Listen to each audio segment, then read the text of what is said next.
丛林的呼吸潮湿而沉重，带着腐烂落叶和血腥味。林月趴在一处灌木丛后，身上披着自己用烂泥和枝叶编织的伪装，一动不动，如同一块没有生命的岩石。他已经在这里潜伏了快1个时辰，连呼吸都调整到最微弱的频率，只有一双眼睛透过枝叶的缝隙，死死地盯着前方那片狼藉的空地。就在刚才，这里爆发了一场他无法理解的战斗。一道青芒与一团翻涌的黑气在此地激烈碰撞，轰鸣声震得他耳膜嗡嗡作响，溢散的能量将地面离出一道道沟壑。那是属于修仙者的力量，一种超越了他前世所有认知，足以碾碎他的恐怖力量。他只是个来这片林子边缘碰碰运气的猎人，却撞上了这桩神仙打架之事。脑子里飞快地运转着，林月评估着风险。跑！现在跑就是活靶子。那股残存的威压还未散尽，让他浑身肌肉都下意识地紧绷着，稍有异动很可能就会被发现。只能等。他的耐心一向很好，这是在前世玩潜行游戏和今生打猎磨砺出的最优品质。不知过了多久，战斗总算平息了。那个浑身裹在黑气里的男人嚣张笑道：哈哈哈哈，散修不堪一击。接着狞笑着一掌拍在了那个绿衣女修的高耸的胸口上，掌心雷将女子心脉震了粉碎，随后便熟练地在她身上摸索起来，将一个精致的搭帘和一把断裂的青色短剑收入怀中，又踢了踢尸体，确认再无遗漏后，才化作一道黑影迅速远去。杀人、摸尸、跑路，一气呵成。林月等了很久，等到那股令人心悸的灵力波动彻底平息，等到林中飞鸟终于重新鸣叫，这才微微地探了探眼神。又过了小半天，这才像一头最谨慎的土狼，缓缓地一寸寸地挪了出来，慢慢往前蠕动。确认那黑衣修士不会再杀个回马枪，便像一条泥鳅一般无声无息地从灌木丛里滑了出来。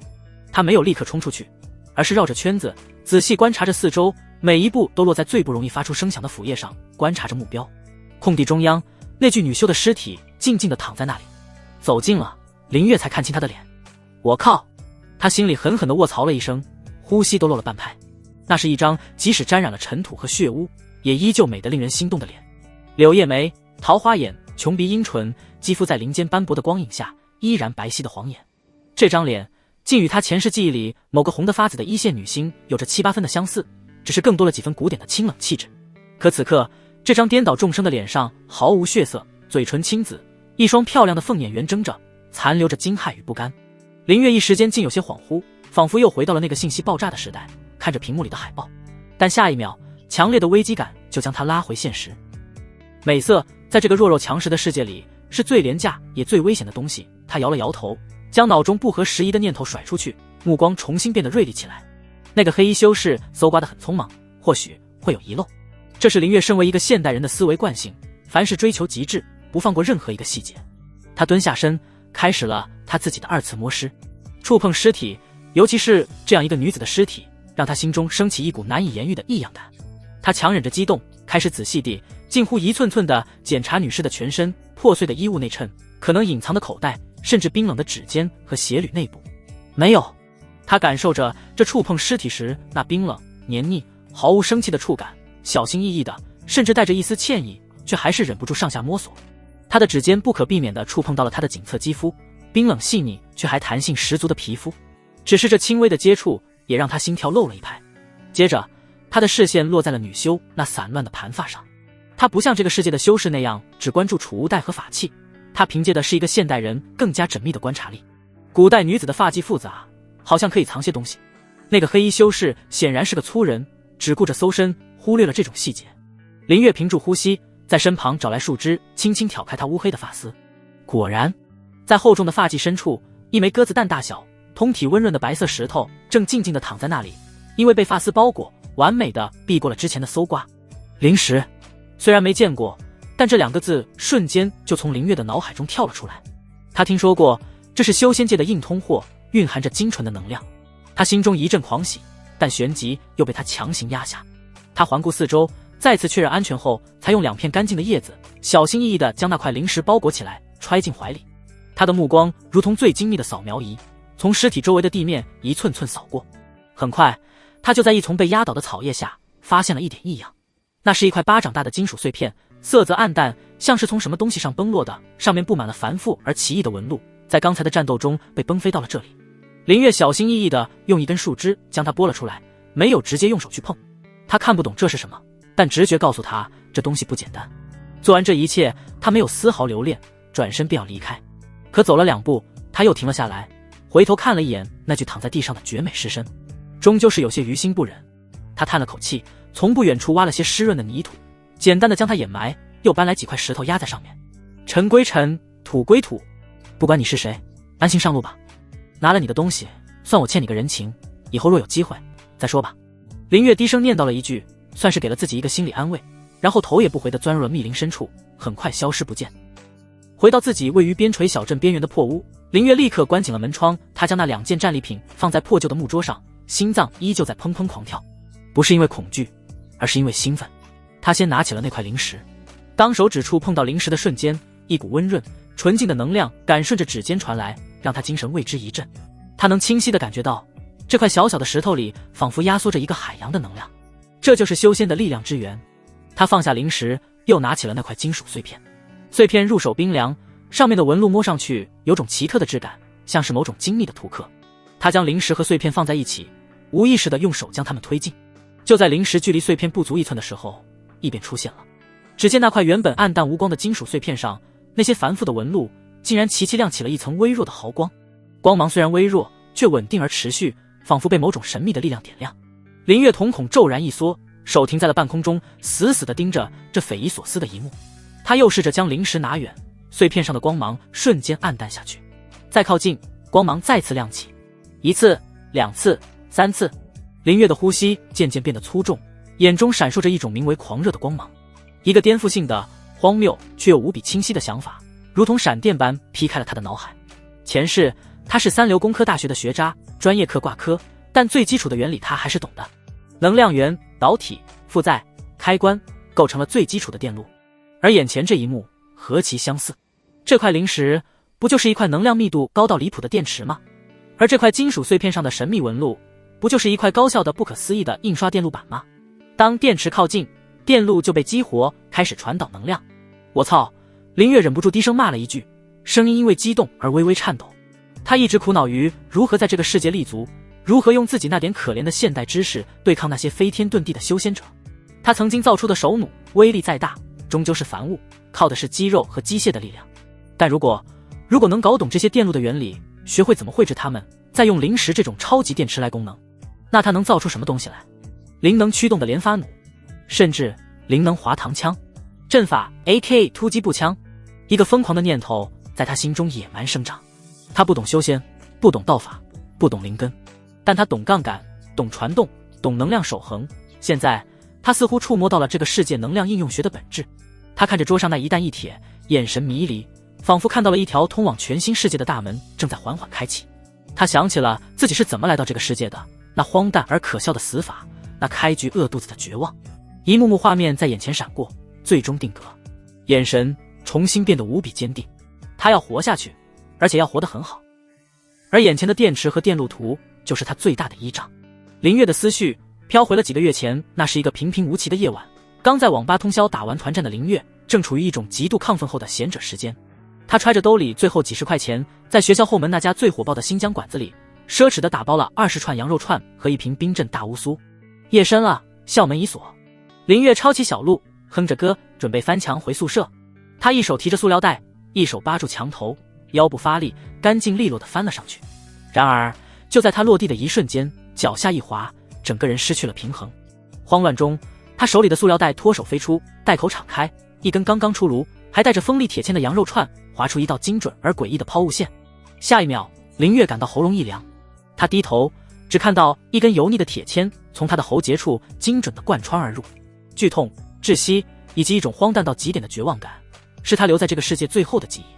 我操，这死法也太他妈憋屈了。意识再次恢复时，是被一阵剧烈的饥饿感给饿醒的。林月猛地睁开眼，映入眼帘的不是医院的白色天花板，而是一片破败的茅草屋顶，上面还有几个窟窿，能看到外面灰蒙蒙的天。陌生的环境，陌生的身体。他挣扎着坐起来，低头一看，发现自己正躺在一张铺着干草的硬板床上，身上穿着粗布短打，身体瘦弱的像根豆芽菜，仿佛一阵风就能吹倒。喉咙不痛了，但胃里却像有一团火在烧，饿得他头晕眼花，前胸贴后背。无数混乱的记忆碎片涌入脑海，属于另一个同样叫林月的少年的记忆，与他自己的人生交织在一起。这是一个叫苍玄界的地方，他魂穿了。穿越到了一个依附于某个修仙宗门的凡人国度里，一个发生饥荒的边陲小镇中，一个父母双亡、朝不保夕的孤儿身上。原主是太姐省干粮活活饿死的。干！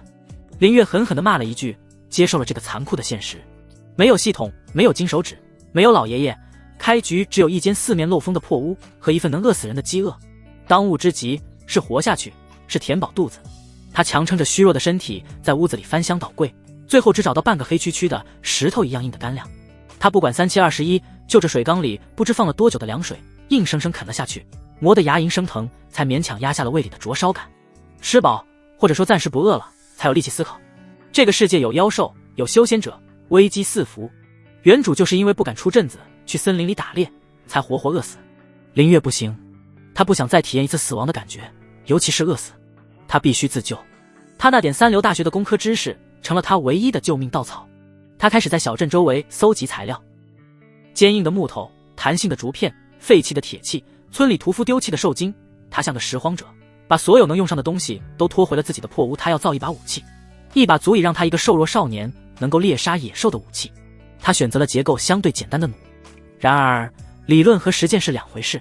第一次尝试，他用硬木削成弩臂，结果因为不懂得处理木材内应力，刚把兽精绞上去，只听咔嚓一声，弩臂直接从中间裂开，差点崩瞎他的眼睛。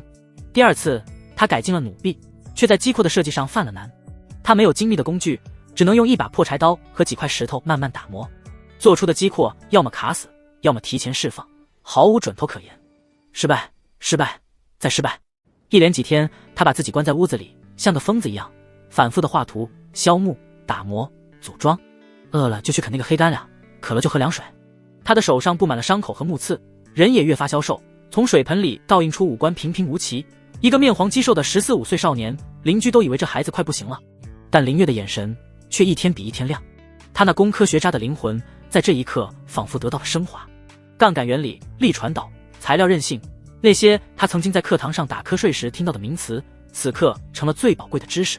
终于在第7天，当他将最后一根用油脂浸泡过的兽精绞上弩臂，并将一个打磨得相对光滑的兽骨机括安装到位后，一把造型粗糙却透着一股狰狞杀气的重型竹制弹簧弩诞生了。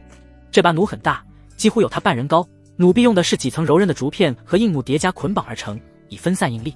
弩弦则是多股兽精凝成，充满了爆发力。上弦需要用脚蹬着弩身，双手用力才能拉开，一次只能装填一发。但这玩意的力道绝对够猛。他用一块磨尖的石头作为箭簇，对准了院子里的一棵大树。嗡！一声沉闷的弦响，石质箭矢脱弦而出，带着破空声，狠狠地钉进了树干。箭簇没入树身足有3寸，成功了！林月兴奋得几乎要跳起来。他抚摸着粗糙的弩身，感受着上面冰冷的机械质感，第一次在这个陌生的世界里感到了那么一丝微弱的安全感。靠着这把超越了这个时代凡人理解的武器，林月开始了猎人生涯。他很有自知之明，从不去招惹那些大型猛兽。他躲在暗处，用他那可怜的弹道学知识计算着提前量和抛物线，专门伏击那些路过的野狼和傻狍子。一剑毙命是不可能的，但巨大的冲击力足以让猎物重伤减速，然后他就可以用最原始的方法慢慢将猎物耗死。靠着猎物的肉，他终于解决了温饱问题，甚至还有多余的皮毛拿到镇上换了些盐巴和工具。他的生活第一次步入了正轨。他吃着自己烤的野猪肉，外焦里嫩，油香四溢，比前世那要了他命的羊肉串还香可美。当夜深人静，他看着远处云雾缭绕间那若隐若现的仙家山门，一种更深的焦虑便油然而生。他的手弩能对付野猪，能对付普通的野兽，但能对付妖兽吗？能对付那些视凡人如蝼蚁的修仙者吗？答案是不能。这还远远不够，他需要更强的力量，一种能让他真正掌握自己命运的力量。而那力量的秘密就隐藏在那座仙山之上。一个念头在他心中悄然萌芽，然后疯狂滋生。他要进仙门，不是为了长生，不是为了成仙，而是为了学习他们的技术，然后用自己的方式造出足以物理超度神仙的武器。日子就这么一天天过去，林月的生活在边陲小镇的凡人眼中算得上是滋润了。靠着那把凶悍的手弩和远超常人的狩猎智慧，他总能带回恰到好处的猎物，不多不少，既能满足自己的口腹之欲，换取生活必需品和加强弩威力和稳定性的材料，又不至于因为太过富足而引来不必要的觊觎。他就像一头孤狼，精准地计算着自己的每一步，小心翼翼地在这片小小的安全区里维持着脆弱的平衡。但他内心的焦虑却像野草一般，随着每一次呼吸疯狂滋长。他不止一次在深夜里反复拆解改装，保养自己那把赖以为生的手弩。抚摸着粗糙的木壁和冰冷的兽骨击阔，他脑海中浮现的却是第一天穿越时在野外瞥见的那一幕。修士的战斗，飞天遁地，法术光华闪耀，举手投足间便是凡人无法想象的伟力。自己的手弩能对付得了野猪，或许也能阴死1-2个不设防的壮汉，但面对那样的存在，这东西和一根烧火棍又有什么区别？更让他感到不安的是那个颠覆了他世界观的想法：灵石等于电池，纹路等于电路。这个猜想像一个幽灵，日夜盘踞在他的脑海。他不懂修仙，不懂灵气，但他懂能量，懂结构。如果能搞清楚那些纹路的原理，他能造出来的就绝不仅仅是一把放大版的弹弓，那将是一个全新的只属于他的力量体系，一个能让他真正在这个该死的世界安身立命的体系。可是知识在哪里？他一个边陲小镇的凡人，这个世界的字都认不全，上哪去学那神仙才懂得电路知识？焦虑像一只无形的手紧紧攥住了他的心脏，而转机也猝不及防的到来。这天，镇子东头传来一阵喧哗，紧接着一个消息如同投入平静湖面的巨石，瞬间掀起了滔天巨浪。青木门开山收徒了，10年一度的仙门招徒大典就在3天后。青木门这个名字对镇上的凡人来说，既是神圣的，又是遥远的。那是镇子外百里仙山上的统治者，是凡人眼中真正的仙家宗门。镇上流传着无数关于青木门的传说，谁家孩子若是能被仙人选中带上山去，那便是祖坟冒青烟，一步登天。整个小镇都沸腾了，无数父母拉着自家办大典的孩子，满脸狂热地讨论着，眼神里充满了对未来的期盼。林月的心也跟着这消息狠狠地跳动了一下。机会来了，他脑子里飞快地运转着，去还是不去？去，风险极大。他一个无亲无故的孤儿，年纪也超过了最佳的入门年龄，更别提什么天赋了。仙门考验，9死1生，稍有不慎，可能连小命都得丢在那。不去，那他就会永远被困在这个小镇，守着他那把破弩，直到哪天倒霉遇上一头稍微强点的妖兽，或者一个路过脾气不好的修士，然后像个蚂蚁一样被轻易碾死。他不想把自己的命运交到虚无缥缈的运气手上。林月的眼神瞬间变得锐利起来，他必须去，哪怕只是当个劈柴挑水的学徒，只要能进入仙门，能接触到那个世界的知识体系，他就有机会。他的目标从一开始就不是为了修仙，不是为了长生，他要的是技术，是原理，是那些被这个世界的人称之为阵法的，在他看来却是更高维度的电路图。3天时间转瞬即逝，林月没有像其他人那样激动地准备新衣服，或是去祈求神佛保佑。他把自己关在破屋里，将所有的猎物肉都制作成了肉干，这是他长途跋涉的口粮。然后他将那把重型手弩彻底拆解，又重新组装了一遍。他检查了每一根受精的韧性，用墨石细细打磨了击阔的接触面，让它的释放变得更加顺滑。他又用剩下的兽骨制作了10几支穿透力更强的骨质剑矢，每一支的箭头都淬上了他从某种植物里提取的自认为的毒素。这是他唯一的依仗，他唯一的底牌。3天后，天还未亮，林月便背着一个巨大的用兽皮包裹的行囊，悄然离开了小镇。他没有和任何人告别，就像他来时一样孤独。青木门的山门设在一处巨大的山谷入口，当林月赶到时，这里早已是人山人海，数以千计的少男少女在家人的簇拥下汇聚在山门前的巨大广场上。他们脸上带着或紧张、或兴奋、或骄傲的神情，仰望着那高耸入云、刻着青木门3个古朴大字的牌坊，仿佛在仰望自己的未来。林月混在人群的角落，显得格格不入。他穿着一身洗得发白的粗布衣，背上那个与他瘦弱身形极不相称的巨大行囊，引来了不少鄙夷和嘲笑的目光。哪来的乡巴佬？这是来拜师还是来逃难的？看他那样子，背的不会是锅碗瓢盆吧？林月对此充耳不闻，他的目光像鹰一样锐利地扫过全场。他观察着那些衣着华丽、气度不凡的富家子弟，观察着那些身强体壮、眼神彪悍的猎户少年，甚至观察着高台上那几个身穿青色道袍、神情淡漠的仙门执事。他在分析，在评估，这些人都将是他的竞争者，甚至是未来的敌人。他必须比任何人都要谨慎、肃静。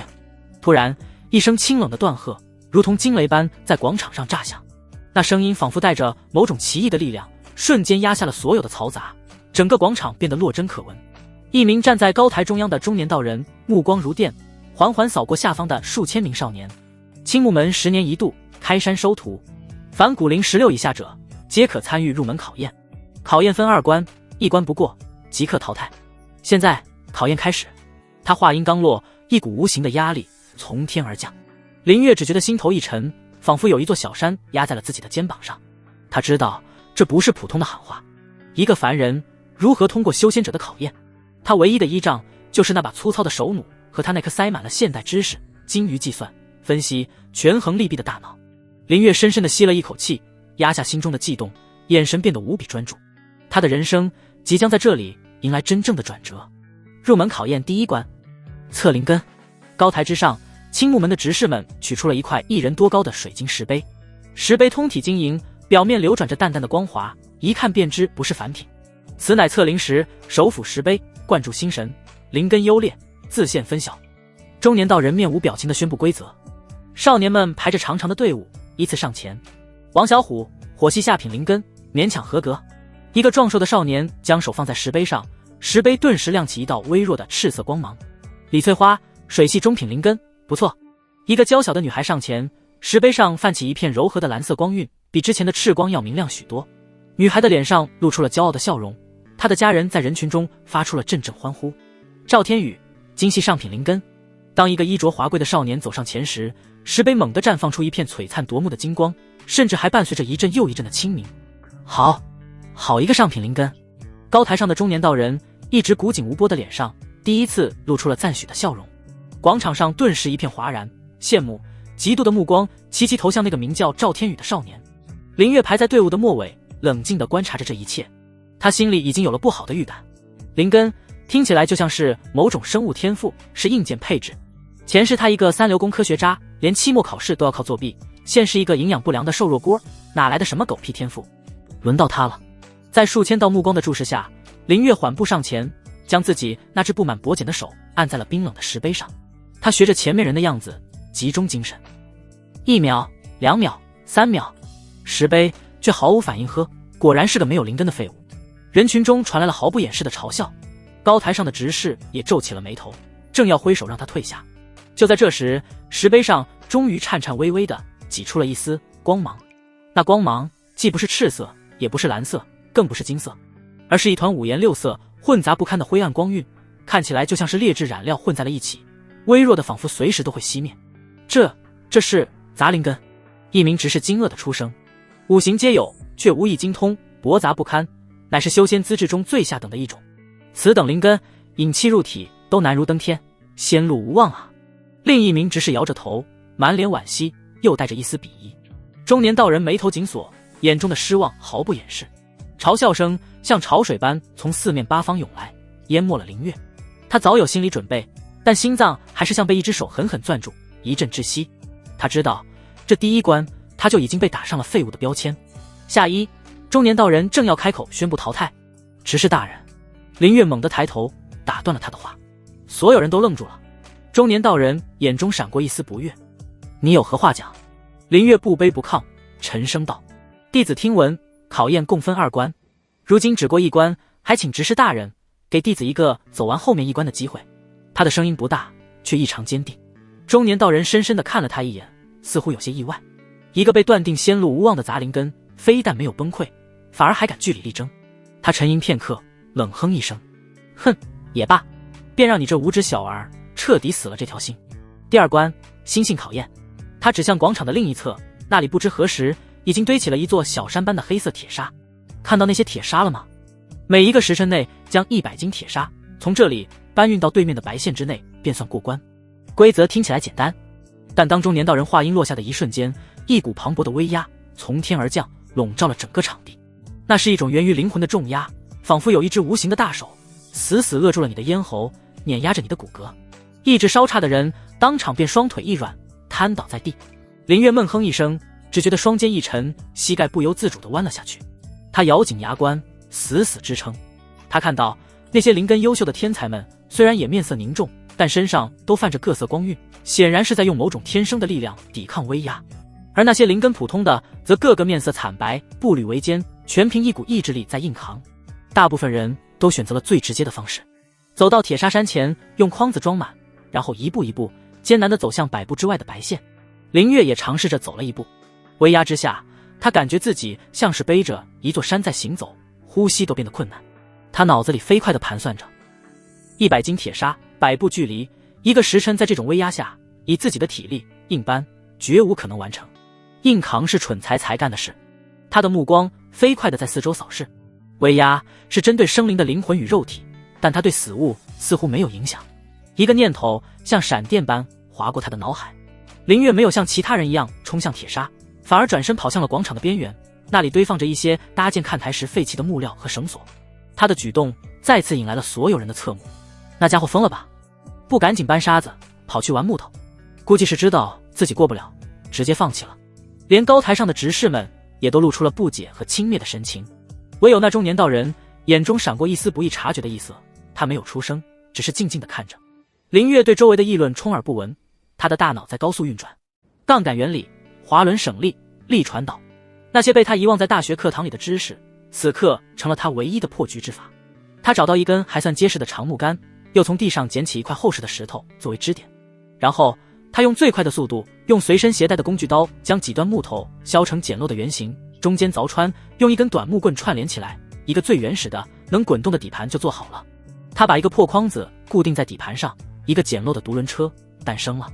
做完这一切，他推着自己的座架来到了铁砂山前。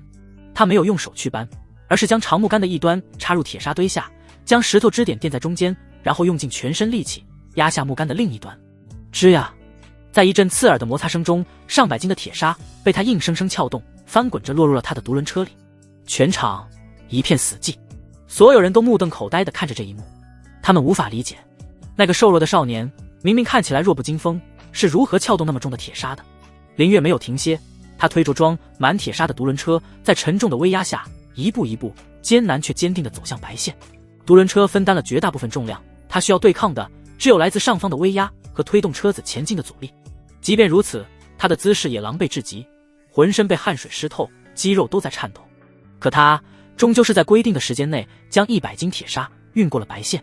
当他完成任务，虚脱地瘫倒在地时，整个广场鸦雀无声。那些还在苦苦挣扎的少年看着他，眼神里充满了震惊与不解。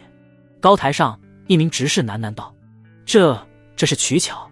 不算取巧。中年道人缓缓开口，声音里听不出喜怒。规则只说搬运铁砂，可没说用什么方法。他没有借助外力，没有违背规则，为何不算？他看着瘫在地上的林月，目光深邃。仙路漫漫，争的是一线生机。蛮力是争，智慧同样是争。此子虽灵根博杂，心性与头脑却远超常人。他顿了顿，做出了一个让所有人大跌眼镜的决定。林月，心性考验通过。入我青木门，为杂役弟子。杂役弟子，仙门之中最低等的存在，甚至连真正的弟子都算不上。这是一个带着耻辱和怜悯的身份。可林月却在听到这句话的瞬间笑了。他躺在冰冷的地上，大口大口地喘着粗气，看着灰蒙蒙的天空，笑得像个傻子。他成功了，他用自己的方式敲开了这扇仙门。他的修仙之路从耻辱和底层开始，但一条前所未有的用知识和机械去解构这个神话世界的道路，也从这一刻起在他的脚下缓缓铺开。上千名怀揣仙梦的少男少女，最终能踏入青木门门槛的不足50人。现实远比想象中要残酷。那个引动了璀璨金光的上品灵根赵天宇与另外2名上品灵根者，直接被几位气息深不可测的内门长老当场收为亲传弟子，在无数艳羡的目光中化作长虹，消失在了云海深处。与他们这些凡俗之人，自此便是2个世界。余下的10来名中品灵根则被分入外门，虽无长老亲传，却也算得上是青木门的正式弟子，未来可期。而剩下的便是林月这般灵根博杂，或仅仅是下品灵根的幸运儿。他们被归入了杂役院，领路的是一位面容精瘦，眼神中带着几分刻薄与傲慢的管事师兄。他自称姓王，是这杂役院的总管。王管事领着他们穿过青石铺就的广场，走入一片更为偏僻也更为破败的院落群。这里的空气中都弥漫着一股潮湿的霉味，与外门区域的灵气充裕截然不同。从今日起，你们便是青木门的杂役，记住，是杂役，不是弟子。王管事的声音尖锐而冰冷，像是在敲打每一个人心中那点可怜的幻想。在这里，你们的职责就是干活，挑水、劈柴、打扫、伺候灵田。外门师兄师姐们不愿干的，都是你们的活。每月根据你们的活计完成度，会发放相应的份礼。他顿了顿，目光扫过一张张或不甘或麻木的脸，嘴角勾起一抹讥诮。当然，宗门也不会断了你们的仙路。他从怀中慢悠悠地取出一摞薄薄的册子，这本引气基础要诀，人手一本，能不能引气入体，就看你们自己的造化了。若是1年之内无法突破到炼气1层，便自行下山吧。宗门不养闲人。队伍缓缓向前移动，轮到林月时，王管事瞥了他一眼，眼神中的轻蔑毫不掩饰。正是这个小子在入门考验上搞出了那种哗众取宠的取巧之事，他最是看不惯这种不走正道的人。他随手将一套洗得发白的青色杂役服、一枚身份木牌和那本引气基础要诀扔给林月，又从米袋里随手抓了一小把灵米扔进林月的布袋里。那点灵米稀稀拉拉的，恐怕连3天的量都不够。林月眉头微皱，但没有说话，只是默默接过。他注意到前面的人或多或少都比他多上一些，他知道自己被针对了，但眼下只能隐忍。他退到一旁，沉默地看着，他的心没有太大的波澜。从测出杂灵根的那一刻起，他就预料到了这种结果。他现在就像一个刚拿到最低配置电脑的程序员，虽然硬件烂到掉渣，但好歹有了一份系统安装指南。接下来就是看他这个半吊子工程师如何在这台破机器上跑出自己的程序。这时队伍里轮到了一个身材纤细的少女。林月记得在测灵根时，她测出的是木系中品灵根，当时还引起了一阵小小的骚动。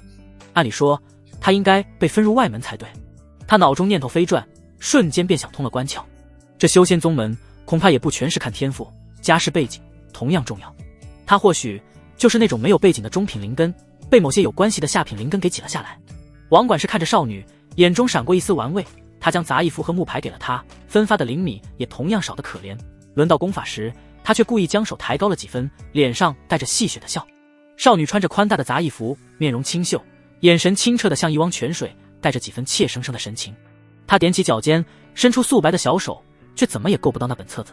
周围传来几声压抑的低笑，少女的脸瞬间长得通红，眼眶里隐隐有水汽。就在这时，一只手从旁边伸了过来，沉稳而有力地从王管事手中拿过了那本册子。是林月。王管事脸上的笑容瞬间凝固，怒道：你干什么？想造反吗？林月面色平静，将那本引气基础要诀递给了身前那名不知所措的少女，然后才转向王管事，语气不卑不亢。王管事，他已是宗门杂役，理应获得功法，我只是帮同门一个忙。王管事被他噎了一下，脸色涨成了猪肝色。他本就看林月不顺眼，现在更是怒火中烧，但众目睽睽之下，他也不好直接发作，毕竟理亏。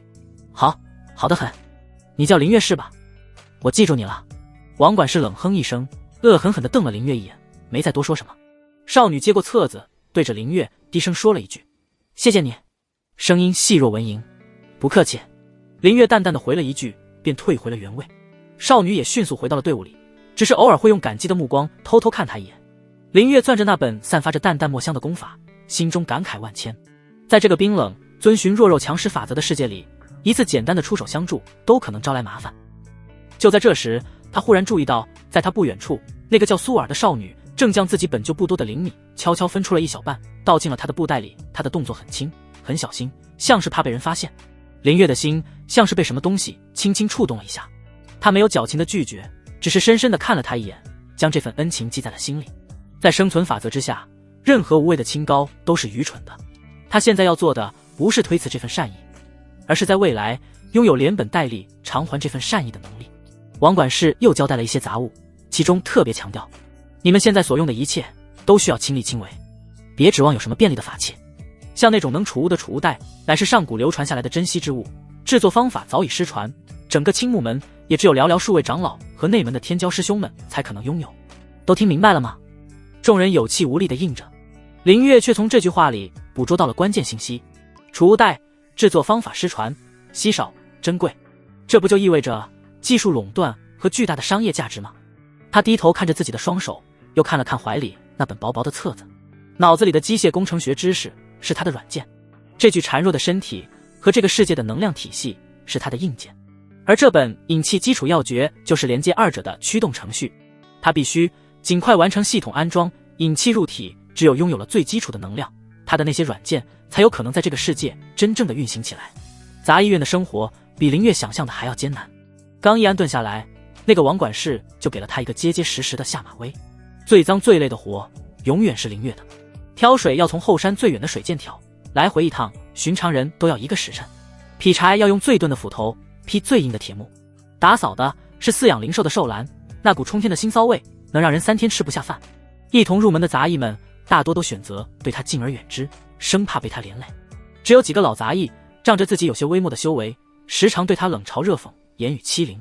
林月选择了隐忍，他很清楚，在这种环境下，任何冲动的反抗都只会招致更猛烈的打压。他就像一头潜伏在草丛中的孤狼，默默地舔舐伤口，观察着周围的一切，等待着时机。然而，他的退让在别人眼中成了软弱可欺的证明。这天傍晚，林月拖着疲惫不堪的身体回到简陋的木屋，刚将中午省下来的一块干饼拿出来，一只手就从旁边伸了过来，一把将干饼抢走。哟，这不是咱们的曲小天才林师弟吗？还有东西吃呢。一个身材高大、满脸横肉的老杂役，一边将干饼塞进嘴里，一边狞笑着。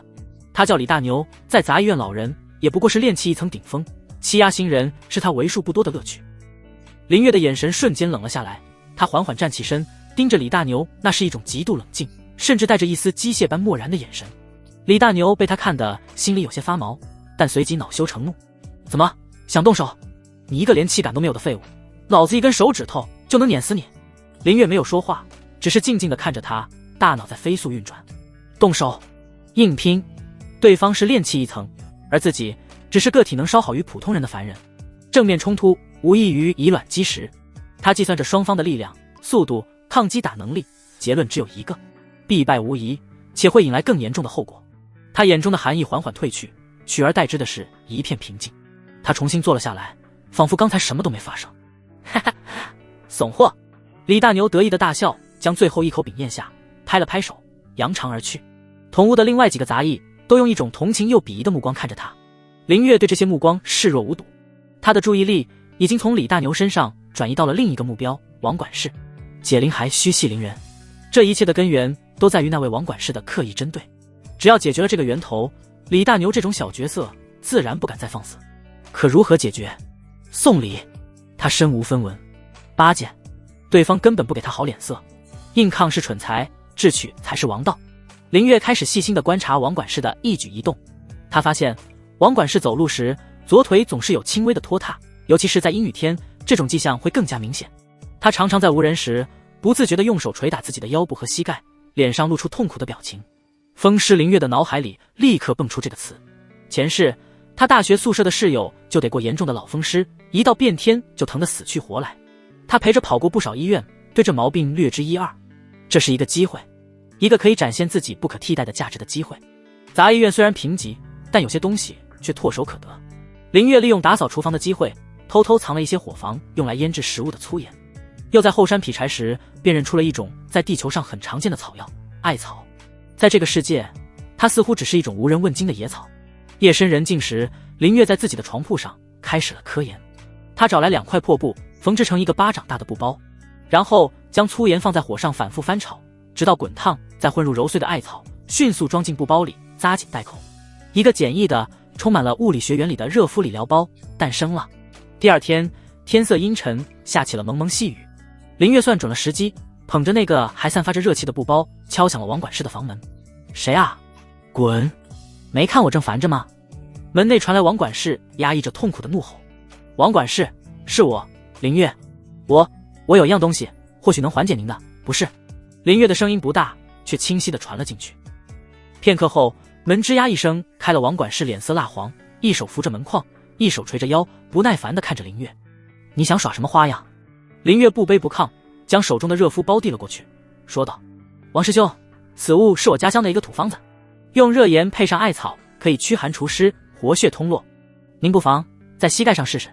他没有提什么高深的理论，只用了最简单直白、对方能听懂的语言。王管事狐疑地看着他，又看了看那个平平无奇的布包，布包散发着一股淡淡的艾草香和炙热的气息。他正被酸痛折磨得心烦意乱，抱着死马当活马医的心态，一把将布包拿了过来，隔着裤子按在了自己最酸痛的膝盖眼上。嘶！一股灼热舒适的暖流瞬间透过衣物渗入皮肉，直达筋骨深处。那股盘踞已久的阴寒酸痛仿佛遇到了克星一般，竟以肉眼可见的速度消融褪去。王管事浑身一颤，紧绷的身体不由自主地放松了下来，口中发出了一声舒服的呻吟。他惊愕地看着林月，眼神中充满了难以置信。这比他花大价钱从外门师兄那里买来的低阶丹药效果还要好。林月看着他表情的变化，心中大定，知道自己赌对了。他平静地继续说道：“王师兄，这粗盐可以反复使用，每次用之前在火上炒热即可。里面的艾草3-5天换一次，效果更好。后山就有，我认得。”王管事脸上的神情变幻不定，从震惊到舒坦，再到一丝尴尬。他看着眼前的少年，这个被他视为废物、刺头的杂役，此刻却用一种他完全无法理解的方式解决了困扰他多年的顽疾。他沉默了半晌，才从牙缝里挤出一句话：“算你小子有点用处。行了，东西我收下了，你下去吧。”林月躬身行了一礼，转身离去。从那天起，林月的日子总算好过了一些。虽然王管事依旧没给他什么好脸色，但派给他的活计不再是那种无法完成的刁难。李大牛之流似乎也收到了某种警告，不敢再来找他的麻烦。林月深刻地体会到，在这个世界想要活下去，要么拥有碾压一切的实力，要么就得展现出不可替代的价值。这次智取让他暂时获得了喘息之机，但也让他更加渴望前者。他握紧了怀中那本引气基础要诀，真正的战争现在才刚刚开始。自那日之后，王管事虽不再明着刁难，但无形的壁垒依然存在。林月能领到的份例依旧是杂役院里最少的那一份，那点稀薄的灵米根本不足以支撑他修炼引气基础要诀。功法开篇便言，引气入体，需以灵米为引，感应天地间游离的灵气，而后纳为己用。可他每天累得像条死狗，肚子里空空如也，别说感应灵气，能不饿晕过去就算不错了。夜深人静，林月盘坐在冰冷的床板上，按照功法所述，五心向天，努力摒除杂念。然而饥饿感如同一只无形的手，紧紧攥着他的胃，让他根本无法静心。脑子里回荡的不是什么玄妙的法诀，而是前世烤鸡翅、羊肉串的滋滋声。他尝试了3天，丹田之内毫无动静，连一丝气感都未能捕捉到。他清楚地知道，这是这具身体问题。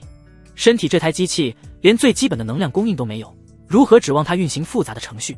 又是一个傍晚，林月拖着沉重的步伐回到木屋。今天他负责清理兽栏，那股混杂着粪便与血腥的恶臭仿佛浸透了他的每一个毛孔，让他连最后一点食欲都丧失了。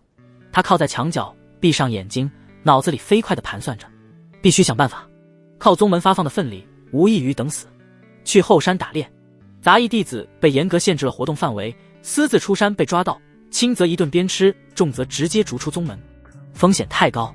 唯一的出路似乎还是得从价值上着手。可他现在能提供的价值，除了那个热敷包，还有什么？就在他思绪纷乱之际，一道纤细的影子悄无声息地出现在了他的门前。林月警觉地睁开眼，是那个少女。他记得她叫苏尔，那个本该进入外门，却和她一样沦为杂役的女孩。苏尔手中捧着一个粗陶碗，碗里是热气腾腾的灵米粥，米粒晶莹，散发着淡淡的清香。她似乎有些紧张，白皙的脸颊在昏暗的光线下透着一丝微红。她没有说话，只是将碗轻轻地放在林月面前的地上，然后就像一只受惊的小鹿，转身就想跑。等等，林月开口，声音因为长时间的缺水而有些沙哑。苏尔的脚步顿住了，却没有回头。林月看着那碗粥，又看了看他纤弱的背影，眉头微微皱起。在他的世界观里，没有无缘无故的善意，一切行为的背后都应有其动机。怜悯、同情，他不需要这些，这些东西只会让他显得更加可悲。为什么？他问道，声音里不带任何情绪。苏尔的身子轻轻颤抖了一下，他似乎在鼓起勇气，许久才用细弱文锐的声音说道：“你那天帮我拿了功法。”林月一怔，就因为那件微不足道的小事。他沉默了。他本想用等价交换的理论来拒绝，告诉他这一碗粥的价值远超过他那天的举手之劳，但话到嘴边却怎么也说不出口。他看着碗里升腾的热气，那股暖意仿佛能驱散屋子里的阴冷。我叫林月，他最终说道。我知道，我叫苏尔。少女说完，便头也不回的快步跑开了，消失在夜色中。林月端起那碗粥，温热的触感从掌心传来，一直暖到心底。他一口气将粥喝完，一股精纯的能量在腹中化开，滋润着他干涸的身体。这是他来到这个世界后吃的最舒坦的一顿。他将这份恩情默默记在了心里。从那天起，苏尔的帮助成了两人间无声的默契。有时候是一碗灵米粥，有时候是几枚他自己种植的叫不出名字的灵果。他从不多言，总是放下东西就走，仿佛怕给他带来困扰。林月也不再矫情的拒绝。他明白，在生存面前，接受善意并将其转化为活下去的力量，才是对这份善意最大的尊重。他开始尝试回报。苏尔负责照料杂役院角落里的一小片药谱，他观察到他的那些园艺工具都已十分破旧，于是他利用劈柴的机会，偷偷藏下几块质地坚韧的木料，又从废弃的杂物中找到了一些还能用的金属片。几天后的一个深夜，他将一把崭新的、符合人体工学原理的小锄头和一把更加省力的剪刀悄悄放在了苏尔的药铺边。他没想过这是在泡妞，这只是他生存法则下的本能反应，价值交换。第二天，他看到苏尔在用那些新工具时，脸上露出的那种惊喜又带着点疑惑的表情，心中竟有了一丝莫名的满足感。两人的交流依旧很少，但那片小小的药圃却成了他们之间无形的纽带。林月在修炼的间隙会坐在不远处看着苏尔的身影，他发现他对那些花花草草有着一种近乎痴迷的温柔。他会对着一株快要枯死的灵植低声安抚，用自己微弱的灵力小心翼翼地梳理其枯黄的脉络。他的眼神专注而纯粹，仿佛那些植物是他最好的朋友。他的存在就像一道微光，照亮了这冰冷残酷的杂医院的一角。而苏尔也同样在悄悄地观察着林月。他不懂那些复杂的杠杆和机械，只觉得那个少年很奇怪。他不像别人那样急于打坐修炼，而是整天在角落里用一些破铜烂铁鼓捣着什么。但他有一个秘密，他的体质特殊，天生便能感知到生命力的流动。他发现每次林月在角落里摆弄那些奇奇怪怪的零件时，他药圃里的那些灵植都会传来一阵阵奇异的情绪波动。有时候是畏惧，仿佛有什么可怕的东西将要诞生；有时候又是兴奋，如同久旱逢甘霖。那种感觉狂暴、原始，却又充满了某种难以言喻的创造力。他不理解那是什么，但他能感觉到那个叫林月的少年身体里藏着一个与这个世界格格不入却又无比强大的灵魂。这份好奇超越了最初的同情，在他心中悄然生根发芽。有了苏尔的接济，林月总算不用再为果腹发愁，能够将全部精力投入到修炼之中。然而新的问题又摆在了面前，杂医院的灵气实在太过稀薄了。他每天打坐4个时辰，吸纳入体的灵气还不够他白天消耗的体力。阴气基础要诀他已经翻烂了，每一个字都刻在了脑子里，理论他都懂，可这副身体的硬件环境跟不上，一切都是空谈。时间一天天过去，距离杂役弟子1年1度的考核只剩下不到3个月。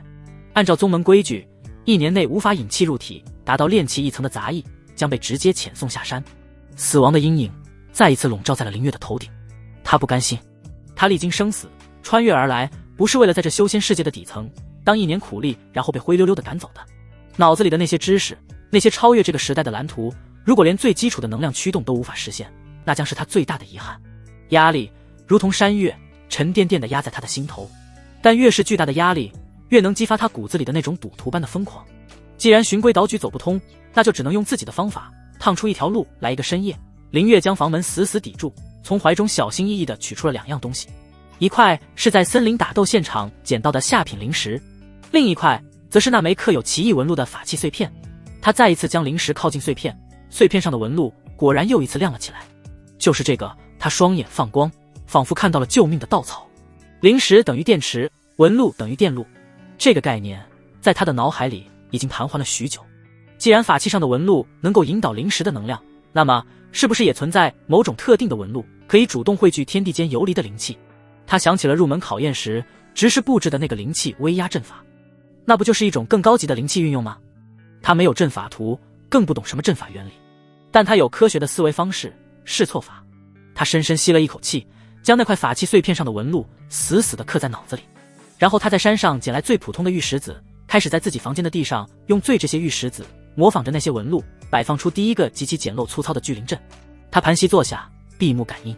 一炷香后，他失望地睁开了眼，什么都没有发生，失败了。林月没有气馁，他盯着地上的石子，大脑飞速运转。是结构不对，还是材料不行，或者是缺少了什么关键的激发步骤？他开始调整，将其中一颗石子向左移动1寸，再将另一条线路的弧度改得更圆滑一些。每一次调整后，他都会坐下，用自己那堪比精密仪器的感知去捕捉空气中最细微的变化。1次、2次、10次、100次，房间里只剩下他沉重的呼吸声和石子在地上摩擦的沙沙声。他的双眼布满了血丝，整个人都陷入了一种近乎癫狂的专注状态。就在他尝试到第317次的时候，当他将最后一颗石子摆放到位，一种奇异的感觉突然出现了。他敏锐地察觉到房间里的空气似乎流动了起来，虽然极其微弱，但确实有一丝丝比周围更清凉的气流，正以他摆放的石阵为中心，缓缓地汇集成功了。林月的心脏狂跳起来，一股巨大的狂喜冲上头顶，让他差点叫出声来。他找到了正确的频率，尽管这个阵法粗糙的可笑，效率低的发指，但他证明了他的思路是完全正确的。接下来的几个月里，除必要的杂事外，林月将自己彻底锁在了房间里。他废寝忘食，不断地优化着自己的十子阵。他就像一个试图破解密码的黑客，用穷举法和逻辑推理，一点点地修正着阵法的每一个细节。石子的大小、摆放的间距、纹路的走向、核心的位置，渐渐的，那个简陋的石阵在他的手中不断进化。从最初只能引动一丝气流，到后来能形成一个微弱的气旋。房间外区域的稀薄灵气仿佛被一个无形的抽水泵慢慢地朝着他这个小小的木屋汇聚而来。他的房间被他硬生生地改造成了一个有些微不足道却有效的灵气漏斗。林月盘坐在漏斗的中心，几乎是贪婪地运转起引气基础要诀。微弱而精纯的灵气再也不需要他费力去捕捉，而是主动地慢慢地涌入他的四肢百骸。就这样，林月废寝忘食，坚持了那最后几个月。终于在某一晚，那曾困扰了他数月之久的瓶颈，在持久不断的灵气冲刷下，如同牛皮纸一般，终于被捅破。轰！林月只觉得丹田一震，一股暖流轰然炸开，沿着经脉瞬间游走全身，一股前所未有的强大之感油然而生。他猛地睁开双眼，一道金光一闪而逝。炼气一层成了在考核的前几天，他终于凭借这种堪称作弊般的手段，踏入了修仙的大门。考核那一天，当衣衫褴褛、眼窝深陷，但眼神却亮得惊人的林月出现在外门弟子登记处时，负责登记的执事抬起头，习惯性的皱眉道：“开始吧。”林月没有说话，只是伸出了一只手。他缓缓运转体内的那一丝灵力，一缕微弱但清晰无比的青色气流在他的指尖上盘旋升腾。气感，执事的声音都变了调。你是那个杂灵根的林月？登记处内外瞬间陷入了一片死寂，所有人都目瞪口呆地看着这一幕，眼神里充满了难以置信。一个公认的仙道废物，一个所有人都断定会被遣送下山的杂役，竟然真的修出了气感。这堪称奇迹的一幕，如同一块巨石投入平静的湖面，在所有闻讯而来的杂役和外门弟子中引起了轩然大波。在一片嘈杂的议论声中，林月的目光穿过人群，落在了不远处一个同样前来登记的纤细身影上。苏尔也看着他，清澈的眼眸里没有震惊，只有一种发自内心的纯粹的欢喜，嘴角漾开一抹温柔的笑意。他也成功了。林月对着他微微点头，然后收回了目光。他知道这才只是开始。当那名负责登记的执事声音都变了调，喊出杂灵根的林月时，整个登记处内外如同一锅沸水被瞬间浇入了一块寒冰。先是极致的死寂，随即爆发出不可遏制的嘈杂议论。怎么可能？杂灵根也能引气入体？我听说他入门时就已经是极限了，1年时间，这简直是天方夜谭。走了什么狗屎运？莫不是吞了什么天才地宝？质疑、嫉妒、鄙夷，种种目光如同实质的尖针，从四面八方汇聚而来，刺向场中那个衣衫褴褛、身形瘦削的少年。林月对这一切充耳不闻，他不是为了向这些人证明什么，他的每一次挣扎，每一次突破，都只是为了一个最简单、最纯粹的目的：活下去。他的目光穿透了嘈杂的人群，精准地落在了不远处一个同样前来登记的纤细身影上。苏尔，他也成功了。青色的弟子服穿在他身上，更衬得他身姿亭亭，眉眼如画。在所有人的震惊与不可思议中，唯有他的眼神清澈得如同一汪山泉，没有丝毫的震惊，没有探究，只有一种发自内心的纯粹的欢喜。他看着林月，嘴角不由自主地漾开一抹温柔的笑意，仿佛在为一株被所有人放弃的枯草，终于在悬崖边绽放出了一朵小小的花儿感到由衷的高兴。四目相对的刹那，林月那颗因生存压力而紧绷如铁石的心，竟没来由地微软了一下。在这个弱肉强食、人人为己的冰冷世界里，这样纯粹的善意，比一块上品灵石还要稀有，还要珍贵。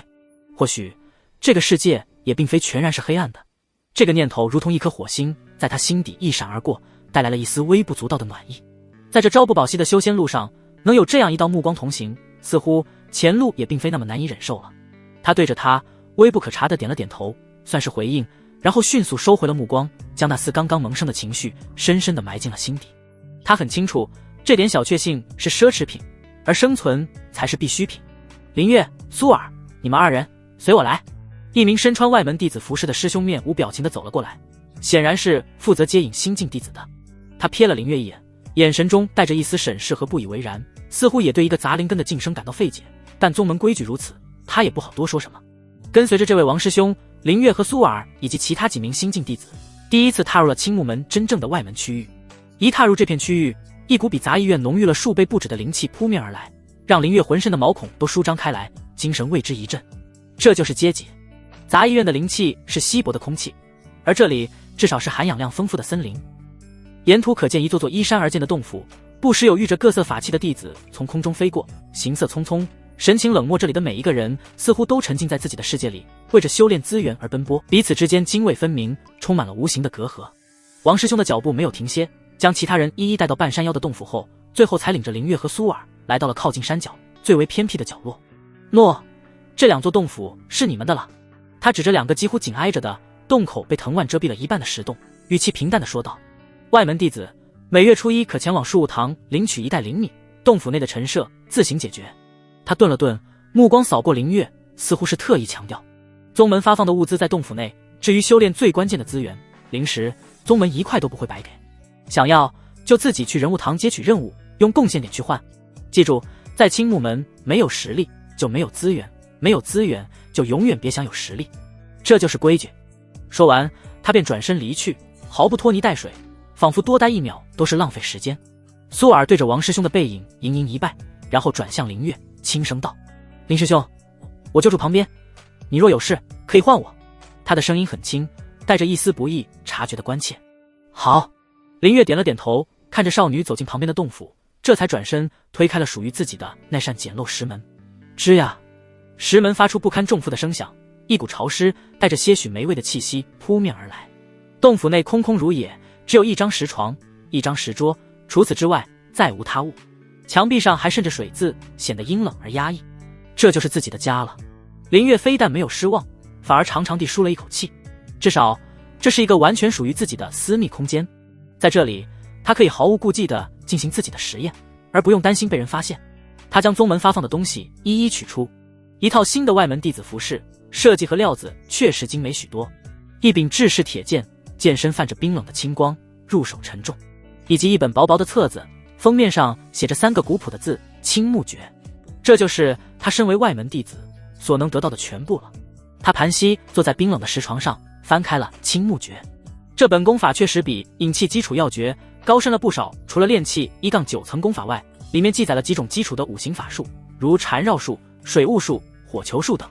然而林月只看了几眼便将其合上了。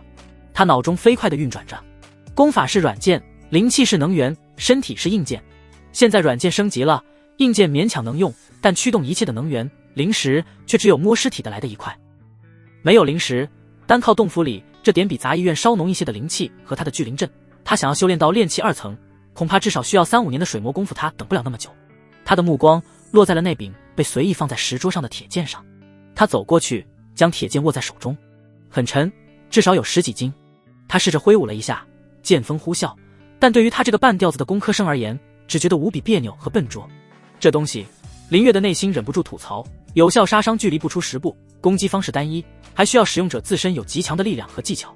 相比之下，我的手弩射程30步，经过改造后，威力、精度和射速只会越来越高。他将铁剑当的一声丢回桌上，发出刺耳的声响。这一刻，他无比清晰地认识到，自己和这个世界的修仙者从根子上就走的是2条完全不同的道路。他们追求的是剑诀的精妙，是法术的道运，是与天地灵气的共鸣，而他追求的是射程、威力、命中率、火力覆盖、能量转化效率。他看着空荡荡的洞府，看着那本青木诀，再看看自己的双手，一个前所未有的清晰目标在他脑海中彻底成型。必须想办法赚钱，赚灵石，只有足够多的灵石才能支撑他修炼，让他摆脱龟速的进度。更重要的，只有足够多的灵石才能让他将脑中那些沉睡的超越时代的科学造物，从一张张蓝图变成一把把冰冷的能够决定生死的武器。他深吸一口气，眼中再无迷茫，只剩下一种近乎偏执的狂热。这条科学修仙之路注定孤独，注定不被理解，但从今天起，就在这个阴暗潮湿的洞府里，他将亲手为他垫下第一块基石。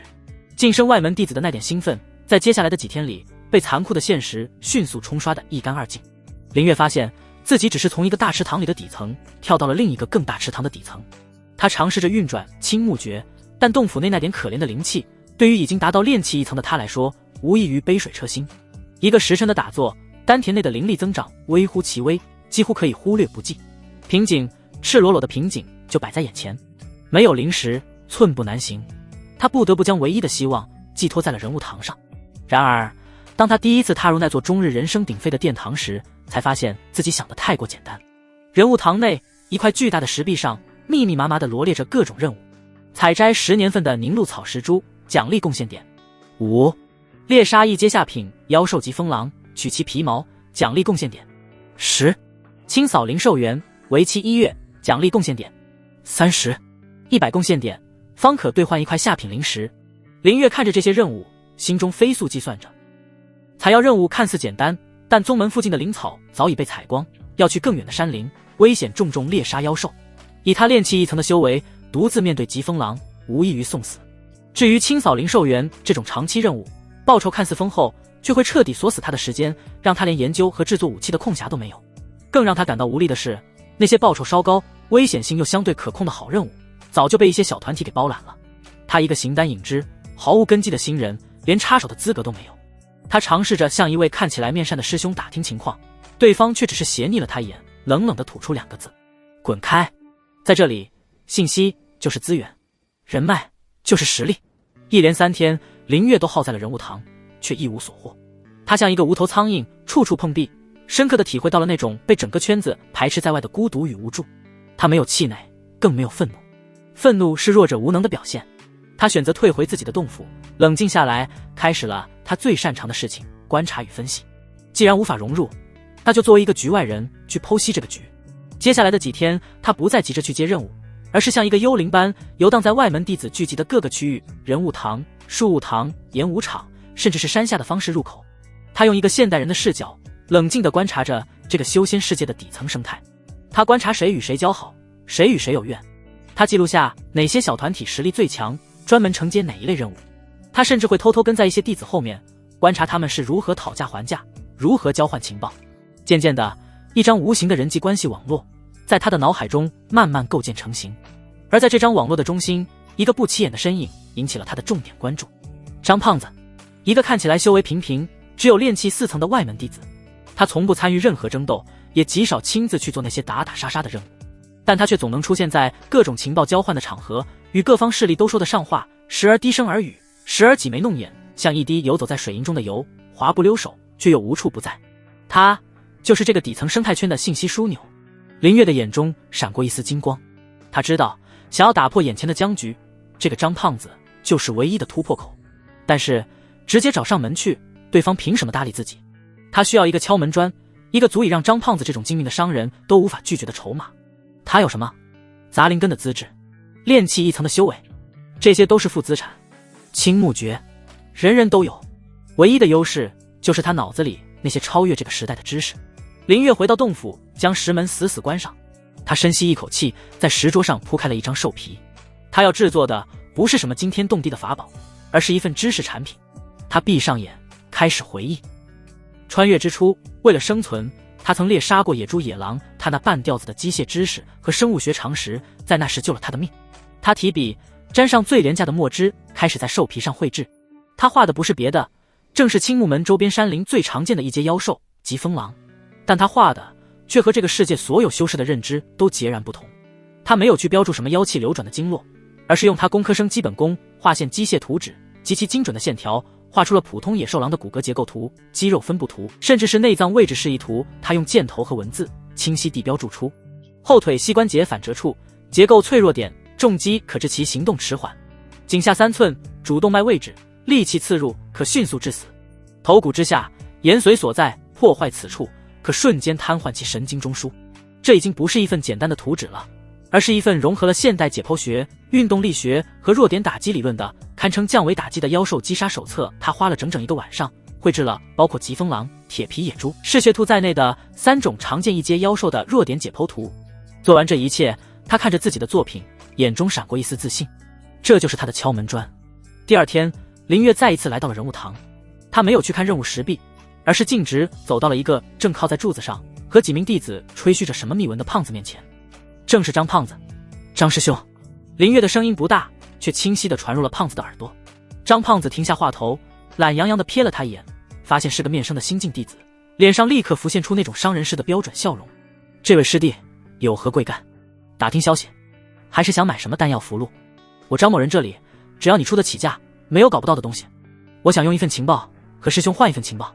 林月开门见山，他知道和这种人绕圈子是最低效的做法。哦，张胖子来了兴趣，上下打量着林月，有意思。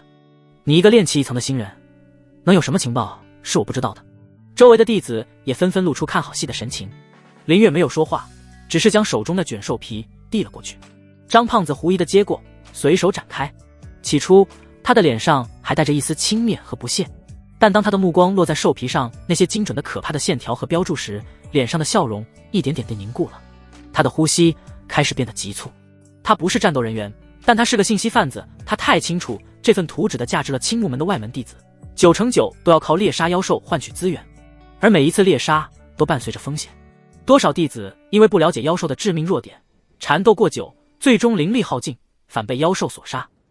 而眼前这份东西，这简直就是一份官方攻略，一份能将猎杀效率和安全性提高数倍的说明书。这东西要是卖给那些常年组队的猎妖小队，能换多少灵石？张胖子猛地抬起头，看向林月的眼神彻底变了，不再是轻视，而是震惊，是贪婪，更是深深的忌惮。他能拿出第一份，就能拿出第二份。这个看起来平平无奇的新人，脑子里到底装着什么鬼东西？他一把将兽皮卷起，紧紧攥在手里，拉着林月的胳膊就往角落里走，脸上的笑容变得无比热情和亲切。哎呀，林师弟，真人不露相啊！快，这边说话！周围的弟子看得目瞪口呆，完全不明白发生了什么。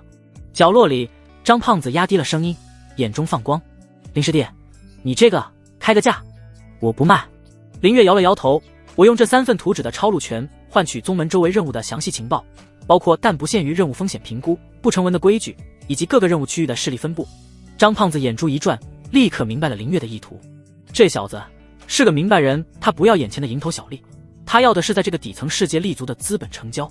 张胖子没有丝毫犹豫，一口答应下来。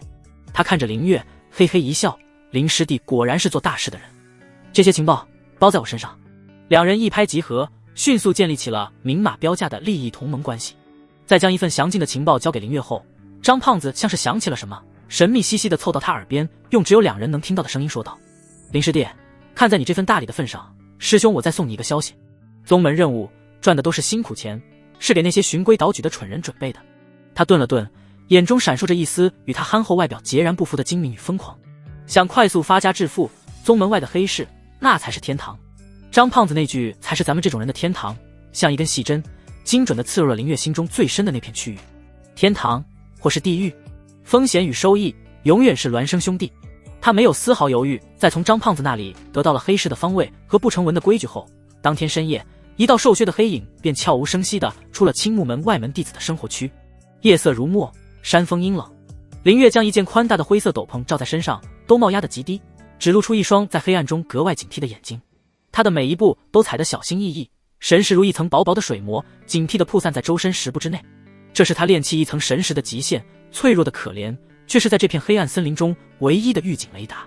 怀中那块冰凉坚硬的下品灵石是他全部的家当，紧挨着灵石的是那块从女修尸体旁捡来的布满奇异纹路的法器碎片，这便是他今夜的全部筹码。按照张胖子的指引，他绕过宗门巡逻的死角，穿过一片乱石嶙峋的密林，终于在一处隐蔽的山坳里看到了一片隐隐绰绰的火光，那就是黑市，一个没有任何官方存在的，完全由底层修士自发形成的混乱交易之地。还未走近，一股混杂着血腥味、草药味和某种焦糊味的奇特气息便扑面而来。嘈杂的人声被山壁和树木过滤，变得模糊而诡异，像无数鬼魂在低语。林月深吸一口气，压下心中的悸动，将心神调整到一种绝对冷静的状态。他脑子里飞快地过了一遍张胖子交代的要点：少说多看，不露财不露怯，相信自己的判断，也别完全相信自己的判断。这听起来像句废话，但林月明白其中的深意。在这里，任何人都可能是猎人，任何人都可能成为猎物。他踏入山坳的瞬间，立刻就有数道阴冷的目光从四面八方的阴影中扫了过来，带着审视，带着贪婪，像是在评估一块刚被扔进狼群的鲜肉，有几两骨头，又有几两肥油。林月脚步不停，目不斜视，仿佛对这些目光毫无所觉。他学着那些老油条的样子，将身体微微佝偻，气息收敛到极致，让自己看起来就像一条常年混迹于此的猎狗，毫不起眼，却也不好招惹。黑市不大，就是一片被简单清理出来的空地，地上胡乱地铺着一张张兽皮或破布，上面摆放着各种各样的东西，散发着微光的灵草，沾着血迹的妖兽材料，残破的法器，颜色诡异的丹药，甚至还有几个被禁制封住的笼子，里面关着瑟瑟发抖的妖兽幼崽。摊主们大多和他一样，斗篷罩身，气息隐晦，整个市场都笼罩在一种压抑而紧张的气氛里。人们的交易大多是压低声音，或是直接用眼神和手势完成。林月没有急着去寻找什么，而是像个幽灵般缓缓地在各个摊位之间游荡。他的大脑在高速运转。这个摊位上的灵草叶片边缘有不正常的枯黄，药性恐怕流失了70%，摊主却当成商品在卖。那个角落里兜售符箓的家伙，手指间有若有若无的硫磺气息，卖的80%是自己画的劣质货，威力不稳，关键时刻就是催命符。那边一把断剑，看似古朴，散发着淡淡的灵气波动，但林月的目光扫过断口，发现其金属光泽过于新鲜，十有八九是故意做旧，用微弱的阵法伪装的。这个世界的人不懂什么叫金属疲劳和氧化层，但他懂。知识在这里就是最锐利的武器。他一连逛了2圈，将整个黑市的情况摸了个大概，心中渐渐有了底。这里的确是天堂，是骗子和外行的天堂，也是他这种懂王的天堂。终于，他的目光停留在一个最不起眼的角落，那是一个枯瘦的老年人，整个人都缩在斗篷里，仿佛随时会熄灭的烛火。他的摊位上只摆着寥寥几件东西，都是些没人要的破烂，一块锈迹斑斑的铁牌，半截不知名的兽骨，还有几本被虫蛀的不成样子的古书。在修仙界，功法秘籍是命根子，就算是最低级的引气基础要诀，在凡人国度也是千金不换的至宝。摆在这里卖的，要么是人尽皆知的大陆货，要么就是彻底的赝品。但林月的瞳孔却在那一瞬间微微收缩，他的视线死死地锁定在了其中一本书上。那本书的封皮已经烂了大半，只能依稀辨认出4个歪歪扭扭的古字：炼气入门。心脏不争气地狂跳起来，他感觉到自己的呼吸都有些急促，但他强行命令自己冷静下来，不能表现出任何兴趣。他缓缓踱步过去，像是闲逛时无意中走到了这里。他先是拿起那块锈铁牌，装模作样的翻看了几下，然后一脸嫌弃地扔了回去。接着他才仿佛百无聊赖般，随手捡起了那本《炼气入门》，胡乱地翻了2页。书页残缺不全，上面的字迹也大多模糊不清。老丈，这破烂怎么卖？林月的声音沙哑而平淡，听不出任何情绪。那枯瘦老者缓缓抬起头，兜帽的阴影下露出一双浑浊却精明的眼睛，上下打量了林月一番，干巴巴地伸出3根手指。3块下品灵石。林月心中冷笑，一本连字都看不全的废书也敢要3块灵石，这简直是把他当成刚出道的雏儿在宰。1块灵石，林月直接还价，不能再多了，买回去引火都嫌他烧得不够旺。不卖。老者言简意赅，重新低下头，一副懒得再理你的模样。博弈开始了。林月知道对方在赌自己对这东西有特殊的兴趣。他将书册往摊位上一扔，转身就走，没有丝毫留恋。他走出7、8步，身后依旧没有任何动静。林月脑中念头飞转，难道自己判断错了？这老家伙真的不缺这点生意，还是说他看出了什么？不对，一个会把这种东西摆出来卖的人，必然是求财。他不开口，是在等自己回头。林月硬是忍住了回头的冲动，继续向前走。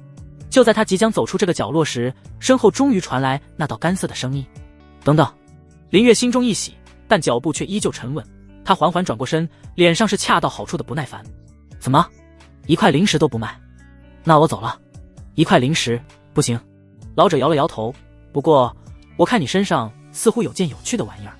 林月的心猛地一沉，他知道对方说的是那块法器碎片。这老东西眼光好毒什么玩意儿？我不知道你在说什么。林月矢口否认。呵呵，老者干笑2声，年轻人别装了，你怀里那东西虽然灵气散尽，但上面的纹路却有些上古的韵味，对懂行的人来说或许有点研究价值，对你这种炼气小辈却是一文不值。一瞬间，林月脑子里闪过无数念头。对方识货，但似乎也只看出了纹路古怪，并不知道这东西和灵石配合能发亮。这是一个巨大的信息差，你想怎么样？林月沉声问道。那本书，你怀里那块碎片，加上1颗下品灵石。老者开出了他的最终条件。林月沉默了，他表面上是在权衡，实际上是在表演。他在脸上露出挣扎、肉痛和犹豫，用1块价值未知的碎片去换一本同样价值未知的残书。这笔买卖在任何一个正常修士看来都是亏的，但对林月来说，这是天赐良机好。他仿佛下定了巨大的决心，从牙缝里挤出1个字。他从怀中掏出那块下品灵石和法器碎片，又快又狠地拍在摊位上，然后一把抓过那本《炼气入门》，头也不回地转身，迅速消失在人群中。看着林月离去的背影，枯瘦老者拿起那块碎片，在指尖抹撒了一下，浑浊的眼中闪过一丝讥讽。用一块毫无灵气的法器碎片换了一本自己抄写的缺了7、8成内容的废书足够，还搭进去一块下品灵石，又一个自作聪明的蠢货。而另一边，已经远离黑市躲入一片密林深处的林月，靠在一棵大树后，心脏依旧在剧烈的跳动，后怕紧张更多的却是难以抑制的狂喜。他颤抖着手翻开了那本散发着霉味的炼器入门。书中的内容虽然残缺的厉害，但对他来说最关键的东西都还在一页，画着一个由10几道基础纹路构成的形似漩涡的阵法图，旁边用模糊的字迹标注着聚灵阵残。另一页则是一个更加复杂形似数道平行箭头的阵法，标注着风系加速阵残。林月的呼吸彻底停滞了，他的脑海中仿佛有惊雷炸响。聚灵阵，这不就是他梦寐以求的能源模块吗？将灵石中储存的无序灵气转化为稳定可控的能量流加速阵，这不就是电磁加速线圈的修仙版吗？通过引导能量对弹丸进行2次助推，这一刻他之前所有天马行空的设想都有了理论的根基。他仿佛看到了一扇全新的大门正在自己面前缓缓开启，门后是一条从未有人走过的荆棘丛生却又通往无上光明的道路。他紧紧地攥着那本破书，指节因为用力而发白。他欣喜若狂，他终于找到了将科学与修仙结合的理论基础，一条前无古人的道路即将被他开辟。林月的洞府已经不能称之为洞府了，这里更像是一个刚刚经历过数轮地毯式轰炸的战争遗迹，或者说一个充满了黑色幽默感的灾难现场。自从黑市归来，林月整个人便陷入亢奋的状态。那本残破的炼器入门就是他的圣经，而聚灵阵与风系加速阵则是通往神国的天梯。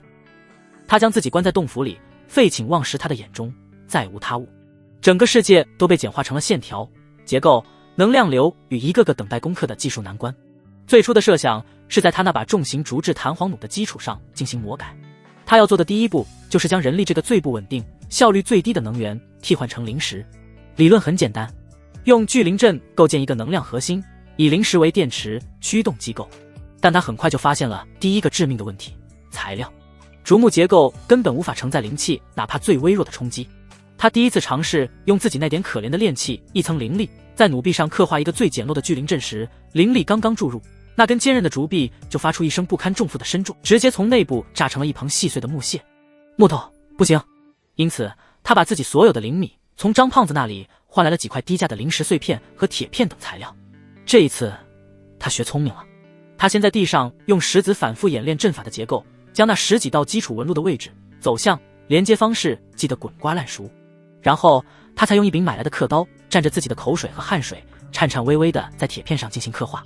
炼器一层的灵力细若游丝，控制起来艰难无比，一道纹路往往要刻画几10次才能勉强成型，精神消耗巨大。整整3天，他才在一块巴掌大的铁片上勉强复刻出一个扭曲丑陋的聚灵阵。他小心翼翼地取出一枚下品灵石的碎片，按在阵法中心的凹槽里，然后屏住呼吸，缓缓注入一丝灵力作为引信。成了！他清晰地感觉到阵法被激活了，一股微弱但精纯的灵气从灵石中被抽离出来，沿着他刻画的纹路开始流动。然而喜悦仅仅持续了不到1息，那股灵气流就像一匹脱缰的野马，瞬间挣脱了粗糙阵纹的束缚，变得狂暴无比。只听砰的一声闷响，那块铁片如同被一只无形的大手狠狠攥了一把，瞬间变得滚烫，中央部分直接融化出了一个小洞，一股黑烟夹杂着刺鼻的焦糊味冲天而起。失败了！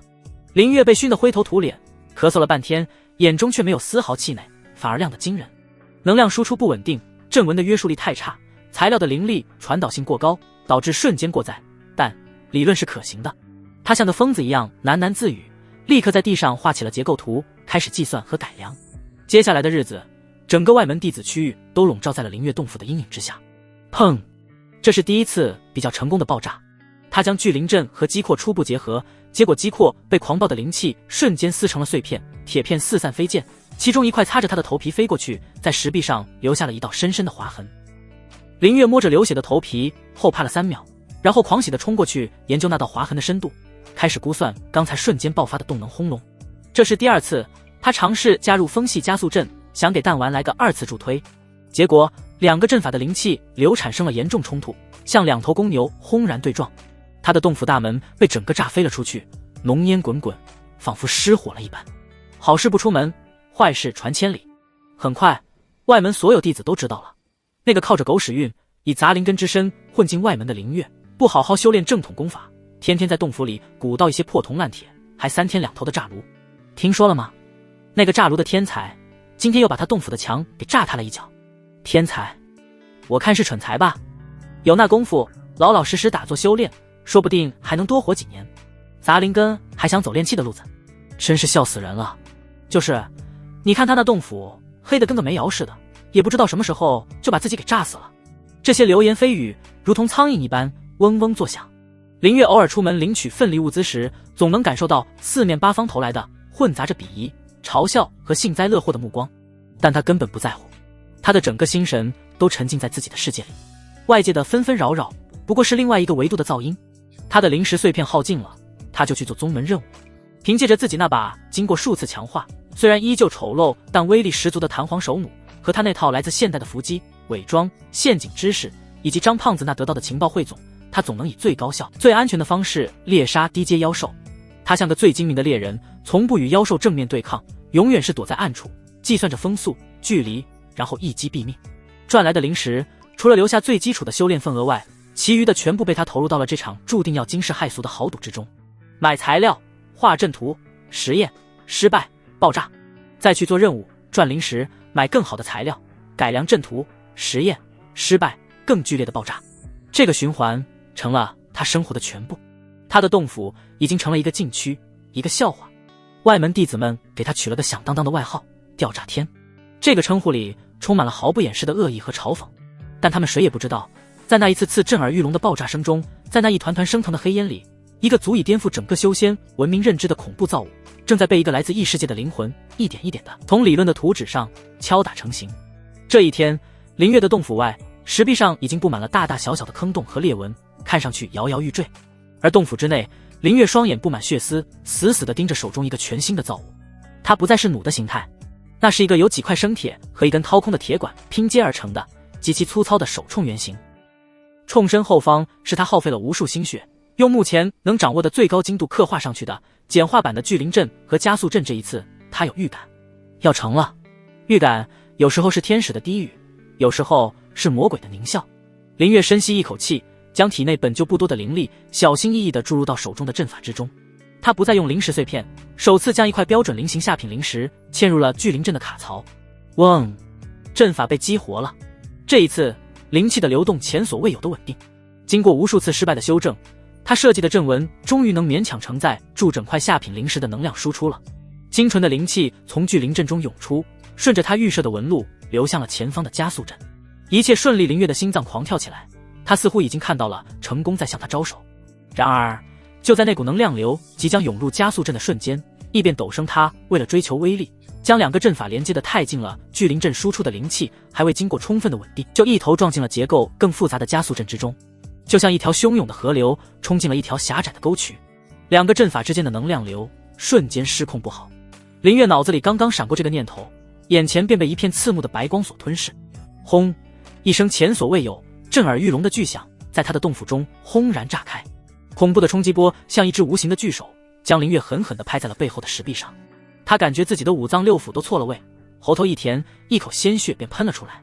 那把被他寄予厚望的灵能手铳原型已经彻底分崩离析，狂暴的灵气将金属零件炸成了无数细小的碎片，裹挟着巨大的动能向四面八方传射。吃吃吃，无数碎片深深地嵌入了洞府的石壁，留下一个个骇人的小孔。林月的身体自然也没能幸免，他只觉得浑身上下传来一阵阵撕裂般的剧痛，意识一黑便彻底失去了知觉。不知过了多久，他是在一阵钻心的疼痛中醒来的，耳朵里依旧是持续不断的嗡鸣，眼前发黑，浑身上下没有一处不痛。他挣扎着坐起来，低头一看，顿时倒吸一口凉气。他的胸口、手臂、大腿上布满了大大小小的伤口，鲜血淋漓，有几块锋利的金属碎片甚至还嵌在肉里。更糟糕的是，他体内的灵气已经彻底乱成了一锅粥。那些因爆炸而侵入体内的狂暴灵气，正像无数把小刀子在他的经脉里横冲直撞，带来一阵阵针扎般的刺痛。完脱了！林月苦笑着靠在冰冷的石壁上，感觉自己的生命力正在一点点流逝。他想运转青木诀去梳理灵气，但稍一动念，经脉中就传来一阵撕裂般的剧痛，让他险些再次晕厥过去。这一次的伤太重了。就在他感到一阵阵绝望之时，洞府门口一个瘦弱的身影悄无声息地出现了，是苏尔。他他显然是被那声巨响惊动了，俏生生地站在被炸飞的洞府大门废墟前，手中还捧着几株散发着清新气息的疗伤草药，一双清澈的眸子里写满了惊恐和担忧。林月，你……他的声音细若蚊蝇，带着一丝不易察觉的颤抖。当他看清洞府内的惨状和林月那一身骇人的伤势时，小脸瞬间变得煞白。我没事。林月想挤出一个笑容，却牵动了嘴角的伤口，疼得他龇牙咧嘴。苏尔没有再多问，他咬了咬下唇，像是下定了什么决心，快步走了进来。他将手中的草药放在地上，然后蹲下身，伸出纤细的手指，轻轻搭在了林月的手腕上。一股温和、充满了生命气息的木系灵力缓缓地渡入林月的体内。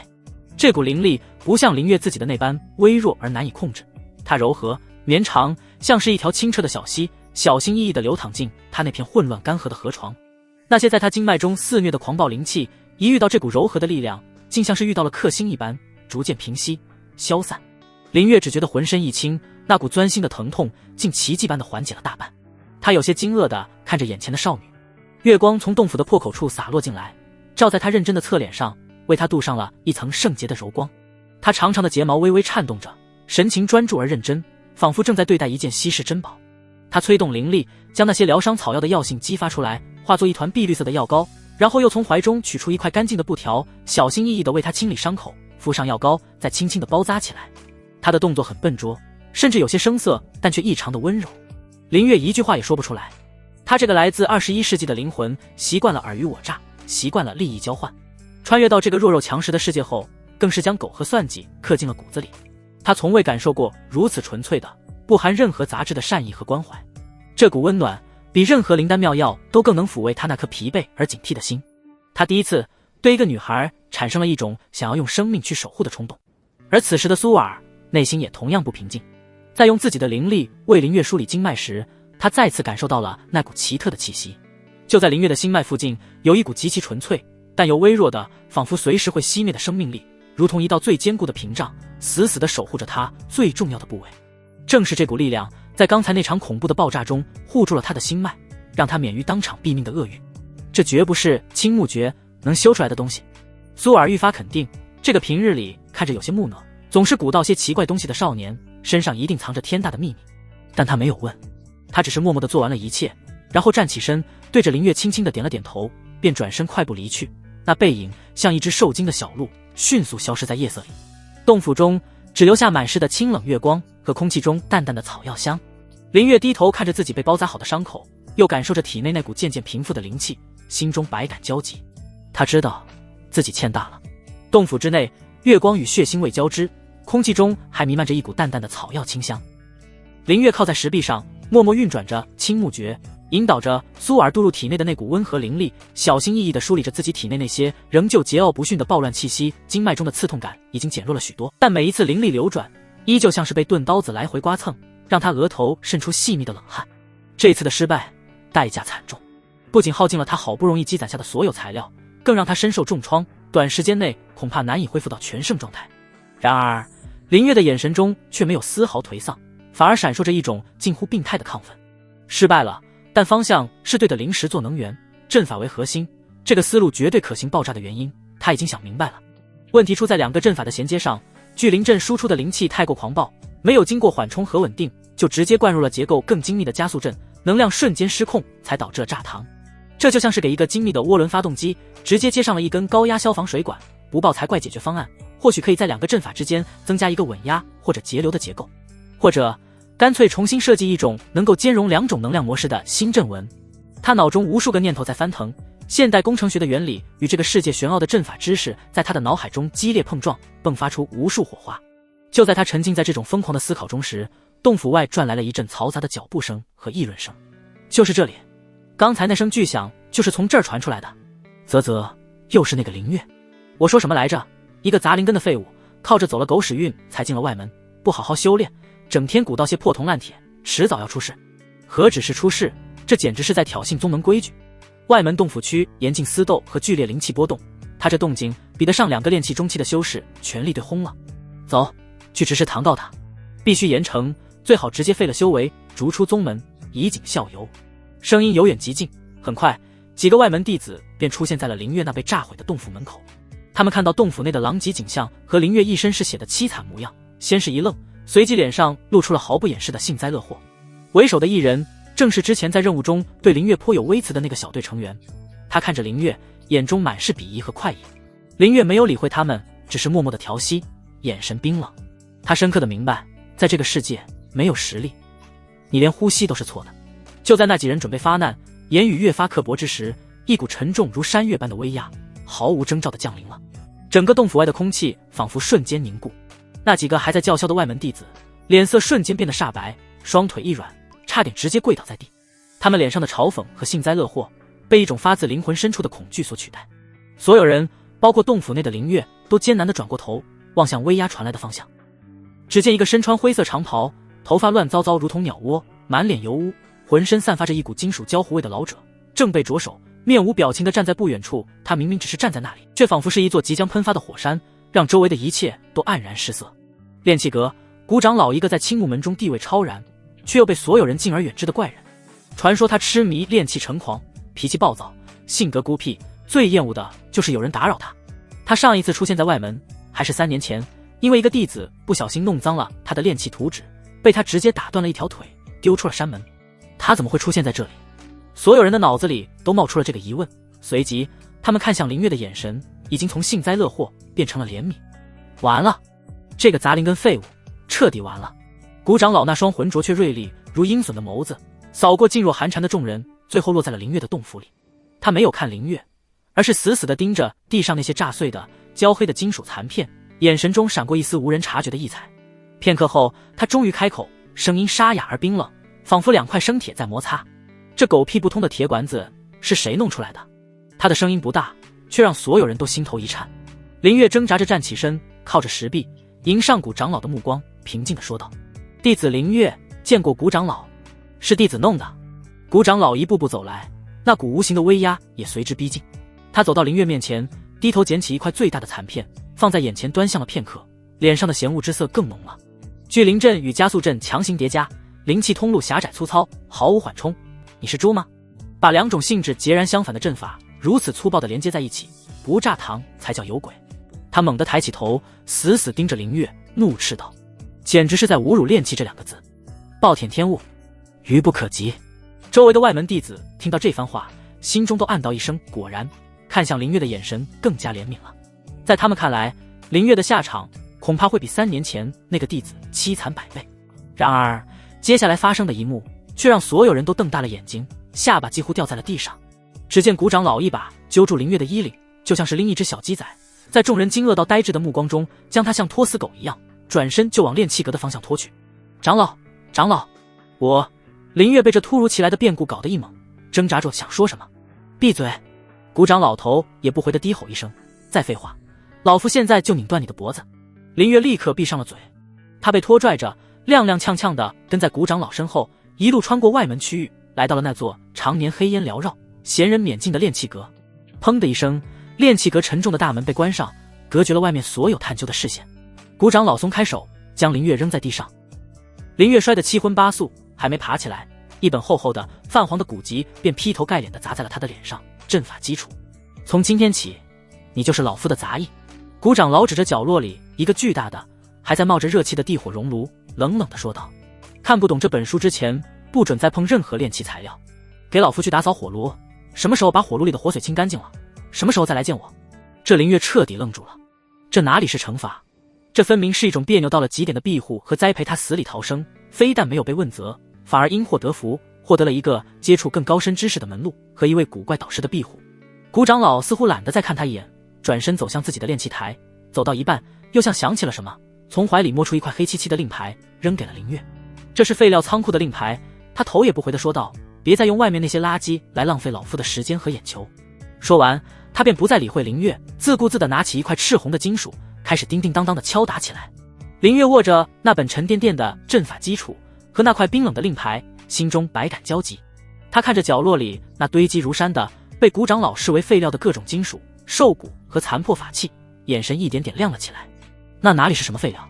在那双洞悉了现代机械原理的眼睛里，那分明是一座等待他去开采的蕴藏着无限可能的宝藏矿山。有了理论，有了材料，甚至还有了一位打压式的导师。他的第一个真正的拥有实战能力的作品还会远吗？炼气阁的地火熔炉边，炙热的空气让人的呼吸都带着灼痛感。林月浑身被汗水浸透，脸上身上沾满了黑色的炉灰，看上去比在杂役院时还要狼狈几分。但他毫不在意，只是专注地用一把特制的长柄铁勺清理着熔炉底部的火髓。这活儿又苦又累，对灵力的消耗也极大，但对林月来说却是一种难得的修行。他一边机械地重复着动作，一边脑子里飞快地运转着阵法基础里的内容。原来如此，阵纹的本质是对天地灵气的一种引导和欺骗。聚灵阵的核心是内旋，形成灵气漩涡，而加速阵的核心是定向喷发，两者属性相冲，难怪会炸。如果在两者之间加入一个类似电容的储能阵法，先将聚灵阵汇集的灵气储存起来，再通过加速阵一次性释放，威力岂不是能更上一层楼？不行，储能阵法太复杂，以我现在的水平根本刻画不出来。但或许可以换个思路，改造加速阵的阵纹，让它的入口呈漏斗状，增加一个缓冲区域。无数灵感在脑海中迸发，他恨不得立刻就丢掉勺子，找块铁板来实践一番。就在这时，一个怯生生的声音在炼气阁门口响起：林月。林月动作一顿，回过头，只见苏尔正站在门口，有些不安地搅着衣角。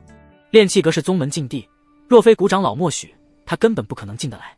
他看到林月那副挖眉弓的模样，眼中闪过一丝心疼，随即又像是想起了什么重要的事情，小脸上写满了担忧。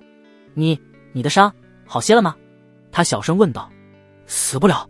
林月咧嘴一笑，露出一口白牙，在满脸炉灰的映衬下显得有些滑稽。他放下铁勺，走到阴凉处，问道：你怎么来了？这里可不是外门弟子能随便进的。苏尔从怀里取出一个小小的布包，递了过去，低着头说：我听说了你的事，这是我用自己种的清新草做的茶，能安神静气。林月接过布包，打开闻了闻，一股清新的草木气息沁人心脾。他心中一暖，知道这又是少女的一番心意。他没有矫情，收下了布包，正想道谢，却发现苏尔欲言又止，神情中带着一丝难以掩饰的紧张和为难。林月的观察力何等敏锐，立刻察觉到了不对劲。他收起笑容，正色道：出什么事了？苏尔被他认真的眼神看得有些慌乱，支支吾吾地说道：没什么大事，就是我接了一个宗门任务，过2天就要出发了。宗门任务？林月眉头一皱，什么任务？去宗门东边的妖兽森林采集一种叫月光草的灵植。苏尔的声音更低了，月光草对我的修炼很有好处，可是守护月光草的是一头3级妖兽嗜血狼。3级妖兽，林月的心猛地一沉。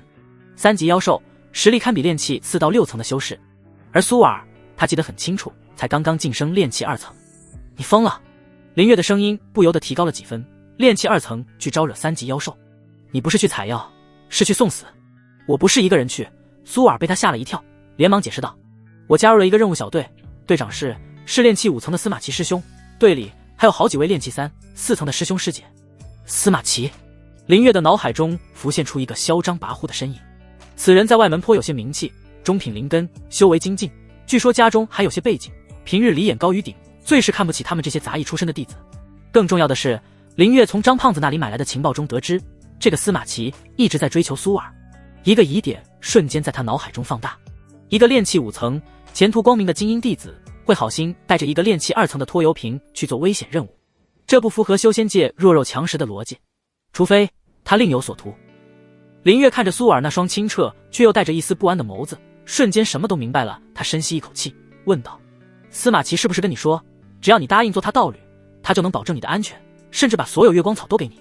苏尔猛地抬起头，眼中满是震惊，显然没想到林月能一语道破。他没有说话，只是轻轻咬着嘴唇，默认了。那你为什么还要去？林月追问道。我需要月光草。苏尔的眼神暗淡下来，我的功法特殊，有了月光草，或许能在3个月内突破到炼气5层。林月沉默了，他知道苏尔的倔强，他也想变强，不想一直做那个需要被人保护的柔弱的自己。可他更清楚，此行之凶险，绝不仅仅是那头是血狼。一个心怀不轨的队长，在危机四伏的野外，比任何妖兽都更可怕。去还是不去？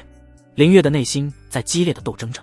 他刚刚得罪了外门那么多人，又被谷长老禁足在炼气阁，自身实力也因炸堂而大打折扣。此刻出去，无疑是把自己置于险地。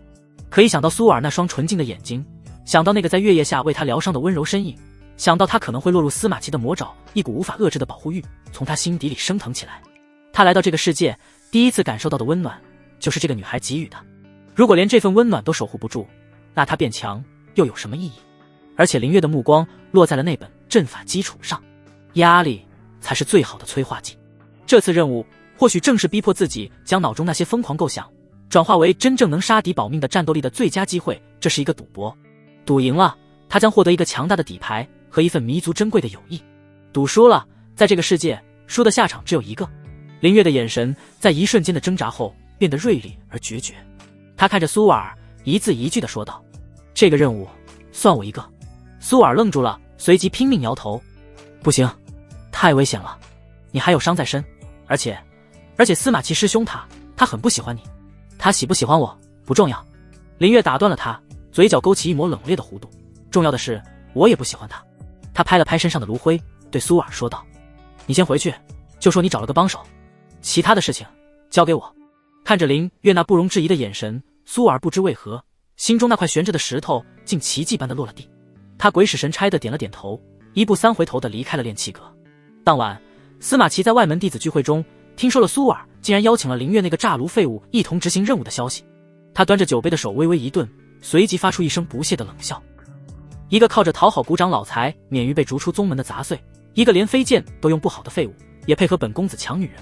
他看向妖兽森林的方向，眼中闪过一丝阴狠的杀机。也好，省得我再找机会了。森林里妖兽无眼，死个把人再正常不过了。一场由妖兽、人心、嫉妒和杀意交织而成的狩猎即将拉开帷幕。炼气阁的地火熔炉永不停歇地喷吐着燥热的火焰，将坚硬的玄铁矿石都炙烤得微微发软。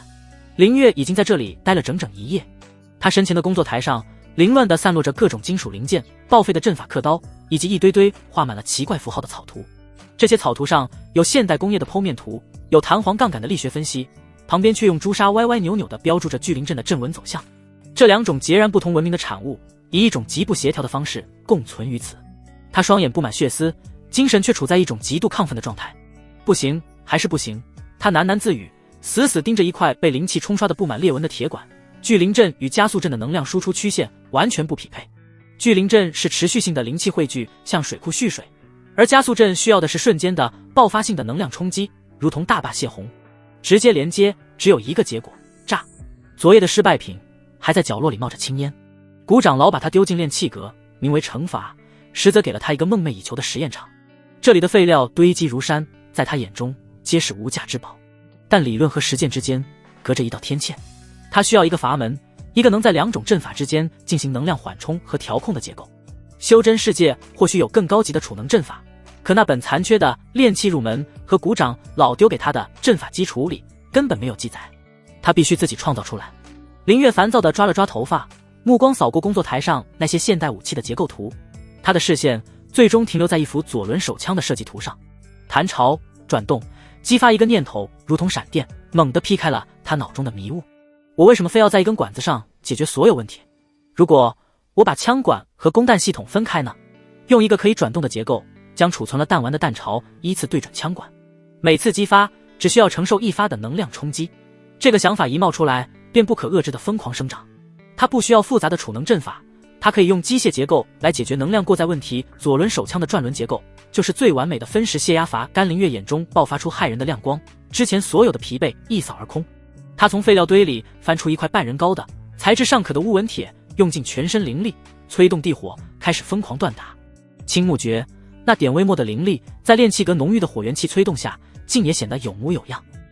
他将乌纹铁段造成一个拳头大小的可以转动的圆柱体，在上面精准地钻出了3个孔洞。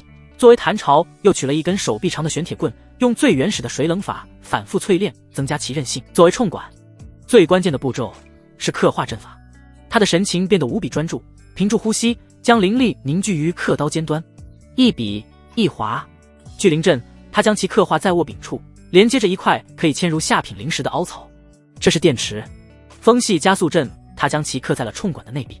为了增加缓冲，他按照自己的理解，将阵纹的入口改造成了漏斗状，强行制造出一个简陋的预充能区。最后，他设计了一个精巧的机构，将弹匣的转动与扳机的扣动联动起来。整整1天1夜，不眠不休。当清晨的第一缕阳光透过炼气阁的窗户照进来时，一件造型无比古怪的武器静静地躺在了工作台上。它通体乌黑，线条粗犷，既没有法器的流光溢彩，也没有宝剑的锋锐之气，看上去就像一根烧火棍焊上了一个铁疙瘩，充满了野蛮而原始的工业感。林月抚摸着冰冷的冲身，感受着上面凹凸不平的阵纹，心脏不受控制的剧烈跳动起来。他将其命名为灵书冲，以灵为书，一发入魂。他小心翼翼地将3枚用妖兽骨刺打磨，尖端涂抹了苏尔给的毒液的弹丸，装入3个坛巢之中，又将自己身上仅有的一块下品灵石嵌入了握柄的凹槽。灵石嵌入的瞬间，冲身上的聚灵阵微微一亮，一股微弱的灵气开始缓缓流转。成功了！林月压抑着激动，抱着灵书冲，悄悄溜到了宗门后山一处无人问津的废弃采石场。他深吸一口气，回忆着前世在射击游戏里的感觉，抬起手臂，将黑洞洞的冲口对准了100步外一块1人多高的巨石，瞄准，扣动扳机。没有预想中惊天动地的巨响，只有一声沉闷如雷的轰鸣。嗡！一股恐怖的后坐力猛地传来，震得他整条右臂瞬间发麻。他甚至没看清弹丸的轨迹，100步外的那块巨石中央已经多出了一个碗口大的窟窿，碎石向四周迸射威力，远超想象，这已经不是炼气期修士能拥有的破坏力了。林月心中狂喜，顾不得发麻的手臂，再次瞄准，扣动了扳机。又是一声沉闷的轰鸣，巨石上再次炸开一个窟窿，与前一个紧紧相邻。就在他准备激发第3发时，异变陡生手中灵书冲的冲管以肉眼可见的速度变得通红，上面刻画的加速阵纹疯狂闪烁，发出不堪重负的滋滋声。一股极度危险的气息从中散发出来。不好，要炸膛！林月脑中警铃大作，他毫不犹豫地将全身灵力灌注于双腿，猛地向后跃出。几乎就在他脱手的瞬间，那根滚烫的冲管发出咔嚓一声脆响，一道细微的裂痕出现在了上面。呼呼！林月半跪在地上，大口喘息着，冷汗已经浸透了后背。他看着不远处那把还在冒着白烟的灵书冲，眼中除了后怕，更多的是一种难以言喻的兴奋。威力巨大，但限制也同样致命。以目前的材料和工艺，连续激发3发就是他的极限，超过这个数立刻炸膛。而且每开一枪，对灵力的消耗也极为恐怖。刚才那2下几乎抽空了他体内1/3的灵力。他走上前，捡起灵书冲，感受着上面残留的余温，又看了看自己那枚下品灵石，估算了一下，大约还能制作4发弹药，总共7发，这就是他全部的家当。明天就要进入妖兽森林了。这把仅仅能稳定打出2发，极限3发的不稳定的灵书冲，能否成为他在3级妖兽和司马奇那不怀好意的目光面前保住自己和苏尔性命的底牌？林月不知道，他只知道自己没有退路。他将灵书冲用破布仔细包裹起来，背在身后，眼神变得前所未有的锐利。第2天清晨，青木门山门外，一行5人整装待发，为首的正是司马奇。他身着一袭崭新的门派精英弟子服，手持一柄寒光闪闪的法剑，整个人意气风发。他身边还跟着2名炼气4层的跟班，正对他各种吹捧。苏尔则安静地站在一旁，略显不安地看着姗姗来迟的林月。当看到林月背上那个用破布包裹的烧火棍一样的长条物时，司马奇的嘴角勾起一抹毫不掩饰的讥讽。林师弟，你这是怕森林里没柴火烧，特地给我们背过来的吗？他身后的2名跟班顿时发出一阵哄笑。林月面无表情，仿佛没有听见他的嘲讽，只是走到苏尔身边，对他点了点头。人都到齐了，就别浪费时间了。司马奇冷哼一声，高傲地一甩袖子，出发。记住，进了森林，一切听我指挥，谁要是敢乱来，出了事可别怪我没提醒。他说话时，冰冷的目光意有所指地在林月身上扫过。林月低着头，没人看到他藏在袖子里的手已经悄然握住了灵书冲冰冷的握柄。一场交织着妖兽、人心、嫉妒和杀意的狩猎正式开始。灵泽之园外的林海如同一片凝固的绿色海洋，将天光切割得支离破碎。潮湿的腐叶气息混杂着不知名妖兽的腥骚味，在林间弥漫。对修仙者而言，这本是寻常，但队伍中的气氛却比这林子还要压抑几分。司马奇走在最前方，手中法剑吞吐着淡淡的寒芒，似乎在宣示着他炼气5层以及队长的地位。他身后的2名跟班则像是2只警惕的猎犬，时刻注意着周遭的动静，偶尔会用眼角的余光轻蔑地扫过队伍末尾的林月。林月对此视若无睹，他的全副心神都沉浸在对周围环境的感知中。那里的灌木丛过于茂密，适合藏匿；那里的地面松软，可能有绝地妖兽的巢穴。风从哪个方向吹来，会提前送来危险的气息。这些在司马奇等人看来毫无意义的细节，在他脑中却构成了一张实时更新的战场态势图。他的手看似随意地搭在背后那根用破布包裹的长条物上，实则五指已经扣住了冰冷的击阔。哼，一个杂灵根就算走了狗屎运晋升外门，也改不了一身凡人的穷酸气。司马齐似乎觉得一路沉默太过无趣，终于忍不住开口，声音不大，却足以让每个人听清，带兵器不带法器，是觉得自己的力气比妖兽的爪牙还大吗？就是司马师兄，您瞧他那宝贝，黑不溜秋的，怕不是从哪个灶坑里扒出来的烧火棍吧？一名跟班立刻心领神会地附和道，引来另一人压抑的窃笑。苏尔秀眉微蹙，担忧地看了林月一眼，嘴唇动了动，却终究没说什么。在这种以强者为尊的环境下，任何辩解都只会招来更多的羞辱。林月依旧没有反应，他甚至连眼皮都没抬一下，脑子里飞快地运转着。司马齐炼气5层，中品灵根，主修宗门基础剑诀青木诀，但看其法剑上的灵光波动，应该还兼修了一门锐金属性的攻击法术。为人骄傲，心胸狭窄，控制欲强。2个跟班都是炼气4层，修为虚浮，只会摇旗呐喊，不足为虑。苏尔炼气2层，以木之体，心思单纯，战斗经验几乎为0，是队伍中最需要保护的短板。而自己，他掂了掂背后的林书冲，心中一片沉静。真实战力取决于他能否在对方的认知之外打出致命的一击。都闭嘴！前面就是月光草的生长地了，那头嗜血狼狡猾得很，不想死的就打起精神。司马齐呵斥了一句，似乎在彰显自己的威严。众人穿过一片低矮的蕨类植物，眼前豁然开朗。一处小小的山坳中，10几株通体银白、叶片如弯月的小草，正静静地散发着柔和的光晕，正是此行的目标——月光草。苏尔眼中闪过一丝喜色，正要上前，司马齐却抬手拦住了他。别急，他冷笑道：“正主还没出来呢。”话音未落，一声低沉的咆哮，毫无征兆地从侧方的密林中炸响一道快如鬼魅的黑影，带着一股腥风，猛地扑了出来。那是一头体型健硕的妖狼，通体覆盖着灰黑色的硬毛，一双眼睛血红如灯，獠牙外露，正是任务目标3级妖兽嗜血狼结阵。司马齐暴喝一声，反应倒也不慢，他手中的法剑一震，一道青色的光幕瞬间在众人身前展开。同时，他身后的2名跟班也急忙掐动法诀，2面土黄色的光盾拔地而起，护在光幕之前。这是宗门任务最常用的防御组合，看起来固若金汤。然而，他们都低估了这头是血狼的凶悍黑影，没有丝毫停滞，竟如同一发炮弹，狠狠地撞在了土盾之上。砰砰，2声闷响，那2面看起来厚重的土盾如同纸糊的一般，瞬间炸裂成漫天烟尘。紧接着，嗜血狼的利爪狠狠地拍在青色光幕上，咔嚓，光幕发出一声不堪重负的哀鸣，蛛网般的裂纹迅速蔓延开来，仅仅支撑了不到一息，便轰然破碎。怎么可能？司马齐骇然失色，他引以为傲的防御竟被一击摧毁。是血狼撕开防御，毫不停留，血红的眸子死死锁定了队伍中气息最弱的苏尔。在妖兽的本能中，先解决最弱的是最高效的捕猎方式。尖锐的破空声响起，狼爪上闪烁着金属般的光泽，直取苏尔的咽喉。苏尔吓得脸色惨白，他想要施法，可体内的灵力却因恐惧而变得滞涩，一时间竟连最基础的法术都用不出来。司马齐和另外2人也被这突如其来的变故惊得手足无措，根本来不及援救。死亡的阴影瞬间笼罩了少女。就在这电光火石之间，一道身影猛地从旁撞来，一把将苏尔推开。是林月，他将苏尔推向安全地带，自己则顺势一个翻滚，拉开了与嗜血狼的距离，同时也让自己完全暴露在了妖兽的攻击路线上。找死！司马齐见状，非但没有感激，反而低声咒骂了一句。嗜血狼一击落空，立刻调转方向，再次扑向林月。在他眼中，这个主动送上门来的人类和刚才那个一样弱小。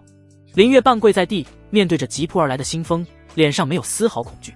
他终于等到了这个机会，一个没有任何遮挡、目标清晰、距离恰到好处的射击窗口。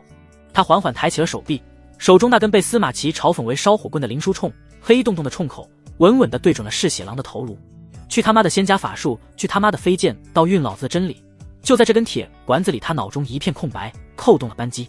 没有剑气破空的呼啸，也没有法术吟唱的灵光，只有一声沉闷如9天惊雷般的轰鸣，炸响在死寂的林间轰。恐怖的后坐力震得林月整条右臂一阵酸麻。一枚闪烁着微弱青芒的骨刺弹丸，以一种超越了在场所有人动态视力极限的速度脱膛而出。嗜血狼甚至来不及发出一声哀嚎，他那前扑的矫健身姿猛地一滞，健壮的右肩胛处猛然炸开一个血淋淋的大洞，碎肉与骨骼混合着鲜血向后喷射出数尺之远。嗷呜！凄厉的惨叫此刻才姗姗来迟，全场死寂。司马齐脸上的惊骇凝固成了一个滑稽的表情，那2名跟班更是张大了嘴巴，几乎能塞进一个鸡蛋。苏尔捂着嘴，美眸中充满了难以置信的神色。这是什么法器？为何会有如此恐怖的威力？林月没有理会众人的震惊，他的眼神冷得像冰，手臂的酸麻感还未完全消退，但他强行稳住身形，再次抬起了林书冲。一击得手，必须乘胜追击。嗜血狼吃痛之下，凶性被彻底激发，他放弃了林月，转而用仅剩的3条腿疯狂地冲向离他最近的一名跟班，想要先撕碎一个敌人。救我！司马师兄救我！那名跟班吓得魂飞魄散，连滚带爬地后退。孽畜！司马齐终于反应过来，怒喝一声，催动飞剑斩向是血狼的后背。就在此刻，林月的第2次攻击到了，轰！又是一声巨响，第2发弹丸精准无误地命中了嗜血狼的左后腿，咔嚓一声脆响，那条腿应声而断，只剩一层皮肉还连着。嗜血狼庞大的身躯失去了平衡，轰然倒地，在地上翻滚着，溅起一片尘土。2次射击，仅2次射击，一头凶悍的3级妖兽就这么被废掉了。司马齐的飞剑堪堪斩在嗜血狼翻滚的身体上，只留下了一道不深不浅的伤口，与林月造成的破坏相比，简直如同挠痒。他看着林月手中那根还在冒着淡淡白烟的铁管子，脸上一阵青一阵白，眼神中除了震惊，还多了一丝难以掩饰的贪婪。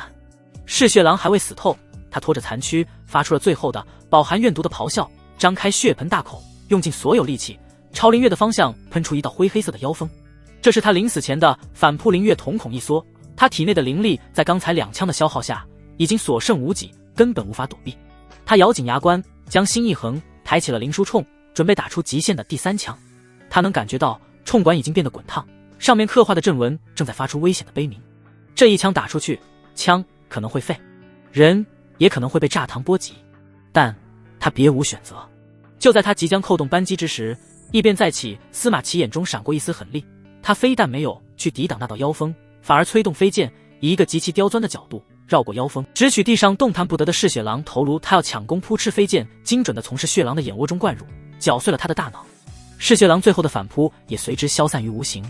战斗结束了，司马齐傲然立于嗜血狼的尸体旁，长剑一甩，收回剑鞘，用一种居高临下的眼神看着林月，朗声道：幸不辱命，总算解决了这头孽畜。仿佛刚才那力挽狂澜的2枪根本不存在。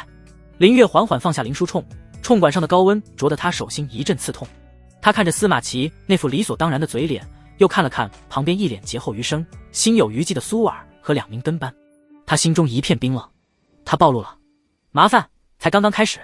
司马齐的目光如有实质般的落在他背后的林书冲上，那眼神不再是嘲讽和轻蔑，而是一种混合了忌惮、贪婪和杀意的复杂光芒。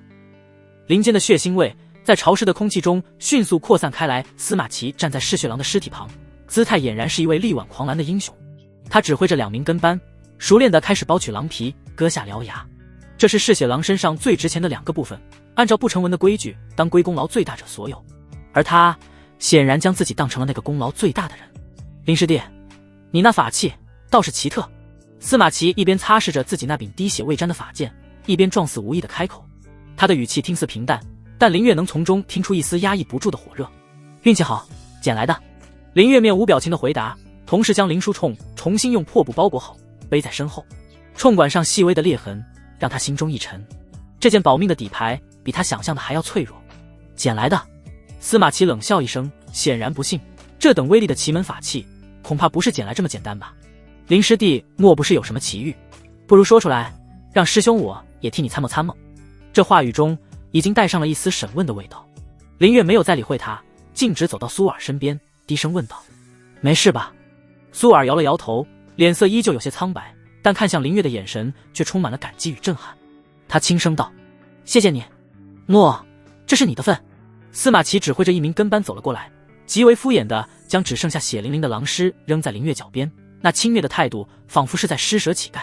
按照宗门的规矩，参与任务者皆有份，但此刻最珍贵的狼皮、獠牙、利爪尽归司马齐，剩下的血肉他们3人也挑走了最好的部分，留给林月的是最差的。林月的拳头在袖中悄然握紧，指节因用力而微微发白，但他终究还是松开了。实力不如人，任何愤怒都是无能狂怒。他默默地捡起那块狼肉，用一张大大的叶子包好。司马齐将这一切看在眼里，嘴角的讥讽之色更浓。在他看来，林月的忍气吞声是弱者的表现。一个走了狗屎运的杂灵根，就算拥有了一件厉害的法器又如何，终究上不了台面。但他心中对那件法器的贪念却愈发炽烈，能让一个炼气一层的废物爆发出重创3级妖兽的力量。这东西若是落到自己手里，司马齐的目光变得越发阴冷。回城的路气氛诡异到了极点，司马齐不再言语，只是若有若无地走在林月身后，那阴冷的目光如同毒蛇般时刻锁定着林月背后的烧火棍。林月能清晰地感觉到那股不怀好意的视线，他的大脑在飞速运转。司马齐动了杀心，这是毫无疑问的。他会什么时候动手？回宗门的路上，还是回到宗门之后再寻觅机会？以他骄傲自负的性格，大概率不屑于在野外偷袭，更可能是在宗门内用他自认为正当的手段来巧取豪夺。但凡事皆有万一，林月的手始终没有离开过背后的林书冲。冲管虽然出现了裂痕，但再打出一发应该没有问题，一发就是他最后的底牌。幸好一路无事，直到看见青木门那高大的山门，司马齐才收回了那几乎要化为实质的目光，冷哼一声，带着2个跟班扬长而去。林月长长地舒了一口气，紧绷的后背已经被冷汗浸透。与嗜血狼的战斗，他并未觉得有多凶险，但与司马齐这一路无声的对峙，却让他感到了刺骨的寒意。人心远比妖兽可怕。回到那间简陋的洞府，林月第一时间关上石门，布下一个简易的警戒阵法。他将那块狼肉放在石桌上，准备处理一下果腹。今日消耗巨大，急需补充体力。就在他用小刀切开狼肉时，刀尖忽然碰到了一个极其坚硬的异物。林月心中一动，小心翼翼地切开周围的肌肉组织，一个拳头大小的被厚厚的筋膜包裹的胃囊出现在他眼前。那坚硬的异物就在胃囊之中。他用刀尖划开胃壁，一股浓烈的酸臭味扑面而来。胃里空空如也，只有一颗被胃液腐蚀的坑坑洼洼、毫不起眼的珠子静静地躺在其中。珠子呈灰白色，表面沾满了粘液，看起来就像一颗普通的石头。胃结石。林月脑中闪过这个词，这跟前世某些动物体内形成的结石很像。他忽然想起在森林里，司马齐的跟班处理狼尸时，似乎也抱怨过几句，说这狼的肚子里没什么油水，只有一堆烂肉和石头。看来他们当时也发现了，只是不识货，当成废物给扔了。林月心中一动，将这颗结石拿起，用水系的清洁术冲洗干净。当表面的污秽被洗去，珠子的真面目显露了出来。它并非石头，而是一种奇异的半透明的晶体，通体浑圆，内部似乎有流光在缓缓转动。虽然光芒暗淡，但一股精纯至极的灵气波动从中散发出来。林月的呼吸瞬间变得急促起来。这不是胃结石，这是一颗内丹，而且从这精纯的灵气判断，这绝不是那头3级嗜血狼能够凝聚出来的嗜血狼，生性驳杂，内丹也应该是狂暴混乱的。但这颗内丹却精纯凝练，带着一股纯粹的风的意境。是那头是血狼在不久前吞噬了另一头更强大的风属性的妖兽，这简直是天降横财灵。越压抑着狂喜，将一丝灵力探入其中。嗡，一股沛然的纯净的风属性灵气瞬间反馈回来，让他感到一阵心旷神怡。这颗内丹的价值远胜那蟑螂皮和獠牙10倍不止。有了它，自己不仅能将灵书冲上的加速阵进行升级，甚至可以尝试刻画更复杂的复合阵法，比如让弹丸在空中旋转，产生螺旋破甲效果的旋风阵。到时候灵书冲的威力将再次暴涨。就在他兴奋地规划着武器升级蓝图时，一丝微弱的不协调的感觉从内丹深处传来。林月心中一凛，收起了激动的情绪，将全部心神沉入其中，用自己那微弱的神识小心翼翼地向内丹核心探去。神识穿过层层叠叠的风属性能量，终于触及到了内丹的最深处。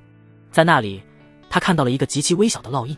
那烙印并非天然形成，带着明显的人工雕琢痕迹，形状古朴，像是一朵燃烧的火焰，又像是一只展翅的飞鸟。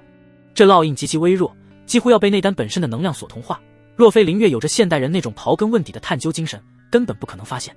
一个念头在他脑海中轰然炸开，这颗内丹不是野生的，它来自一头被人圈养，或者说被人用特殊手法祭炼过的妖兽。是谁有如此手笔，在这危机四伏的灵泽之源祭炼一头拥有如此精纯内丹的妖兽？而这头被祭炼的妖兽又为何会被一头是血狼给吞了？一连串的疑问让林月刚刚升起的兴奋迅速冷却下来。他感觉自己好像在无意中触碰到了一件不得了的秘密。这枚小小的内丹就如同一块投入湖面的石子，在他眼前漾开了一圈充满未知的危险的涟漪。那枚来历不明的妖丹静静地躺在林月的掌心，内丹核心处那个人工烙印像是一根看不见的毒刺，让林月刚刚升起的狂喜迅速冷却，转为一种深入骨髓的警惕。这个世界远比他想象的要复杂。一个不入流宗门、青木门之外的灵泽之源，就藏着能用特殊手法祭炼妖兽的存在。而自己就像一个无意中闯入猎场的孩童，捡起了猎人遗落的子弹。这子弹或许能保护自己，但更有可能会引来猎人本身。还有司马齐。回踪路上那道如毒蛇般阴冷的目光，无时无刻不在提醒着林月，他手中的灵书铳已经从保命的底牌变成了引来杀身之祸的根源。安全感当然无存。在这弱肉强食的世界，唯一的安全感只来源于自身的力量。灵书铳再强，终究是外物，唯有修为才是刻在自己骨子里的，谁也夺不走的根本。他必须变强，以一种不合常理的速度变强。第二日，林月的身影出现在了张胖子的洞府外。什么风把林师弟吹来了？张胖子依旧是那副笑眯眯的样子，但眼神里却多了几分探究。听说你昨天跟着司马齐那伙人出去干了票大的，他的情报网果然灵通，想找你买个消息。林月开门见山，直接递过去3块下品灵石。张胖子眼睛一亮，不动声色地将灵石收入袖中，脸上的笑容真诚了几分。好说好说，林师弟想知道什么？宗门任务里哪些是妖兽数量众多，单个实力不强，但极其麻烦，寻常弟子不愿意接的？张胖子的小眼睛里闪过一丝诧异。这种任务典型的吃力不讨好，赚的贡献点不多，还容易搞得一身狼狈。林师弟，你这是？我需要磨练术法，需要大量实战。林月随便找了个借口。张胖子立刻露出一副我懂的表情，压低声音道：师弟是想避开司马齐的眼线，自己偷偷发财吧？我跟你说，这路子走对了。他抽出一枚玉简，在上面迅速刻画起来。后山乱葬岗的石斧鸦成百上千，叫声能干扰神识，寻常飞剑很难一击毙命。北面独杖林的铁杯蜈蚣，甲靠坚硬，成群出没，毒液还恶心人。还有西边流沙谷的钻地沙虫。张胖子如数家珍，将那些最脏最累的活计一一列出。末了，他又神秘兮兮地补充道：这些地方油水不多，但胜在没人跟你抢。不过我可提醒你，这些妖兽虽然单个不强，但以多咬死相，千万别浪。林月接过玉简，又丢块灵石过去。多谢。看着林月离去的背影，张胖子掂了掂手里的灵石，嘿嘿一笑，真是个怪人。从那天起，青木门外门所有弟子都发现了一个奇怪的现象，那个靠着一件奇门法器的杂灵根灵越疯了，他开始疯狂地接取任务，而且接的全都是那些没人愿意碰的硬骨头。青角石斧鸦群，他接了。第二天，人物堂就收到了上百对鸭爪。扫荡铁杯蜈蚣巢穴，他也接了。3天后，他拖着一麻袋坚硬的甲靠回来，换取了贡献点。甚至连去沼泽地收集腐心草这种既危险又收益低的任务，他都毫不犹豫地接下。没人知道他是怎么做到的。有人远远地看见过，在乱葬岗上空，林月如一个幽灵，占据着一处绝佳的制高点。每当有石斧鸦飞起，远处就会传来一声沉闷的轰鸣，那之时，斧鸦便会应声坠落，干净利落。也有人撞见过他从毒杖林里走出来，虽然衣衫有些破损，但眼神却亮得吓人，背后那个用破布包裹的烧火棍散发着一股淡淡的血腥味。他独来独往，从不与人组队，每天天不亮就离开宗门，直到深夜才拖着疲惫的身躯回来，然后第二天又会准时出现在任务堂，用冰冷的妖兽材料换取成一堆又一堆亮闪闪的下品灵石。他的洞府成了一个禁地，因为没人知道这个疯子会不会因为被打扰而突然发作。他的名声在外门弟子中也悄然发生了变化，从最初的诈炉天才、幸运的废物，变成了现在众人敬而远之的任务狂人。这个狂不是狂傲，而是一种让人无法理解的近乎自残的疯狂。1个月后，洞府内石门紧闭，林月盘膝而坐，在他的面前是如同小山一般堆积起来的下品灵石，足有50多块。这是他1个月来用命换回来的成果。洞府内的灵气用奢侈的用10多块灵石部署了他自创的灵气漏斗式聚灵阵，因为这些灵石的存在已经浓郁到了近乎普通呼吸就能感受到的地步。他双目紧闭，运转着青木诀，海量的灵气被他以一种近乎野蛮的方式疯狂地吸入体内。杂灵根的经脉在如此粗暴的灵气冲刷下传来阵阵刺痛，换做任何一个修士此刻都该停下，稳固根基，徐徐图之。但林月没有，他就像一个操作着老旧发动机的工程师，明知道转速已经逼近红线，随时可能爆缸，却依旧死死地踩着油门。痛和死亡的威胁比起来，这点痛苦算得了什么？他脑海中浮现的是司马齐那阴冷的眼神，是那颗妖丹背后未知的恐怖。他没有时间了，给我破！林月心中一声怒吼，调动起所有的灵气，汇聚成一股洪流，狠狠地撞向炼气2层的壁垒。轰！一声闷响，仿佛有什么东西在体内炸开，经脉传来撕裂般的剧痛，但他紧咬牙关，硬生生承受了下来，成了炼气2层。然而这还没完，他没有丝毫停歇，直接拿起一块灵石继续疯狂吸收。炼气2层中期，炼气2层后期，当又一股灵气洪流冲破壁垒，他的修为稳稳地站在了炼气3层，短短1个多月，从炼气1层连破2阶，直达炼气3层，即便是那些所谓的天才弟子，也绝无可能做到。但他这是用大量的资源硬生生填出来的，他知道这样强行用灵石堆出来的境界对将来提升筑基会有不小的隐患，但比起生存，这又算不了什么。林月缓缓睁开眼，眼中闪过一抹疲惫，但更多的是一种冷冽的锋芒。他感受着体内比之前浑厚了数倍的灵力，安全感终于回来了一点。他将那枚风系妖丹取出，是时候给自己的伙伴升级了。他要在这把灵书冲上刻上更复杂的复合阵法，他要在弹丸上铭刻上代表死亡的螺旋。而此刻他并不知道，在他疯狂提升的同时，另一道阴影也正悄然笼罩而来。司马齐站在人物堂的执事面前，听着执事汇报着林月这1个月的疯狂行径，脸上的肌肉在不自觉地抽搐。你说他1个月从炼气1层到了3层，千真万确，他一定用灵石提升的。只是小心翼翼地回答，他兑换的灵石数量我们都有记录，简直匪夷所思。匪夷所思！司马齐的眼中极度的火焰几乎要喷薄而出。杂灵根一个杂灵根，他哪来的这么多灵石？他一定是得到了什么天大的奇遇，是那个能发射雷霆的法器。那些用不完的灵石，司马齐的呼吸变得粗重起来，恐惧第一次在他心中滋生。他忽然觉得自己之前对灵月的轻视是多么的可笑。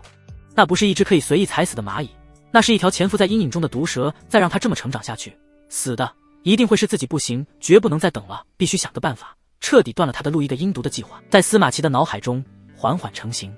当修为稳固在炼气3层顶峰时，林月清晰地感觉到了那道无形的墙壁，体内的灵力已经满溢，如同一个即将蓄满水的水库，却找不到泄洪的闸口。无论他如何运转功法，都无法再前进一步。炼气3层到4层是炼气初期的最后一个关隘，也是一道分水岭，跨过去才算是在修仙之路上真正站稳了脚跟。他脑中立刻浮现出一个名字：凝气草。这是宗门典籍中记载的，凡人刚开始修炼，应从小时五谷，气息不宁。特别在第1道关卡炼气3-4层时，需要灵药辅助，每一种灵根突破时用的灵药都侧重不同。婉儿的木灵根需要月光草，他的5行灵根突破此境界最常用就是凝气草。他清点了一下自己的贡献点，在疯狂做了1个月任务后，已经绰绰有余。这一次应该很顺利。林月走出洞府，前往外门弟子处理日常事务的树悟堂。树悟堂内人来人往，不少弟子在看到林月进来时，都下意识地退开一步，眼神复杂，既有畏惧也有鄙夷。灵狂人的名头如今在外门无人不知。林月对此视若无睹，径直走到了负责兑换丹药灵草的柜台前。柜台后，一个身穿管事服饰的弟子抬起头，当他看到来人是林月时，眼中闪过一丝慌乱，但随即又被一抹谄媚所取代。林师兄，你要兑换点什么？林月微微皱眉，他不喜欢这个称呼。凝气草3株。他言简意赅。那名管事弟子脸上的笑容瞬间僵住，变得比哭还难看。林师兄，这个……他支支吾吾，半天说不出一句完整的话。就在这时，一个阴阳怪气的声音从柜台后的屏风处传来。怎么，连话都说不清楚了？伴随着话音，一个人影缓缓走出。来人身穿一袭崭新的管事长袍，面带嘚瑟的倨傲笑容，不是司马齐又是谁？他不知用了什么关系，竟真的在这里谋了个管事的差事。看到司马齐，林月的瞳孔微不可察地缩了一下，他心中瞬间闪过一丝不妙的预感。司马齐悠然地走到柜台前，瞥了一眼林月，故作惊讶的了一声：“我倒是谁？原来是大名鼎鼎的灵狂人啊！怎么靠着那些歪门邪道赚了点贡献点，就想来换取先到正途的灵草了？”他的声音不大，但足以让整个树悟堂的人都听得清清楚楚，周围的弟子纷纷投来幸灾乐祸的目光。所有人都知道林月和司马齐的恩怨，一场好戏即将上演。林月没有理会他的嘲讽，只是平静地重复了一遍：“凝气草3株。”凝气草。司马齐掏了掏耳朵，做出一副夸张的表情：“不好意思啊，林师弟，让你白跑一趟了。宗门这个月所有的凝气草都被我买下了。”整个树悟堂瞬间安静下来，所有人都用看傻子一样的眼神看着司马齐。一个人买下所有凝气草，他要干什么？当饭吃吗？这分明就是针对赤裸裸的针对林月的脸色终于沉了下来。他盯着司马齐，一字一句地问道：“你什么意思啊？”“没什么意思啊。”司马齐摊了摊手，脸上的笑容越发狰狞，就是字面上的意思。“我觉得这凝气草闻着挺香，就全买了，放在洞府里熏香，不行吗？”说着，他仿佛为了印证自己的话，真的从储物袋中取出了一株清脆欲滴、散发着淡淡清香的灵气草。那正是林月突破瓶颈所急需之物。林月的目光死死地锁在那株灵草上，他的拳头在袖中缓缓握紧。他想过司马琪会刁难，却没想过他会用如此决绝、如此不计成本的方式。这不是刁难，这是要彻底断了他的路人儿。司马琪的表演还没有结束，他忽然吹了声口哨，一只毛色火红、看起来像狐狸又像黄鼠狼的灵宠从他脚边钻了出来，亲昵地蹭着他的裤腿。小伙，过来！司马琪笑着招了招手，他晃了晃手中的凝气草，在那只名为小伙的灵宠面前晃了晃。看，今天给你加餐。在所有人惊骇的目光中，司马琪随手一丢，那株炼气3层弟子梦寐以求的凝气草就这么被他像丢一根烂草一样扔在了地上。那只灵宠欢快地叫了一声，扑上去几口就将那株珍贵的灵草吞吃入腹，还意犹未尽地舔了舔嘴巴。时间在这一刻仿佛静止了。树堂内落针可闻，所有人都被司马琪这疯狂而羞辱性十足的举动给震慑住了。这已经不是简单的打压了，这是将对方的尊严狠狠地踩在脚下，再用力地碾碎。司马琪看着林月那张阴沉的几乎要滴出水的脸，心中涌起一股前所未有的快意。他就是要激怒他，就是要看他失控，看他像狗一样对自己狂吠。他凑近林月，用只有2人能听到的声音狞笑道：杂种，你不是很能吗？不是靠着那根烧火棍往上爬吗？现在我倒要看看，没有了凝气草，你这条贱命还怎么往上爬？他直起身，声音陡然拔高，响彻整个大堂。我司马琪今天就把话放这儿，有我司马琪在，你林月这辈子都别想从宗门换到一根凝气草。这句话如同一道惊雷，在众人耳边炸响，这是最后的通牒，也是最恶毒的宣判。在资源为王的修仙界，断绝一个人的关键资源，就等同于判了他修行之路的死刑。所有人的目光都聚焦在林月身上，他们想看他暴怒，想看他拔出那根传说中的烧火棍，想看他与司马琪当场血溅5步。然而出乎所有人意料，林月只是静静地看着司马琪，那双黑色的眸子里没有愤怒，没有不甘，甚至没有一丝情绪波动。那是一种死寂，如同深渊般的死寂。他只是深深地看了司马琪一眼，仿佛要将他的样子刻进灵魂深处。然后他转过身，一言不发，向堂外走去。围观的弟子下意识地为他让开了一条路。看着他那并不高大，甚至有些瘦弱的背影，众人心中竟莫名地升起一丝寒意。司马琪看着林月离去的背影，先是一愣，随即发出一阵畅快的大笑。在他看来，林月的沉默是认输，是懦弱的表现。他赢了，以一种最酣畅淋漓的方式赢得了这场交锋。从此以后，这个灵狂人将永远被他踩在脚下，再无翻身之日。林月走在返回洞府的路上，阳光照在身上，却感觉不到一丝温暖。他的内心不像表面那般平静，而是一片翻江倒海。愤怒早已被他用理智死死压住，他脑子里在疯狂地运转着。司马琪动用了规则，他利用宗门管事的身份，利用宗门允许弟子自由交易的规则，堂而皇之地斩断了自己的前路。在规则之内，他已经无懈可击。动手，那正中他的下怀。自己只要敢在树武堂动手，立刻就会被执法弟子拿下，废除修为，逐出宗门。常规的道路被彻底堵死了，这条路走不通了。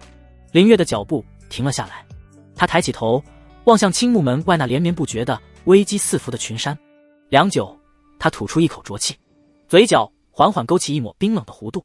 既然宗门的规则成了捆住我的锁链，那么我就去规则之外寻找我的道路。自树武堂归来，林月洞府的石门便再未开启。外人看来，这是灵狂人吃了大亏后，在洞府内自怨自艾，舔舐伤口。然而洞府之内，林月盘膝而坐，面沉如水，眼神却亮得惊人。他的脑子里没有半分气馁，反而像一台开到极致的差分机，疯狂地运算着所有破局的可能。司马琪的做法看似鲁莽霸道，实则狠辣精准。他利用宗门规则，在众目睽睽之下，堂而皇之地给自己上了一道枷锁。常规途径已经彻底断绝，想要凝气草，无异于痴人说梦。硬闯是找死，求饶是自取其辱。那么路在何方？林月的目光缓缓投向了那堆被他视若珍宝的废铜烂铁，以及旁边一叠画满了古怪符号的兽皮图纸。宗门的规则是为修士制定的，但他的知识来自于另一个世界。既然棋盘上的路被堵死了，那就掀了这棋盘，用自己的方式来下。他豁然起身，没有丝毫犹豫，推开石门，径直朝着外门弟子居住的另一片区域走去。1刻钟后，他在一座圆乎乎的洞府前停下。张师兄，可在？洞府石门应声而开，张胖子那张圆脸上堆满了生意人的笑容，探出头来。哎呦，林师弟，什么风把你给吹来了？快请进，快请进。张胖子将林月迎进洞府，这里和他那乱糟糟的外表不同，收拾得井井有条，各类物品分门别类，都用小标签标注得清清楚楚。林师弟，树武堂的事我都听说了。张胖子给他倒了杯水，压低声音道：那司马琦就是个疯狗，你别往心里去。君子报仇，10年不晚吗？林月没有接他的话茬，开门见山：我需要情报。张胖子脸上的笑容一滞，随即又恢复了热络。好说好说，林师弟想知道什么？是司马琦的靠山，还是他平日里的活动轨迹？我这里都不是。林月打断了他，我需要一个人的信息。一个炼丹师，技艺高超，性格孤僻，最好是被宗门所不容的人。张胖子的眼珠子飞快地转了转，脸上的肥肉都挤在了一起。他没有立刻回答，而是伸出了3根手指，3块下品灵石，外加1个人情。成交。林月眼皮都没眨一下，直接从怀里摸出一个布袋，数出3块下品灵石，推了过去。张胖子看着他如此爽快，也是一愣，随即嘿嘿一笑，麻利地将灵石收起。林师弟果然是做大事的人。他清了清嗓子，神情变得严肃起来。你要找的这个人还真有，此人姓王，人称丹痴王老，曾是宗门丹堂的长老，一手炼丹术，出神入化。可惜他痴迷于研究各种古丹方，其中不乏一些早已被列为禁忌的烈性丹药。10年前他一次实验失控，炸了半个丹堂，还差点毒死一位内门长老。宗门本欲废他修为，但念在他往日功劳，只是将他逐出宗门，任其自生自灭。他在何处？林月的眼神越发亮了。宗门外30里，黑风崖下有个废弃的药谷，他就住在那里。张胖子压低声音，不过我可得提醒你，这王老头脾气古怪得很，这些年不是没人去找他求药，但大多都被他打断了腿扔了出来。他从不与人交易，也看不起咱们这些外门弟子。多谢。林月得到想要的情报，起身便走，没有半句废话。张胖子看着他的背影，摇了摇头，嘴里嘟囔着：真是个怪人，不过这生意做得值。林月并未立刻前往黑风崖，他回到洞府，将自己关了整整2天。这2天里，他没有修炼，而是将所有的心神都沉浸在了脑海中的知识库里。他在兽皮纸上不断地画着，计算着画的不是阵法，而是一些在外人看来匪夷所思的结构图，有圆形的压力容器，有复杂的管道走向，旁边还标注着诸如分段增压、反馈抑制、安全泄压阈值之类的古怪词语。他知道，想让那位丹痴另眼相看，直接求药是最低级的手段。他必须拿出对方无法拒绝，甚至闻所未闻的东西。他要的不是一次性的施舍，而是一个平等的合作机会。第3日清晨，林月带着几张画得满满当当的兽皮图纸，离开了青木门，朝着黑风崖的方向走去。黑风崖下的药谷早已荒废，断壁残垣间杂草丛生，空气中弥漫着一股草药腐败和焦糊混合的怪味。林月在药谷深处找到了一座摇摇欲坠的石屋，石屋前，一个身形枯槁、头发乱得像鸟窝的老者正蹲在地上，用一根黑乎乎的铁棍拨弄着一个半埋在土里、已经炸裂的丹炉。他嘴里念念有词，神情癫狂。不对，不对，火候没错，配比也没错，为什么还是会炸？为什么灵力会瞬间暴走？林月没有贸然上前，只是静静地站在远处观察。他能感觉到，这老者虽然看起来疯疯癫癫，但周身隐隐散发出的灵力波动，远非炼气期修士可比，恐怕至少也是筑基期的修为。看够了就滚！王老头没有回头，声音沙哑地喝道：晚辈林月见过王老前辈。林月不卑不亢地走上前，躬身行了一礼。王老头这才抬起头，浑浊的眼睛扫了林月一眼，看到他身上青木门外门弟子的服饰，脸上露出一丝毫不掩饰的鄙夷。青木门的小娃娃，来求药的，滚吧！老夫这里没有你们想要的东西。晚辈不是来求药的。林月缓缓说道：晚辈只是对炼丹时丹炉内灵力为何会狂暴失控，最终导致炸炉的问题有些不成熟的浅见，想向前辈请教。这话一出，王老头的动作停滞了，他猛地转过头，一双浑浊的眼睛死死地盯住林月。你一个炼气3层的小娃娃，也敢在老夫面前妄谈炼丹？晚辈不敢妄谈炼丹。林月神色平静，摊开手中的兽皮图纸，晚辈只是对能量在密闭空间内的稳定增压有些许心得。王老头嗤笑一声，目光扫向那图纸，本想直接开骂，但当他看清图纸上那些从未见过的古怪符号和结构时，骂人的话却卡在了喉咙里。他看到了一个被分割成数个枪式的圆筒，箭头标注着能量逐级递进，旁边写着分段增压。他还看到了一个连接在主枪室上的带有弹簧状结构的旁路管道，旁边写着泄压阀。最让他费解的是一套复杂的循环回路，能量从输出端分出一小部分返回到输入端，形成一个闭环，旁边写着反馈抑制。这些词他一个都听不懂，这些图他一个都看不明白，但他练了一辈子的丹，对能量的流动和变化有着野兽般的直觉。他隐隐感觉到这看似胡闹的图纸背后似乎藏着一种全新的他从未接触过的智力，装神弄鬼。王老头嘴上依旧不屑，但却鬼使神差地伸出手，拿来我看看。林月将图纸递了过去，王老头抓过图纸，蹲在地上，一看就是半个时辰。他的眉头时而紧锁，时而舒展，嘴里不停地嘟囔着：分段增压，是了，是了。烈性药材的灵力不能一次性激发，若能分几次，层层叠加，冲击力就会温和得多。高啊！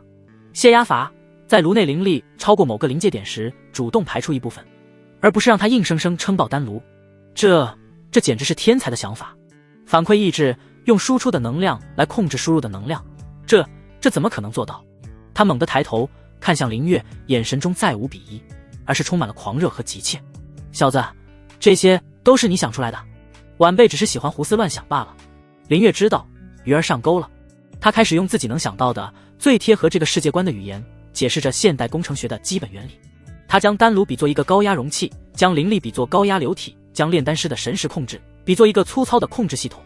前辈，您想过没有，炸炉的根本原因不是火候，也不是配比，而是能量增压的速度超过了丹炉材质和您神识控制的极限，从而产生了正反馈，最终导致失控。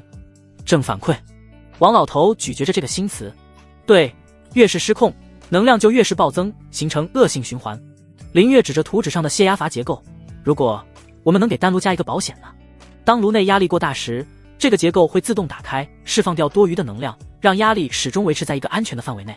王老头的呼吸变得急促起来，他仿佛看到了一扇新世界的大门正在缓缓打开。林月的这套外行理论就像一把钥匙，精准地插进了他多年来百思不得其解的锁孔之中。困扰他10年的烈性丹药稳定性问题豁然开朗。好。王老头连说3个好字，激动的老脸通红，一把抓住林月的肩膀。小子，你是个天才，真正的天才。林月被他抓得生疼，但脸上却露出了微笑。前辈谬赞了。不是谬赞。王老头放开他，在原地来回踱步，神情亢奋。有了你的这套理论，老夫的9转爆元丹一定能成，一定能成。他停下脚步，看着林月，郑重地说道：小子，你想要什么？只要老夫有，随便你开口。林月心中一喜，但他知道现在不是提凝气草的时候，他要的是长期的合作。晚辈想与前辈合作，晚辈定期为前辈提供一些类似的胡思乱想，而前辈则为晚辈提供一些修炼所需的丹药。王老头闻言一愣，随即哈哈大笑起来。好小子，有野心，老夫喜欢。区凝气草那种垃圾你也看得上，简直是侮辱了你的才华。他一挥手，一个玉瓶飞到林月手中，拿着，这是老夫用独门手法炼制的精炼凝气丹，药效是凝气草的10倍，且毫无杂质，足够你冲破炼气4层。林月打开玉瓶，一股精纯无比的药香扑面而来，让他精神为之一振。多谢前辈，以后别叫前辈了，叫我王老就行。王老头摆了摆手，已经迫不及待地拿着图纸冲向了他那堆破烂的炼丹材料。你随时可以来找我。滚吧滚吧，别打扰老夫炼丹。林月躬身一礼，转身离去。他成功地将一场危机转化成了一场天大的机遇。在他即将走出药谷时，王老头癫狂的声音从身后传来：哦，对了，小子，树物堂那个姓司马的娃娃，老夫听人说起过，他敢这么嚣张，是因为他姑姑是内门刘长老的道侣。那个刘长老可是个护短又不讲道理的家伙，你自己好自为之吧。林月的脚步顿了一下，随即恢复如常。内门长老，他的嘴角勾起一抹冷冽的弧度。麻烦好像比想象中还要大一点，不过那又如何？回到洞府，林月立刻封死石门。他盘膝坐下，将那个装着精炼凝气丹的玉瓶放在面前，深深地吸了一口气，强行平复下激荡的心绪。打开瓶塞，他将那颗龙眼大小、通体碧绿的丹药倒在掌心，一股精纯至极的灵气扑面而来，丹药表面甚至有淡淡的流光萦绕，仿佛内里封印着一团活物。不愧是药效10倍于凝气草的丹药灵，月不再犹豫，一口将丹药吞入腹中。丹药入口即化，化作一股磅礴而温和的暖流，瞬间冲入4肢百骸。轰林月只觉得自己的丹田像是被投入了一颗深水炸弹，瞬间炸开那股药力，不像他预想中的狂暴，反而如同训练有素的军队，在他的经脉中迅速铺开，所过之处，那些堵塞的、狭窄的经脉节点被一一冲开、拓宽、加固。他体内原本已经满溢的灵力，在这股新生力量的引导下，开始以一种前所未有的效率进行着压缩与提纯。如果说之前的灵力是气，那么现在他们正在朝着液的方向转变。一滴、2滴丹田之中，原本雾蒙蒙的灵气开始凝聚出一滴滴淡青色的灵液。这个过程持续了整整1夜。当第二天清晨的第一缕阳光透过洞府的缝隙照进来时，林月猛地睁开了双眼，一道金光从他眸中一闪，而是炼气4层成了他缓缓吐出一口浊气。这口浊气在空中竟然凝而不散，化作一道淡淡的白链，飞出数尺，才缓缓消散。他内视己身，丹田内的灵力总量看似没有增加多少，但其精纯度和凝练程度比之前强了数倍不止。若是现在再对上当初的嗜血狼，他有把握只用2发子弹就能将其彻底轰杀。更重要的是，突破到炼气4层后，他的神识也随之壮大，感知范围更广，操控灵力也更加得心应手，这为他升级武器提供了最坚实的基础。没有片刻休息，林月立刻从角落里翻出了自己的宝贝，那把经过数次改造的转轮式灵枢铳，以及那颗从嗜血狼胃里掏出来的蕴含着精纯风属性灵气的妖丹。老伙计，该给你换换血了。他抚摸着冰冷的铳身，眼中闪烁着狂热的光芒。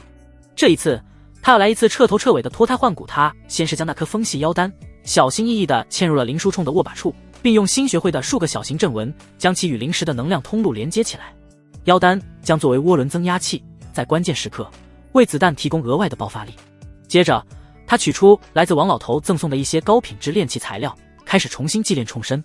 这一次他不仅在铳身上刻画了更加稳定、更加复杂的复合加速阵，更是在铳管下方巧妙地增加了一道纤细的凹槽，内部刻画了一个简易的水系冷却阵纹。虽然只是最基础的水雾术的变种，但足以在连续射击后迅速带走铳管的恐怖高温，大大提升了武器的持续作战能力。而最核心的改造在于铳管内部。林月闭上眼睛，脑中浮现出地球上那些枪械的剖面图。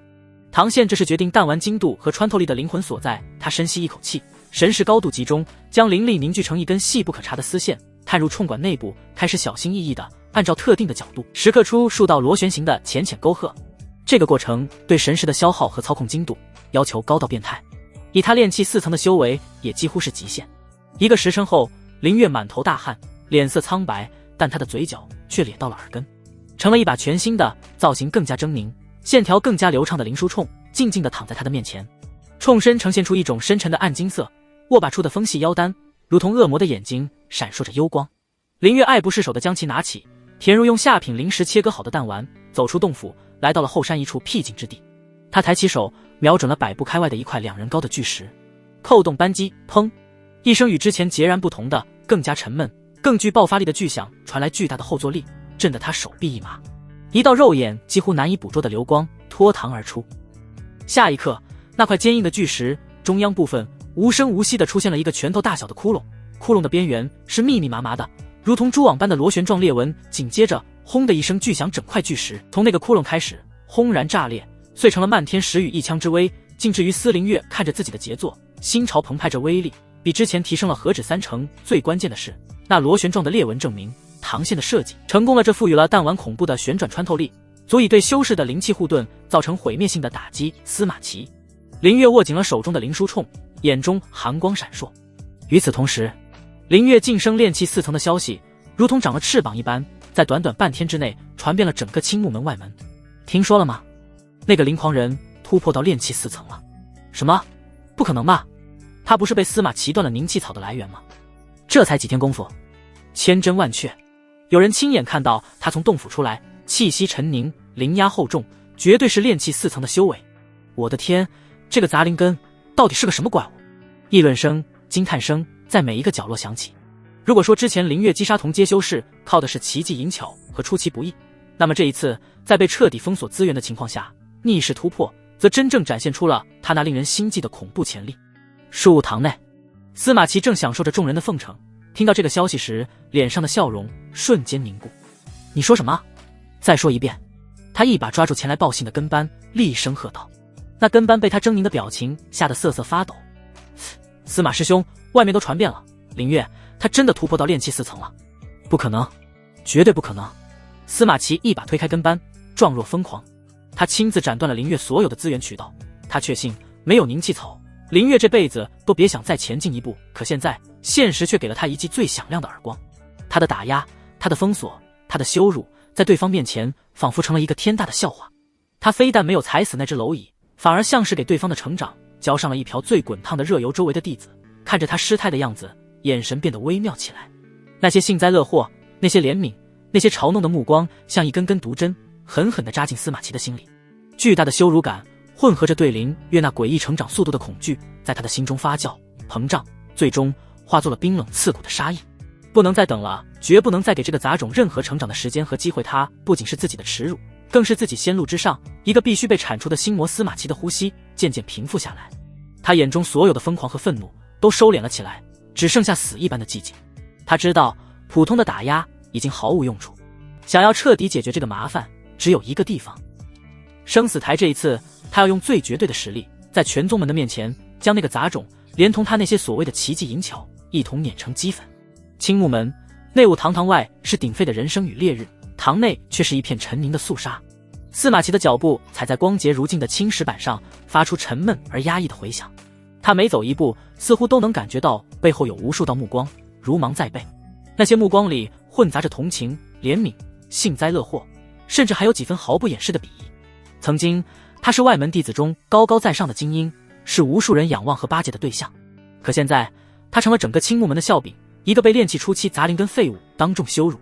那份深入骨髓的疯狂与羞愤，在他踏入内务堂的这一刻，已经尽数被他强行压下，沉淀凝固，最终化为了一片死寂的冰冷。他知道愤怒和咆哮解决不了任何问题，只会让他看起来更像一个无能狂怒的跳梁小丑。他需要力量，需要一个足以将那个叫林月的杂种彻底碾成齑粉的机会。他无视了庭院中所有人的注视，径直穿过，推开了一间位于深处，门口栽着两株静心兰的雅致厢房的门。一股淡淡的混合着顶级云雾灵茶与名贵凝神香的雅致气息扑面而来。房内，一位身着月白长袍、头戴玉冠的中年修士正姿态悠闲地坐在紫檀木桌前，专注地品着杯中的香茗。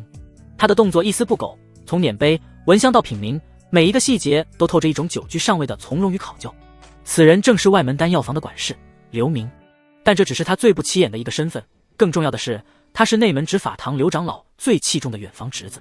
在整个青木门外门，刘明的话有时甚至比一些执事还要管用。刘师兄，司马齐躬身深深地行了一礼，紧绷的声线因为极度的压抑而显得嘶哑干涩。刘明仿佛没有听见，连眼皮都未曾抬一下，他只是用杯盖轻轻地有节奏地撇去浮在茶汤表面的细碎茶叶，然后慢条斯理地将杯子凑到唇边，轻轻吹了吹那袅袅升起的热气。整个过程安静的只能听到他轻微的呼吸声和茶叶在热水中舒展的微不可闻的声响。这种彻头彻尾的无视，比任何严厉的斥责都更具压迫感。司马齐的头垂得更低了，几乎要埋进胸口，但他不敢有丝毫异动，只是静静地等待着。半晌，直到刘明将一口茶汤缓缓咽下，发出一声满足的轻叹后，才终于用眼角的余光瞥了他一眼，语气淡漠的仿佛在问今天天气如何。何事如此惊慌失措，连你平日的沉稳都丢了。司马齐深吸一口气，那股混杂着茶香与檀香的空气涌入肺中，却丝毫无法平息他内心的惊涛骇浪。他强迫自己用最平静、最客观的语调，将事情的原委一五一十地说了出来。从林月如何在妖兽山脉边缘利用那诡异的铁管法器大杀四方，到他如何晋升炼气4层，再到他如今在外门弟子中声势如何浩大，几乎被那些底层弟子奉为新的偶像。他没有添油加醋，也没有刻意卖惨，因为他心知肚明，在刘明这种城府深沉的人物面前，任何情绪化的渲染都是画蛇添足，只会引来对方的轻视。他需要的是展现自己的价值，而不是博取同情。随着他的叙述，房间内的空气似乎也一点点变得凝重起来。终于，当司马齐说完最后一个字后，刘明那一直慢悠悠把玩着茶杯的手停了下来。他啪的一声将精致的白玉茶杯重重地放在了桌上，茶水溅出几滴，在他平滑的袍袖上留下浅浅的印记。他终于抬起了眼，正眼看向司马齐，那眼神平淡如水，但在这份平淡之下，却藏着一丝如鹰隼般锐利、不易察觉的审视。所以，你的意思是，你一个炼气6层、身怀正统剑诀的精英弟子，被一个杂灵根的炼气4层的废物，当着所有人的面踩在了脚下。每一个字都像是一根烧红的钢针，狠狠刺入司马齐的心脏。他的身体猛地一颤，仿佛被无形的巨力击中，脸色瞬间变得惨白。他垂下的头颅几乎要碰到地面，牙齿因为过度的用力而咬得咯咯作响，从牙缝里挤出几个字：是司马齐无能，辱没了师兄的栽培与期望。呵，刘明发出一声极轻的、充满了嘲弄意味的冷笑。他站起身，缓步踱到窗边，双手负后，眺望着窗外那雾堂的景致。无能，你确实无能。他的声音不高，却清晰地回荡在房间的每一个角落。我给你资源，给你便利，不是让你去跟一个初入仙途的泥腿子争风吃醋的。连这种人都压不住，将来你还谈何大道争锋，谈何晋升内门，光耀门楣。他的话语如同一柄淬了冰的利刃，字字句句都精准地切割在司马齐最脆弱的自尊上。司马齐的脸色由白转青，又由青转红，浑身的血液仿佛都在这一刻冲上了头顶。但他死死地攥着拳头，指甲深陷掌心，却依旧不敢发出一句反驳。他知道刘明说的是事实。刘明沉默了片刻，似乎在思索着什么。窗外的阳光透过雕花的木窗，在他身上投下斑驳的光影，让他整个人看起来高深莫测。他当然不在乎司马齐个人的荣辱，一个外门弟子于他而言不过是一颗可以随时舍弃的闲棋，一个在外门替他敛财和办事的工具罢了。但他真正在乎的是秩序。青木门有青木门的秩序，仙道有仙道的秩序，天赋灵根、家世背景、功法强弱、师门传承，这些东西共同构建起了一座等级森严、稳固无比的金字塔。每个人都在自己的位置上安分守己，强者恒强，弱者依附，这才是世界的常态。而那个凌月，就是那个试图从金字 A 塔最底端用一根粗鄙不堪的铁棍妄图撬动整座塔基的异类。他的出现，他的成功本身就是对仙道正统这4个字最直接、最响亮的嘲讽和挑战。今日他能凭着那不知所谓的奇技淫巧，月两阶轻松斩杀妖兽，明日他是不是就能凭着这东西去威胁那些循规蹈矩、一步一个脚印苦苦修行的正统弟子？长此以往，人心必然浮动，谁还会去废寝忘食的参悟剑诀？谁还会去耗费心神的敬畏法术？若是人人都觉得可以取巧，可以走捷径，那宗门传承千年的规矩和道统岂不成了笑话？那个凌月的铁管子，我派人去看过了。刘明的声音悠悠传来，带着一丝深沉的冷意，毫无道韵流转，不见半点凌厉符文，结构粗鄙不堪，纯粹是靠着某种瞬间的爆发力。但他确实打破了规矩。他缓缓转过身，目光如电，再次落在司马齐身上。那眼神让司马齐感到一阵发自灵魂深处的刺骨寒意，仿佛自己从里到外都被看了个通透。你想杀他？这个问题像是一颗火星，瞬间点燃了司马齐心中早已被压抑到极致的仇恨火药桶。想。司马齐毫不犹豫地抬起头，眼中重新燃起了血色的疯狂的火焰。他已成我心魔，此疗不死，我道心不稳，寝食难安。很好。刘明的嘴角勾起一抹满意的弧度。他要的不是一个只知哭诉的废物，而是一把充满仇恨、渴望饮血的快刀。既然是心魔，那便不能暗中除去。刘明缓缓夺回桌前，声音变得庄重而肃穆，必须要在大庭广众之下，用最正统、最光辉、最煌煌正大的方式将其彻底斩灭，挫骨扬灰。如此方能让你念头通达，也让所有人都看清楚，邪魔歪道终究是上不了台面的东西。他伸手从桌案下的一个精致锦盒中取出了一枚通体流淌着淡金色光晕的玉简，随手丢给了司马齐。这是刘长老早年闭关时偶得的金光剑诀残篇，虽是残篇，但其威力远胜你所学的清源剑诀10倍。拿着它去生死台。生死台。司马齐浑身巨震，他双手颤抖地接住那枚温润的玉简，眼中瞬间爆发出劫后余生般的狂喜与炽热光芒。生死台，那可是宗门内绝对无法调和的死仇之地，一旦上去，生死无论。刘明的声音再次响起，这一次带着不容置疑的威严与命令，以捍卫仙道正统、铲除异端妖术为名，向他发起生死台挑战。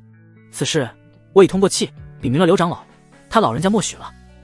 所以从现在起，你代表的不是你自己，而是宗门的颜面，是所有循规蹈矩、苦修仙法的弟子的颜面。此战只许胜，不许败。司马齐在这一瞬间彻底明白了，这已经不再是他和凌月的私人恩怨了。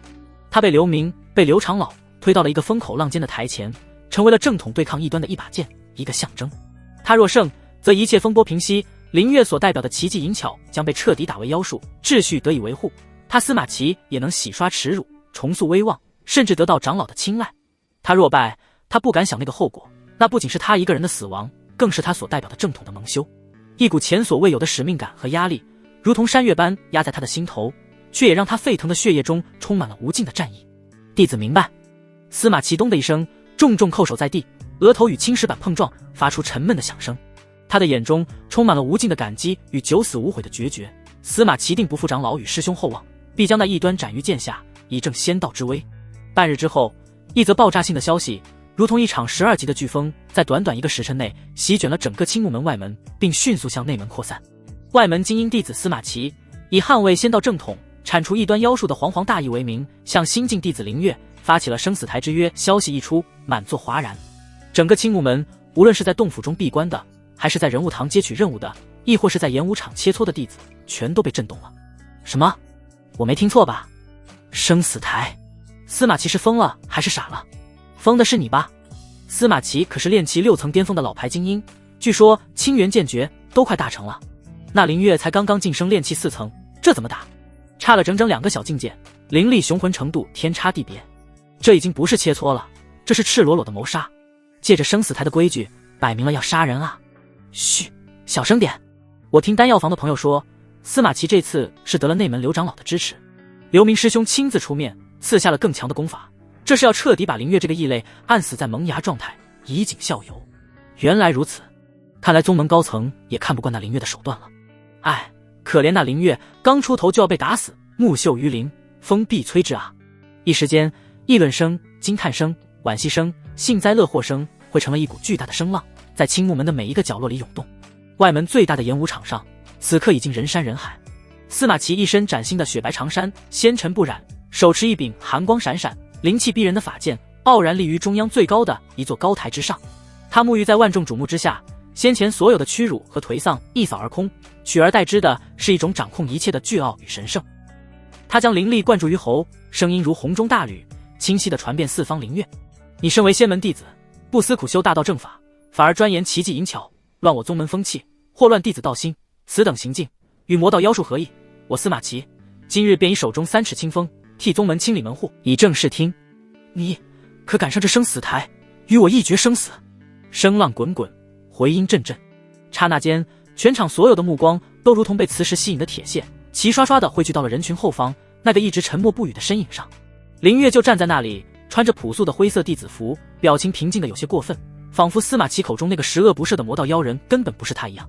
然而在他平静的外表下，他的大脑正在以前所未有的速度飞快运转着，无数的念头和方案在电光火石间闪过、碰撞，然后被否决。跑！这个念头第一个冒出来，也第一个被掐灭。不可能！青木门虽小，但护山大阵和各种禁制也不是摆设。他一个区炼气4层，想在宗门高层默许的情况下逃离，无异于痴人说梦。只要他敢跑，不出半个时辰就会被扣上畏罪潜逃的帽子，到时候追杀他的恐怕就不只是一个司马齐，而是整个宗门的执法队了。硬扛，拒不接受，更不可能。对方有备而来，连捍卫仙道正统这样的大帽子都扣上了，背后还有长老撑腰，这已经不是简单的挑战，而是一场政治审判。自己若是不应，他们有100种方法可以把自己弄死，而且是悄无声息的弄死。比如派一个自己绝对无法完成的死亡任务，或者在发放的丹药里做点手脚。相比之下，生死台反而是最公平的死法。所以这条看似九死一生的路，竟然是他目前唯一的活路。虽然看似绝境，但生死台有它的规则，在规则之内，一切皆有可能。规则是他这种弱者唯一可以利用的武器。他开始冷静地分析敌我双方的态势。司马齐修为炼气6层巅峰，灵力总量至少是自己的3倍以上。功法从刘明那里得到的金光剑诀特点不明，但从名字和背景来看，必然是声势浩大、威力不俗的光属性正道功法。法器一柄品阶不低的法剑。性格极度的自傲自负，迷信所谓的仙道正统，轻视一切非正统的手段。这一点既是他的优点，也是他最致命的弱点。后援刘明以及背后的刘长老。自己修为炼气4层初期。优势1，武器的代差。手弩的瞬间爆发力和穿透力是这个世界修仙者认知之外的攻击模式，存在巨大的信息差和认知囚笼。2，战斗思维。自己来自一个信息爆炸的时代，懂得战术、心理学和物理学，而对手的战斗方式相对单一、模式化。3，对方的轻敌。司马齐必然会认为自己胜券在握，这种心态会让他露出破绽。差距是巨大的，如同鸿沟，但并非没有一丝胜算。如果拒绝，是慢性死亡，毫无悬念；如果应战，是九死一生，尚存一线生机。他还需要一样最重要的东西——时间。他需要时间来升级自己的武器，制造更多的惊喜，将那一线生机无限扩大。在无数道或怜悯、或嘲讽、或等着看好戏的目光中，林月缓缓拨开身前的人群，一步一步坚定地走了出去。他走到高台之下，抬头，目光平静地直视着台上神情倨傲的司马齐。整个演武场瞬间陷入了一片死寂，连风声都仿佛停止了。所有人都屏住了呼吸，等待着他的回答。在这片死寂之中，他平静地开口，声音不大，却因为环境的安静而清晰地传入了每一个人的耳中。如你所愿。轰！全场瞬间炸开了郭哗然之声，直冲云霄。他竟然真的感应，疯了！这个世界彻底疯了。一个炼气4层竟然敢上生死台对决炼气6层，有骨气是好，但这是送死啊！台上的司马齐眼中也闪过一丝不易察觉的意外。他本以为林月会百般推脱，跪地求饶，没想到他竟敢如此干脆。但这丝意外随即就化为了更加残忍和嗜血的狞笑。好，有种，不愧是我司马齐看上的对手。择日不如撞日，就现在，他迫不及待地想要享受虐杀的快感。1个月后，林月冰冷而平静的声音再一次清晰地打断了他：你我生死台上一决高下。司马齐一愣，随即立刻明白过来，这是对方在用规则允许的方式进行最后的拖延。他本能地想开口拒绝，将时间压缩到3日甚至1日，但转念一想，他又放声大笑起来，笑声中充满了不屑与轻蔑。1个月，蝼蚁挣扎的时间再长，也终究还是蝼蚁。多活1个月就能改变被碾死的命运吗？正好，他也可以利用这1个月的时间，将刘明师兄赐下的金光剑诀彻底修炼纯熟。他不要一招秒杀林月，那太便宜他了。他要让林月在最深的绝望中，看着自己所有的挣扎都化为徒劳，然后被自己一剑一剑地当着全宗门的面凌迟处死好。本座就大发慈悲，给你1个月的时间苟延残喘，让你好好写下遗书。司马齐居高临下地朗声道，声音传遍全场。1个月后的今天，此时此刻，我在此地取你狗命。林月不再看他一眼，甚至没有理会周围山呼海啸般的议论声，只是默默地转过身，向着人群外走去，背影孤绝而坚定。他身后是彻底鼎沸的人潮和冲天的议论。一旦激起千层浪，杂灵根弟子、月亮阶挑战精英弟子、正统剑修对决、奇鬼妖术，这已经不仅仅是2个人的生死对决，在所有人的眼中，这俨然已经升华为2条截然不同的修行道路的终极碰撞。林月用自己的性命作为赌注，为自己的科学修仙之路换取了一个千载难逢、名正言顺的展示机会。胜则一步登天，海阔天空；败则生死道消，万事皆休。回到自己那简陋而偏僻的洞府，他伸手推动沉重的石门，轰隆隆，石门缓缓闭合，将外界一切的喧嚣、议论、目光彻底隔绝。洞府内一片冰冷与死寂。林月背靠着那冰冷坚硬的石门，全身的力气仿佛在这一瞬间被抽空，身体不受控制地缓缓滑坐在地。他长长地吐出了一口浊气，那口气息在冰冷的空气中化作一团白雾。直到此刻，他才清晰地感觉到自己的整个后背已经被冰冷的汗水彻底浸透，紧紧地贴在皮肤上，带来一阵阵寒意。他的心脏依旧在胸腔里如同肋骨般咚咚狂跳，几乎要从喉咙里蹦出来，双腿的肌肉甚至还在微微的颤抖。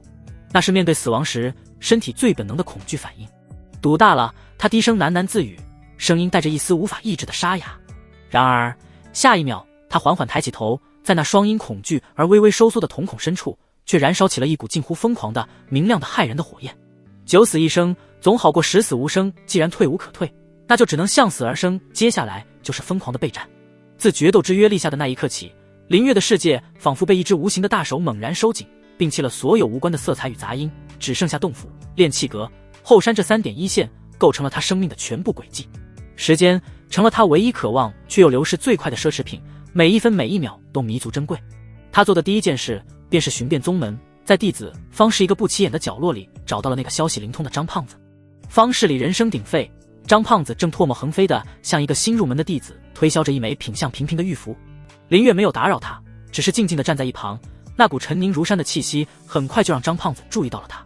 打发走新弟子，张胖子搓着手，脸上挂着那标志性的市侩笑容迎了上来。哎呦，这不是林师弟吗？稀客稀客，今天想买点什么？功法心得还是妖兽材料？我这儿新到了一批好货。林月没有废话，直接将一只的小袋子推到了张胖子的摊位上，灵石碰撞发出清脆而诱人的声响。关于司马齐的一切战斗习惯、功法特点、性格弱点、事无巨细，我全都要。价钱你开。他的声音不大，却透着一股不容置疑的决绝。张胖子掂了掂那袋下品零食的钱袋，脸上的笑容却缓缓收敛，取而代之的是一抹罕见的凝重。他凑近了些，压低声音，几乎是从牙缝里挤出几个字：林师弟，你还真的？那可是炼气6层，是外门弟子中真正的精英。他背后站着的还是刘长老。你看我像是在开玩笑吗？林月抬起眼帘，那双眸子平静得如同一潭深不见底的寒水，其中却隐隐有火焰在燃烧，看得张胖子心中一突。那是一种将生死置之度外的眼神。张胖子与他对视了足足10息，最终长长的叹了一口气，仿佛做出了什么重大的决定，这才将零食袋子小心翼翼地揣进怀里。行吧，谁让咱们是战略合作伙伴呢？这笔买卖风险太大，我本不该接，但看在你这份胆魄上，我就陪你疯一把。这次算你风险投资，情报费我给你打个8折。他鬼鬼祟祟地四下张望了一番，确认无人注意，才从怀里更深处掏出一个陈旧的小册子，封皮上用潦草的字迹写着外门风云录。他熟练地翻到某一页，指给林月看。诺，司马齐，外门弟子实力榜第17位。他主修的功法是青木剑诀，这是一门以刚猛霸道著称的木系功法，一旦施展开来，剑气纵横，大开大合，寻常同阶修士根本难以正面抵挡。但他这个人最大的优点是自信，最大的缺点则是极度的自负，甚至可以说是傲慢。张胖子顿了顿，声音压得更低了。根据我收集到的他数次与人争斗的记录来看，他对敌时起手式必然是他威力最大的一招青木参天剑，意图以雷霆之势压垮对手，速战速决。他几乎从不使用任何防御性法术，甚至连灵气护盾都懒得维持在最佳状态，因为他觉得那是弱者的表现，是对自己攻击力不自信的体现。他最鄙视的就是各类暗器和辅助性法术，认为那是旁门左道，上不得台面。林月的眼睛瞬间亮了起来，宛如黑夜中被点燃的星辰。傲慢，这便是刺向他心脏最锋利的匕首，一个不屑于防御，甚至鄙视旁门左道的剑修，在他这敢专为杀戮而生的林书冲面前，与一个插在演武场中央的活靶子究竟有何区别？但这还不够，绝对的实力差距是一道难以逾越的鸿沟。对方高他整整2阶，灵力雄浑程度远胜于他，飞剑的速度更是快若惊鸿。正常情况下，自己恐怕连抬起手臂扣动扳机的机会都没有，就会被对方的剑气撕成碎片。他背后的刘长老是个什么样的人？有没有可能在决斗前赐下什么保命的法器或高阶符箓？林月问出了心中最深的隐忧。张胖子的脸色彻底严肃起来。可能性极大。刘长老此人睚眦必报，极为护短。司马齐是他最得意的弟子之一，他绝不会眼睁睁看着他出事。我会动用我所有的渠道帮你盯着，但你要有心理准备，那种层次的东西情报极难搞到，而且价钱也绝对是天价。钱不是问题。林月的回答斩钉截铁。送走张胖子，林月没有片刻耽搁，立刻一头扎进了自己那简陋却功能齐全的工房，他的洞府。他将那把经过初步改造的灵书铳完全拆解，几十个个大小不一、形态各异的零件被他小心翼翼地摊放在冰冷的石桌上，每一个零件都闪烁着金属与灵性的光泽。他的脑海中无数的设计图纸、繁复的正文结构和精确的灵力数据流疯狂地交织、碰撞、重组。他闭上眼，仿佛能看到灵书铳在自己手中每一次激发的全过程，从灵石能量的激发到阵法转换，再到弹丸出膛的瞬间。威力足够了，但杀伤面太广，能量不够集中。对付皮糙肉厚的妖兽，大面积的破坏是有效的，但对付修士，尤其是会本能催发灵气护盾的修士，必须做到极致的点破，要将所有的力量凝聚于一个针尖。他的目光最终落在角落里一块其貌不扬的金属上，那是他从古长老的废料堆里淘来的一块顽铁，质地坚硬无比，远超寻常金铁，但其灵力传导性却差得令人发指，几乎无法铭刻阵法，是炼器师眼中的极品垃圾。可此刻在林月眼中，这块垃圾却闪耀着无与伦比的光辉。炼制法器是垃圾，但用来做弹头，作为纯粹的物理穿刺部件却是绝佳的材料。一个全新的计划在他脑中迅速成型，他要设计一种全新的弹药，破防锥刺弹。接下来的日子，林月进入了废寝忘食的工作状态。他先是用反火中最炽烈的青钢焰缎烧那块顽铁，再用千斤重锤反复锻打，将其杂质一点点逼出。火星四溅，汗如雨下，他将顽铁打磨成一枚枚尖锐的锥形弹头，其尖端锋利得仿佛能刺破光线。接着他以无比精细的手法将锥形弹头内部掏空，形成一个微小的空腔。这个过程凶险万分，稍有不慎，整个弹头就会因为结构不稳而碎裂。他失败了10几次，才成功制作出第一个合格的空心弹头。然后他将高纯度的下品灵石碾成最细腻的粉末，再用一种特殊的秘法将其高度压缩，小心翼翼地填入弹头的空腔之中。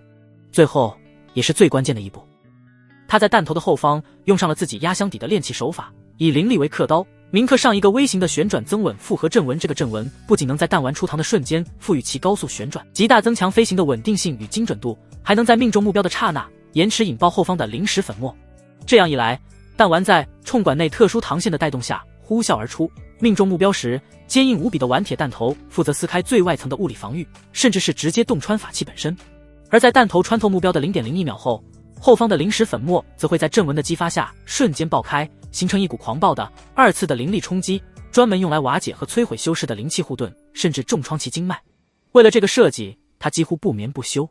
洞府里叮叮当当的敲打声、锉刀摩擦金属的刺耳声，以及偶尔因为阵纹冲突或灵力填充失误而传出的沉闷爆炸声，成了这片区域的常态。硬件升级的同时，软件也必须跟上。一日，他拿着2块刻意炼制失败的铁片，找到了炼器阁的古长老。他当然没有提升死斗的事，只是装出一副学究天良、苦恼万分的样子，向古长老请教。古长老，弟子愚钝，最近在钻研阵法叠加之术，想将这瑞金阵和震荡阵叠加在一起，以求获得更强的穿透力。可不知为何，每次尝试2种阵法的灵力都会剧烈冲突，直接炸开，弟子百思不得其解，还请长老指点迷津。古长老正拿着个酒葫芦，懒洋洋地躺在摇椅上，他只用眼角瞥了一眼那2块焦黑的铁片，便鼻子不是鼻子，眼睛不是眼睛的破口大骂：蠢货，猪脑子！瑞金阵属金，其力穿刺；震荡阵迷目，其力如灵。金木相冲，这是连3岁小孩都知道的5行生克之理，你硬要把它们揉在一块儿，不炸才怪！老夫练气一辈子，就没见过你这么异想天开的蠢材。林月垂着头，唯唯诺诺地听着，脸上满是受教的惶恐与惭愧。古长老骂得口干舌燥，端起茶杯咕咚灌了一大口，似乎骂爽了，又像是自言自语，又像是不经意地提点道：你非要把2种截然不同的力拧在一起干嘛？脑子被门夹了，就不能分个一前一后吗？用一种力量把门撞开，再用另一种力量冲进去，把房子给掀了，不就行了？非得抱着房子一起去撞门，蠢到家了。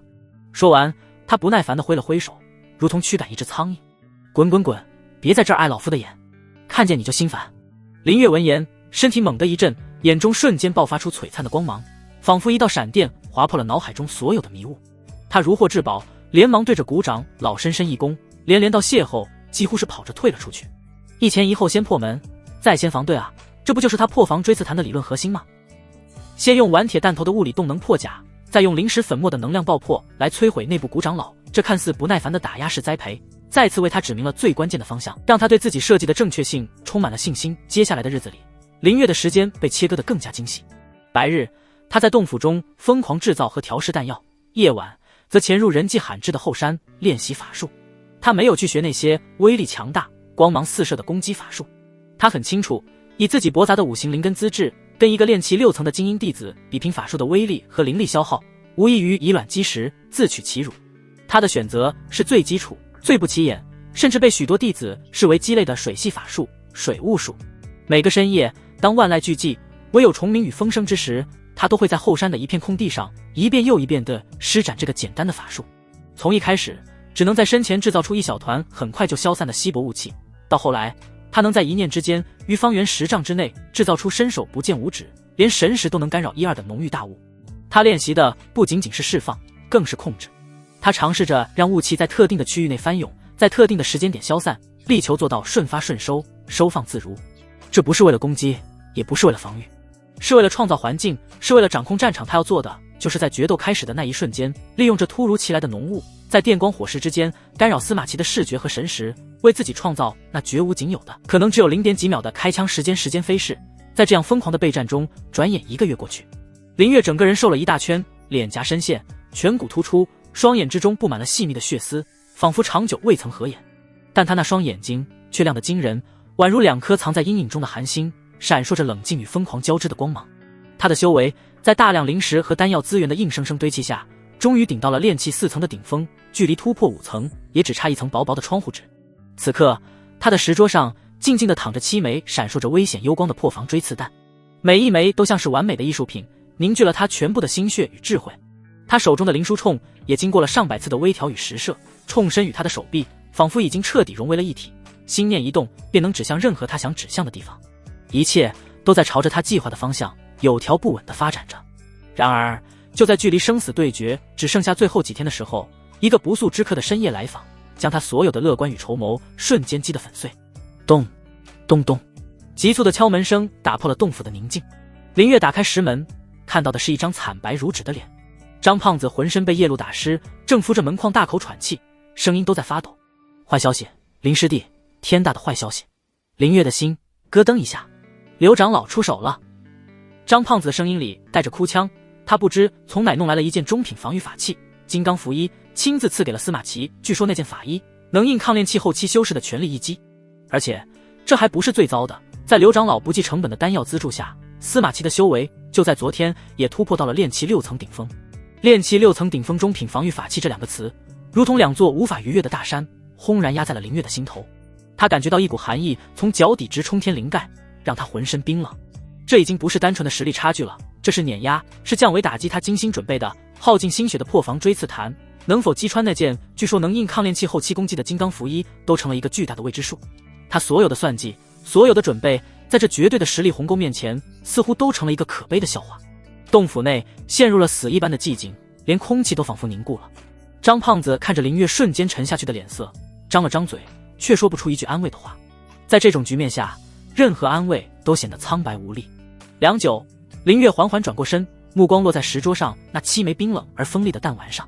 他伸出手拿起一枚，指尖传来金属的凉意和尖锐的触感。他所有的希望，所有的心血都在这里。放弃吗？就此认输，然后像丧家之犬一样逃离宗门。不一抹远比之前更加疯狂，更加狠厉的光芒在他的眼底深处猛然炸开。一件法衣而已。他低声呢喃，声音沙哑，却带着一股斩钉截铁的疯狂。打不穿就把他连人带甲一起打烂。洞府之内一片死寂，空气仿佛凝固成了冰冷的冰块。张胖子带来的消息像一座无形的万仞高山轰然压下，沉甸甸的震在林月的心口，让他连呼吸都感到一阵刺痛。炼器6层顶峰，中品防御法器，这两个词每一个字都像一柄重锤，反复敲打着林月脆弱的神经。这已经不是单纯可以用差距来形容的鸿沟了，这是凡人与天神之间的天堑，是蝼蚁仰望巨龙时的绝望。他脑海中那引以为傲的精密计算能力，此刻正以一种前所未有的速度疯狂运转。他将自己所有的底牌，所有的变量，所有的可能性一遍又一遍的带入、推演、重组。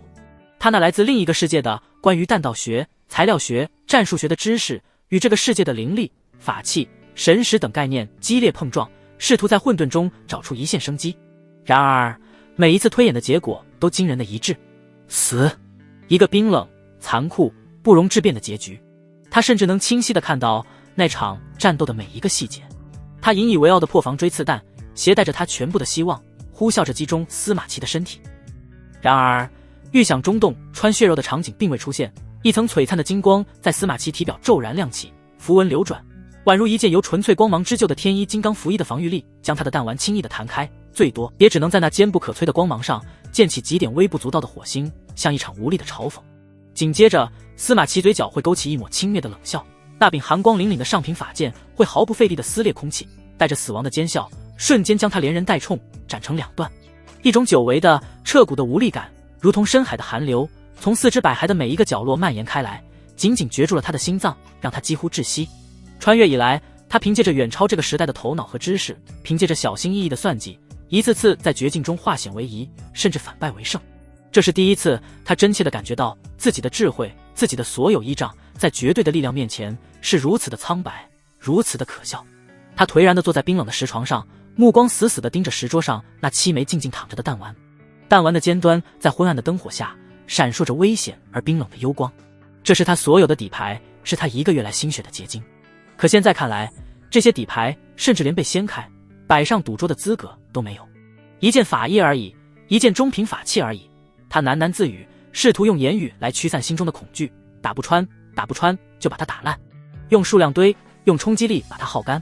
他的声音嘶哑干涩，连他自己都能听出其中浓得化不开的绝望和色厉内荏。他知道这只是自欺欺人，司马齐不可能站在那里让他一发一发的打，对方只需要一息的时间就能决定他的生死。就在这时，一阵极其轻微的脚步声在洞府外响起，小心翼翼，仿佛怕惊扰了这洞中的死寂。是苏尔。他端着一碗还冒着袅袅热气的灵米粥，像一只悄无声息的猫走了进来。当他看到林月那副失魂落魄、双目无神的样子时，那双本就清澈的眸子里瞬间被浓浓的担忧所填满。他没有多问一句，因为他知道任何言语的安慰在此时都显得苍白。他只是默默地走到石桌前，将那碗散发着淡淡米香的粥轻轻放在桌上，然后用纤细的手指将碗推到林月的面前。吃点东西吧。他的声音细若蚊蝇，却像一道微弱但执着的暖流，穿透了林月心中层层的冰封，注入他那几乎停止跳动的心房。林月缓缓抬起头，布满血丝的眼睛对上了他关切的目光。他看着他那张因长期营养不良而略显苍白的脸，看着他那双因为担忧而紧蹙的眉头，一股难以言喻的狂暴戾气毫无征兆地从心底最深处喷涌而出。凭什么？凭什么司马齐那种含着金汤匙出生的家伙，可以仅仅因为出身和背景就肆意的欺凌打压别人，可以轻而易举地获得自己梦寐以求的资源和法器，可以高高在上地决定别人的生死，而自己和婉儿这样在底层苦苦挣扎的人，就只能像蝼蚁一样任人践踏，连最基本的生存权利都要用性命去拼。这不公平，这股源于不公的滔天戾气如同火山爆发，瞬间冲散了那股让他窒息的无力感，并迅速转化为一种近乎疯狂的执拗和偏执。对，我没有你的背景，没有你的资源，甚至没有你的修为，但是我还有这条命，我还有这颗不甘屈服的头脑。一个疯狂到极点的念头在他脑海中电光石火般闪过。他猛地从石床上站起身，巨大的动作带到了身边的木凳。他一把抓起桌上的灵书铳和那7枚弹丸，大步流星地向洞府外走去。我出去一下。他丢下一句话，头也不回。他要去后山，他要去实践那个刚刚诞生的九死一生的疯狂想法。他要在仅剩的日子里把这1/1000的可能变成唯一的结果。夜色如墨，浓得化不开。后山的乱石林中，怪石嶙峋，阴风阵阵。林月一遍又一遍地施展着水雾术，这个被所有外门弟子视为最基础、最鸡肋的法术，此刻却承载着他全部的希望。稀薄的雾气在他身前聚了又散，散了又聚，仿佛在嘲笑他的不自量力。每一次施法都在消耗着他体内本就不多的灵力，灵力在干涸的经脉中运转，带来一阵阵针扎般的刺痛。他的计划很简单，也很疯狂。他要用大雾，一场伸手不见五指，甚至能隔绝神识探查的浓雾，来彻底遮蔽司马齐的视线和感知。他要在那个绝对黑暗的环境里，像一个最耐心的猎人，在对方飞剑的无差别攻击形成的死亡风暴中，寻找那可能只有0点几秒，甚至更短的，可以让他贴近到3步之内的窗口期。只有在那种极限的距离，他才有1/1000的机会将堂内7发经过特殊改造的弹丸，在瞬息之间全部轰击在金刚符翼的同一个点上，以点破面，用极致的动能冲击，在同一个点上强行撕裂法器的灵力结构。这是在赌命，用自己的命去赌对方身为天之骄子的傲慢，赌对方在绝对优势下那必然存在的一丝丝松懈和轻敌。噗！最后一丝灵力耗尽，刚刚凝聚起来的一点雾气瞬间消散。林月脸色苍白如纸，汗水浸透了衣衫。他扶着一块冰冷的巨石，剧烈地喘息着，肺部像一个破旧的风箱。不行，效率太低了。以他现在打坐恢复灵力的速度，一个晚上最多练习10几次，别说1个月，就是1年，也根本无法达到他想要的那种瞬发且浓郁到化不开的理想效果。一股比刚才更深的绝望再次笼罩了他。难道真的连挣扎的机会都没有吗？就在他几乎要放弃的时候，一个温柔的身影如同月下的精灵悄然出现在他身后。苏尔不知何时跟了过来，他看着林月疲惫不堪、濒临崩溃的样子，心疼的无以复加。他用力咬了咬自己的嘴唇，仿佛下定了某种决心，然后伸出了一只纤细白皙的手，轻轻地按在了林月的后背上。下一刻，一股精纯、温和、充满了磅礴生命气息的木系灵力缓缓渡入林月的体内。林月浑身猛地一震，那股灵力如春日里最和煦的风，吹过他干涸枯裂的经脉，原本针扎般的刺痛被迅速抚平治愈。他那消耗一空的丹田气海竟然以肉眼可见的速度重新变得充盈起来。这种恢复速度比他自己打坐吐纳快了10倍不止。这哪里是渡送灵力，这简直就像是随身携带了一个顶级的天才地宝。他愕然地回头望向身后的少女，月光如水倾泻在苏尔的脸上。因为强行催动本源灵力，他的脸颊上泛起一丝病态的红晕，光洁的额头上渗出细密的汗珠，顺着脸颊滑落。但他的眼神却异常明亮，亮得像天边最璀璨的星辰。我的灵力是以木之体，对恢复有好处。他看到林月震惊的目光，有些不好意思的小声说着，微微低下了头。林月的心被狠狠地触动了。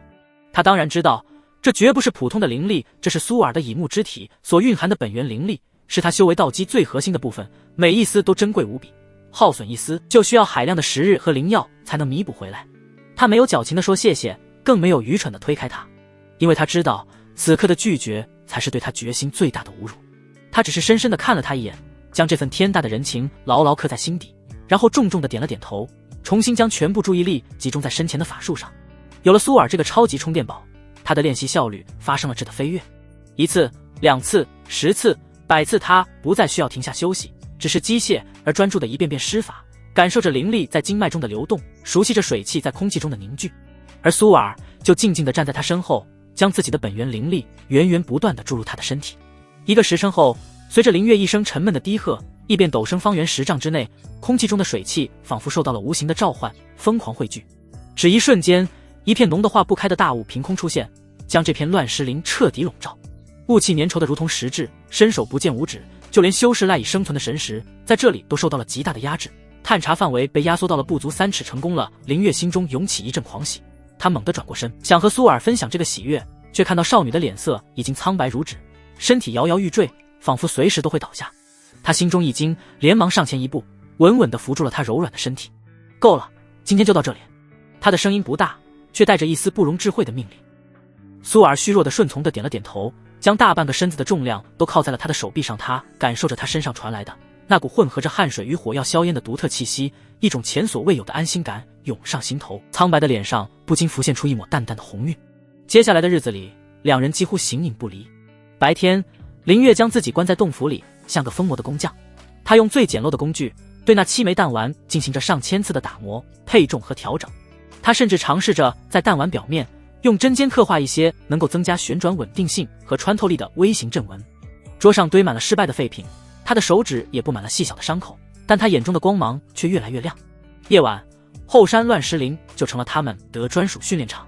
苏尔陪着他一遍遍地练习水雾术，为他恢复灵力。从一开始的生涩到后来的熟练，再到最后的瞬发。他们的交流很少，但彼此间的默契却在这样沉默的陪伴中悄然升温，变得牢不可破。他会在他灵力不支时强行让他停下休息，他会在他累得睡着时为他披上一件外衣。这种无言的关怀比任何甜言蜜语都更能触动人心。终于，决战的前夜到来了。洞府内灯火通明，映照着林月坚毅而又略带疲惫的脸庞。石桌上7枚经过上千次打磨调整的破防锥刺弹整齐地摆放着，每一枚都像是一件完美的艺术品。弹丸的尖端闪烁着经过特殊淬炼后令人心悸的幽蓝寒光。旁边的灵书铳也经过了最后的调试和加固，枪身上那些原本粗糙的阵纹经过他日夜不断的灵力温养，此刻竟然隐隐流淌着一丝淡淡的灵性光辉。万事俱备，只欠东风。不，还差了最关键的一环。林月看着这些凝聚了自己全部心血的弹丸，眼中依旧带着一丝化不开的凝重。即便有了水雾术的掩护，即便有了近身的机会，他依旧没有十足的把握能一举击穿那件声名赫赫的中品防御法器。就在他心神不宁之时，苏尔走了进来。今晚的他与往日截然不同，他的脸上没有了平日的羞怯，眼中也没有了担忧，取而代之的是一种前所未有的坚定和决绝，仿佛一位即将奔赴沙场的女武神做出了赌上一切的重大决定。他径直走到林月面前，在他疑惑的目光中缓缓摊开手心，一个不过拇指大小、晶莹剔透的小玉瓶静静地躺在他的掌中，瓶内装着一汪碧绿色的液体，只有浅浅的一层底。在灯火的照耀下，那液体散发着一种妖异而又危险的瑰丽光泽。这是什么？林月皱起了眉头，他从那液体中嗅到了一丝极度危险的气息。毒。苏尔的声音很轻，但每一个字都清晰无比，如同金石落地。他迎上林月震惊的目光，继续说道：我融合了断肠草、伏骨花、七步蛇涎，一共19种极品剧毒灵草的汁液，以秘法淬炼，最后用我的本命精血温养了7天7夜，才炼出这一瓶断脉散。他抬起头，勇敢地直视着林月的眼睛，那双清澈的眸子里此刻仿佛有2簇决绝的火焰在熊熊燃烧。他杀不了人，毒性并不猛烈，但是只要能破开一点点皮肉，哪怕只是擦伤，毒液就能在瞬间侵入对方的经脉，在3个呼吸之内彻底麻痹他全身灵气的运转。林月的心被狠狠地抽动了一下，痛得他几乎痉挛。本命精血对于修士而言，那是比生命还要珍贵的东西，每一滴都关乎着道基的稳固，关乎着未来的前途。损耗一滴，轻则修为倒退，重则道基受损，此生再无寸进。他为了自己竟然付出了如此惨重的代价。他看着苏尔那张苍白的没有一丝血色的小脸，看着他那因为精血亏空而显得有些干裂的嘴唇，伸出手想说些什么，却发现喉咙里像是堵了一大团棉花，一个字也吐不出来。林月，苏尔反而轻轻握住了他颤抖的手，将那个冰凉的小玉瓶坚定地放在他的掌心。我修为低微，没有什么能帮你的，这是我唯一能为你做的事。他的声音带着一丝不易察觉的颤抖，却充满了不容置疑的力量。我不想看到你死，你要活着。林月紧紧地握住了那个玉瓶，那冰凉的触感却仿佛一块烧红的烙铁，深深地烙印在他的灵魂深处。他知道自己此刻接过的早已不是一瓶毒液，是这个善良的少女赌上自己一生的道途和前程，为他从绝望的深渊中换来的那唯一的一线生机，是他对他最沉重也最纯粹的信任和托付。千言万语最终都化作了沉默，他没有再多说一个字，只是迎着他的目光重重地点了点头。他拔开瓶塞，一股奇异的腥甜气息扑面而来，闻之欲呕。他却没有丝毫犹豫，用一根细小的铁针小心翼翼地蘸取着那珍贵无比的碧绿色毒液，一点一点无比专注而又均匀地涂抹在7枚弹丸的尖端。他的手稳如磐石。做完这一切，他将剩下的玉瓶重新盖好，递还给苏尔，抬起头看着他那双写满期待和决绝的眼睛，一字一句地郑重说道：等我回来。窗外夜色正浓，一场决定生死的风暴即将在黎明时分席卷整个青木门。青木门，生死台。晨曦的微光穿透山间薄雾，为巍峨的青木群山镀上了一层淡金色的轮廓。然而在这份宁静之下，一股狂热而嗜血的气息早已弥漫开来。生死台，一块由整块巨型黑曜石雕琢而成的高台，面积足有半个演武场大小。石台表面呈暗红色，那是无数岁月以来败者流淌的鲜血浸染沉淀而成，即使用最强的清洁法术也无法洗去台面之上刻满了繁复而古老的阵法纹路。它们在阳光下闪烁着幽微的光芒，既是决斗的见证，也是隔绝力量余波的屏障。此刻，这方象征着宗门铁律与残酷现实的黑石高台，已被里3层外3层的人潮围得水泄不通。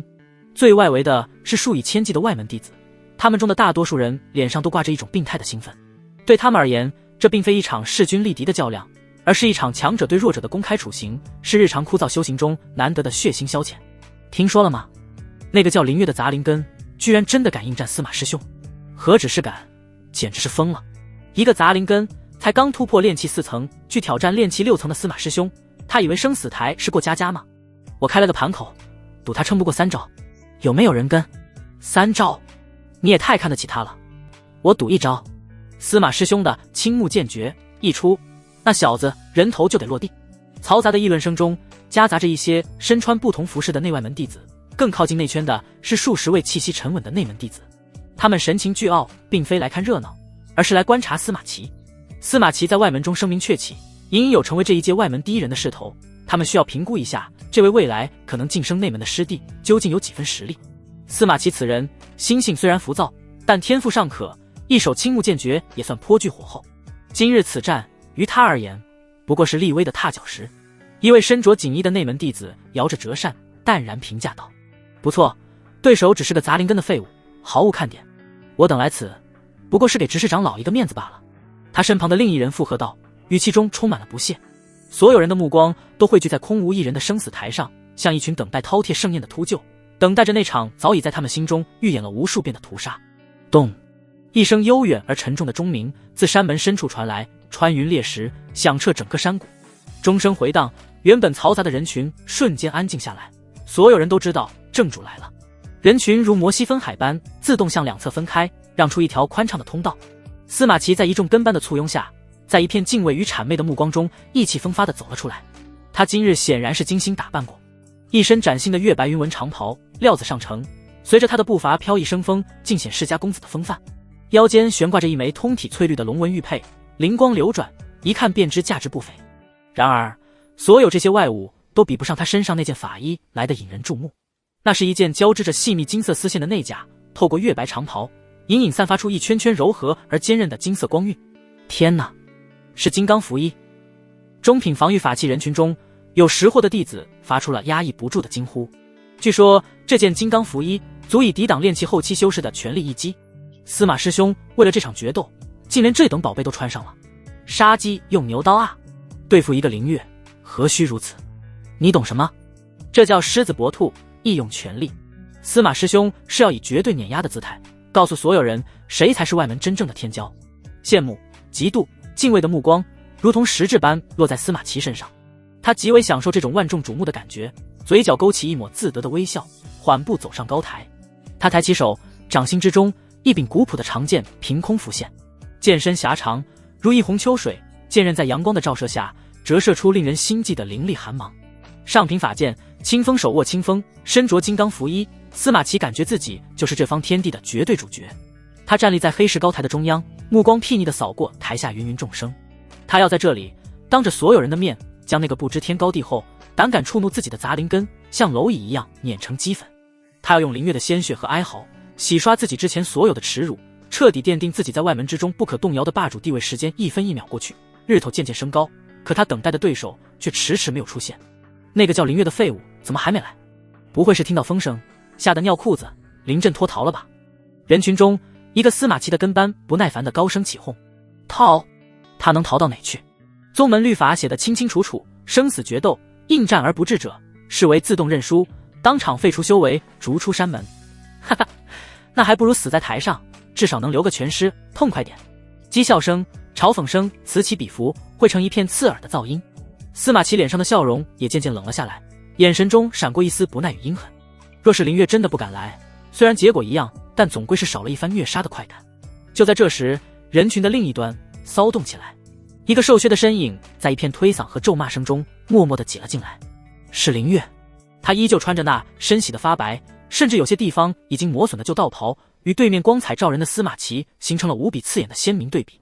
他脸上没有什么表情，既无恐惧也无愤怒，平静得如同一口古井。他无视了周围那些鄙夷、嘲笑、怜悯的目光，一步一步沉稳地走上了那座决定他生死的黑石高台。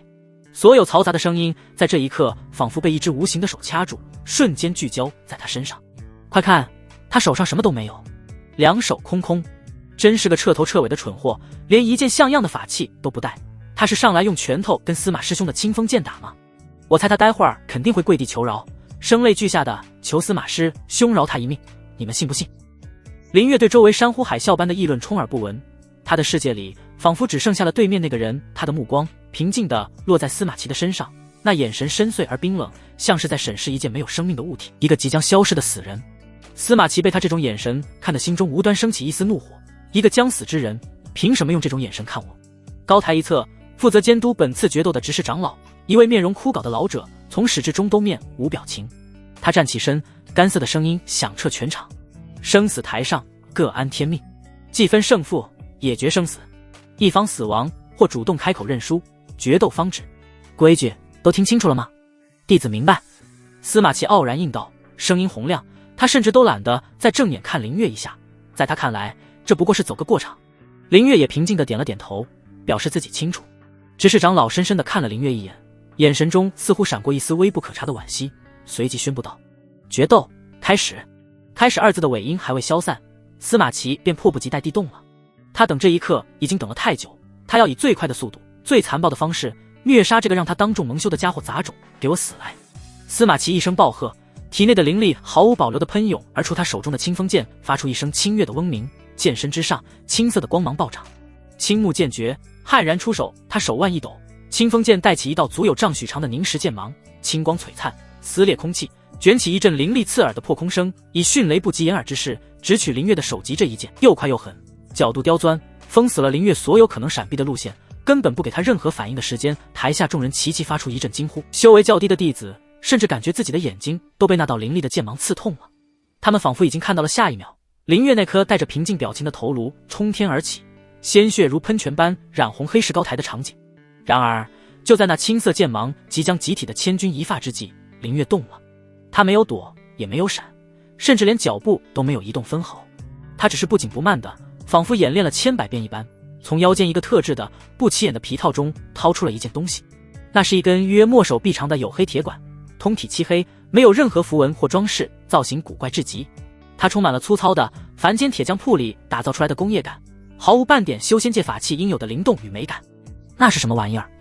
烧火棍吗？台下有人茫然地低声问道。不像法器，上面一丝灵力波动都没有。就是这全场上下，包括司马齐在内，那刹那间的错愕与不解，为凌月争取到了万分宝贵的不到半个呼吸的时间。他抬起手臂，沉稳地将那根被众人误以为是烧火棍的铁管子对准了那道呼啸而来气势滔天的青色剑芒，然后他的食指轻轻扣动了那被称作扳机的部件。轰！一声前所未有的沉闷而狂暴的巨响，如同9天之上的惊雷，毫无征兆地炸裂在所有人的耳膜之中。这声音不同于任何法术的轰鸣，也不同于法器碰撞的清脆，它充满了纯粹的、野蛮的、不讲任何道理的毁灭性力量。伴随着巨响，一道银色的寒光带着肉眼几乎无法捕捉的恐怖速度，从那黑洞洞的枪口爆射而出。它没有华丽的光影，没有玄奥的轨迹，只有一条笔直的代表着死亡与终结的直线。下一瞬，在全场数千双瞪大的眼睛注视下，这颗闪烁着寒光的弹丸精准无比地撞上了那道被司马齐引以为傲的青色剑芒。砰！没有惊天动地的能量对撞，只有一声仿佛玻璃碎裂般的脆响。那道凝练了司马齐近乎全力一击的足以开碑裂石的丈长剑芒，竟在与那小小弹丸接触的瞬间，如同被巨锤砸中的镜子般，从撞击点开始寸寸碎裂，轰然解体，化为漫天飞散的青色光点，飘然散落全场。死寂！所有人的表情，无论是嘲笑、是期待、是轻蔑、是不屑，都在这一刻彻底凝固在了脸上。高台之上，司马齐脸上的狞笑也僵住了。一股沛然莫遇的巨大反震之力顺着剑芒的溃散，通过清风剑身疯狂地传导回来，震得他虎口剧痛发麻，气血翻涌，手中的上品法剑都差点脱手飞出。怎么可能？他死死地盯着对面那个依旧面无表情的瘦削身影，以及他手中那根冒着青烟的破铁管子，大脑一片空白。自己足以斩杀同阶修士的全力一击，竟然被一根破铁管子发出的东西给一击打碎了。你这是什么妖术？司马齐终于从震惊中回过神来，又惊又怒地咆哮道。林月没有回答他的问题，因为战斗还未结束。在第一枪成功阻断对方雷霆攻势的瞬间，他的手指已经冷静地扣动了第2次扳机。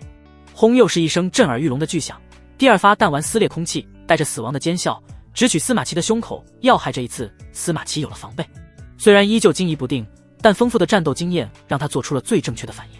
他脸上闪过一丝狰狞，疯狂催动丹田内的灵力。金刚符衣！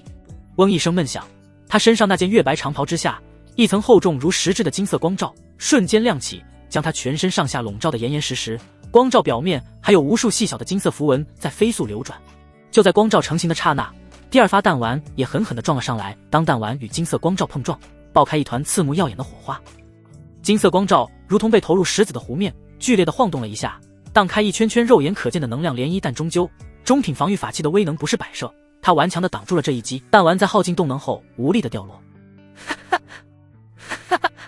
看到金刚符衣成功挡住了攻击，司马齐顿时放下心来，他劫后余生地狂笑起来，笑声中充满了恼羞成怒的癫狂。我当是什么了不得的东西，原来只是力气大点的暗器，给我挠痒痒都不配。我的金刚符衣能应抗炼器后期修士的全力一击，就凭你这破铜烂铁也想伤我？痴心妄想！他心中的惊骇被狂傲所取代，认定凌月不过是仗着一件古怪的投掷类法器出其不意罢了。只要自己有了防备，对方就再无机会。今天我就让你见识见识真正的力量。司马齐催动飞剑再次猛攻上来，这一次清风剑上的光芒比之前更加凌厉，剑光分化，化作数道剑影，从四面八方笼罩向凌月，招招都往他的四肢和要害招呼。凌月一言不发，脚踩着一种奇异的步伐，身形在密集的剑网中不断闪避，同时他手中的灵书铳冷静地举起，再次开枪还击。轰轰！第3发、第4发弹丸接连不断地轰击在司马齐身前的金色光罩上，每一次撞击都让光罩剧烈的摇晃，颜色也肉眼可见的暗淡了一分，但他依旧坚挺地守护着自己的主人。台下的众人也从最初那颠覆认知的震惊中渐渐回过神来，原来是仗着那件古怪法器虚惊一场。没错，那东西威力虽大，但根本破不开司马师兄的金刚符衣。我看他那铁管子还能打出几发，等他那铁管子里的东西打完，司马师兄的飞剑就能把他剁成肉泥了。形势瞬间再次倒向了司马齐，他的攻击越来越密集，越来越疯狂，飞剑带起的凌厉剑锋在凌月的身上划开了一道又一道细长的血口，染红了他那件洗得发白的道袍。凌月只能狼狈地躲闪，活动的范围被压缩得越来越小，他的额头渗出了细密的冷汗，心跳如鼓，但大脑却在飞速运转。不过金刚符衣的防御力还是超出了他的最高预估，这件中品法器经过司马齐灵力的加持，坚韧得像个乌龟壳。自己的灵书铳是7发装填，如今已经射出4发，剩下的3发如果还是这样常规射击，根本不可能在弹药耗尽前将其击破，必须堵了。就在司马齐的飞剑再次封死他所有退路，眼中杀机毕露，准备发动致命一击的刹那，凌月的眼中闪过一抹狠厉决绝的光芒。他猛地停下闪避的脚步，不闪不避，任由一道剑气擦着自己的肋下飞过，带起一片血花。他双手以一种令人眼花缭乱的速度，飞快地掐了一个最基础的法诀——水雾术。刹那间，浓郁的几乎化不开的白色大雾以他为中心轰然爆开，如同一个巨大的白色棉球，瞬间吞噬了整个黑石生死台。什么？台下众人一片哗然，谁也没想到，在如此激烈的生死搏杀中，林月竟然会用出这种连外门弟子都看不上眼的最低级、最没有杀伤力的辅助法术，想用雾气当掩护。天真，在绝对的实力面前，一切都是徒劳。给我死！大雾之中传来司马齐暴怒的吼声，他突然失去了林月的身影，暴怒之下，他干脆放弃了寻找，疯狂催动飞剑，在浓雾之中进行无差别的疯狂绞杀。一道道青色的剑气纵横交错，如同一个死亡的牢笼，将整片浓雾切割得支离破碎。林月在雾中高速穿行，将身法催动到极致。他像一个幽灵，凭借着对危机的敏锐感知，一次次与死神擦肩而过。剑气数次擦着他的身体飞过，带起一串串温热的血珠，剧痛不断刺激着他的神经。但他在等一个稍纵即逝的机会。他很清楚，司马齐在暴怒和绝对的自信之下，注意力都集中在攻击上，对他自身的防御必然会有一瞬间一丝一毫的松懈。机会来了，一道凌厉无匹的剑气从他耳边呼啸而过，带起的劲风刮得他脸颊生疼。就是这个瞬间，是对方飞剑攻击的旧力已尽，心力未生之时，就是现在。林月猛地向前一个翻滚，身体贴着地面，瞬间拉近了与司马齐的距离。在对方飞剑回转的那个微小间隙，他以一个极其标准的战术姿势半跪在地，双手稳稳地举起了手中的灵书铳。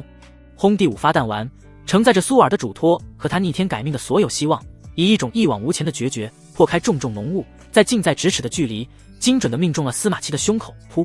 这一枪威力远胜之前任何一发点与面的差距，在这一刻体现得淋漓尽致。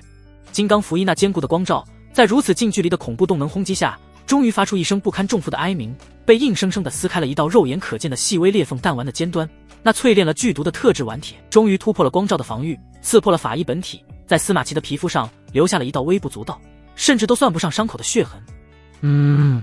司马齐只觉得胸口传来一阵微不足道的麻痒，他低头看了一眼那道裂缝和皮肤上的血点，不屑地冷笑起来。终于打破了吗？可惜连我的皮都……他的话戛然而止，一股无法形容的阴冷麻痹感，如同复古之躯，顺着那道微小的伤口，以一种不可理喻的速度，瞬间涌入他的经脉。他体内的灵力，像是被投入了万年玄冰的沸水，运转在一瞬间变得滞涩艰难，如同陷入了泥沼。他与清风剑之间的灵力联系，变得若有若无，几近断绝。而他身上金刚符衣的金色光芒，更是如同风中残烛，剧烈的闪烁起来，明灭不定。你用了什么毒？司马齐的脸上第一次露出了真正惊恐万状的神色。他想疯狂催动灵力驱逐毒素，却发现自己的灵力根本不听使唤。林月等的就是这一刻，他眼中杀机爆闪，没有给对方任何喘息的机会。他身体的肌肉瞬间绷紧到极限，将剩余的所有力量全部灌注于手臂，稳固枪身。死吧！轰轰！第6发、第7发，最后2颗弹丸带着死亡的呼啸，在0.1个呼吸之内接连不断地从枪口射出，精准地沿着那道被撕开的裂缝轰击在同一点上。咔嚓！一声法器彻底碎裂的悲鸣，那件曾让司马齐引以为傲、坚不可摧的金刚符衣光芒彻底熄灭，如同脆弱的瓷器般应声破碎。紧接着是血肉被恐怖力量撕裂的声音。第7发弹丸在失去了所有阻碍之后，毫无悬念地钻进了司马齐的胸膛，巨大的动能在他体内爆开，从他的后心处炸开一个狰狞可怖的血洞。司马齐的身体猛地一僵，他缓缓地僵硬地低下头，难以置信地看着自己胸口那个碗口大的窟窿，鲜血和破碎的内脏正从中汩汩流出，瞬间染红了华贵的月白长袍。他张了张嘴，似乎想说什么，却只喷出了一口混杂着内脏碎块的血沫。生机正如同退潮的海水般飞速地从他体内流逝。此时台上的浓雾也因为施法者灵力的枯竭缓缓地散去，阳光重新洒落在黑石膏台上，全场数千名弟子看到了让他们毕生永生难忘的一幕。司马齐，那个前一刻还不可一世、意气风发的司马齐，胸口破开一个触目惊心的大洞，双眼圆瞪，直挺挺地站在那里。他的眼神里充满了茫然、恐惧、不甘，以及对这个世界最后的眷恋。而在他的对面，林月半跪在地，浑身是血，大口大口地喘着粗气，几乎虚脱。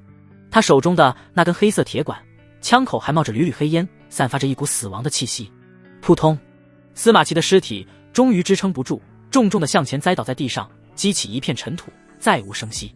整个世界在这一刻仿佛被按下了静音键。山风吹过，卷起地上的尘土和血腥味，却吹不散那笼罩在每个人心头的极致震撼。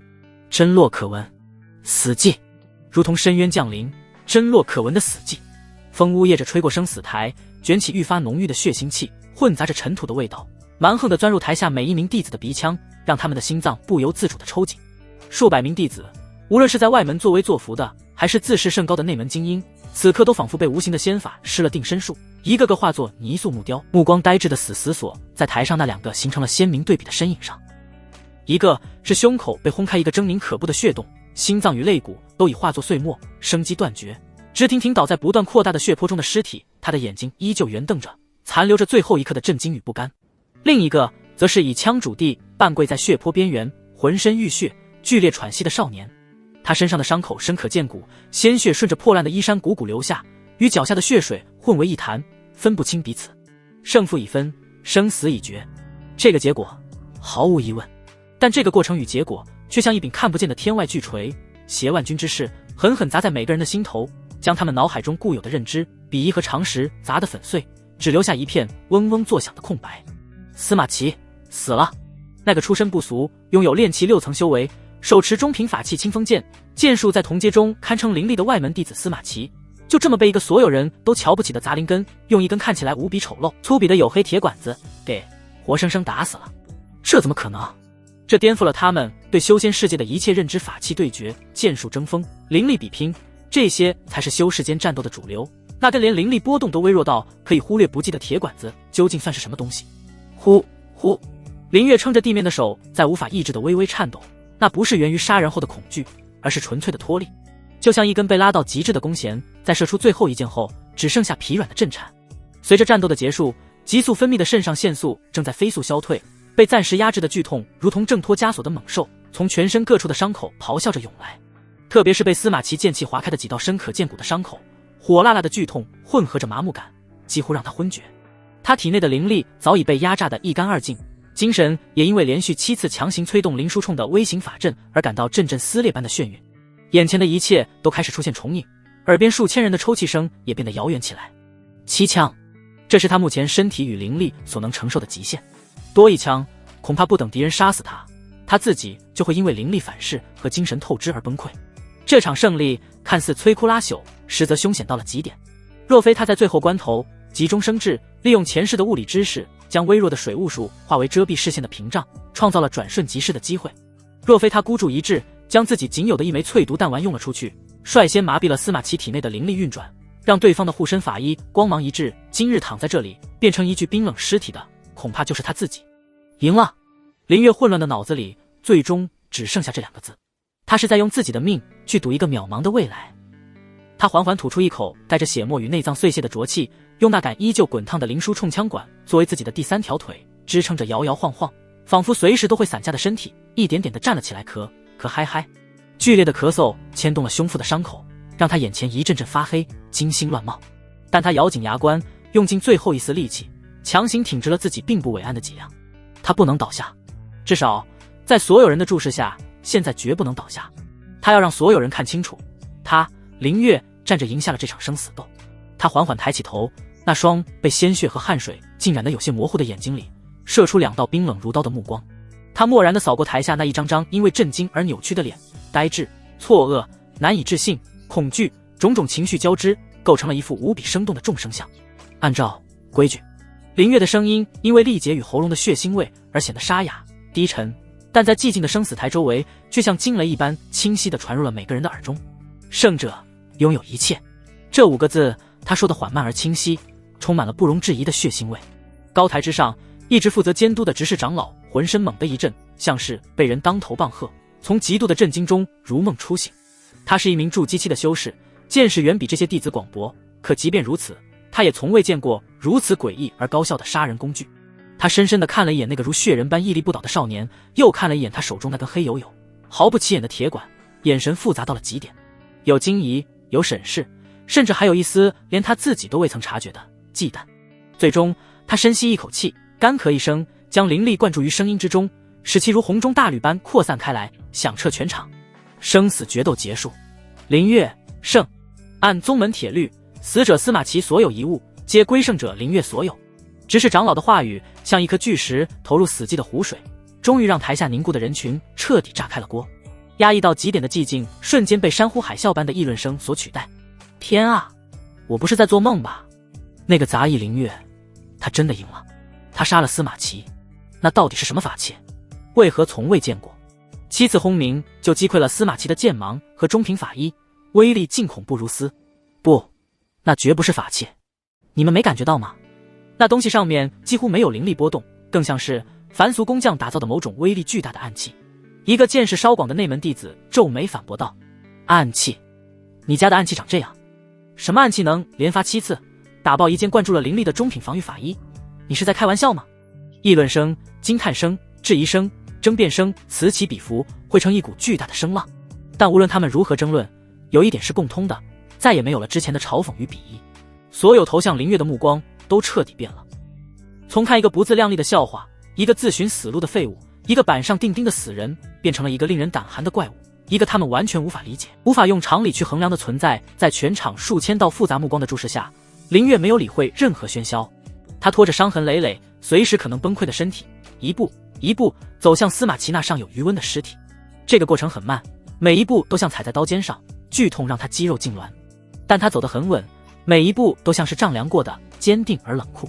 他走到尸体旁，在无数道目光的聚焦下，缓缓蹲下身，然后当着所有人的面，他面无表情地伸出那只沾满血污的手，在司马齐的尸体上摸索起来。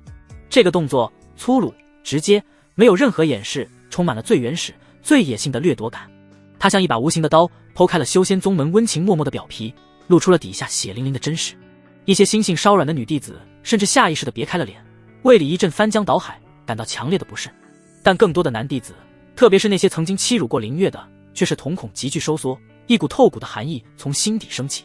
这才是修仙界，这才是隐藏在所有美好言辞之下的最真实、最残酷的法则。弱肉强食，胜者为王，没有什么比当着数千同门的面冷静地搜刮败者的尸体更能彰显这一帖子的冰冷与残酷。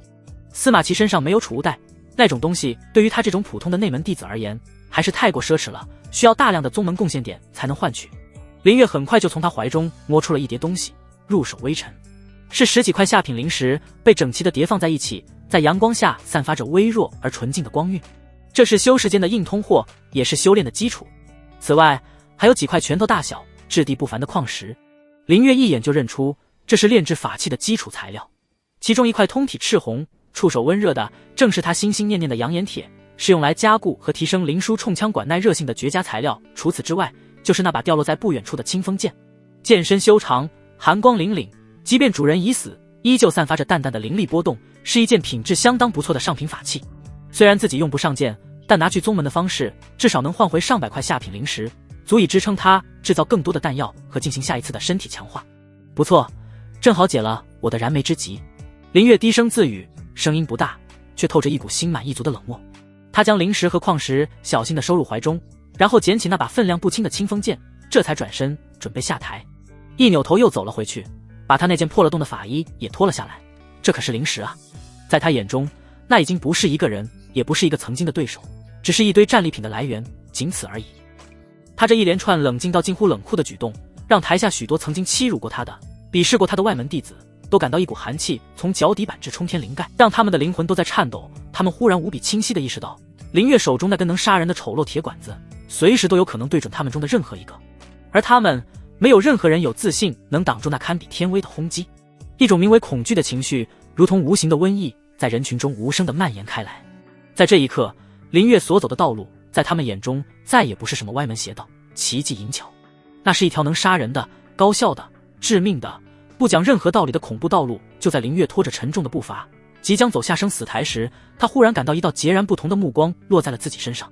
那道目光与周围所有人的恐惧、敬畏、好奇或是惊叹都截然不同。他冰冷、高傲，仿佛神明在俯瞰蝼蚁。他锐利、漠然，带着一种审视物品般的穿透力。最重要的是，在那漠然之下，还隐藏着一丝毫不掩饰的厌恶。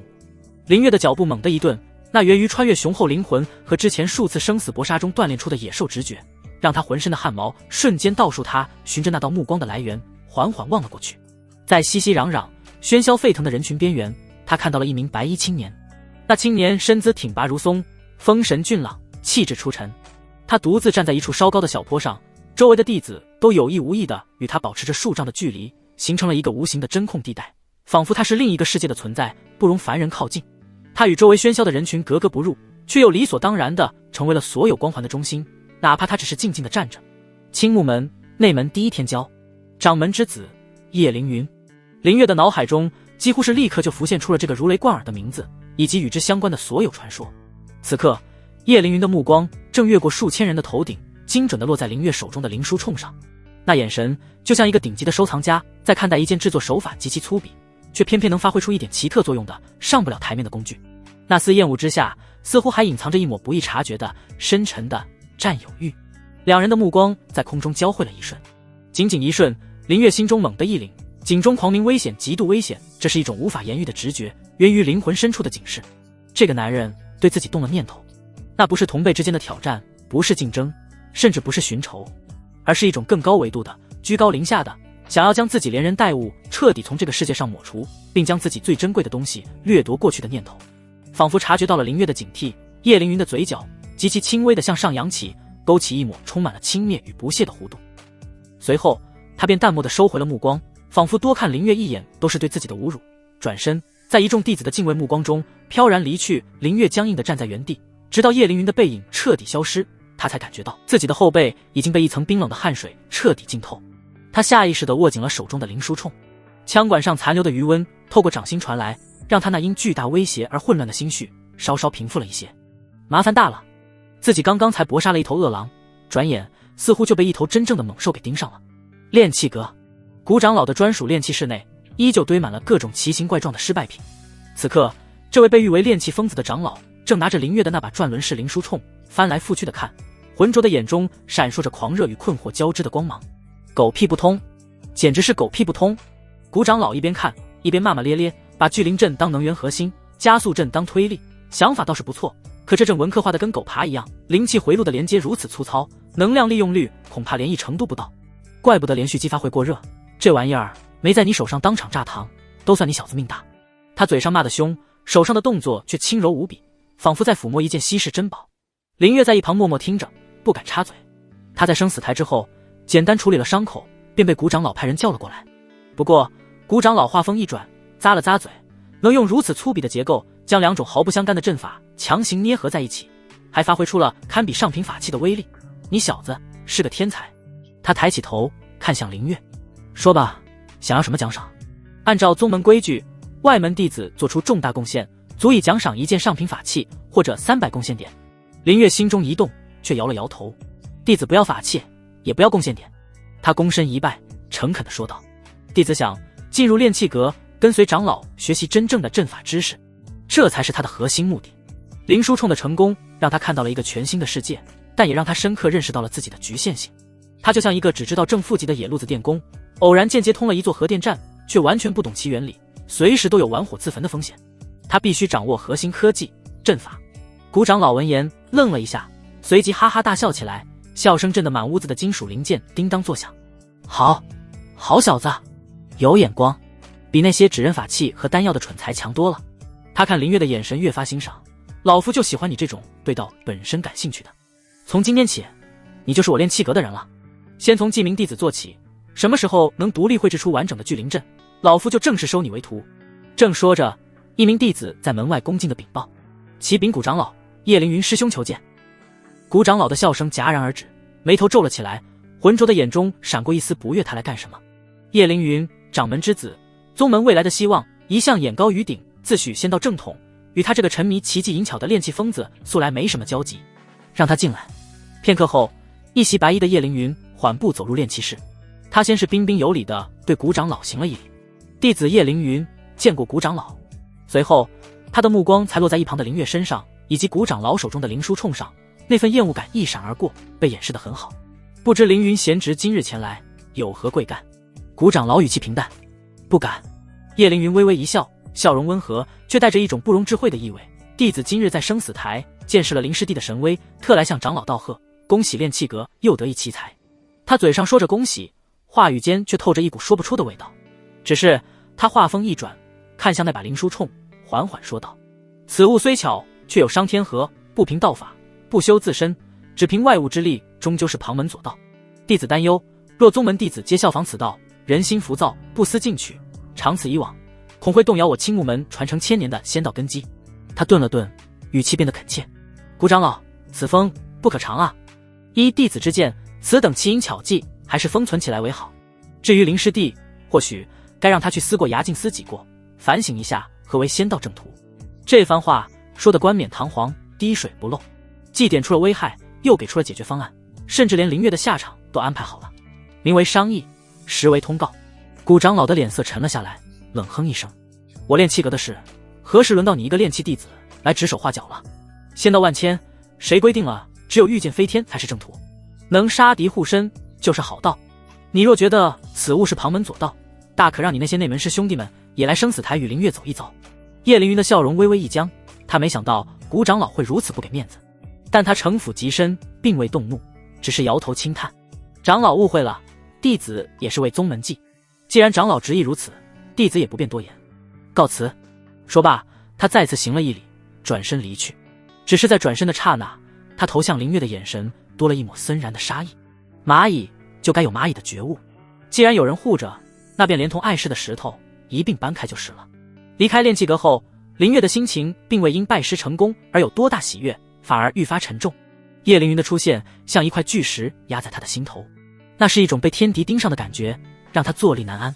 他很清楚对方绝不会善罢甘休，拖着疲惫的身体，他没有回杂役院，而是拐向了宗门后山一处偏僻的药圃，那里是苏尔的地盘。果不其然，他刚到药圃外，就看到一个纤弱的身影正蹲在地上，小心翼翼地给一株濒死的灵草输送着灵力。林月哥哥。苏尔听见脚步声，一抬头便看到了浑身是血的林月，那双清澈的眸子瞬间被惊慌与心疼填满。他手足无措地站起来，想上前，又有些胆怯。你受伤了？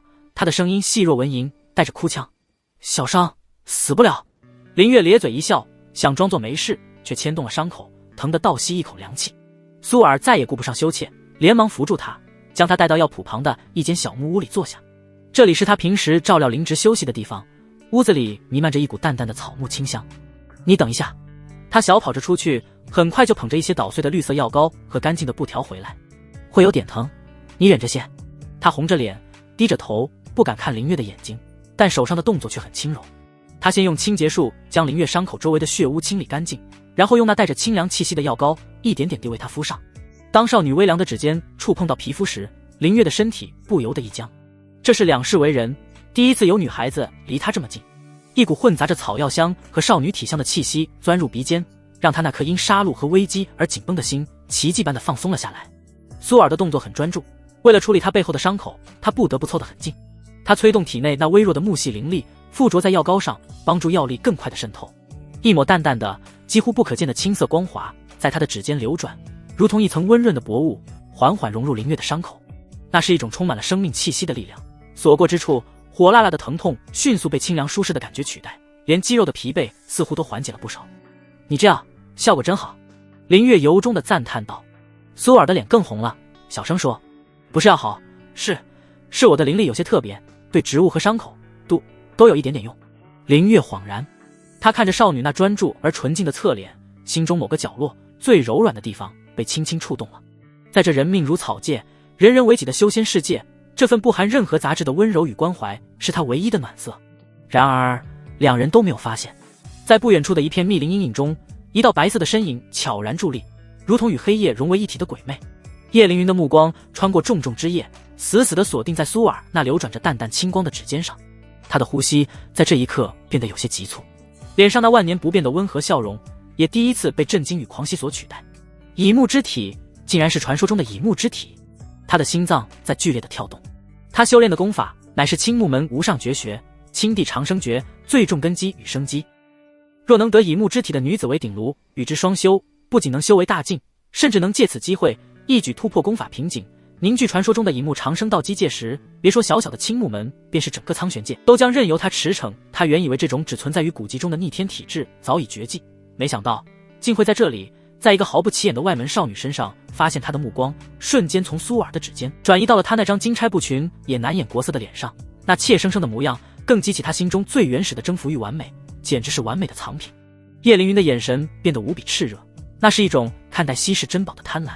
在他眼中，林月的灵书铳是一件可以夺取的有趣的玩具，而苏尔则是上天赐予他的助他登临仙道之巅的至宝。至于林月本人，叶凌云的目光再次落到那个正享受着少女温柔照料的少年身上，眼神已经变得如同在看一个死人，一个肮脏的垃圾，一个卑微的窃贼，不仅玷污了仙道美学，还妄图染指本该属于他的藏品，罪该万死。一个清晰而完整的逻辑链条在叶凌云心中瞬间形成，他转身悄无声息地融入了黑暗。一场针对林月的来自宗门第一天骄的绝杀之局已然布下，而木屋内的林月对此还一无所知。药膏清凉，带着一股沁人心脾的草木之气，混杂着少女身上淡淡的幽香，钻入林月的鼻腔。这股味道像是能抚平人心中最深的褶皱。在杀机四伏、人人自危的青木门内，在弱肉强食、人命如草芥的修仙界里，这份不含任何杂质的关怀显得如此不真实，又如此珍贵。林月身体微僵，感受着少女微凉的指尖在自己背后的皮肤上轻轻划过。她的动作专注而笨拙，每一次触碰都带着一丝小心翼翼的颤抖，仿佛在对待一件易碎的瓷器。她能清晰地感觉到一股温润平和的灵力随着药膏缓缓渗入伤口，那不是普通的灵力，它充满了蓬勃的生命气息。所过之处，火辣辣的痛楚迅速消退，被一种酥麻的暖洋洋的舒适感所取代。连日来因搏杀与钻研而紧绷的肌肉都似乎在这股力量的安抚下舒展开来。你这灵力很特别，林月由衷地说道，声音有些干涩。他见过宗门里其他修士的灵力大多是锋锐的、爆裂的，或是厚重的，却从未见过如此纯粹、温和，仿佛能滋养万物的力量。我也不知道。苏尔的脸颊腾起一抹红晕，声音细若蚊蝇，从小就这样，对花花草草有点用。他低着头，长长的睫毛不住地颤动，不敢去看林月的眼睛，只是更加专注于手上的动作。林月心中了然，这恐怕就是他那以木之体的天赋了。这种体质在战斗上或许平平无奇，但在疗伤与培育灵植上却是当之无愧的神迹。他看着少女纯净专注的侧脸，在昏黄的油灯光下，她的轮廓显得格外柔和。在这个冰冷的世界里，或许她就是自己唯一的暖色了。包扎完最后一处伤口，苏尔直起身，长长的松了口气，额头上已经渗出了细密的汗珠。为林月疗伤，对他这个修为低微的杂役弟子而言，消耗巨大。好了，他轻声说，然后像是完成了什么了不得的大事，又退后2步，恢复了那副怯生生的模样。木屋内的气氛一时间有些沉默，只有油灯的火苗在轻轻跳动。林月活动了一下身体，伤口处传来清凉的感觉，行动已无大碍。他看着眼前的少女，心中涌起一股难以言喻的情绪。他想说声谢谢，却又觉得这2个字太过苍白。就在他组织语言的时候，苏尔却忽然抬起了头，那双清澈如溪水的眸子第一次直直地望向他，里面不再是羞怯，而是满满的化不开的担忧。林月哥哥，他似乎是鼓足了全身的勇气才敢这样称呼他。那个叶凌云，你一定要小心他。林月心中一动，我今天看到他了。苏尔抓着自己的衣角，声音虽然依旧很轻，但每个字都异常清晰。在生死台下，他看你的眼神很可怕。可怕？林月不动声色地追问。苏尔用力地点了点头，似乎在回忆着什么让他极度不安的画面，不是生气，也不是恨，那感觉就像一条蛇在盯着一只他一定要吞下去的猎物。他的眼神里有贪婪，还有一种要把你连骨头都嚼碎的冷意。他无法用更准确的词汇来形容，但他那与草木相亲的天赋让他对生灵的恶意有着超乎常人的直觉。叶凌云身上那层伪善的温和的人皮之下，隐藏着何等冰冷刺骨的掠夺欲望，他感受得一清二楚。这份描述让林月心中的警铃瞬间拉到了最高，他自己的判断是基于前世察言观色的经验和今生对危机的直觉。他判断叶凌云会出手，但那更多是一种理性的推演，而苏尔的感受却是来自天赋的示警，这比任何推断都更加致命。一个高高在上的宗门天骄，未来的掌门继承人，对自己一个刚刚崭露头角的杂役露出了蛇一般的贪婪目光，这不合常理。嫉妒、打压，有可能，但不足以让他产生那种赤裸裸的仿佛要将自己生吞活剥的欲望，除非自己身上有他志在必得的东西。是什么？灵书铳？有可能，但这件奇技淫巧在他眼中更多是粗鄙的玩具，他想要派人来抢便是，犯不着用那种眼神。难道是林月的目光不自觉地落在了苏尔身上？一个念头如同闪电般划过他的脑海，让他浑身汗毛倒竖。叶凌云上品木系灵根，修炼的是宗门绝学青地长生诀。苏尔，体质特殊，身具浓郁的生命气息，顶炉这2个字浮现在林月脑中，让他如坠冰窟。他虽然对修仙界的许多隐秘之事一知半解，但顶炉这种邪道法门，在各类杂谈中却是屡见不鲜。叶凌云的目标从一开始就不是自己，或者说不仅仅是自己，他看自己的眼神不是猫戏老鼠的玩味，而是看待障碍物的冰冷。自己是横在苏尔这件至宝前的一块碍眼的石头，想通了这一点，之前所有的不合理之处瞬间都有了答案。叶凌云为何要在炼气阁当众发难？那是宣告所有权，是划定界限。他为何会对自己流露出杀意？因为自己这个障碍物不知死活地靠近了他的藏品。林月的心脏剧烈地跳动起来，一股混杂着后怕与暴怒的情绪直冲头顶。他后怕的是自己差一点就因为低估了对方的恶意，而将苏尔置于万劫不复的境地。他暴怒的是叶凌云那种视人命为草芥，视他人为私产的傲慢与贪婪。我知道了。林月深吸一口气，强行压下翻腾的心绪，对苏尔挤出一个尽量柔和的笑容。我会小心的，你也是，以后尽量待在药铺和炼气阁的范围，不要一个人去别的地方，知道吗？他的声音沉稳，听不出丝毫异样，但只有他自己清楚，从这一刻起，他与叶凌云之间已经再无任何转圜的余地。不是你死，就是我亡。告别了苏尔，林月没有回杂医院，也没有去自己在外门的洞府。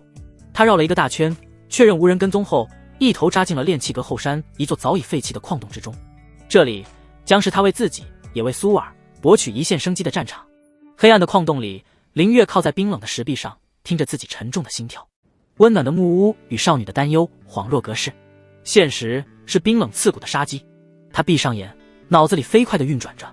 叶凌云炼气9层大圆满，自己炼气4层，实力差距如同天堑。对方身上必然有上品法器，甚至可能有掌门赐予的符宝作为底牌。硬拼，自己连一招都接不下来。逃！青木门方圆100里都是其势力范围，一个炼气4层的弟子能逃到哪里去？向古长老求助。这个念头只是一闪而过，便被他掐灭。古长老能护他一时，护不住他一世。将长老拖下水，面对掌门之子，只会害了那个孤僻的老人。所有的路似乎都堵死了，绝境。然而当死亡的阴影笼罩而来时，林月那源于骨子里的赌徒天性反而被彻底激发了出来。越是绝境，他越是冷静。他的脑海中浮现出叶凌云那张温和伪善的脸，浮现出他那隐藏在笑容之下的极度傲慢。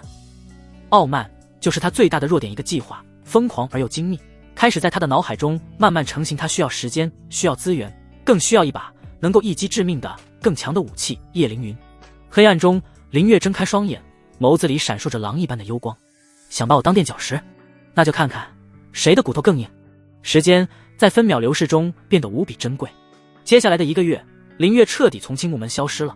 对于偌大的宗门而言，一个外门弟子的失踪，如同一颗石子投入大海，连一圈像样的涟漪都未曾激起。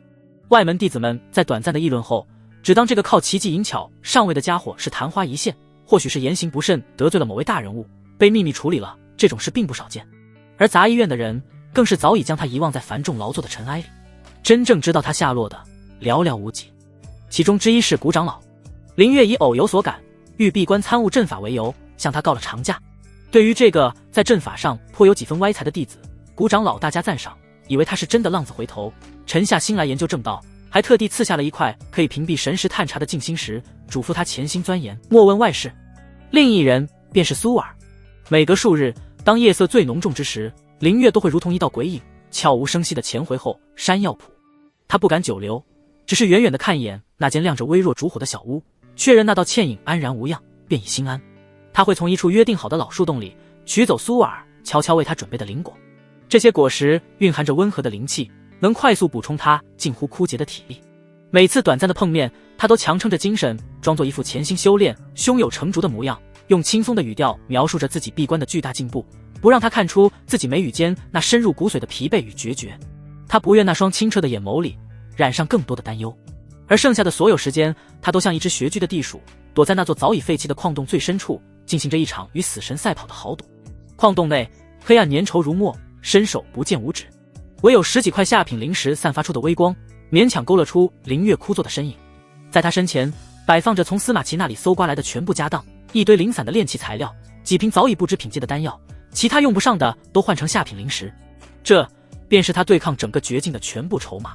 他没有急着改造武器，他清楚地知道，再精妙的武器也需要足够强大的灵力来驱动。他拧开瓶塞，将那几瓶辅助修炼的丹药，不分属性、不计后果的尽数吞入腹中。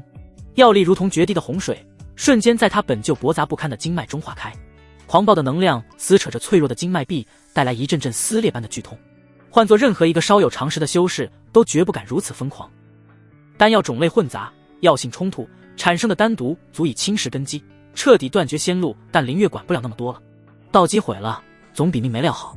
他死死咬住牙关，齿缝间甚至渗出了血丝。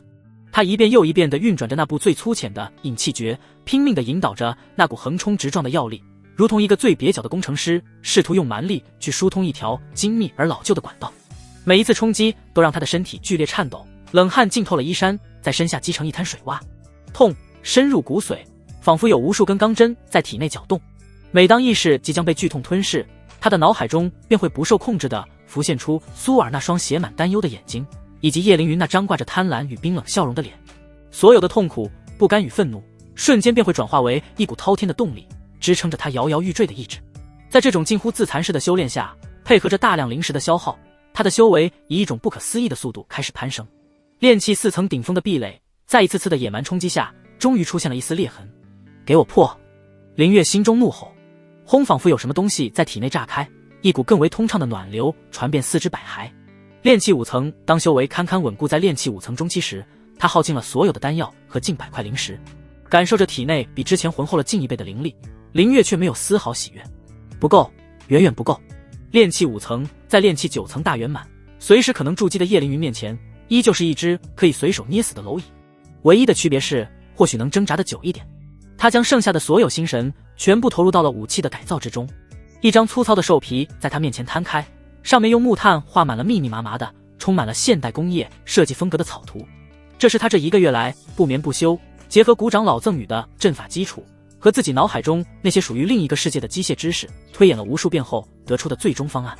他之前的转轮式灵书铳威力勉强够用，但射速太慢，每次激发都需要重新手动蓄力，结构也过于庞大，根本不适合在瞬息万变的战斗中使用，更别提偷袭。他需要一把更小、更快、更致命的武器，一把能够让他这只蝼蚁拥有咬死大象能力的神器。他从司马齐的遗物中挑出了一块拳头大小、通体乌黑的玄铁矿胚，这东西是真正的炼器材料，其坚韧度和灵力传导性比他之前用的反铁强上百倍，足以承载更强的灵力冲击和更复杂的阵法。没有炼气炉，他就用最基础的控火术，以自身灵力为燃料，催动火焰。幽蓝色的灵火舔舐着矿胚，硬生生地将其烧得通红。这个过程极其消耗灵力，仅仅1炷香的功夫，他就脸色苍白，不得不停下来打坐恢复。然后便是最考验技术的锻打，当当当，清脆而富有节奏的敲击声在幽深的矿洞中回荡，溅起一串串赤红的火星，短暂地照亮他那张布满汗水与油污却无比专注的脸。他像一个最偏执的工匠，全神贯注地对待着手中的每一寸金属。枪管、转轮、击锤、扳机，每一个零件的雏形都在他的铁锤下经过千百次的锻打，一点点诞生。他前世虽然是个不学无术的学渣，但毕竟是工科出身，那些被遗忘在记忆角落的机械原理，在生死压迫之下变得前所未有的清晰。最艰难的也是最核心的步骤，是阵法的镌刻。这一次他不再是简单的将2个阵法粗暴的叠加，他将聚灵阵进行了数十次的推演与简化，最终将其微缩成一个极其复杂的组合符文，巧妙地设计在了握柄处。这样一来，灵石的能量能够通过他的手掌与自身的灵力形成一个微型循环，大大提高了激发的稳定性和能量的利用率。而加速阵，他更是大胆地将其分解成7个更小的符文，如同膛线一般，以螺旋状一体化地刻印在了枪管的内壁上。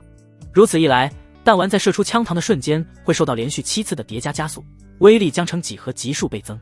最核心的改造在于转轮与激发的联动，他用最精密的计算，以玄铁打造了一个可以容纳7发弹药的转轮弹巢。每一次扣动扳机都会通过一套他设计的在这个世界堪称鬼斧神工的微型杠杆与齿轮结构，同步完成3件事： 1. 击锤向后移动，蓄力待发； 2.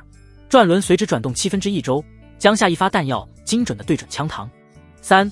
当击锤落下时，其末端会精准地触动一个微型激发符文，瞬间引动握柄触聚灵阵的全部能量，通过枪管内壁的加速阵法将弹丸轰出。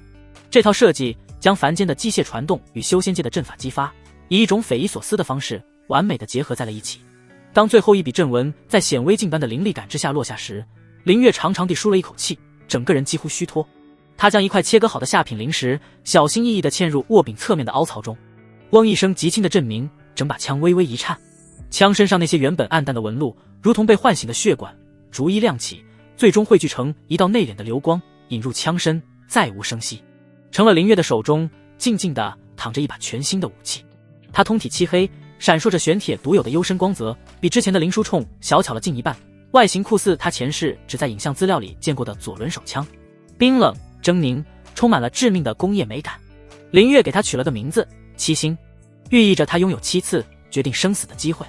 他将司马懿遗留的那些低阶法器碎片全部打磨成了标准尺寸的弹丸，小心翼翼地装填入弹槽。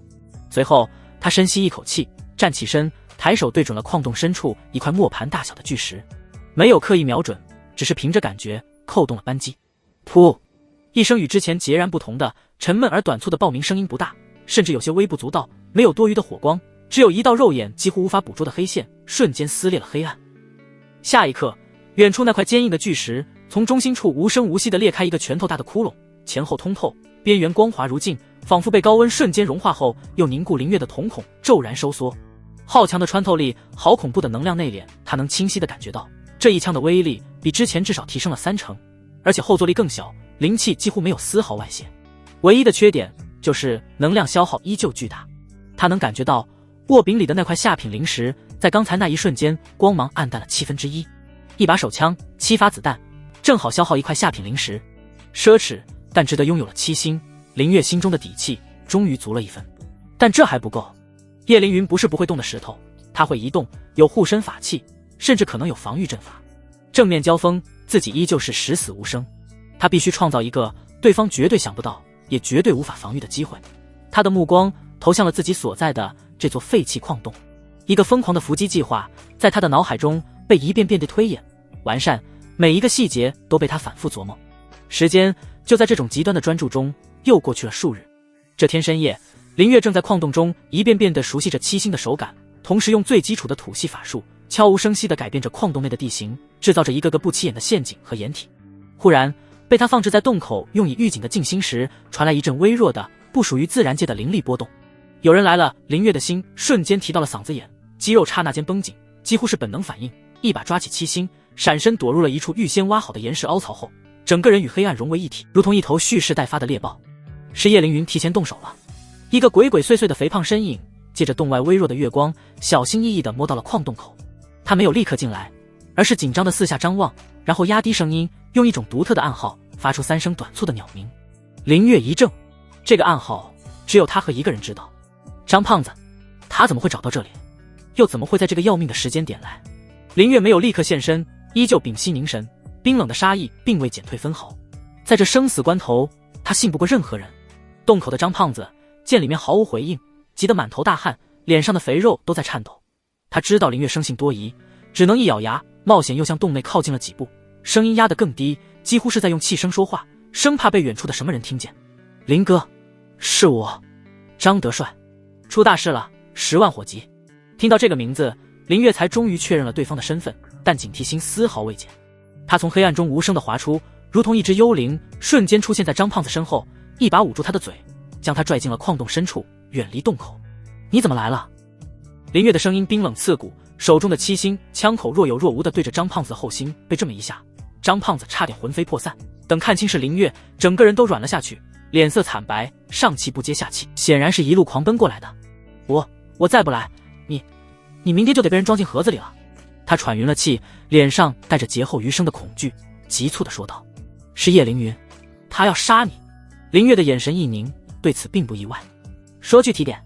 就在今天傍晚，张胖子咽了口唾沫，声音都在发颤。叶凌云的心腹，那个叫赵虎的内门弟子，他找到了我，他拍出这带下品灵石，让我把你的所有情报都卖给他，你的作息习惯，可能去的地方，甚至你和苏尔姑娘的关系。林月的瞳孔猛地一缩，一股寒意从心底升起。我本来想胡说八道应付他，可那家伙直接把剑架在了我脖子上。张胖子的脸上写满了屈辱和恐惧。林哥，我没办法，我怕死啊，只能把我知道的一些你以前的习惯都说了，但是我留了个心眼。什么心眼？林月的声音听不出喜怒。我没说这个矿洞。张胖子急忙表功，又像是寻求庇护。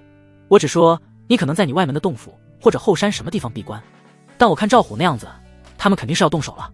而且他还暗示我，事成之后，为了封口，知道太多的人可能活不长。我一送走他，拿着灵石越想越怕，这钱烫手啊！叶凌云连你都敢杀我一个情报贩子，不是更容易？我想来想去，只有你赢了，我才能活，所以我立马就跑来通知你。原来如此，林月心中了然，这不是什么情深意重，而是最现实的权衡利弊。张胖子是在用这份致命的情报给自己买一条活路。他们还问了什么？什么都问。张胖子回忆着，脸上的恐惧更深了。问你闭关的洞府具体位置，问你有没有别的藏身处，问你和谷长老关系到底怎么样，还重点问了你是不是经常去后山药圃。张胖子的每一句话都像一把重锤，将林月心中最后的一丝侥幸敲得粉碎。图穷匕现了，林哥，你快跑吧！张胖子急得快要哭了。叶凌云在宗门里势力太大，他要杀你，没人保得住你。你现在就走，连夜逃出青木山，跑得越远越好，留得青山再不愁没柴烧啊！林月沉默了。跑，这个选项再次浮现在他脑海中，然后又被他自己决然的掐灭。他现在走了，叶凌云找不到自己，会把滔天的怒火发泄在谁身上？首当其冲的就是苏尔，然后就是眼前这个给他报信已经被叶凌云盯上的张胖子。他不能走，也不能死。绝境之下，林月的头脑反而变得前所未有的清晰。他看着张胖子那张因为恐惧而扭曲的胖脸，心中那股冰冷的杀意却悄然化为了一丝暖流。无论出于何种目的，在这个人人自危的世界，张胖子终究是冒着天大的风险，将自己的性命和前途赌在了自己身上。他们什么时候动手？林月问道，声音已经恢复了平静。我听赵虎的口气，他们今晚就会先去你外门的洞府扑个空，一旦发现你不在，就会立刻发动所有关系，封锁山门，寸土寸地的搜查。你再不走，就真的来不及了。今晚吗？比他预想的还要快。林月拍了拍张胖子的肩膀，神色平静的可怕。胖子，多谢，这份情报很及时。林哥，都什么时候了，还说这个？快拿主意啊！主意已经有了。林月缓缓摇头，眼中闪过一抹骇人的厉色。你现在立刻回去，就当什么都没发生过。如果有人问起，你就说你找了一圈没找到我。记住，你的表情要和我现在一样平静，不要有任何慌张。张胖子愣住了。林哥，你不跑？跑不掉的。林月抬起头，看向矿洞之外那片被山体遮蔽的漆黑夜空，嘴角勾起一抹森然的弧度。他将胖子塞给他的灵石推了回去，只留下了对方带来的那份情报。这是你应得的，拿着它活下去。林月的声音很轻，却带着不容置疑的力量。去做我让你做的事，剩下的交给我。打发走惊魂未定的张胖子，林月独自站在幽深的矿洞中，恐惧与慌乱早已从他心中褪去，取而代之的是一种沸腾的冰冷的战意。他低头看了看手中的七星，又看了看这个被他经营了1个月的布满了杀机的巢穴。猎物不一定非要等待猎人的到来。他看着洞口的方向，那里是通往生路，也是通往死路的唯一入口。今夜那里将不再是他的藏身之所，而是他为叶凌云精心准备的坟场。林月脸上的森然弧度缓缓收敛，取而代之的是一片死水般的沉寂。他没有动，像一尊石像，在黑暗中静立了足足1炷香的时间。脑子里无数信息碎片在疯狂地碰撞、组合、推演。叶凌云炼气9层大圆满，青木门掌门之子，上品灵根，功法、法器、丹药无一不是顶尖。自己炼气5层中期，杂灵根，唯一的倚仗是手中这把名为七星的融合了另一个世界知识的凶器，以及叶凌云那深入骨髓的对凡人智慧的蔑视。跑！张胖子的话很有道理，逃出青木山，隐姓埋名，或许有一线生机。但林月的脑海中不受控制地浮现出苏尔那双清澈又怯懦的眼眸。他若是跑了，叶凌云的怒火会烧向谁？答案不言而喻。那个善良到连一株枯草都舍不得放弃的女孩，会是什么下场？他不敢想。还有张胖子，这个贪财却又保留着几分义气的情报贩子，怕是也活不了几天。思绪到此，最后一点动摇与侥幸被碾得粉碎。他缓缓吐出一口浊气，仿佛要将心中所有的恐惧与杂念一并排出体外。赌了，他低声自语，声音沙哑。这不是意气用事，而是经过精密计算后唯一可能通向活路的选项。他从角落里翻出那块谷长老所赐能屏蔽神识的静心石，这东西是个宝贝，但此刻却也是个累赘。叶凌云找不到自己，计划便无从谈起。他必须暴露在对方的神识之下，像一根吊在饿狼嘴边的肉，引诱他主动踏入自己精心布置的猎场。林月眼中闪过一抹决绝，不再有丝毫犹豫。他将七星小心地揣入怀中，又将那些威力不大但胜在数量够多的低阶符箓以及所有剩余的灵石和材料全部卷走。他的身影一闪，离开了这座藏匿了1个多月的矿洞。他没有选择直线逃离，而是刻意在宗门后山绕了几个圈子。他的动作极快，却又在几个关键的容易留下痕迹的地方故意加重了脚印，甚至折断了1-2根树枝。他在模拟一场仓皇的毫无章法的逃窜。他要让那个即将到来的猎手通过这些拙劣的痕迹构建出一个猎物已经吓破了胆，正在慌不择路的假象。傲慢是修士最大的敌人，而林月现在要做的就是用无数个细节去喂养叶凌云的傲慢。最终他停在了后山一处他早已勘察了不下10遍的乱石林中。这里地形复杂，巨石嶙峋，怪木丛生，到处都是天然的掩体和视觉死角。更重要的是，此地灵气驳杂混乱，对神识的干扰极大。一旦进入其中，叶凌云那高高在上的神识锁定效果便会大打折扣。这里就是他的战场。林月深吸一口气，月光透过林间的缝隙，在他脸上投下斑驳的光影，显得格外冷硬。他开始布置陷阱。他从怀中掏出3张最低阶的水雾符，这种符箓威力极小，唯一的用处就是制造一片浓郁的雾气。在修士眼中，这几乎是孩童的玩具，一阵灵力波动就能轻易驱散。但林月的目的并非阻挡，他小心翼翼地将一张水雾符埋在一处必经之路的入口下，用几片落叶完美的覆盖。符箓的激发端连接着一根几乎与泥土融为一体的受精，只要有人踩上去，符箓便会瞬间激发。他要的不是持续的遮蔽，而是那一瞬间的突如其来的视线剥夺。高手过招，0.1秒的失神便足以致命。紧接着他选定了自己的第一个狙击位，那是一块半人高的巨石，之后侧面有一道天然的石缝，刚好能容纳七星的枪口伸出。在这里他可以完美的观察到入口处的动静，而对方却极难发现他。但这还不够，林月又掏出从司马奇那里缴获的10几张爆炎符，这同样是低阶符箓，单张扔出去最多也就给炼气后期的修士挠痒痒。可林月的用法却截然不同，他将5张爆炎符紧紧地捆绑在一起，用兽皮包裹得严严实实，只留出一个小小的引信口。然后他将这捆土制炸弹埋在了距离入口处约10步远的一块巨石侧面。这个位置经过他精确的计算，当叶凌云踏入陷阱，水雾符爆发时，其本能的反应必然是向侧方闪避，同时撑开护体灵光，而这个位置正是他最有可能闪避的方向。这捆爆炎符目的不是杀伤，它的作用有3： 1. 巨大的声浪和冲击波会进一步加剧目标的混乱和愤怒，使其失去冷静的判断。2. 爆炸的瞬间强光在浓雾环境中会造成短暂的致盲。3. 也是最重要的，要在爆炸中混入自己的第一声枪响，用巨大的爆炸声来掩盖七星那独特的沉闷的枪声。他要让叶凌云到死都想不明白攻击到底来自何方。这还没完，林月像一只最耐心的蜘蛛在乱石林中穿梭，他利用自己那点可怜的土系法术，悄无声息地改变着地形，在这里挖出一个浅坑作为第2个备用射击点，在那边用藤蔓和枯枝伪造出一处看似可以藏身的凹陷，实则是一个会引人摔倒的绊索。他将自己从另一个世界视频和电影里看来的所有关于游击、伏击、诡诈的知识毫无保留地倾注到了这片小小的乱石林中。他将所有的灵石和材料都变成了杀戮的零件。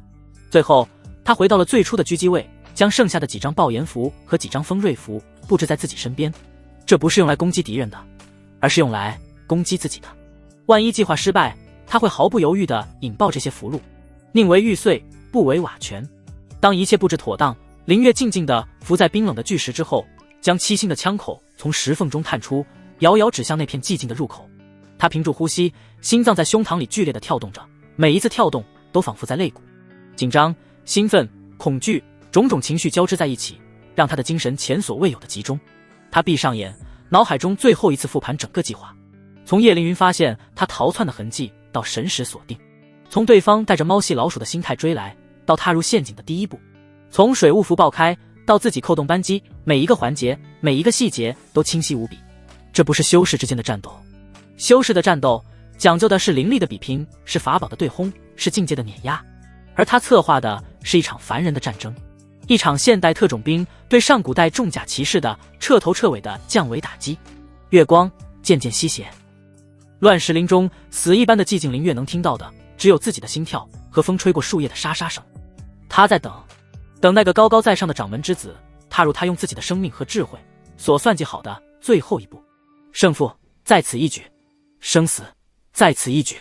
青木门外门弟子洞府区，叶凌云的身影如鬼魅般出现在灵月那间简陋的院落之外，他甚至没有推门，只是目光淡漠地扫过，院内的一切便清晰地呈现在他的神识之中，空无一人。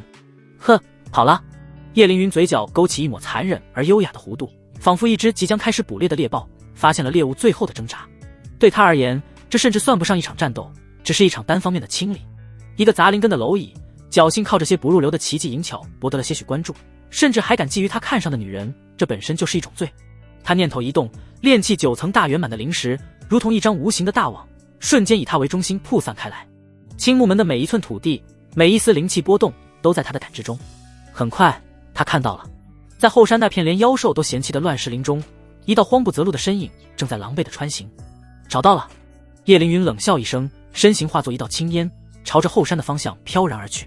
他甚至没有动用全力，只是保持着一种猫戏老鼠般的姿态，远远地坠着，欣赏着那只蝼蚁徒劳的挣扎。乱石林中，当那股冰冷强大不带丝毫感情的神识扫过自己身体的瞬间，林月浑身的汗毛都倒竖了起来。来了，他死死地伏在巨石后，将自己的气息收敛到极致，心脏几乎要从喉咙里跳出来。他强迫自己冷静，脑中只有一个念头：别慌，一切都在计划之中。他透过石缝死死盯着入口的方向。片刻之后，一道修长的身影出现在月光之下。叶凌云，他白衣胜雪，纤尘不染，俊美的脸上带着一丝玩味的笑意，闲庭信步般走进了这片乱石林。他看着地上那些拙劣的伪装出来的逃跑痕迹，眼中的轻蔑之色更浓。在他看来，这只老鼠已经无路可逃了。就是现在，在叶凌云的脚掌踏上那片被落叶覆盖的土地的瞬间，林月瞳孔骤然收缩，他没有丝毫犹豫，神识引动了埋藏的隐性。轰！几乎是同一时间，两件事发生了。入口处那张被踩中的水雾符轰然爆开，大片浓郁的白雾瞬间喷涌而出，将叶凌云的身形彻底吞噬。而几乎是本能的，叶凌云在察觉到脚下灵力波动的刹那，身体已经向着侧方林月预判好的方向闪避开去。也就在他闪避的落点，那捆由5张爆炎符组成的土制炸弹被林月同时引爆轰隆。一声震耳欲聋的巨响在寂静的夜里炸开，狂暴的火光冲天而起，将方圆数十丈照得亮如白昼。恐怖的冲击波夹杂着碎石和泥土向四周疯狂扩散，几棵合抱粗的大树应声而断。而在那巨大的轰鸣声中，一道微不可察的沉闷的爆鸣被完美的掩盖了下去。砰！林月扣动了扳机，这是第一枪子弹撕裂空气，带着他所有的希望和疯狂射向了那团爆炸的火光中心。浓雾与烟尘中传来一声略带惊怒的闷哼，以及一声清脆的如同琉璃碎裂的轻响。林月的心猛地一沉，没能穿透，但没时间多想。叶凌云的反应快得超乎想象。找死！一声冰冷的怒吼从烟尘中传出，一股磅礴的灵压冲天而起，瞬间将所有的烟尘和雾气驱散。叶凌云的身影重新显现，他身上的白色长袍出现了一片焦黑，发髻也有些散乱，显得颇为狼狈。但他的身上正笼罩着一层淡淡的金色光幕，光幕之上一道清晰的裂痕正在缓缓弥合，那是他的护身法宝自动激发了。刚才那一枪加上爆炸的冲击，仅仅是击碎了他佩戴的一枚护身玉符，并撼动了他的护身法宝。他毫发无伤，但他被彻底激怒了。区区一个杂灵根的蝼蚁，竟敢设伏伤他，这是何等的奇耻大辱！我要将你碎尸万段！叶凌云眼中杀意沸腾，他并指一点，一柄青色的小剑从他袖中飞出，迎风暴涨，化作一道3尺长的青色流光，发出一声清越的剑鸣，朝着林月藏身的巨石暴斩而来。飞剑林月瞳孔缩成了针尖大小，一股死亡的危机感笼罩全身。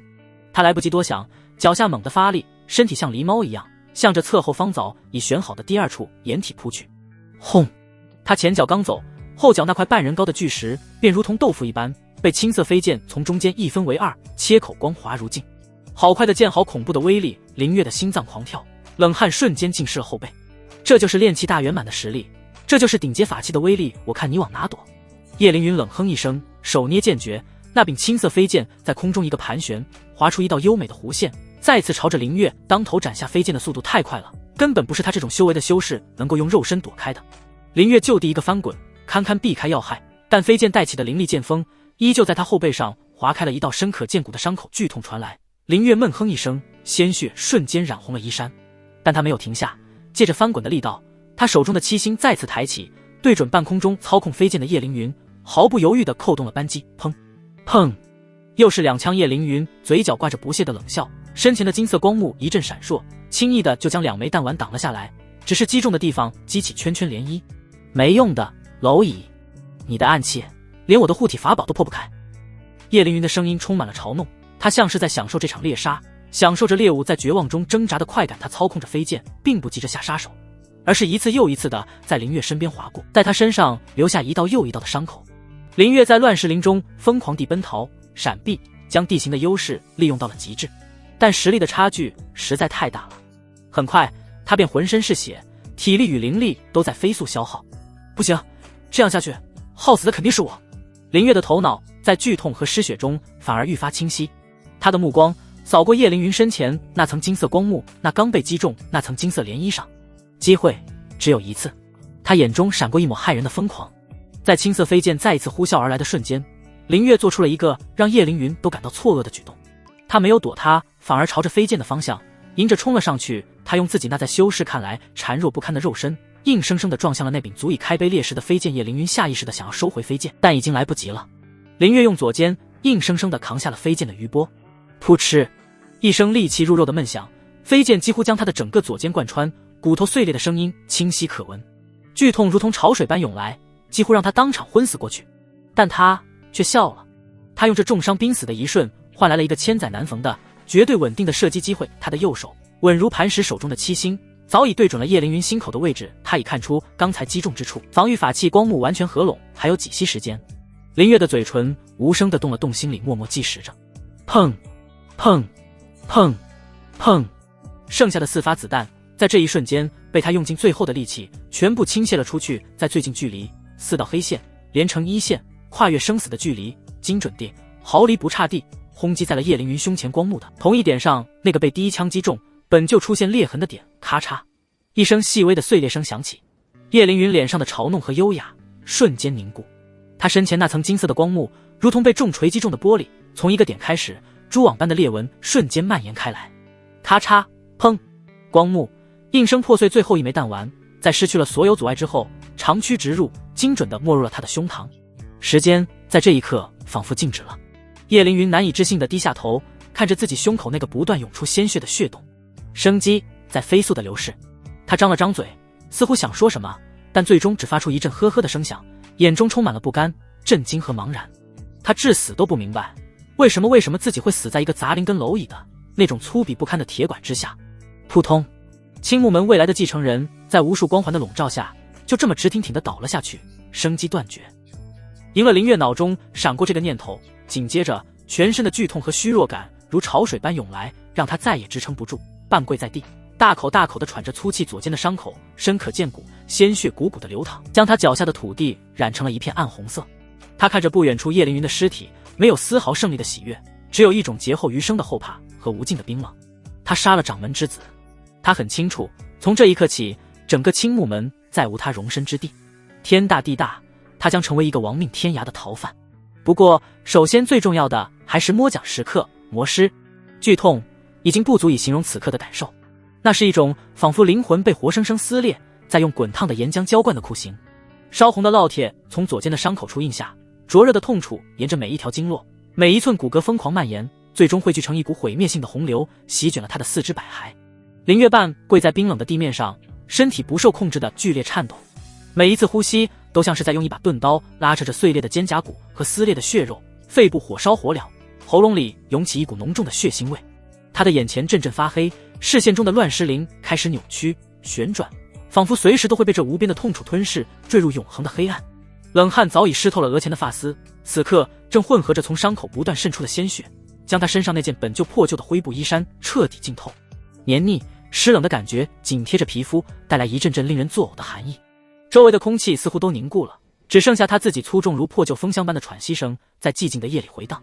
赢了这个念头如同风中残烛的一点微光，挣扎着在被痛苦占据的脑海中闪现。然而他没有带来半分劫后余生的喜悦，反而像是一块沉重的巨石被狠狠投入他心底的冰湖，激起的是无尽的彻骨寒意与排山倒海般的后怕。他杀了叶凌云，他竟然真的杀了那个高高在上视他为蝼蚁的青木门掌门独子。这个事实比他身上任何一处伤口都更加沉重，更加致命。魂灯这个词汇毫无征兆地从记忆深处跳了出来，像一柄无形的万钧重锤，裹挟着死亡的阴影，狠狠地砸在了林月的心脏上，让他几乎窒息。他曾在一次为内门长老打扫书房时，无意中听到几位执事的宗门杂谈。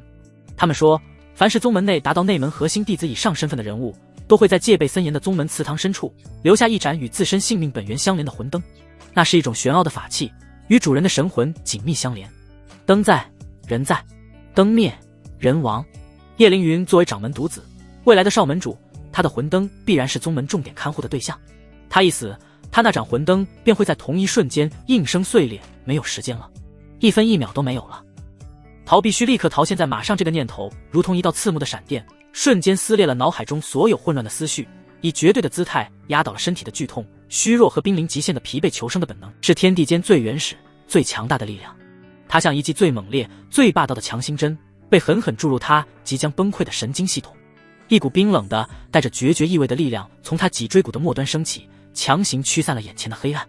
哼哼，林月咬碎了后槽牙，口腔中满是血腥和碎牙混合的味道。他用唯一完好的右手死死撑着布满碎石的地面，手臂上的青筋如囚笼般暴起，用尽全身的力气支撑着摇摇欲坠的身体，一点一点艰难地站了起来。身体的每一次晃动都让左肩的伤口再次迸裂，一股股温热的血流不受控制地涌出，划过他的胸膛，带走他本就不多的体温和生机。这持续不断的失血像一个冷酷的计时器，在提醒着他方才那场生死搏杀是何等的惨烈，而他距离死亡又是何等的接近。他的目光穿过交错的石影，精准地落在了不远处那具尚有余温的尸体上。叶凌云，这位曾经不可一世的天之骄子，此刻正以一个扭曲的姿态躺在地上。他双目圆睁，英俊的面庞上凝固着难以置信的惊愕与恐惧，仿佛直到死亡降临的那一刻，他都无法相信自己会被一个他眼中的杂灵根所杀。林月的眼神里没有半分怜悯，更没有一丝一毫的愧疚。此刻他的心中只剩下一种原始野兽般的冰冷和绝对的理智。这不是一个人，这是战利品，是他在鬼门关前用半条命作为赌注换来的，能让他继续活下去的资本。林月拖着一条几乎失去知觉的腿，一瘸一拐地走了过去。他的动作因为伤势而显得笨拙，却又带着一种不容置疑的迅速和麻利。他蹲下身，无视那双死不瞑目的眼睛，开始在叶凌云身上摸索起来。他的手首先触碰到的是一个系在腰间的带子，触感温润，非金非玉，入手有一种奇特的质感。储物袋尽管心中早有预料，但当亲手触摸到这个传说中的东西时，林月的心跳还是不受控制地漏了一拍。这还是他第一次亲手接触到这种仙家宝物。在青木门，这玩意儿是身份和地位的绝对象征，别说他这样的杂役，就连绝大部分手握实权的执事都没有资格拥有。他没有时间去欣赏和感叹，直接用蛮力扯断了系绳，将储物袋紧紧攥在手里。紧接着他的目光又锁定了叶凌云右手食指上的一枚戒指，戒指样式古朴，呈暗金色，上面镌刻着一些他看不懂的细密纹路。他毫不犹豫地用力将其吞下，又将那柄掉落在不远处剑身依旧流转着淡淡青芒的飞剑捡起。他将这两样东西连同储物袋一股脑地塞进了自己胸前早已被鲜血浸透的衣怀里。做完这一切，他甚至不敢再多看一眼地上的尸体，不敢有片刻的停留。他强忍着撕心裂肺的剧痛，辨认了一下方向，拖着重伤之躯，头也不回的一头扎进了更深更复杂的乱石林深处。他必须在宗门高层反应过来，启动护山大阵，彻底封锁山脉之前逃出去，否则等待他的将是上天无路入地无门的绝境。夜风呼啸，夹杂着林间的寒气，刮在他脸上像刀子一样。林月凭借着过去数月在此地采药时摸索出的地形记忆，疯狂地奔逃着。他不知道自己跑了多远，只知道肺部像要炸开，每一步都像踩在刀尖上。在奔出足有数里地，确信暂时甩开了可能出现的追踪后，他身形一闪，躲进了一处他事先勘察好的极其隐蔽的山洞里。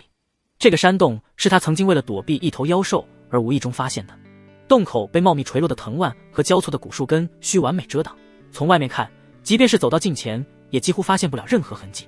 一进入洞中，外界的月光和风声便被隔绝，洞内一片漆黑，空气中弥漫着一股潮湿的泥土和岩石的气息。林月背靠着冰冷坚硬的石壁，整个人像一滩烂泥般滑坐在地，再也无法抑制的剧烈喘息起来。每一次喘息都牵动着全身的伤口，带来新一轮的痛苦。他不敢点火，任何一丝火光和烟雾都可能成为暴露他位置的致命信号。他只能强迫自己冷静下来，借着从藤蔓缝隙中艰难透进来的如薄纱般微弱的月光，颤抖着手从怀中掏出了自己的收获。他首先拿出的是那个寄托了他全部希望的储物袋。他努力回忆着之前在宗门典籍中看到的关于储物袋使用的描述，强行压下体内的伤势，调动丹田中那所剩无几，如同风中残烛般的灵力。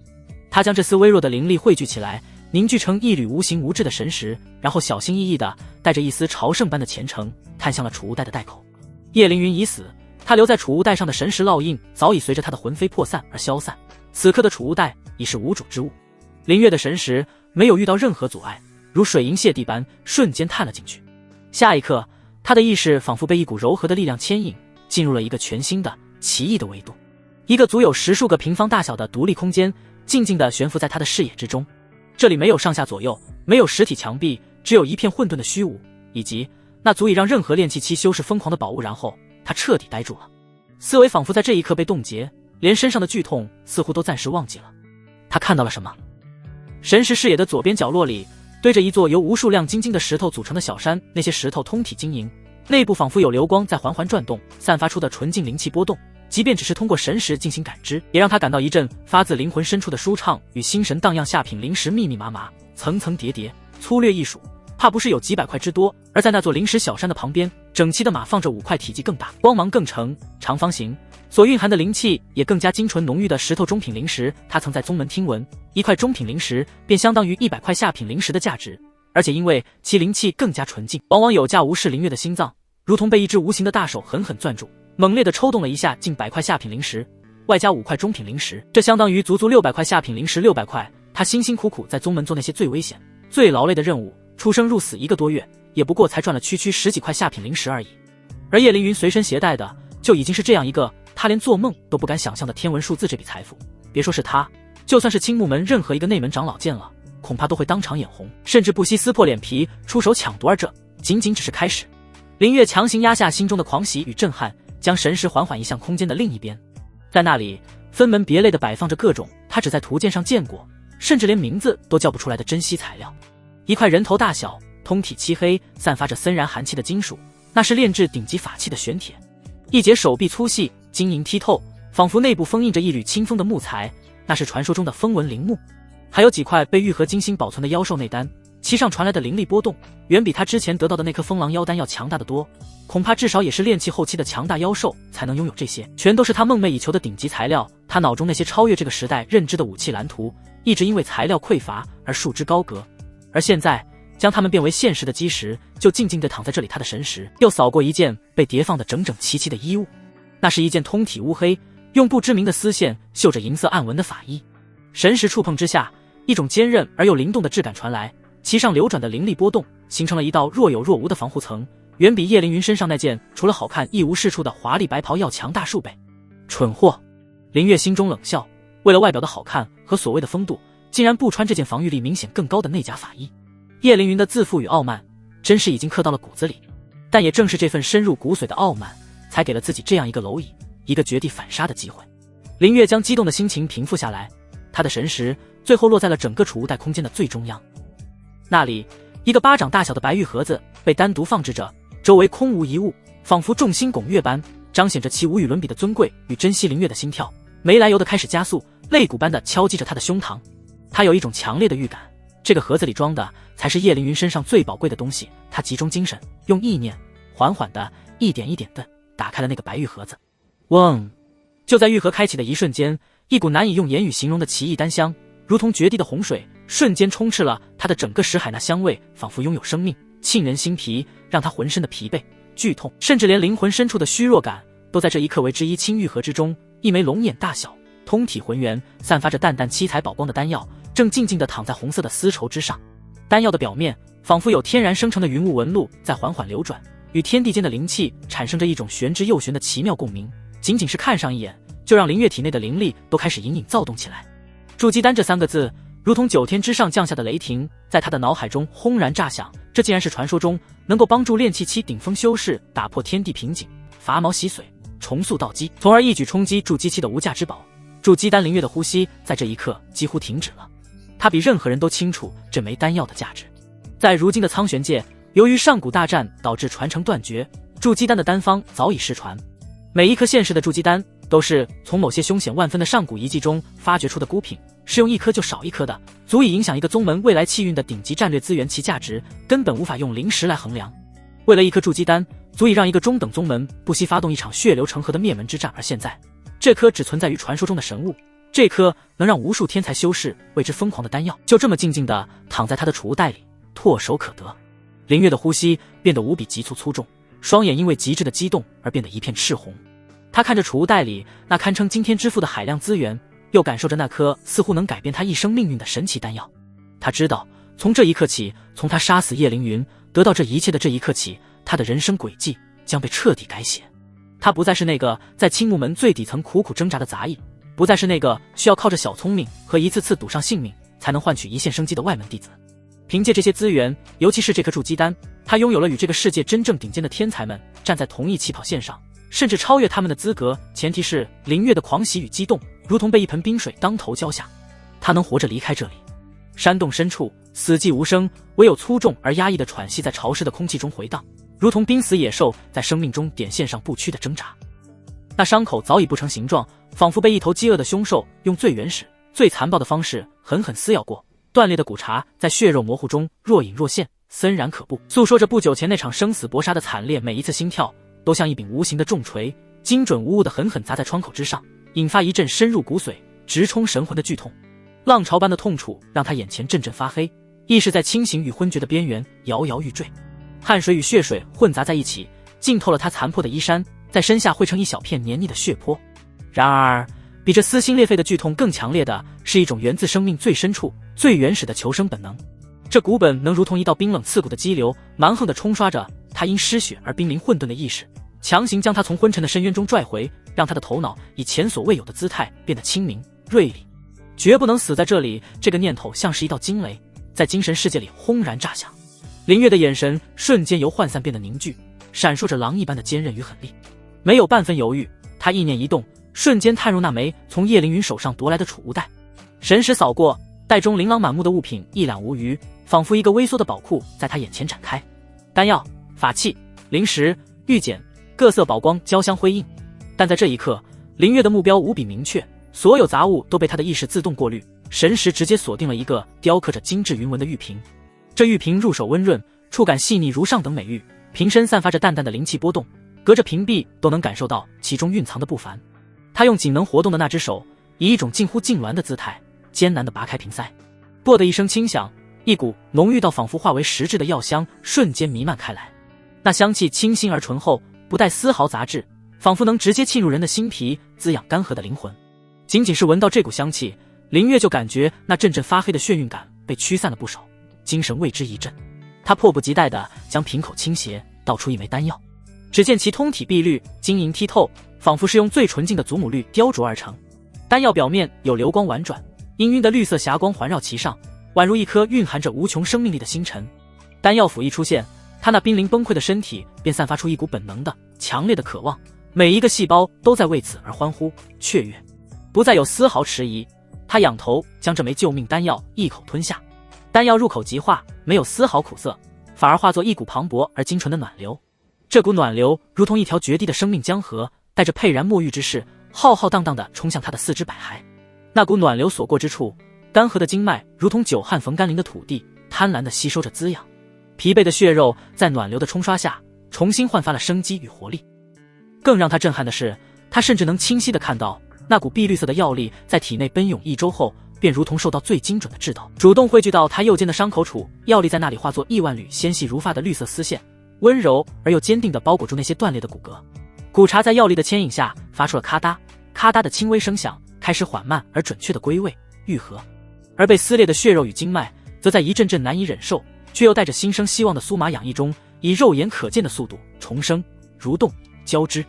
好强的药力，这绝对是疗伤圣药级别的丹药。叶凌云这家伙身上竟然有这种宝贝，林月心中震撼无比，同时又感到一阵狂喜。这种断骨重生所带来的痛苦与酥麻，远非常人所能忍受，仿佛有亿万只蚂蚁在血肉深处啃食攀爬。但他却死死咬着牙，任由冷汗再次浸湿额头，眼中闪烁着劫后余生的庆幸与愈发坚定的狠力。他知道挺过这一关，他将迎来新生。在强忍着那股蚀骨痒意，等待药力完全发挥作用的间隙，他的思绪却不受控制地飘回到了逃亡前的那个深夜。那个决定他命运，也让他品尝到世间至暖真情的夜晚。宗门后山，一处僻静的竹林，月光如水，清冷而温柔，透过摇曳的翠绿竹叶，在地上洒下斑驳的银灰。晚风拂过，竹叶沙沙作响，像是一曲低沉而忧伤的离歌。叶凌云那毫不掩饰的杀意，如同一柄悬在头顶的达摩克利斯之剑，随时可能落下。他就像一只被逼入绝境的困兽，宗门之大，竟无他容身之处。在那个时刻，他唯一能想到的，唯一能托付信任的，只有苏尔。他将自己所有的伪装，所有的坚强全部卸下，将自己最脆弱、最真实的一面展现在了这个唯一能让他感到心安的女孩面前。婉儿，我可能要走了。他的声音沙哑，带着他自己都未曾察觉的颤抖。这句简单的话，仿佛耗尽了他全身的力气。月光下，苏尔清丽的脸庞瞬间失去了血色。她没有像普通女孩那样追问为什么，也没有问他要去哪里。她只是那么静静地看着他，一双明亮的眸子在月色下显得格外清澈，仿佛要用尽这一刻，将他的样子永远永远地镌刻在灵魂深处。林月深吸一口气，从怀中取出一件东西，那是一把他耗费了无数心血，在无数个夜晚反复改良才最终打造成功的武器。它比寻常的手弩要小巧许多，与其说是弩，更像是一柄造型精巧、充满了机械美感的手铳。通体由上等玄铁锻造，线条流畅而优美，枪身之上铭刻着他所能掌握的最稳定的聚灵法阵和加速法阵，闪烁着淡淡的灵光。这个给你。他将这把凝聚了他心血与智慧的护身手铳交到苏尔手中，触感冰凉而沉重，正如他此刻的心情。他的威力并不算强大，无法对付筑基期的修士，但对付炼气期的敌人，在10步之内，猝不及防之下，足以致命。他最大的优点是稳定、隐蔽，而且操作简单。他握着他的手，将他柔软而微凉的指尖一根根放在击阔与扳机上，用一种近乎虔诚的姿态，仔细地、不厌其烦地教会了他每一个使用步骤，从如何上弦，如何填装特制的破甲箭头，到如何瞄准，如何击发。他的动作很轻，语气很平静，但每一个字都重如千钧。那不仅仅是一次简单的武器托付，更是一种无声的、悲壮的誓言。若我此去不回，身死道消，你亦要有自保之力。这世间险恶，我希望你能用它为自己杀出一条平安的路。苏尔含泪的双眸中没有半分少女的娇弱与推辞，他比任何人都明白这件冰冷杀气的分量。他承载着的是他最后的，也是最沉甸甸的守护与牵挂。他郑重地接过手铳，用尽力气紧紧地攥在手心，那冰冷的铁器仿佛也带上了他的温度，让他在无尽的悲伤中找到了一丝力量。突然，他反手将另一件东西用力塞进了林月的手心，那是一颗通体翠绿、宛如种子般的珠子，只有指甲盖大小，表面光滑，仿佛有生命在其中流转。珠子触手温润，像是握着一块暖玉，更带着一股它独有的、淡淡的、能让他瞬间心安的体香与气息。这是我用自身精血，用我灵体，耗费3年时间才培育出的一颗青灵种。苏尔的声音带着无法抑制的哭腔，但眼神却前所未有的坚定。本门精血，林月心中巨震，他比谁都清楚这意味着什么。我不能要，这太贵重了。他想也没想就要退回去。你必须拿着。苏尔却用尽全身力气握住他的手，泪水终于决堤而下，化作2行晶莹的珠链划过他苍白的脸颊。林月，答应我，不到万不得已，千万不要动用它。但如果真的到了生死关头，它能吊住你一口气，能为你争得一线生机，你活着比什么都重要。四目相对，月光下，少女的脸庞梨花带雨，却又闪烁着不容置疑的决然与刚强。那份情谊沉重的让她无法呼吸，却又温暖的让她足以抵御整个世界的寒冷。最终，林月缓缓握紧了手掌，将那颗承载着她生命与深情的青灵种紧紧攥住。她没有再说什么谢谢，因为任何言语在这样的付出面前都显得苍白无力。她只是将这份恩情连同那个月下的身影一同烙印在了灵魂最深处。思绪从回忆中猛然抽离，林月感受着肩膀处新生的血肉带来的酥麻与力量感，心中涌起一股难以言喻的暖流。她低头看了一眼紧握的左手，仿佛还能感受到那颗青灵种的温润。求生的意志在这一刻变得前所未有的坚定而炽热。她不仅仅是为了自己而活，更是为了不辜负那份沉甸甸的托付，为了有朝一日能堂堂正正地回到他的面前。这股信念化作了无穷的动力，他迅速行动起来，不再有丝毫的迟疑和颓丧。他一把将身上那件早已破烂不堪、沾满血污的灰衣扯下，指尖弹出一簇火苗，将其焚烧殆尽，不留半点痕迹。而后神识再次探入储物袋，意念一动，那件被叶凌云珍藏的黑色法衣便出现在手中。法衣入手微凉，材质非金非铂，触感光滑而坚韧，在昏暗的山洞中泛着幽幽的乌光，一看便知是高级货色。他迅速将其换上，大小竟惊人的合身。随着心念微动，法衣表面微光一闪，所有沾染的血污和泥土便如同被一只无形的手抹去一般，消失无踪。整件法衣瞬间恢复了墨染般的洁净，自带清洁术，这绝对是中品法衣。林月心中一喜，逃亡路上保持整洁不仅能避免留下痕迹，更能维持心境的稳定。他将体内恢复不多的灵力缓缓注入其中，一层肉眼几乎不可见的淡薄灵力护罩悄然形成，将周遭的寒气、湿气以及山洞中淡淡的腥臭味彻底隔绝在外。一种久违的安全感油然而生，仿佛为他这具疲惫的躯壳披上了一层坚实的铠甲。但他没有就此满足，而是沉下心来，尝试着催动法衣的更深层静止。忽然，一股奇妙的力量自法衣内涌出，瞬间包裹住他的双腿。他只觉身体凭空变轻了数倍，仿佛挣脱了某种束缚，身轻如燕，充满了力量感。这是轻身术的加持效果。他心中一动，按照法衣静止传递来的模糊信息，从储物袋中摸索出一枚下品灵石，贴在法衣腰间不起眼的凹槽处。一股庞大而汹涌的推力猛然自背后爆发，轰！他整个人如同被一台巨型工程锤狠狠撞中，化作一枚出膛的炮弹，朝着洞壁笔直射去。若非他反应迅速，在最后一刻强行扭转身体，用双脚蹬在石壁上卸力，险些就要一头撞得头破血流。好家伙，这短距离的爆发冲击速度应该堪比筑基期修士的速度了吧？就是这灵石消耗也太恐怖了。林月心跳加速，既是惊吓更是狂喜。这件法衣不仅自带清洁和防护功能，更能在消耗灵石的情况下，为他这个小小的炼气期修士提供堪比住死期强者的恐怖速度。加成这哪里是法衣，这简直是为他量身定做的逃亡神器。有了它，生机又多了一分，一切准备就绪。林月靠在石壁上，强迫自己冷静下来，脑中开始疯狂思索着下一步的去路。他像一头被困在棋盘上的卒子，四面八方都是杀机。就在这时，那个平日里看起来有些猥琐，关键时刻却颇讲义气的张胖子，那张大脸盘子和酒后吐出的真言，如同拨开云雾的闪电，清晰地浮现在他脑海中。兄弟，就往宗门的最北边，那片危机四伏的灵泽之源，那里鱼龙混杂，三教九流什么人都有，是宗门力量最薄弱、律法最混乱的法外之地。最关键的是，那里的沼泽毒瘴能极大限制神识探查，是躲避追踪的绝佳之所。只要你能穿过灵泽之源，就能抵达传说中的鬼物之东海，据说才是真正的修行之地。穿过灵泽之源抵达鬼物之东海，这几个字如同一道惊雷，在林月脑中轰然炸响，为他指明了唯一一条看似死路，实则充满希望的生路。他眼中闪过一抹决然的光芒，往任何一个方向跑都无异于飞蛾扑火，唯有去那里，去那个混乱与机遇并存的地方，才能真正斩断过去，搏出一个未来。他不敢有片刻耽搁，在洞口小心翼翼地探出头，借着依稀的星光辨认了一下方位。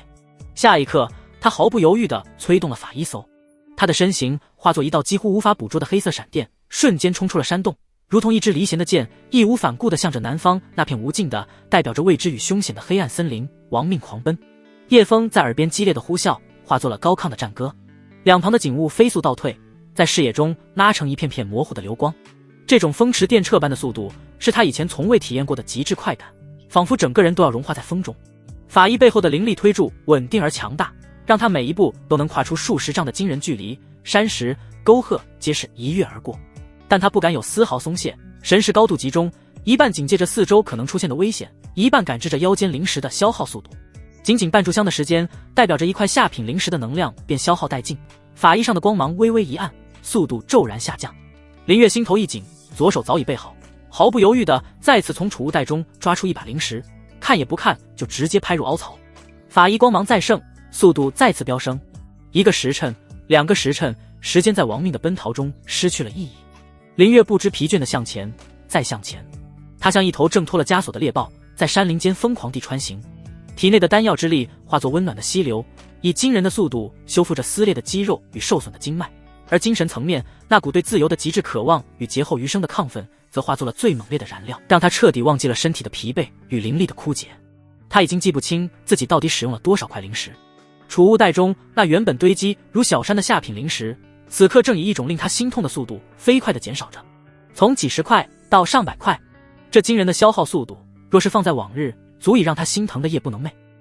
但此刻，当他每一次回头都能感觉到身后那座压抑的牢笼正被自己飞速甩开时，这些身外之物又算得了什么与生命、未来以及那片真正属于自己的广阔天空相比？哪怕是倾尽所有，亦在所不惜。当遥远的天际线尽头，悄然泛起一抹朦胧的鱼肚白。第一缕晨曦终于冲破了漫漫长夜的最后一道封锁，如一柄金色的利剑刺破黑暗，为整个天际镀上了一层灿烂而辉煌的金边石。身心俱疲，灵力几乎被榨干到最后一丝的林月，终于冲出了一片熟悉的山脉。他猛然停下脚步，剧烈的喘息着，回头望去，身后那巍峨连绵、云雾缭绕的山峦，曾经是他生活了数年，既是家园又是牢笼的青木门山脉，此刻已经化作了天边一个模糊而遥远的青黛色剪影，在初升晨光的映照下，显得那么虚幻，那么不真实，仿佛一场终于醒来的噩梦。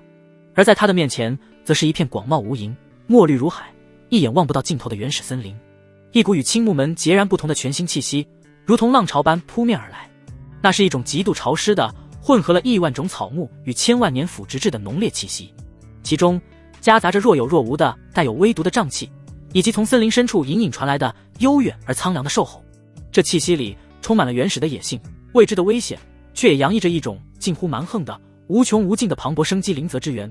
到了这一刻，林月的胸中没有丝毫对未知的恐惧，反而被一股前所未有的豪情与彻底的释放感所填满。他仰起头，迎着那温暖的晨曦，看着眼前这片象征着全新开始的无垠林海，胸膛剧烈起伏，眼中却闪烁着从未有过的光彩。成功了，我真的逃出来了。他摆脱了那座压抑、沉闷、处处充满算计与屈辱的牢笼，真正踏上了一片属于自己的、充满无限可能的未知天地啊！一股压抑了太久的呐喊，终于从他的喉咙深处迸发而出，带着无尽的宣泄与喜悦，在这片广袤的原始森林边缘回荡。这声呐喊耗尽了他最后的力量，他拖着疲惫不堪、如同灌了铅一般的身体，一头扎进了森林的边缘。他没有深入，而是凭借着最后的一丝警惕 ，S 型的胡乱窜行了数千米。最终，他找到了一个被一株巨大古树球结的树根所包裹形成的天然树洞。他再也支撑不住，整个人如同被抽去了骨头般瘫软在地，后背紧紧靠着那粗糙而带着湿润泥土气息的树根，剧烈的喘息起来。阳光透过头顶茂密参天的树冠，被切割成一缕缕、一片片金色的光斑，如同调皮的精灵跳跃在他的身上，温暖而和煦。他贪婪地大口大口地呼吸着这片充满了草木清香的自由空气，感受着劫后余生那份无与伦比的宁静与喜悦，感受着只能扩散几十米的神石。果然这里的沼泽毒障能极大限制神识探查，他知道自己暂时安全了。但这不仅仅是安全的开始，更是新生的开端。从踏入这片灵泽之源的这一刻起，他彻底告别了过去那个在青木门寄人篱下、忍辱负重的外门弟子林月。他将独自一人，以一个全新的身份去面对这个更加广阔也更加残酷，却也注定更加精彩的修真世界。阳光洒满林间，清脆的鸟鸣在耳边此起彼伏，远处那悠长而充满力量的兽吼，此刻听来仿佛都成了这个新世界为他奏响的最宏伟的欢迎曲。林月的嘴角在极致的疲惫中缓缓勾起一抹发自内心的充满阳光和期待的微笑。巨大的树根盘根错节，如同一条条沉睡的囚笼，将这方小小的树洞拱卫得严严实实，为林月提供了绝佳的庇护。他靠在粗糙而潮湿的树干上，胸膛如同破旧的风箱般剧烈起伏。追风法衣提供的超凡速度让他成功逃出升天，但也几乎榨干了他身体里的最后一丝体力与灵力。虚假的安全感让他紧绷了一整夜的神经终于有了一丝喘息之机，他终于安心休息了。短暂睡眠后，林月才缓缓睁开了眼睛，他的目光落在了自己左手无名指上，那枚属于叶凌云的储物戒指。这枚戒指通体由某种不知名的暖玉打造，入手温润，灵光内蕴，表面雕刻着繁复而精美的云纹。即便林月眼界不高，也能一眼看出其价值绝对远超那只下品储物袋。它本身就是一件品阶不低的法器，其上附着的静止之精妙都远非储物袋可比。但此刻林月关心的不是戒指的品阶与其中可能存在的财富，而是它本身所带来的巨大隐患。他必须确定这上面是否有什么自己没有发现的来自更高层次的追踪印记。那件追风法衣，他在奔逃的途中已经反复检查了不下10遍，确认没有任何问题。那么这枚直接从叶凌云手指上剥离下来的储物戒指，便是眼下最大的也是唯一的隐患。一个宗门的少主身上最重要的储物法宝被施加了某种隐秘的追踪手段，是再正常不过的事情。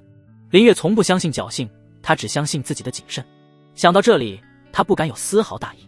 他闭上眼睛，将自己那本就远超同阶修士的强大神识凝聚成一根最精密的探针，开始对这枚小小的戒指进行地毯式的寸寸入微的扫描。从戒指的外环到内壁，从每一个细微到几乎无法察觉的雕刻花纹，到其内部静止能量的每一个流转节点，他的神识如水银泻地，无孔不入，仔仔细细地不放过任何一个角落。时间一分一秒的过去，林月的额头很快便渗出了细密的汗珠。这种精细入微的探查对神识的消耗极大，远比一场激烈的战斗更耗心神。他刚刚才恢复一丝的灵力与精神，正在被飞速的消耗一遍，没有任何发现。戒指的静止浑然一体，能量流转顺畅，没有任何异常。2遍依旧一无所获。他开始探查戒指的材质本身，玉质温润，灵性十足，没有任何能量附着。3遍，林月的脸色已经有些苍白，神识的过度消耗让他阵阵眩晕。就在他心神俱疲，几乎要放弃，认为自己或许是多虑了的时候，那股源自无数次生死边缘磨砺出的近乎偏执的警觉，让他强迫自己冷静下来，进行了最后一次，也是最彻底的一次探查。这一次，他的神识不再是扫描，而是如同最细最细的针尖，一缕缕地带着刮骨般的决心刮过戒指的内环。他将自己所有的心神全部灌注于这最后一次的尝试之中。忽然就在戒指内环一个极其隐蔽、紧挨着静止核心的角落里，他的神识猛地触碰到了一丝极其微弱、若有若无，几乎要消散在空气中的异样能量波动。这股波动微弱到如同风中残烛，与戒指本身强大而稳定的静止能量比起来，简直就是浩瀚大海中的一滴水。萤火之于皓月，若非他探查得如此仔细，若非他对能量的感知本就远超常人，若非他这种近乎自虐式的偏执，根本不可能注意到这隐藏得如此之深的痕迹。找到了林月心中一凛，非但没有喜悦，反而瞬间警惕到了极点。他立刻调动体内那刚刚恢复的一丝灵力，不敢有丝毫大意，将其凝聚成一柄最精巧的无形手术刀，小心翼翼地一点一点地渗透过去，如同剥洋葱般将那丝异样的能量波动从其附着的静止上缓缓地抹去。这个过程惊心动魄，他生怕自己的举动会触动这个印记，也怕会破坏戒指本身的静止。随着这丝微弱到极致的能量波动被彻底抹除干净，其原本遮掩下的东西终于在林月的神识感应中显露出了真容。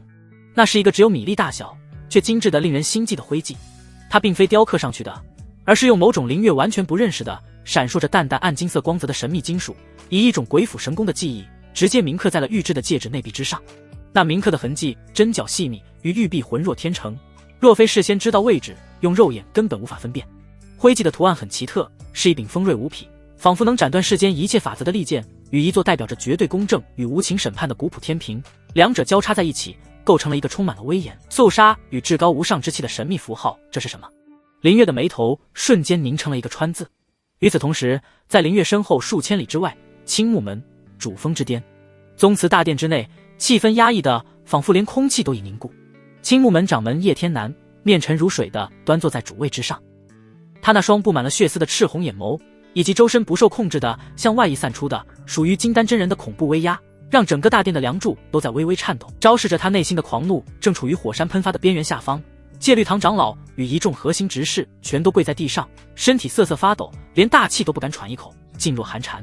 查到了吗？叶天南的声音沙哑低沉，像是从牙缝里一个字一个字挤出来的，每一个音节都带着冰冷的刺骨的杀意。回禀掌门，戒律堂长老颤抖着双手呈上了一块已经暗淡无光的流影石。根据宗门护山大阵的记录，少主最后的神识波动是消失在外门后山区域，我们在那里发现了激烈的打斗痕迹，以及少主追风法衣的残片。砰！叶天南身下的座椅扶手被他生生捏成了齑粉，他的身体猛地一颤，眼中杀机爆射，化作实质般的寒光。凶手呢？是谁？究竟是谁敢杀我儿？根据现场残留的微弱气息以及外门弟子的一些汇报，嫌疑最大者是外门一个名叫林月的弟子。长老的声音带着哭腔，此子据说与少主有些过节，而且他已经叛逃，不知所踪。林月，叶天南咀嚼着这个他从未听过的名字，狂暴的杀气几乎要将大殿的屋顶掀翻。传我掌门令，发布最高等级的青木追杀令，封锁山门千里之内所有通路，发动所有附属家族与势力，就算把这片山脉给我翻个底朝天，也要把这个叫林月的杂碎给我揪出来。我要将他碎尸万段，神魂点天灯，永世不得超生。遵命。众长老吓得魂飞魄散，正要领命退下。等等，叶天南似乎猛然想起了什么，那赤红的眼中瞬间闪过了一丝比悲痛和愤怒更加复杂、更加惊惧的神色。他死死地盯着戒律堂长老，一字一顿地问道：“我儿的那枚戒指可曾找到？”戒律堂长老一愣，下意识地回答：“回禀掌门，现场并未发现少主的戒指，想必是被那凶徒一并夺走了。”轰！一股比之前更加恐怖、更加狂暴，甚至带着绝望气息的威压轰然自叶天南体内爆发。这一次不再是单纯的愤怒，而是夹杂着一种深深的歇斯底里的恐惧。叶天南猛地从座位上站起身，脸色在一瞬间变得惨白如纸。他死死抓住身前桌案的边缘，指节因为过度用力而发出咯咯的声响，似乎要将那坚硬的铁木捏碎。他看着满脸不解的长老们，那眼神不再像是看一个下属，而像是在看一个宣判了他死刑的使者。戒指，他喃喃自语，身体竟控制不住的剧烈颤抖起来。戒指丢了！在场的所有长老全都懵了，他们完全无法理解，为何掌门在得知少主被杀时表现出的是滔天的狂怒，而在得知一枚戒指丢失后所表现出的却是深入骨髓的恐惧，仿佛那枚戒指的价值远远超过了他亲生儿子的性命。掌门，您……一位长老忍不住想劝。废物，通通都是废物！叶天南猛然咆哮，声音中带着一丝无法掩饰的绝望。立刻，不惜一切代价，给我把那个叫林月的杂碎找出来！不是为了给鱼儿报仇，是为了找回那枚戒指。你们懂吗？他一掌将身前的桌案拍成了漫天齑粉，双目赤红的嘶吼道：如果那枚戒指的秘密泄露出去，我们整个青木门上上下下所有人都要给我儿陪葬！林泽之源的树洞中，林月对身后那足以颠覆整个青木门的惊天巨变一无所知，他只是死死地盯着掌心那枚戒指内壁上那个小小的暗金色的徽记。他可以100%地肯定，自己从未在青木门的任何典籍、任何建筑、任何人的服饰上见过这个神秘的符号。更重要的是，这枚小小的徽记上所蕴含的那种内敛而又充满无上威严，仿佛能审判苍生、衡量万物的气息，也绝非青木门这种偏居一隅的小宗门所能拥有的。叶天南身为金丹修士，其威压虽强，却充满了狂躁与暴力，是属于人的强大。而这徽记上所蕴含的气息，却是一种高高在上，视万物为刍狗的规则，与神性两者相比，简直就是萤火与皓月的区别。一个可怕的让他遍体生寒的念头，毫无征兆的从他心底最深处冒了出来。叶凌云的身份绝不仅仅是青木门少主这么简单，这个神秘的徽记背后，恐怕代表着一个庞大的、未知的、远比青木门恐怖无数倍的超级势力。自己杀掉的可能不只是一个飞扬跋扈的掌门之子，而是一个能引来滔天大祸的、自己完全无法想象的真正的大麻烦。一股冰冷刺骨的寒意瞬间顺着他的脊椎骨直冲天灵盖，让他刚刚才获得一丝安全感的身体再次因为这突如其来的真相而僵硬起来。他原以为逃出青木门就是胜利的开始，是自由的序章，但现在他才血淋淋的明白，那或许只是更大灾难的开端。他与青木门的恩怨在这一刻被这枚小小的徽记画上了一个沉重而血腥的句号，而一个更加波澜壮阔也更加九死一生的新篇章正缓缓拉开帷幕。寒意仅仅持续了数息，林月看着手中的戒指，看着那枚神秘的徽记，僵硬的表情忽然缓缓松弛下来，取而代之的不是恐惧的延续，而是一种奇异的带着一丝自嘲的平静。然后一抹比之前更加灿烂的笑容在他脸上绽放开来。原来是这样吗？他低声自语，声音中带着一丝感慨，一丝后怕，但更多的却是一种难以言喻的兴奋与战栗。本以为只是逃出了一口枯井，没想到这枯井之外直接就是一片无垠的雷霆之海啊！他非但没有被这恐怖的真相吓倒，反而感觉自己全身的血液都开始沸腾起来。恐惧当然有，但比恐惧更强烈的是一种被激发出的源自骨子里的挑战。欲他连死都不怕，又岂会怕一个未知的遥远的强大势力？他之前之所以忍辱负重，是因为身在牢笼无力反抗，而现在他天高海阔，了无牵挂，这个世界远比他想象的更加广阔，也更加危险。这不正好吗？如果修真世界仅仅是一个青木门的样子，那该多无趣！这枚戒指是灾祸的源头，但同样也是一个天大的机遇。它是一把钥匙，一把通往更高层次世界的钥匙。叶凌云能拥有它，说明这个势力必然存在，并且就在这个世界的某个角落。自己杀了他，夺走了戒指，麻烦迟早会找上门来。但反过来说，这不也意味着自己拥有了主动去了解、去接触这个庞然大物的资格吗？天平与利剑，林月摩挲着戒指，眼中闪烁着思索与野心的光芒。他将戒指重新带回手上，这一次感觉截然不同。它不再仅仅是一件战利品，更像是一份战书，一张通往更宏大舞台的门票。林月站起身，拍了拍身上的尘土，望向林泽之源的深处，那双清澈而坚毅的眼眸中再无一丝迷茫与恐惧，只剩下无尽的昂扬斗志。他深吸一口气，感受着这片原始森林中那磅礴的生机与灵气，心中的豪情与对未来的期待前所未有的炽烈。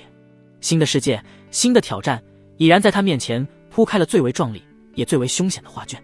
第一卷完，林月摩挲着指尖那枚温润的玉戒，感受着内壁那枚天平与利剑徽记带来的若有若无的刺骨寒意，心中那点劫后余生的庆幸却已被一个更大阴影所取代。这枚戒指是他从青木门掌门之子叶凌云手上夺来的战利品，而叶凌云的死也意味着他与青木门之间已是不死不休的血海深仇。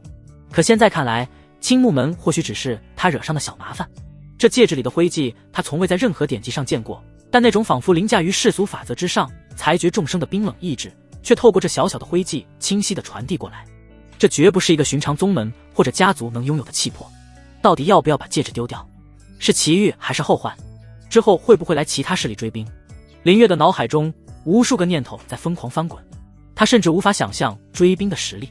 元婴、化神，这些只存在于传说中的境界，每一个都足以轻松碾碎像青木门这样的一方霸主。他原以为自己最大的敌人是青木门，是那个金丹期的掌门叶天南。可现在他感觉自己像是刚逃出狼窝，却发现自己正站在龙潭的边缘。林月的脑子里飞快地运转着，无数信息碎片在脑海中不断碰撞重组。未知的才是最可怕的，恐惧如复古之居油然而生。那是一种面对无法理解、无法抗衡的庞然大物时源自生命本能的战力。但仅仅数息之后，这股恐惧便被他强行压了下去。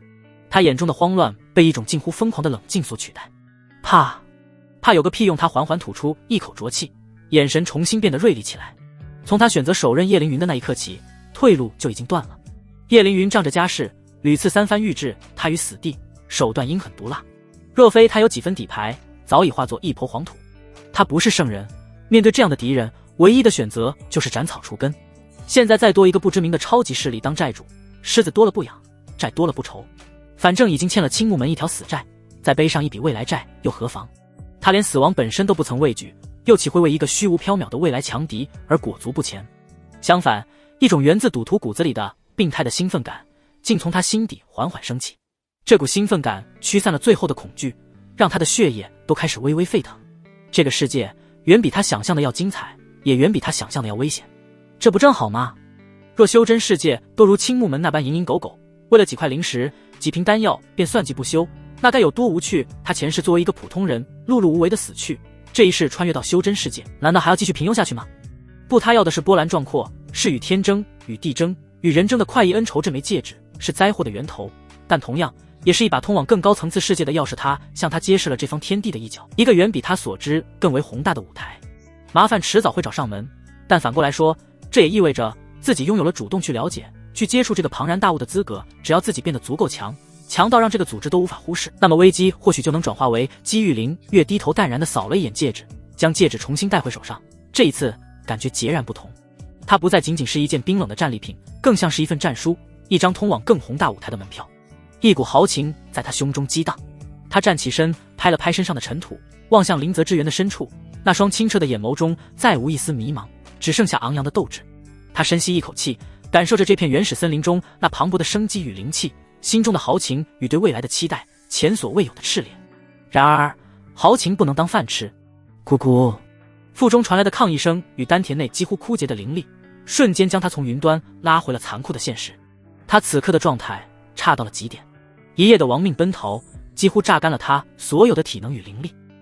与叶凌云的一战虽然胜了，却也让他付出了惨重的代价。虽然用不知名的神秘丹药治愈大半，至今仍有丝丝缕经脉让他隐隐作痛，除袋里下品灵石已经消耗一大半，身上还带着数处被法术余波震伤的内伤。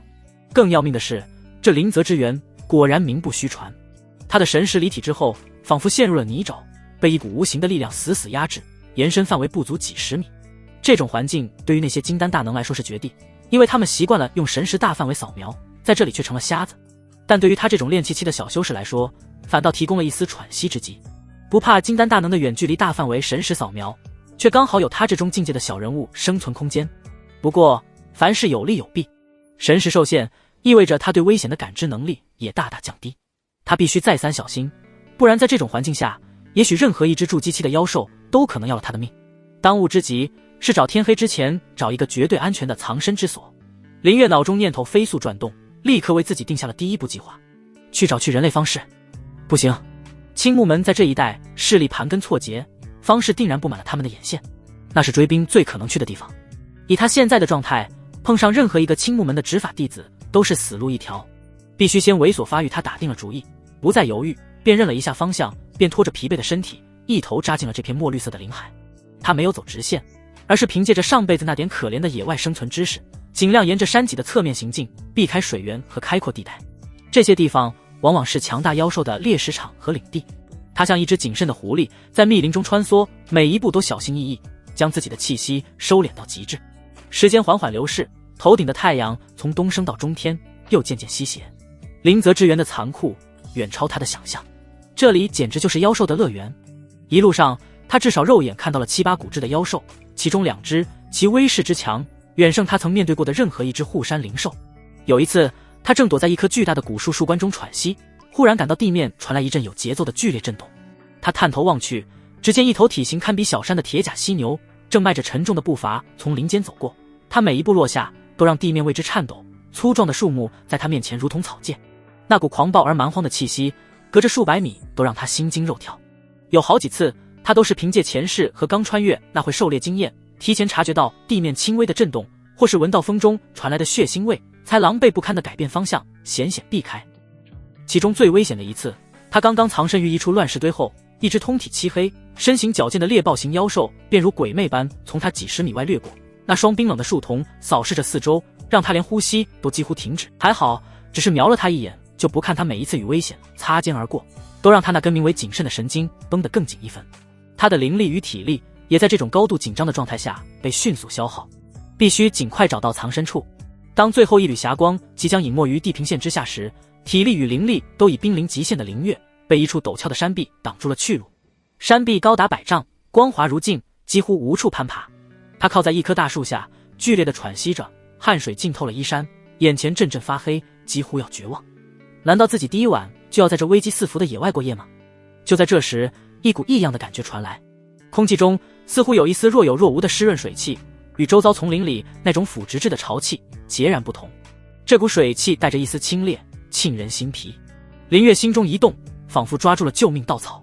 有水有水源的地方，很可能会有煽动他强打精神，循着那丝水汽的来源找去。他绕过几块巨大的岩石，在一片被厚密的青色藤蔓所覆盖的岩壁前，他停下了脚步。水汽就是从这里传出来的，那些藤蔓的叶片上都挂着晶莹的水珠，显然是常年被水汽浸润。他伸出手，拨开那如同瀑布般垂落的藤萝，一个仅容一人匍匐爬入的漆黑的洞口赫然出现在眼前。一股清新的带着青草味的气流从洞口扑面而来，林月心中涌起一股狂喜，这股突如其来的喜悦化做了最后的力气，他几乎是连滚带爬地钻了进去。洞口狭窄，但仅仅爬行了数米之后，眼前豁然开朗。这是一个约莫20-30平米大小的天然石洞，地面干燥平整，洞顶不时有水珠滴落，汇成一处小小的水洼，清澈见底。而在洞穴的最深处，竟是一道细密的水帘，从岩壁的缝隙中潺潺流下，遮蔽了后面的景象，也带来了源源不绝的清新空气。水声哗哗，完美地掩盖了洞内可能发出的一切声响。他仔细探查了一圈，里面什么都没有，应该是天然形成的溶洞，没有任何生物栖息的痕迹。这该死的安全感让他紧绷了一整天的神经终于有了片刻的松弛。藏身于此简直是天造地设，林月再也支撑不住，一屁股坐在地上，后背紧紧靠着冰凉的石壁，全身的力气仿佛都被抽空了。但他眼中的光芒却亮得惊人。他没有立刻休息，求生的本能驱使他做着最后的努力。他挣扎着起身，他检查了一遍水帘后的情况，确认没有其他出口和危险。先在外面用藤蔓伪装好，再从储物袋中取出几块从路上捡来的大型石头，费力地堵住洞口。随后他又在洞口附近简单布置个警戒陷阱。做完这一切，他才终于彻底放下心来。此时此刻，疲惫、饥饿、伤痛如同潮水般将他淹没。他知道现在最需要的不是打坐恢复灵力，而是最基础的生存补给和休息。他盘膝坐下，没有急着清点战利品，而是先从叶凌云那枚储物戒指中寻找起能够果腹的东西。很快他便找到了一个小巧的玉瓶，上面贴着辟谷的标签。他毫不犹豫地倒出一粒，那丹药呈淡黄色，散发着一股淡淡的谷物清香。他将其扔入口中，丹药入口即化，化作一股温暖的暖流涌入腹中，那令人抓狂的饥饿感瞬间消失无踪，取而代之的是一种饱满的舒适感。不仅如此，这股暖流还缓缓散入四肢百骸，让他疲惫的身体得到了一丝滋养，解决了饥饿问题。前所未有的困意席卷而来，他知道这是他精神与身体双重透支后的正常反应。在这种绝对安全的环境里，他终于可以卸下所有防备。林月找了一个靠着石壁的角落，蜷缩起来，甚至来不及铺上任何东西，头一歪便沉沉地睡了过去。这一觉，他睡得天昏地暗，日月无光。他睡了很久很久，仿佛要将穿越以来所有的疲惫与惊恐，都在这场深沉的睡眠中彻底释放。在梦中，他没有任何光怪陆离的景象，只有一片无尽的安宁的黑暗。那根一直紧绷的弦终于彻底松弛了下来。不知过了多久，或许是2天，或许是3天，林月悠悠转醒，洞内依旧是哗哗的水声，光线昏暗，分不清白天黑夜，但他却感觉自己前所未有的好。他伸了一个懒腰，全身骨骼发出一阵噼里啪啦的脆响。一夜奔逃留下的肌肉酸痛早已消失不见，连肋下的剑伤在没有丹药治疗的情况下，也因为他强大的身体自愈能力而接了血痂，不再传来刺痛。丹田内的灵力虽然依旧稀少，但精神却已经恢复到了巅峰状态，头脑清明，思维敏捷，这才是最佳的状态。他走到水洼边，用清冽的洞中水洗了把脸，冰凉的触感让他精神又是一振。现在是时候清点收获，并为下一步做打算了。他盘膝而坐，心念一动，将叶凌云那枚储物戒指中的东西一股脑地倒了出来。哗啦啦一瞬间，原本空旷的洞穴几乎被各种流光溢彩的宝物堆满，灵石堆成的小堆，散发着令人心醉的浓郁灵气，让整个山洞的灵气浓度都提升了一个档次。数十瓶丹药玉瓶整齐地码放着，疗伤的、恢复灵力的、辅助修炼的，应有尽有。光是闻着那溢散出的药香，就让他精神一振。还有叶灵叶自用的青色飞剑，以及大量的珍稀炼器材料，每一样都灵光闪烁，远非凡品可比。叶凌云不愧是掌门之子，这身家简直富得流油。而在这堆宝物之中，一枚静静躺在玉盒里的龙眼大小、通体浑圆的丹药，瞬间吸引了林月所有的目光。他颤抖着打开玉盒，一股无法形容的异香扑面而来。丹药表面似乎有流光在不断运转，仿佛蕴含着某种天地之理。筑基丹能让无数炼气期修士为之疯狂，甚至不惜发动宗门之战的逆天之物。看着这颗丹药，看着眼前足以让任何炼气修士疯狂的资源，林月的眼中闪过了一丝疯狂与决绝。他要借助这天造地设的洞府，借助眼前这海量的资源，一鼓作气，就在此地提升到炼气圆满，然后冲击那个传说中的境界。山洞之内，水声潺潺，幽暗而寂静。林月盘膝而坐，面前是叶凌云储物袋中倾倒出的所有家当，丹药、灵石、符箓、法器以及一些不知用途的矿石材料，在微弱的光线下闪烁着各色宝光。当务之急是恢复伤势，然后不惜一切代价提升实力。他先是从那堆琳琅满目的玉瓶中挑出了一瓶最高级的疗伤丹药生机玉露，此丹药力温和，专精修复经脉血肉，乃是疗伤圣品。他毫不吝啬地倒出数颗，一口吞下，丹药入腹，化作一股清凉温润的暖流，精准地流向体内各处伤口。林月立刻闭目，引导着这股温和的药力，如春风化雨般缓缓修复着在与叶凌云激战中受损的经脉与脏腑。那些细微的裂痕正在以肉眼可见的速度被抚平弥合。随后他又将剩余几百颗下品灵石尽数取出，在深州布下了一个简易却高效的聚灵阵。阵法催动之下，洞府内本就浓郁的灵气被进一步引动，与灵石中散发出的精纯能量汇合，形成了汩汩磅礴的灵气洪流。灵气如长江大河，浩浩荡荡地涌入他的四肢百骸。他那几近枯竭的丹田与肉身，如同久旱皲裂的大地遇到了天降甘霖，每一个细胞都在发出愉悦而贪婪的呻吟。仅仅半日功夫，他的伤势便已彻底痊愈，整个人的精气神也恢复到了前所未有的巅峰状态。但他依旧没有停下，他双目开合间金光一闪，透出的是不容动摇的决绝。他要做一件更疯狂的事，将自己的修为一鼓作气地推至炼气期的极致。接下来的日子，林月彻底进入了物我两忘的枯燥闭关之中。山中无甲子，寒暑不知年，洞府之外水帘依旧，洞府之内却已是另一番光景。他不管那丹药的丹毒，将那几瓶辅助修炼的聚气丹当成了糖豆一般，每日吞服。身旁的灵石又以惊人的速度化为齑粉。在这种不计成本后果、堪称奢侈的海量资源堆砌下，他的修为开始以一种令任何修士见了都要骇然失色的速度，势如破竹地向上攀升。炼气7层中期、后期，巅峰瓶颈几乎不存在，轰然一声便被冲破。炼气8层初期、中期、后期，巅峰又是一次轻而易举的突破炼气9层，光阴如梭。当林月再次从深度入定中睁开双眼时，洞外的藤蔓已经变黄。将近月余的时间，他就走完了寻常修士需要数年才能走完的道路，稳稳地站在了炼气9层大圆满的顶峰。此刻他能清晰地感受到丹田内的灵力已经化作了一片粘稠的液态海洋，雄浑到了极点，几乎要满溢出来。身体的每一寸血肉都充满了沛然的力量。他取出4块中品灵石作为阵眼，周围下品灵石辅助在周布下了一个聚灵阵。时机终于到了。他深吸一口气，花费了整整1日，将心境与身体的状态调整到完美无瑕的境地。然后他无比郑重地从储物袋中取出了那个盛放着筑基丹的白玉盒，盒盖开启，一枚龙眼大小、通体浑圆、丹韵流转的灵丹静静躺在其中，浓郁的药香瞬间溢满整个山洞，令人闻之欲醉，心神摇曳。这就是筑基丹，无数炼气修士梦寐以求，足以改变命运的无上宝丹。没有丝毫犹豫，林月眼中闪过一抹决然。他张口将那颗决定着仙凡之别的丹药毅然吞入了腹中。轰！丹药入腹的瞬间，并未如想象中那般化作温和的药力，取而代之的是一股远比中品灵石精纯100倍，也狂暴100倍的磅礴能量，如同一座沉寂万年的火山，在他的体内毫无征兆的轰然炸开。不好！林月脸色巨变，瞬间苍白如纸。他还是低估了筑基丹的药力，也低估了靠灵石和丹药堆到大圆满后对的经脉造成的后遗症。更致命的是，他彻底低估了自己这杂灵根资质在破境之时带来的巨大隐患。对于天灵根或异灵根的天才而言，这股力量是通天之梯，但对于他这种杂灵根修士，这股无法被单一属性亲和的灵力，就如同一群挣脱了所有缰绳的洪荒野马，根本不受他的神念引动与控制，在他那本就不甚坚韧的经脉中疯狂冲撞、肆虐、撕扯，吃他的经脉，如同被烈火灼烧，被刀锋切割，在一阵阵令人牙酸的声响中，开始寸寸欲裂剧痛，无法形容的剧痛如惊涛骇浪般袭来，瞬间淹没了他所有的感官，仿佛要将他的灵魂都撕成碎片。他感觉自己的身体就像一个被高压气泵疯狂充气的气球，皮肤表面渗出点点血珠，随时都有可能砰的一声炸成一地模糊的血肉。常规的冲击方法，在灵力彻底失控的这一刻已然无用，唯一的生路就是引导这股力量在身体彻底崩溃之前强行重塑道基，否则就是爆体而亡，神魂俱灭的下场啊！林月眼中闪过一抹濒临绝境的狠色，他强忍着那撕心裂肺足以让常人瞬间昏厥的剧痛，调动起自己全部的心神，燃烧着自己的意志，试图去驾驭那股狂暴到极致的能量。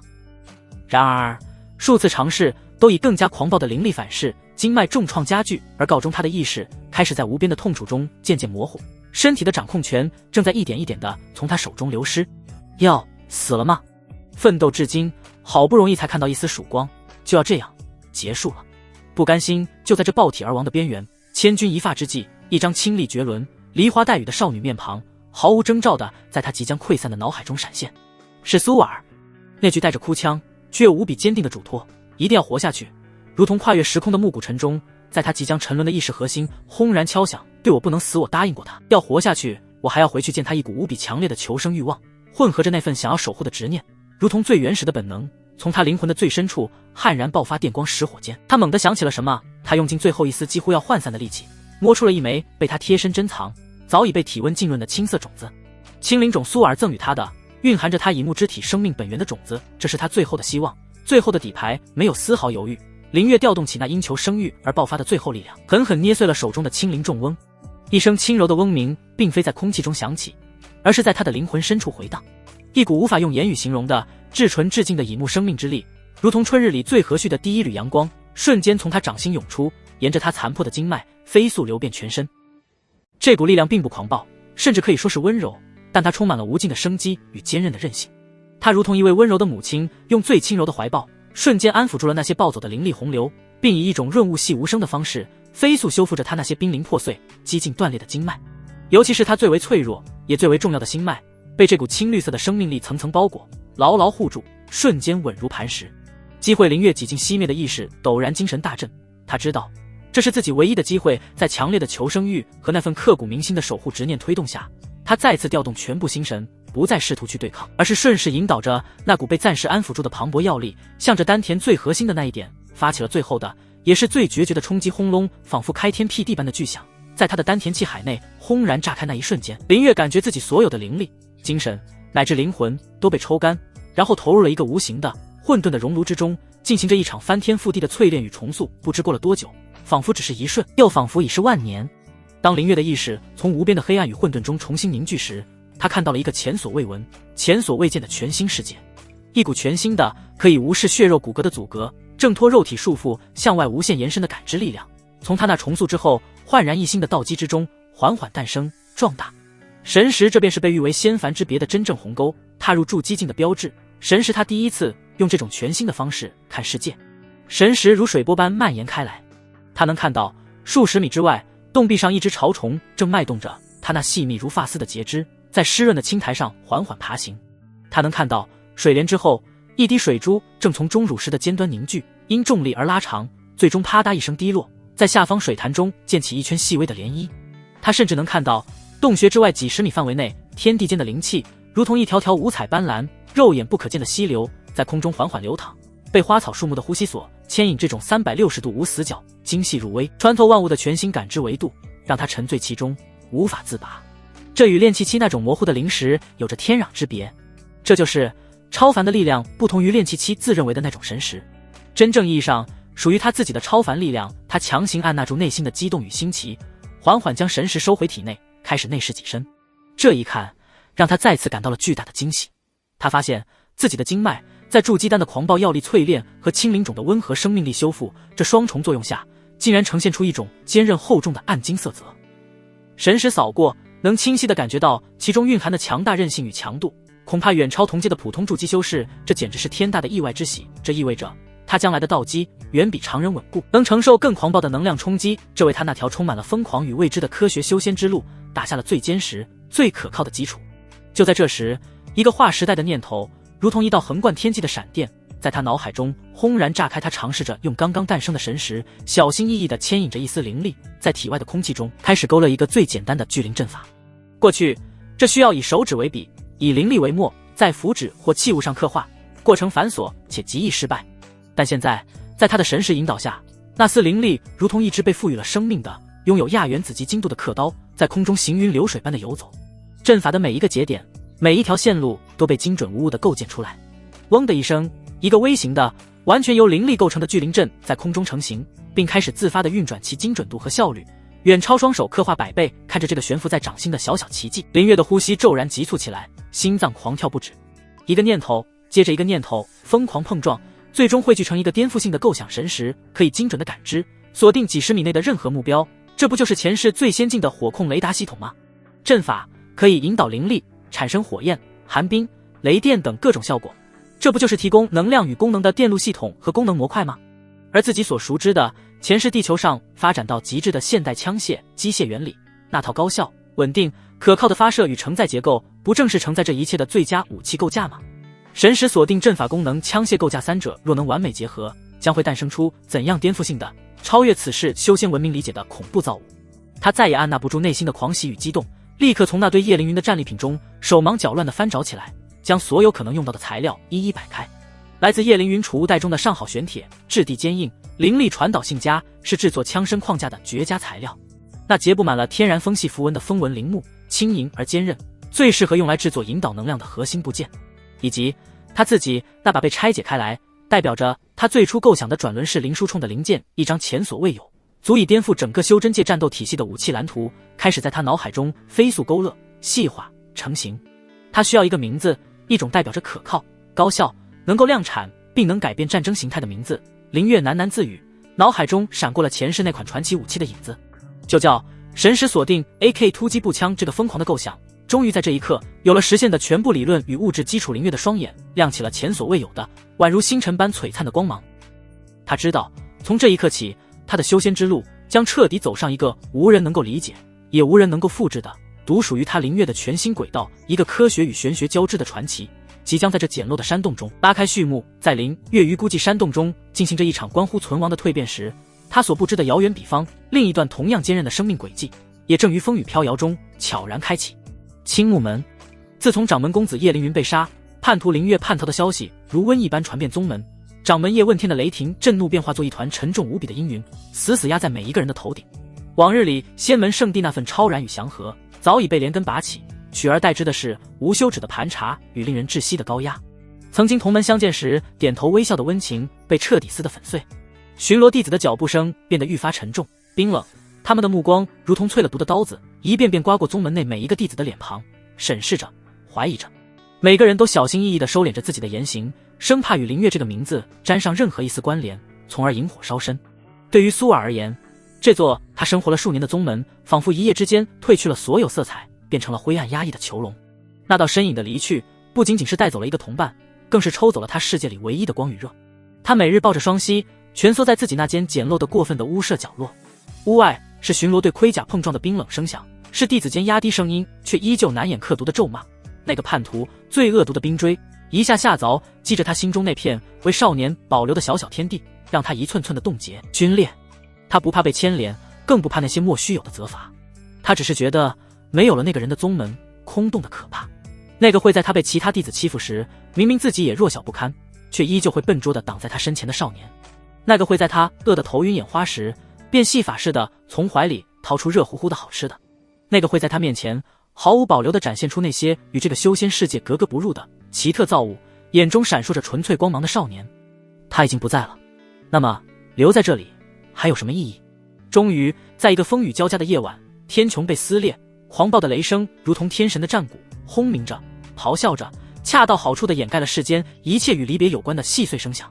宗门内大部分精锐力量早已被掌门调派出去，天罗地网般追查林月的下落。内部的防御大阵也因人心惶惶与调度混乱，在雷雨的冲击下出现了一丝疏漏。苏尔深吸一口气，从吱呀作响的床板下小心翼翼地捧出了一个用油布包裹的严严实实的小包。打开油布，里面静静地躺着一把造型奇特的金属手铳，还有一小袋被他精心挑选晾晒干透的灵芝种子。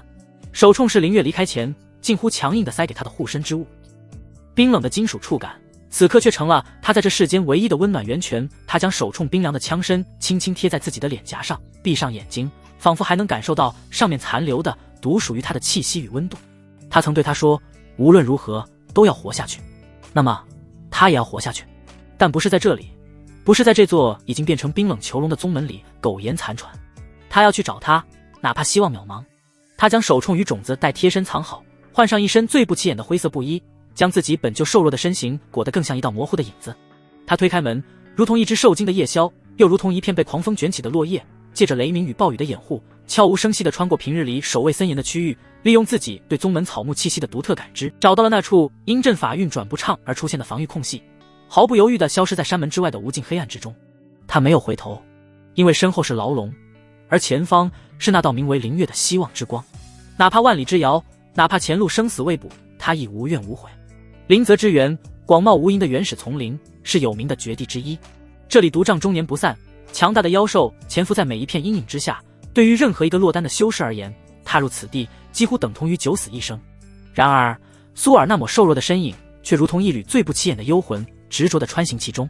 他没有灵月那般层出不穷，足以化腐朽为神奇的手段，更没有足以傲视同阶的强大修为。他所拥有的仅仅是那份与生俱来能与万千草木沟通的奇异天赋。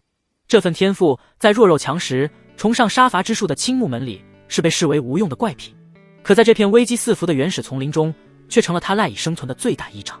他能听到剧毒藤蔓在低语散发出危险的警告，从而在踏入陷阱前提前避开。他能感受到潜伏在暗处的妖兽身上那浓烈的血腥气，如同黑夜中的火炬，让他得以绕开那些他完全无法匹敌的可怕存在。他更能分辨出每一株植物散发出的不同情绪，哪些是蕴含致命剧毒的愤怒，哪些是拥有疗伤奇效的温和，哪些又是能够果腹充饥的喜悦。数月光阴弹指而过，他孤身一人在灵泽之源的外围区域艰难求生。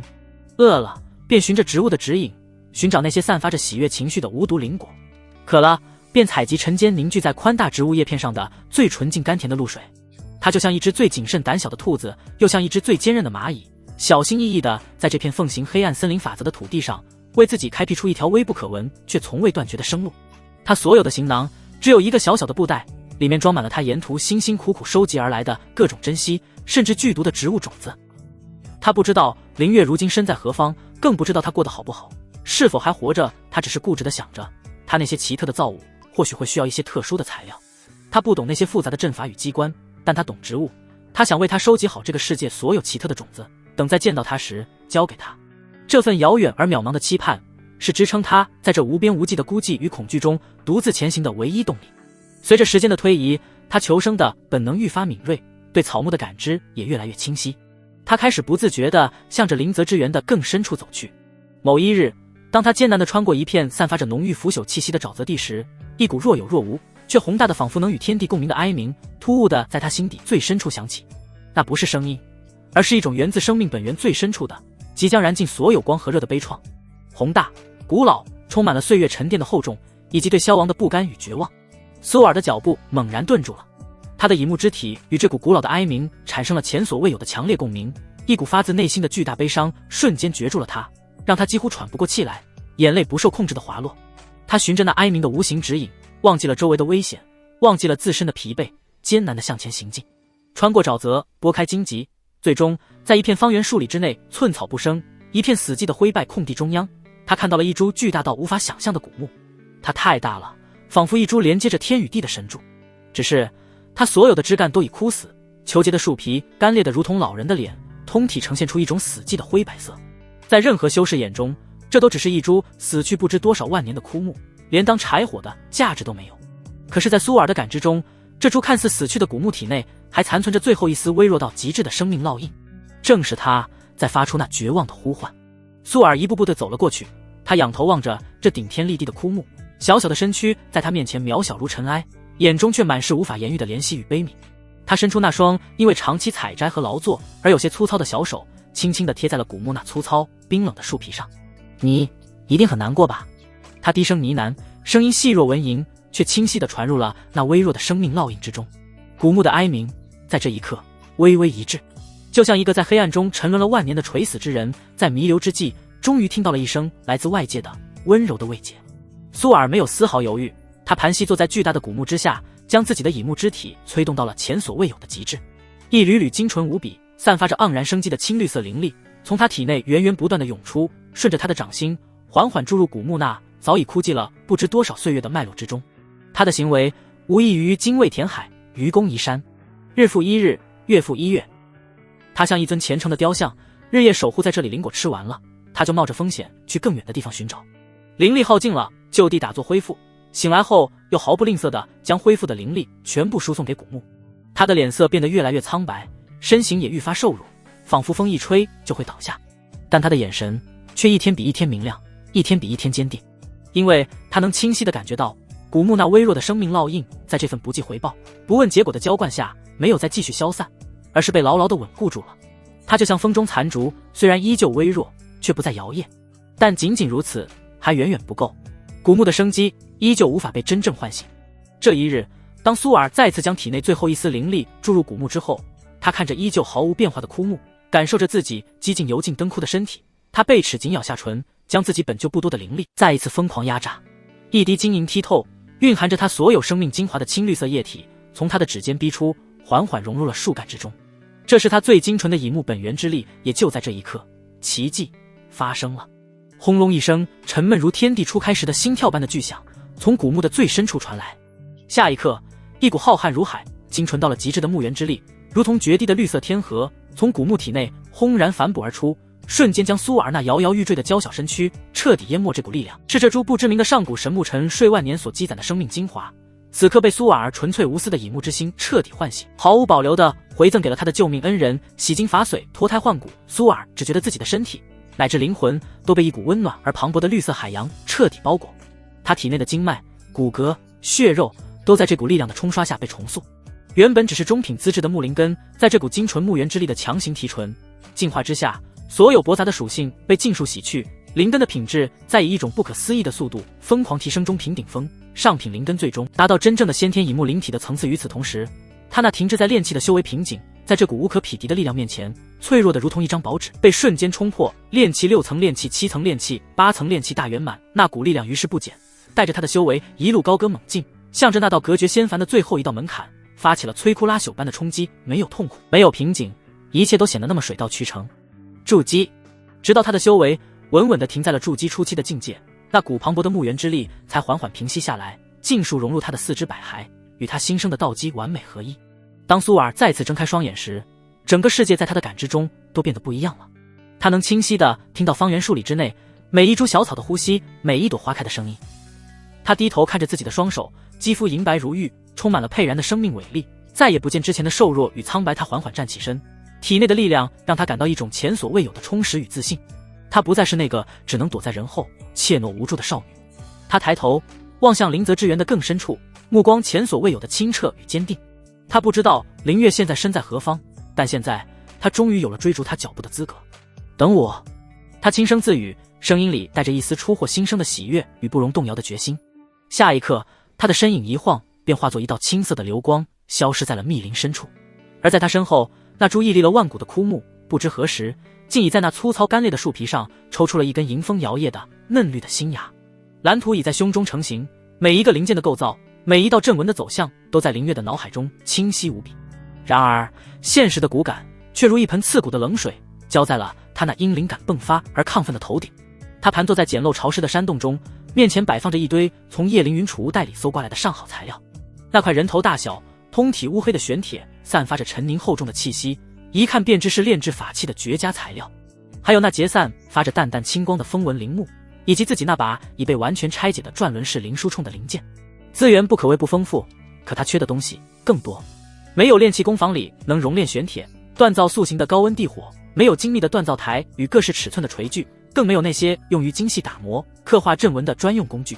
空有超越这个时代的设计构想，却连最基础的加工条件都不具备。妈的，总不能真用牙啃吧？林月烦躁地抓了抓头发，一时间陷入了巧妇难为无米之炊的窘境。他的目光死死盯着那块坚硬的玄铁，陷入了沉思。直接用他那半吊子的控火术，最多只能将玄铁的表面烧得微微泛红，距离熔炼塑形的温度差了108000里。强行捶打，没有合适的工具，恐怕捶到他灵力耗尽，这块玄铁也不会有丝毫变形。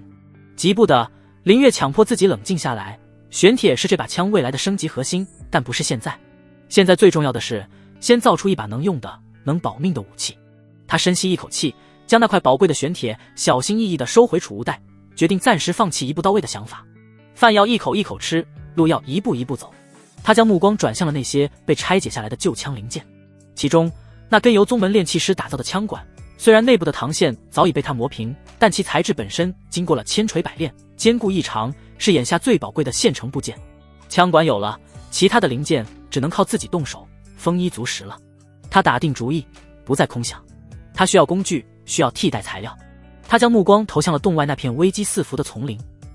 在接下来的几天里，他没有再闭门造车，而是成了一个谨慎而高效的猎人。他特意猎杀了一头以骨骼坚硬著称的铁背苍狼，将其最粗壮的一根腿骨取下，经过简单的火烤与打磨，制成了一柄沉重的骨锤。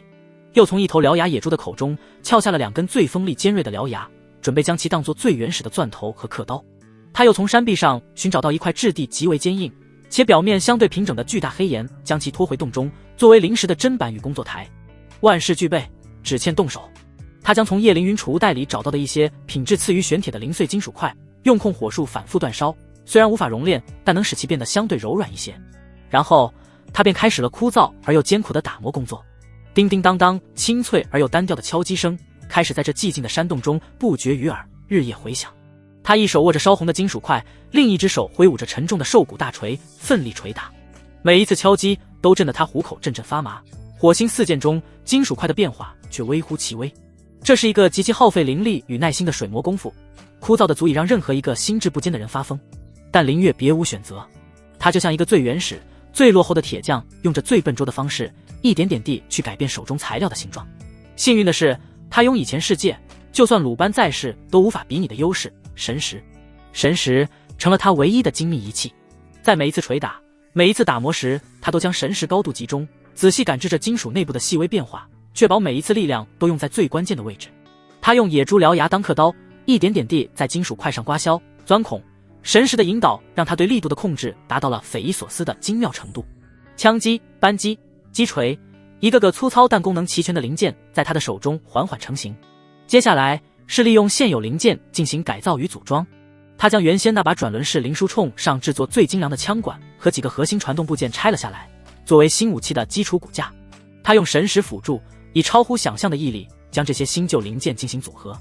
无法严丝合缝的地方，就用更小的金属片填充、捶打；需要连接固定的地方，他便从猎杀的妖兽尸体上剥下最柔韧、最结实的金件，用火烤干水分，像捆绑绳索一样，将所有粗糙的零件死死地捆绑、缠绕在一起。数日之后，一柄充满了补丁和捆绑痕迹、丑陋的简直像一根烧火棍的武器雏形出现在了他的面前。最后一步，也是最关键的一步，是赋予他灵魂、刻画阵法。他取出那节一直舍不得用的风纹灵木，用飞剑小心翼翼地削成了枪械的护木与枪托。这节灵木天生便蕴含着风系道韵，是承载加速阵法的最佳载体。林月盘膝而坐，将烧火棍横沉于膝上，深吸一口气，整个人的精气神都凝聚到了极点。他伸出右手食指，指尖灵力凝聚，如同一支无形的、最精细的刻刀，在神识的精准引导下，开始在那些粗糙的零件上刻画繁复的阵纹。枪管上，以他目前的修为和工具，他只勉强刻下了一道最基础的锐金阵和一道加速阵，确保灵力弹丸在出膛时能获得初步的穿透力与速度。枪机与作为弹仓的凹槽连接处，他放弃了复杂的连发设计，只刻了一个最基础的聚灵阵，负责引导和激发灵石的能量。而最核心的，则是位于枪身内部，一块与他神识紧密相连的独立金属片上，被他耗费了最大心血与神识之力刻下的神识锁定阵。这个阵法是他所有构想的基石，是他这把武器能够超越这个世界所有法器的根本所在。翁，随着最后一笔阵纹的落下，林月只觉得脑海中一阵轰鸣，眼前金星乱冒，他闷哼一声，嘴角溢出一缕鲜血，身体再也支撑不住，翻身倒地上昏睡了过去。神识与灵力在这一次极限操作中被彻底透支。不知过了多久，林月才从深度昏睡中悠悠醒来，浑身上下传来被掏空般的虚弱感，头痛欲裂。但他顾不上这些，一个鲤鱼打挺翻身而起，目光灼灼地看向面前那把组装完毕的烧火棍。咔嚓咔嚓，他将最后的风纹铃木枪托与护木安装上去，伴随着几声清脆的击扩咬合声，一柄造型狰狞、充满了粗犷暴力美学与玄奥阵法气息的奇特法器静静地举在了他的手上。它通体呈现出多种金属拼接而成的杂乱色泽，枪身线条粗犷而冷硬，缠绕其上的妖兽金剑充满了原始的野性。风纹铃木的天然纹理与后天刻画的简陋阵纹交相辉映，构成了一种矛盾而又异常和谐的独特美感。林月轻轻抚摸着冰冷的枪身，指尖划过那些粗糙的捆绑痕迹和不平整的金属表面，他能清晰地感受到内部那几个简陋的阵法之间正进行着微弱而稳定的灵力流转，一种血脉相连、如臂食指的感觉油然而生。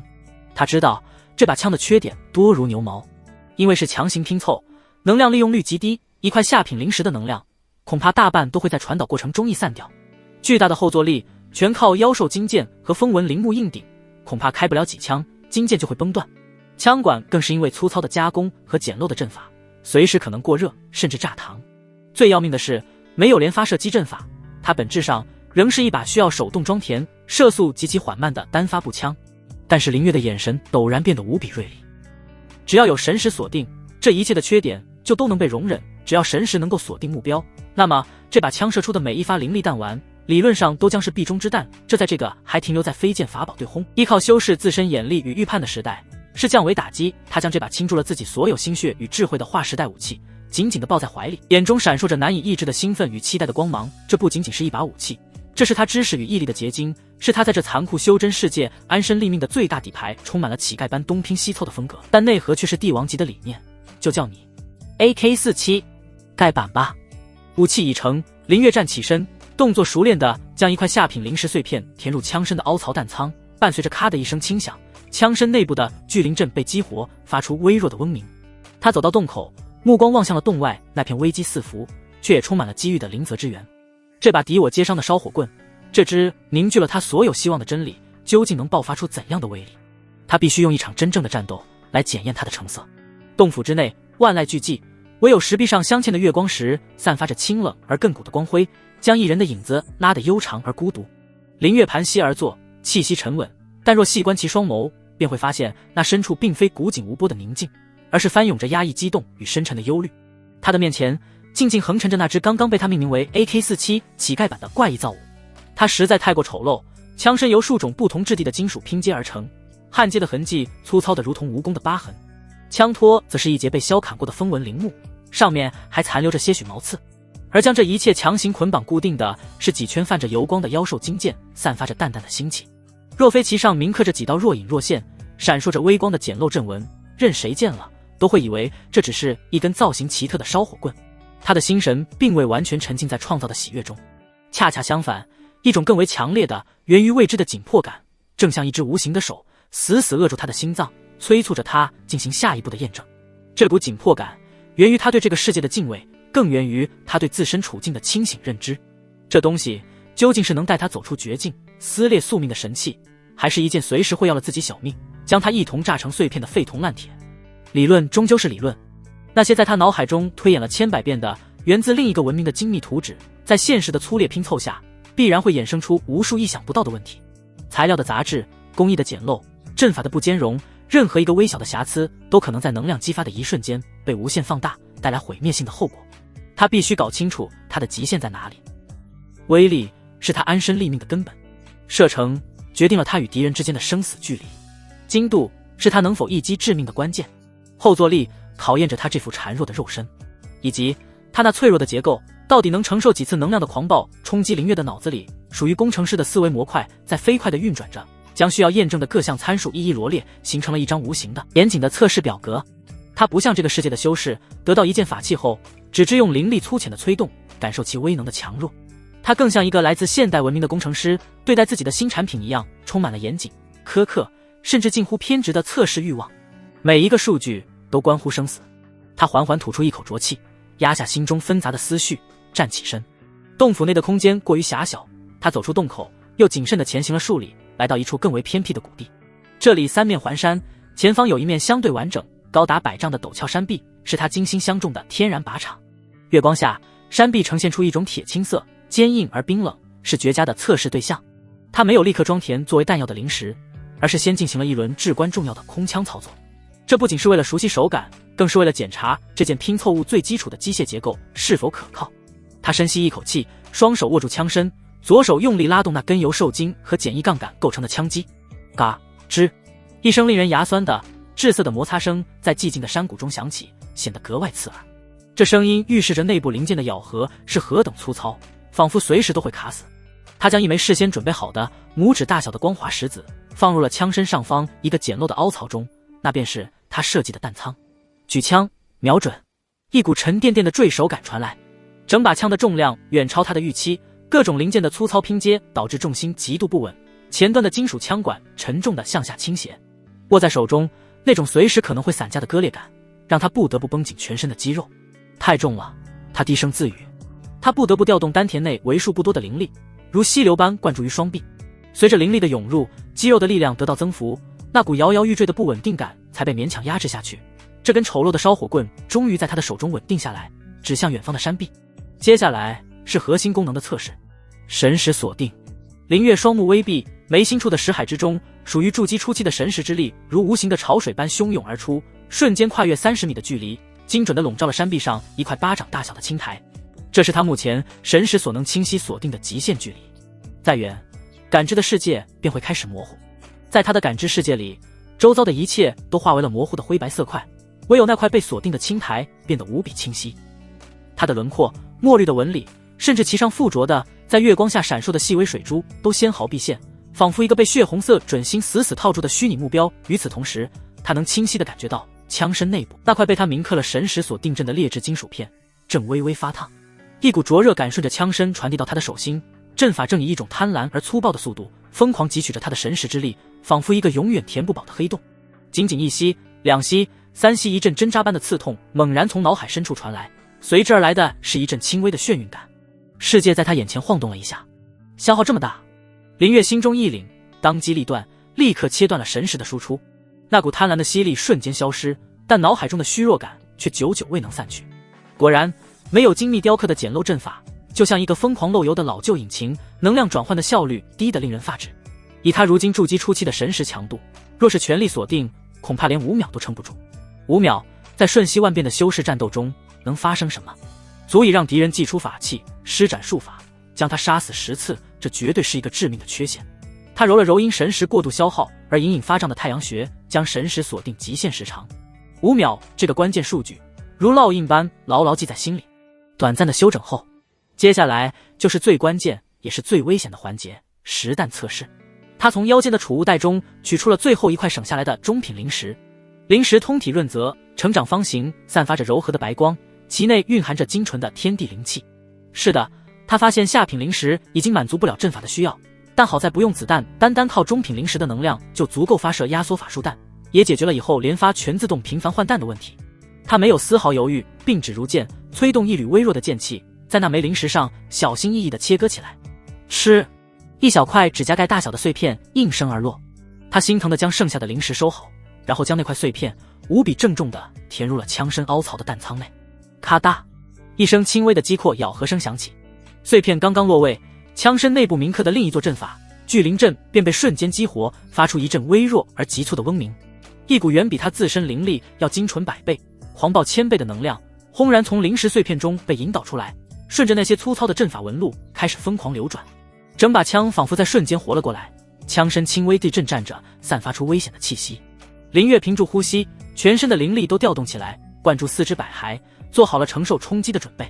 他再度举枪，这一次动作迅捷而稳定，神识如电，瞬间锁定了30米外那块依旧清晰的青苔目标。这一次他没有丝毫犹豫和迟疑，在血运感即将袭来的前一刹那，他用尽全身力气，果断扣动了那简陋的扳机。砰！一声与这个清雅绝尘的修仙世界格格不入的沉闷而又狂暴的巨响，在整个山谷中轰然炸开，声浪化作有形的冲击波，狠狠撞在四周的山壁上，震得洞壁上的碎石簌簌落下，仿佛一场小型的地震。与此同时，一股沛然莫遇的恐怖巨力从枪托处狠狠地、不讲道理地撞在他的肩窝上。林月喉间发出一声压抑不住的闷哼，只觉得整条右臂像是被一头妖兽正面撞中，瞬间失去了所有知觉，变得酸麻刺痛。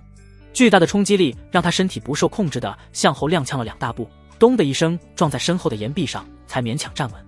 而当他强忍着剧痛，骇然抬头望向视线的尽头时，呼吸在瞬间停滞了。那面坚硬无比的铁青色岩壁上，赫然出现了一个足有保龄球大小的恐怖深坑，碎石四溅，浓烈的硝烟与粉尘弥漫开来。深坑的周围，岩石呈现出一种被超高温瞬间灼烧融化后又凝固的琉璃状，边缘光滑而扭曲。而坑洞的中心更是幽深黑暗，深不见底。我操！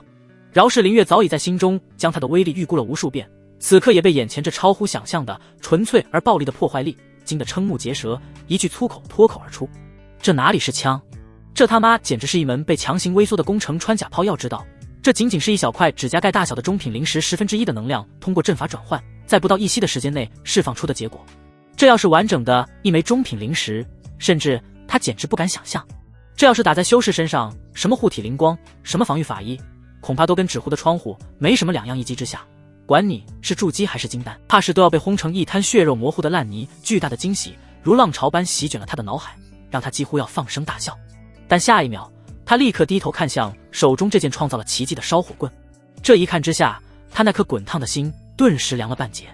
只见原本死死捆绑着枪身的数根妖兽金剑，此刻已经有一根被剧烈的震动和能量冲击当场崩断，断口处一片焦黑。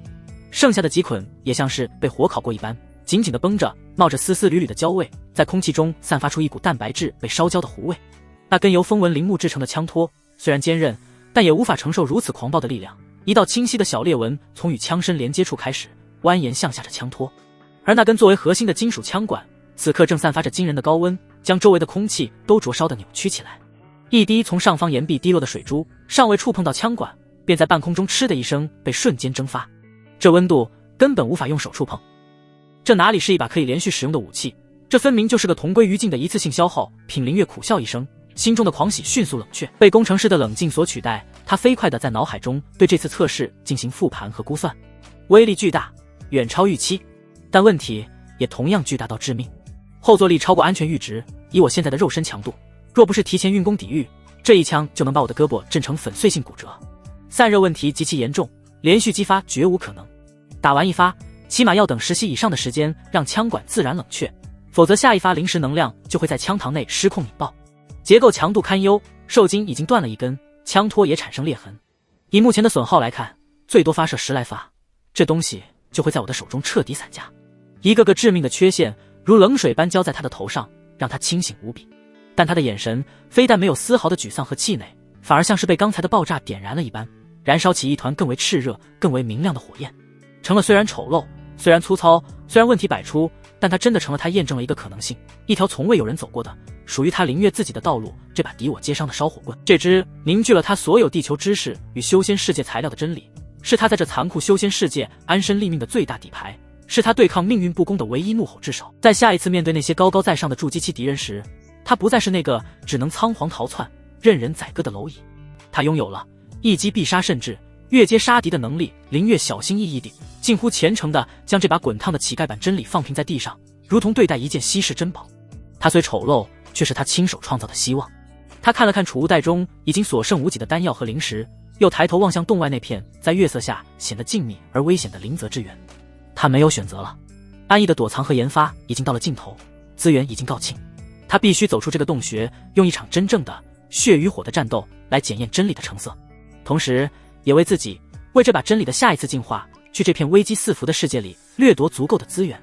洞府之内万籁俱寂，唯有石壁上镶嵌的月光石散发着清冷而亘古的光辉，将一人的影子拉得悠长而孤独。林月盘膝而坐，气息沉稳，但若细观其双眸，便会发现那深处并非古井无波的宁静，而是翻涌着压抑的激动与深沉的忧虑。紧绷的神经一旦放松，排山倒海般的倦意便席卷而来。他知道明天将是决定命运的一天，他必须以最饱满的状态去迎接。靠着潮湿冰冷的石壁，林月闭上了双眼，意识在疲惫中缓缓沉沦，坠入了一片光怪陆离的梦境。梦里的世界没有林泽之源的阴冷潮湿，也没有青木门的等级森严。天光是暖的，带着一种令人昏昏欲睡的温度，像前世午后阳光晒在被子上的味道。他好像又回到了那个最低贱的杂役院，但周围那些欺凌过他的面孔都变得模糊不清，化作了无声的背景。他感到饥饿，那种深入骨髓的对能量的渴望，甚至比现实中更加强烈。然后一抹青色闯入了他的视野，他看不清他的脸，只能看到一件洗得发白的青色道袍，一双骨节分明却又无比干净的手正捧着一枚灵果，那果子红得像玛瑙，散发着丝丝缕缕的清甜气息。那双手有些犹豫，有些胆怯，却又无比坚定地将果子悄悄放在了他身旁的石阶上，然后像受惊的小鹿般迅速隐没在光影里。他尝到了那股甜意，清冽甘甜，瞬间滋润了他干涸的五脏六腑。那不是灵果的滋味，那是善良的滋味。梦境的场景在飞速切换，没有逻辑，只有感受。震耳欲聋的爆炸声在耳边响起，视野里一片焦黑，浓烟滚滚。他感到浑身剧痛，经脉里仿佛有无数把小刀在疯狂切割，那是实验失败后灵气反噬的痛苦。他狼狈地蜷缩在角落，像一条被抛弃的野狗。然后那抹青色又出现了，他仿佛闻到了一股淡淡的草药香，混合着他身上独有的像雨后青草一样的气息。他感觉到一双微凉却柔软的手正小心翼翼地拂过他被炸伤的皮肤，没有言语，只有动作。他能看到一股如水的充满了生命气息的木灵力正从那双手上传来，轻柔地耐心地梳理着他体内暴走的灵气，安抚着他受损的经脉。那股力量很微弱，却像是一条坚韧的溪流，一点点熄灭了他体内狂暴的火焰。他想抬头看清他的脸，却只能看到他低垂的长长的睫毛在清秀的脸颊上投下一片浅浅的阴影。那专注而担忧的神情比任何疗伤圣药都管用。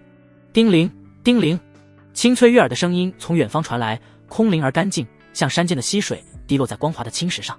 场景又变了，他站在一间简陋的洞府前，洞府的屋檐下挂着一只他亲手制作的奇形怪状的风铃，那是由各种废弃的炼器零件拼凑而成的，没有任何法力波动，丑陋而无用。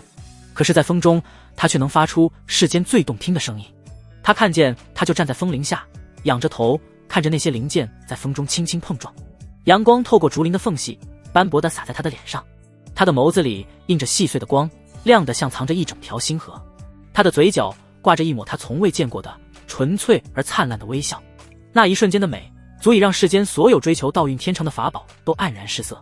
在那个所有人都只追求实力与资源的世界里，他送了他一件纯粹为了让他开心的礼物，而他也回赠了他一个足以让他铭记一生的微笑。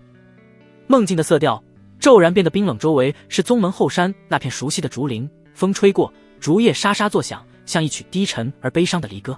他感到了刺骨的寒意，那是源自叶凌云的杀意，是整个世界向他压来的恶意。在他最无助的时候，突然一双温润如玉的手握了他，将一样东西塞进了他的掌心，那是一颗通体翠绿的种子。珠子触手的一瞬间，一股庞大的至纯的生命气息涌入他的身体，仿佛握住了一整个春天。他看到他决然而坚定的眼神，听到他带着哭腔却不容置疑的声音。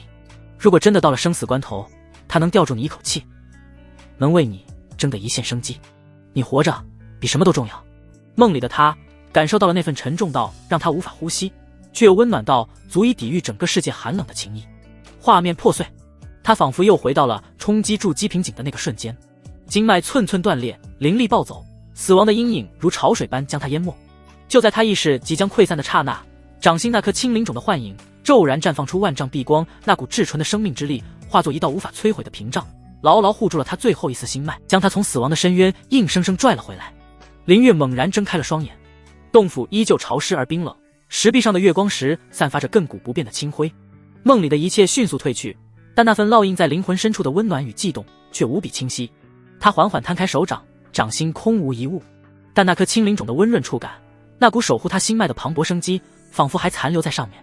他终于深刻地明白，自己能够筑基成功，能够活到现在，不仅仅是靠着叶凌云的遗产和自己的知识，更是因为在最绝望的时候，有一个女孩用她最珍贵的东西，为他的生命上了一道最后的保险。那份情谊不是他逃亡路上的负累，而是他在这冰冷修仙界必须活下去的最根本的理由。他不仅仅是为了自己而活，他要活下去，要变得更强，强到足以碾碎所有威胁，强到有朝一日能堂堂正正地回到他的面前，告诉他，他没有辜负他的期望。一股前所未有的坚定意志从他心底的最深处涌起，化作了无穷的动力。他眼中的最后一丝迷茫与忧虑被彻底驱散，取而代之的是狼一般的锐利与冷静。他不再迟疑，站起身，拿起地上那根丑陋却寄托着所有希望的烧火棍，大步流星地走出了洞府。清晨的灵泽之源潮湿而又充满了危险的气息，瘴气如同灰色的沙幔在参天古木的缝隙间缓缓流淌，遮蔽了天光，也压制着修士的身势。林月就像一头前行的猎豹，无声无息地穿行在盘根错节的树根与湿滑的苔藓之上。他将那把丑陋的烧火棍用兽皮紧紧包裹，背在身后，只将自己伪装成一个最普通不过的误入此地的筑基初期散修手中的修炼丹药与灵石几乎消耗殆尽。他必须尽快找到人类修士的聚集地，比如方式来获取情报与补给。但在此之前，他还需要一样东西——妖兽材料。无论是修复和升级武器，还是换取灵石，高阶妖兽的尸体都是硬通货。他出动已经有半日，一路上刻意收敛气息，避开了数波强大的妖兽。他很清楚自己这把盖板 AK 的特性，一击不中便会陷入万劫不复的境地，所以他需要一个足够分量的且没有太多诡异神通的猎物作为首战的目标。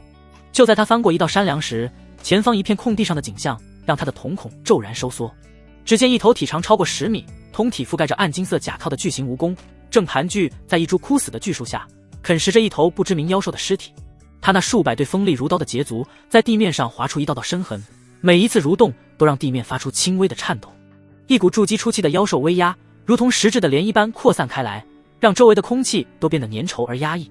金甲蜈蚣，林月大致了解这种妖兽的信息。筑基中期妖兽以防御力惊人著称，甲靠堪比下品防御灵气，唯一的弱点便是其头部双眼之间的一块软肉。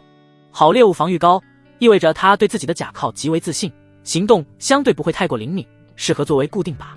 林月的心脏不争气地狂跳起来，既有遇到合适目标的兴奋，也有对即将到来的战斗的紧张。他深吸一口气，悄无声息地退后，绕到一个下风口的灌木丛中，缓缓地解开背后的兽皮，将那把狰狞的烧火棍取了出来。冰冷的触感让他狂跳的心脏稍稍平复。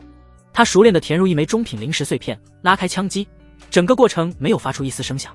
透过茂密的枝叶缝隙，他将枪口遥遥对准了那头仍在进食的金甲蜈蚣。100米、80米、60米距离在不断拉近。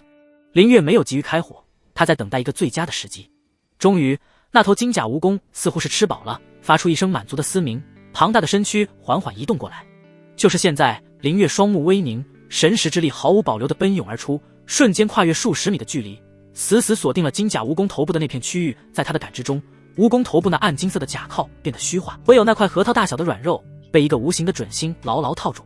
1秒、2秒、3秒，他能感觉到大脑传来的阵阵刺痛，神识在飞速消耗。必须快，他的食指已经搭在了冰冷的扳机上，只需要轻轻一扣，这头不可一世的妖兽就会成为他真理下的第一个亡魂。然而就在他即将扣动扳机的那一刹那，一变陡升那头金甲蜈蚣似乎是察觉到了被窥视的危机，猛地抬起头，他那对巨大的复眼在林间斑驳的阳光下骤然反射出一片刺目的金光操，这货还能致盲。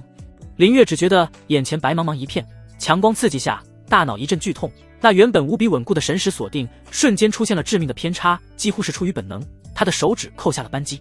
砰！震耳欲聋的巨响再次传来，但结果却与他预想的完全不同。狂暴的灵力弹丸擦着金甲蜈蚣的头颅飞了过去，狠狠地轰在了他身侧的甲靠之上。当一声如同洪钟大吕般的巨响，火星四溅。金甲蜈蚣那坚硬的甲靠防御惊人，竟只是破开一个拳头大的凹坑，汁水从其中流出，而他被彻底激怒了。嘶！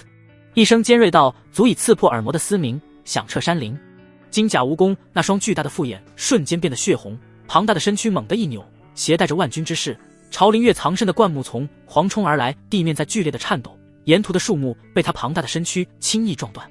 盖板 AK-47 的巨大缺陷在这一刻暴露无遗，只有一发换弹太慢碰到旗鼓相当的敌人，一击不中，便再无二次机会，加上刚才精神锁定施法被打断，还陷入几秒的眩晕当中。林月的脸色瞬间变得惨白，他顾不上右臂传来的麻痹感，手忙脚乱地试图从储物袋中掏出弹药，但他刚一动，那头金甲蜈蚣已经冲到了近前，一股腥臭的狂风扑面而来。林月狼狈地向一旁翻滚，勉强避开了致命的冲撞，但也被那股庞大的冲击波震得气血翻涌，喉头一甜，险些喷出血来。他手忙脚乱地试图装填第二发弹药，可那金甲蜈蚣的动作比他想象的快得多，一击不中，庞大的身躯在地上划出一道弧线，再次掉头，数百对立足疯狂滑动，如同一列失控的钢铁列车向他碾压而来。林月的心沉到了谷底，他根本来不及完成装填，避无可避，情急之下，他只能疯狂催动身上那件从叶凌云储物袋里得来的上品法衣。光一层淡青色的灵光护罩瞬间将他笼罩，下一刻，金甲蜈蚣那狰狞的头部便狠狠地撞在了护罩之上，轰！一声巨响，林月整个人如同被攻城锤正面击中，倒飞了出去，沿途撞断了数棵树才停下。他只觉得五脏腑都错了位，一口鲜血再也忍不住，狂喷而出。而那曾被他寄予厚望的灵光护罩，在筑基期妖兽寒怒一击之下，如同被重锤击中的弹壳，蛛网般的裂纹瞬间遍布，发出一阵不堪重负的咔咔声，眼看就要彻底破碎。最重要的是，手中武器落在离他几米开外。金甲蜈蚣发出一声得意的嘶鸣，再次冲来，看着那在瞳孔中不断放大的狰狞口气，林月的脑海中一片空白。妈的，出师未捷身先死，老子这穿越也太他妈憋屈了。就在他闭目待死，以为自己就要成为这头大虫子的点心时，一道充满阳刚气息的暴喝声如同惊雷般从不远处的天际传来。休得伤人！话音未落，一道璀璨的刀光从远处飞来，宛如天外流星，撕裂了林间的瘴气，后发先至，狠狠地劈在了金甲蜈蚣的抬起的头上。吭！一声震耳欲聋的金铁交鸣之声，那道璀璨刀光不偏不倚地斩在了金甲蜈蚣高高扬起的后颅之上，爆开一团刺目的火花。金甲蜈蚣吃痛，发出一声愤怒的嘶鸣，攻向林月的势头为之一顿。就是这个空隙，林月脑中一片清明，求生的本能压倒了所有的伤痛与绝望。他一个懒驴打滚，不顾形象地扑向几米外掉落的烧火棍，手掌触及冰冷枪身的瞬间，一股难以言喻的安心感涌上心头。与此同时，林间的瘴气被一股强横的气劲排开，三道人影显现出来。为首的是一名身材魁梧的青年，面容刚毅，古铜色的皮肤上遍布着细小的伤疤，眼神却如鹰隼般锐利。他手持一柄后背大刀，刀身灵光流转，显然不是凡品。正是他在关键时刻救了林月一命。在他身后跟着一名身形瘦削的修士，手持罗盘，神情警惕地扫视着四周。而另一侧则是一名少女，林月的目光下意识地被她吸引，纵然身处生死一线，心头也不由得为之一颤。那少女约莫17、18岁的年纪，身着一身利落的青色劲装，将高挑而富有活力的身段勾勒得淋漓尽致。一头乌黑的长发高高束成马尾，随着她的动作在脑后划出飒爽的弧线。最令人难忘的是她的容颜，那是一张极为俏丽的面孔，皮肤白皙细腻，与林泽之源这等险恶环境格格不入。这张脸竟与林月前世记忆中那位以清纯著称的陈都灵有着7、8分的相似，但又多了一股习武之人特有的英气，少了几分柔弱，更添几分动人心魄的飒爽。尤其是一双眸子，黑白分明，清澈的仿佛能倒映出人的灵魂，此刻正因为紧张而微微睁大，带着几分未经世事的纯粹与天真。惊艳即便是在这种朝不保夕的绝境，林月的脑子里还是不受控制的冒出了这个词：阿哥，小心！少女清脆的呼喊声将林月拉回现实。只见那金甲蜈蚣被刀光激怒，放弃了林月这个餐前点心，转而将血红的复眼死死盯住了那名持刀青年。他庞大的身躯猛地一甩，数百对捷足在地面上疯狂滑动，带起漫天泥土，如同一座移动的钢铁小山，朝着青年狂猛地撞了过去。来得好！持刀青年暴喝一声，非但不退，反而脚下灵光一闪，不退反进，手中后被大刀灌注灵力，自下而上撩起一道半月形的霸道刀芒，狠狠地斩向蜈蚣的下颚轰。刀芒与甲靠再次碰撞，发出沉闷的巨响。青年被巨大的反震之力震得连连后退，在湿滑的地面上踩出数个深深的脚印，握刀的虎口已然渗出鲜血。而那金甲蜈蚣也只是被阻了一瞬，便更加狂暴地扑了上来。青年虽勇，但修为似乎也只是筑基中期，与这妖兽在伯仲之间，正面硬汉显然吃了大亏。不好，是变异妖兽，2弟布阵！青年嘶吼道。好！那瘦削修士立刻应声，从怀中掏出数杆阵旗，手法娴熟地射向四周。一旁的少女也急忙掐动法诀，一道青色的藤蔓破土而出，试图缠绕住金甲蜈蚣的捷足，但很快就被其轻易挣断。林月看着眼前的战局，脑子飞速运转，这几人救了自己，但看样子也有些危险。那青年勇则勇矣，却失之鲁莽，完全是靠着一股血勇在硬拼，章法不足。一旦他倒下，剩下2人断无幸理。林月不再犹豫，趁着所有人的注意力都在战圈之中，他飞快地从储物袋中摸出一枚子弹，动作迅捷而无声地塞入枪膛，拉动枪栓上膛，一系列动作行云流水，快到极致。他单膝跪地，将冰冷的枪托死死抵住肩膀，深吸一口气，将灵力灌入双目。这一次他没有贸然使用消耗巨大的神识锁定，那金甲蜈蚣被青年死死缠住，庞大的身躯不断扭动，头部疯狂甩动，试图用狰狞的口气咬碎眼前这个凡人的对手。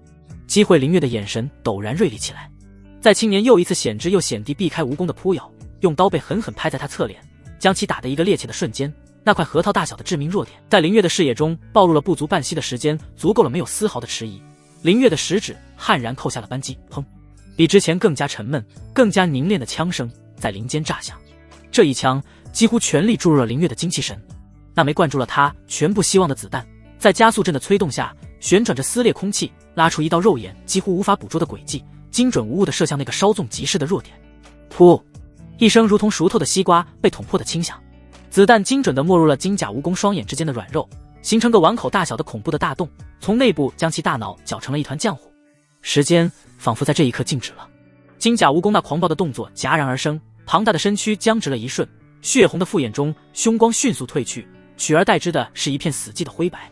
下一刻，他那10余米长的庞大身躯轰然倒地，激起漫天烟尘。那颗被贯穿大洞的头颅更是猛地爆开，红的血，白的脑浆混杂着暗绿色的体液，如同天女散花般四下飞溅，正好糊了那持刀青年满头满脸，整个战场瞬间陷入了一片诡异的死寂。那兽血修士和阴气少女都看呆了，他们愣愣地看着轰然倒地的妖兽尸体，又看了看远处那个手持怪异法器、脸色苍白的神秘散修，眼中写满了惊疑与震撼。这是什么手段？某种威力奇大的符宝，还是某种从未见过的暗器？一击就秒杀了一头防御力惊人的筑基中期妖兽。持刀青年抹了一把脸上的污秽之物，毫不在意那股腥臭，大步流星地走到林月面前。他眸子死死盯着林月手中的烧火棍，其中有警惕，有疑惑，但更多的是劫后余生的感激。在下天罗猎妖队慕容峰，多谢道友出手相助。慕容峰声音洪亮，抱拳一一到底。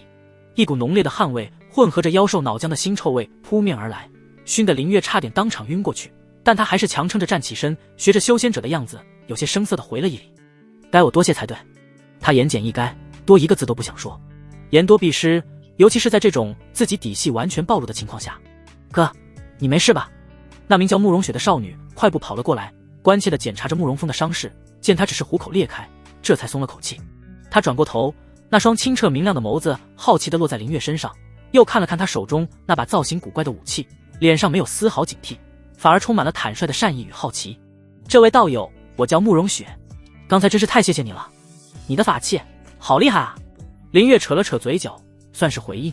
他脑子里正在飞速盘算着，这支小队队长叫慕容峰，妹妹叫慕容雪，看样子都是没什么城府的江湖人。那个兽薛修士应该是队友，他们对自己这把枪的认知是法器或符宝，这倒是个不错的伪装方向。自己现在身处险地，灵石丹药耗尽，对这灵泽之源两眼一抹黑，急需一个向导和情报来源。这支看起来很傻很天真的猎妖队，简直是瞌睡送来的枕头。道友，我看你也是散修吧？孤身一人在这灵泽之源闯荡，可是危险得很。慕容峰为人豪爽，直接开门见山，若是不嫌弃，不如暂时加入我们天罗猎队，也好有个照应。我们正准备去前面的落云方室修整补给，正好同路。林月心中一动，落云方室，这正是他眼下最需要去的地方。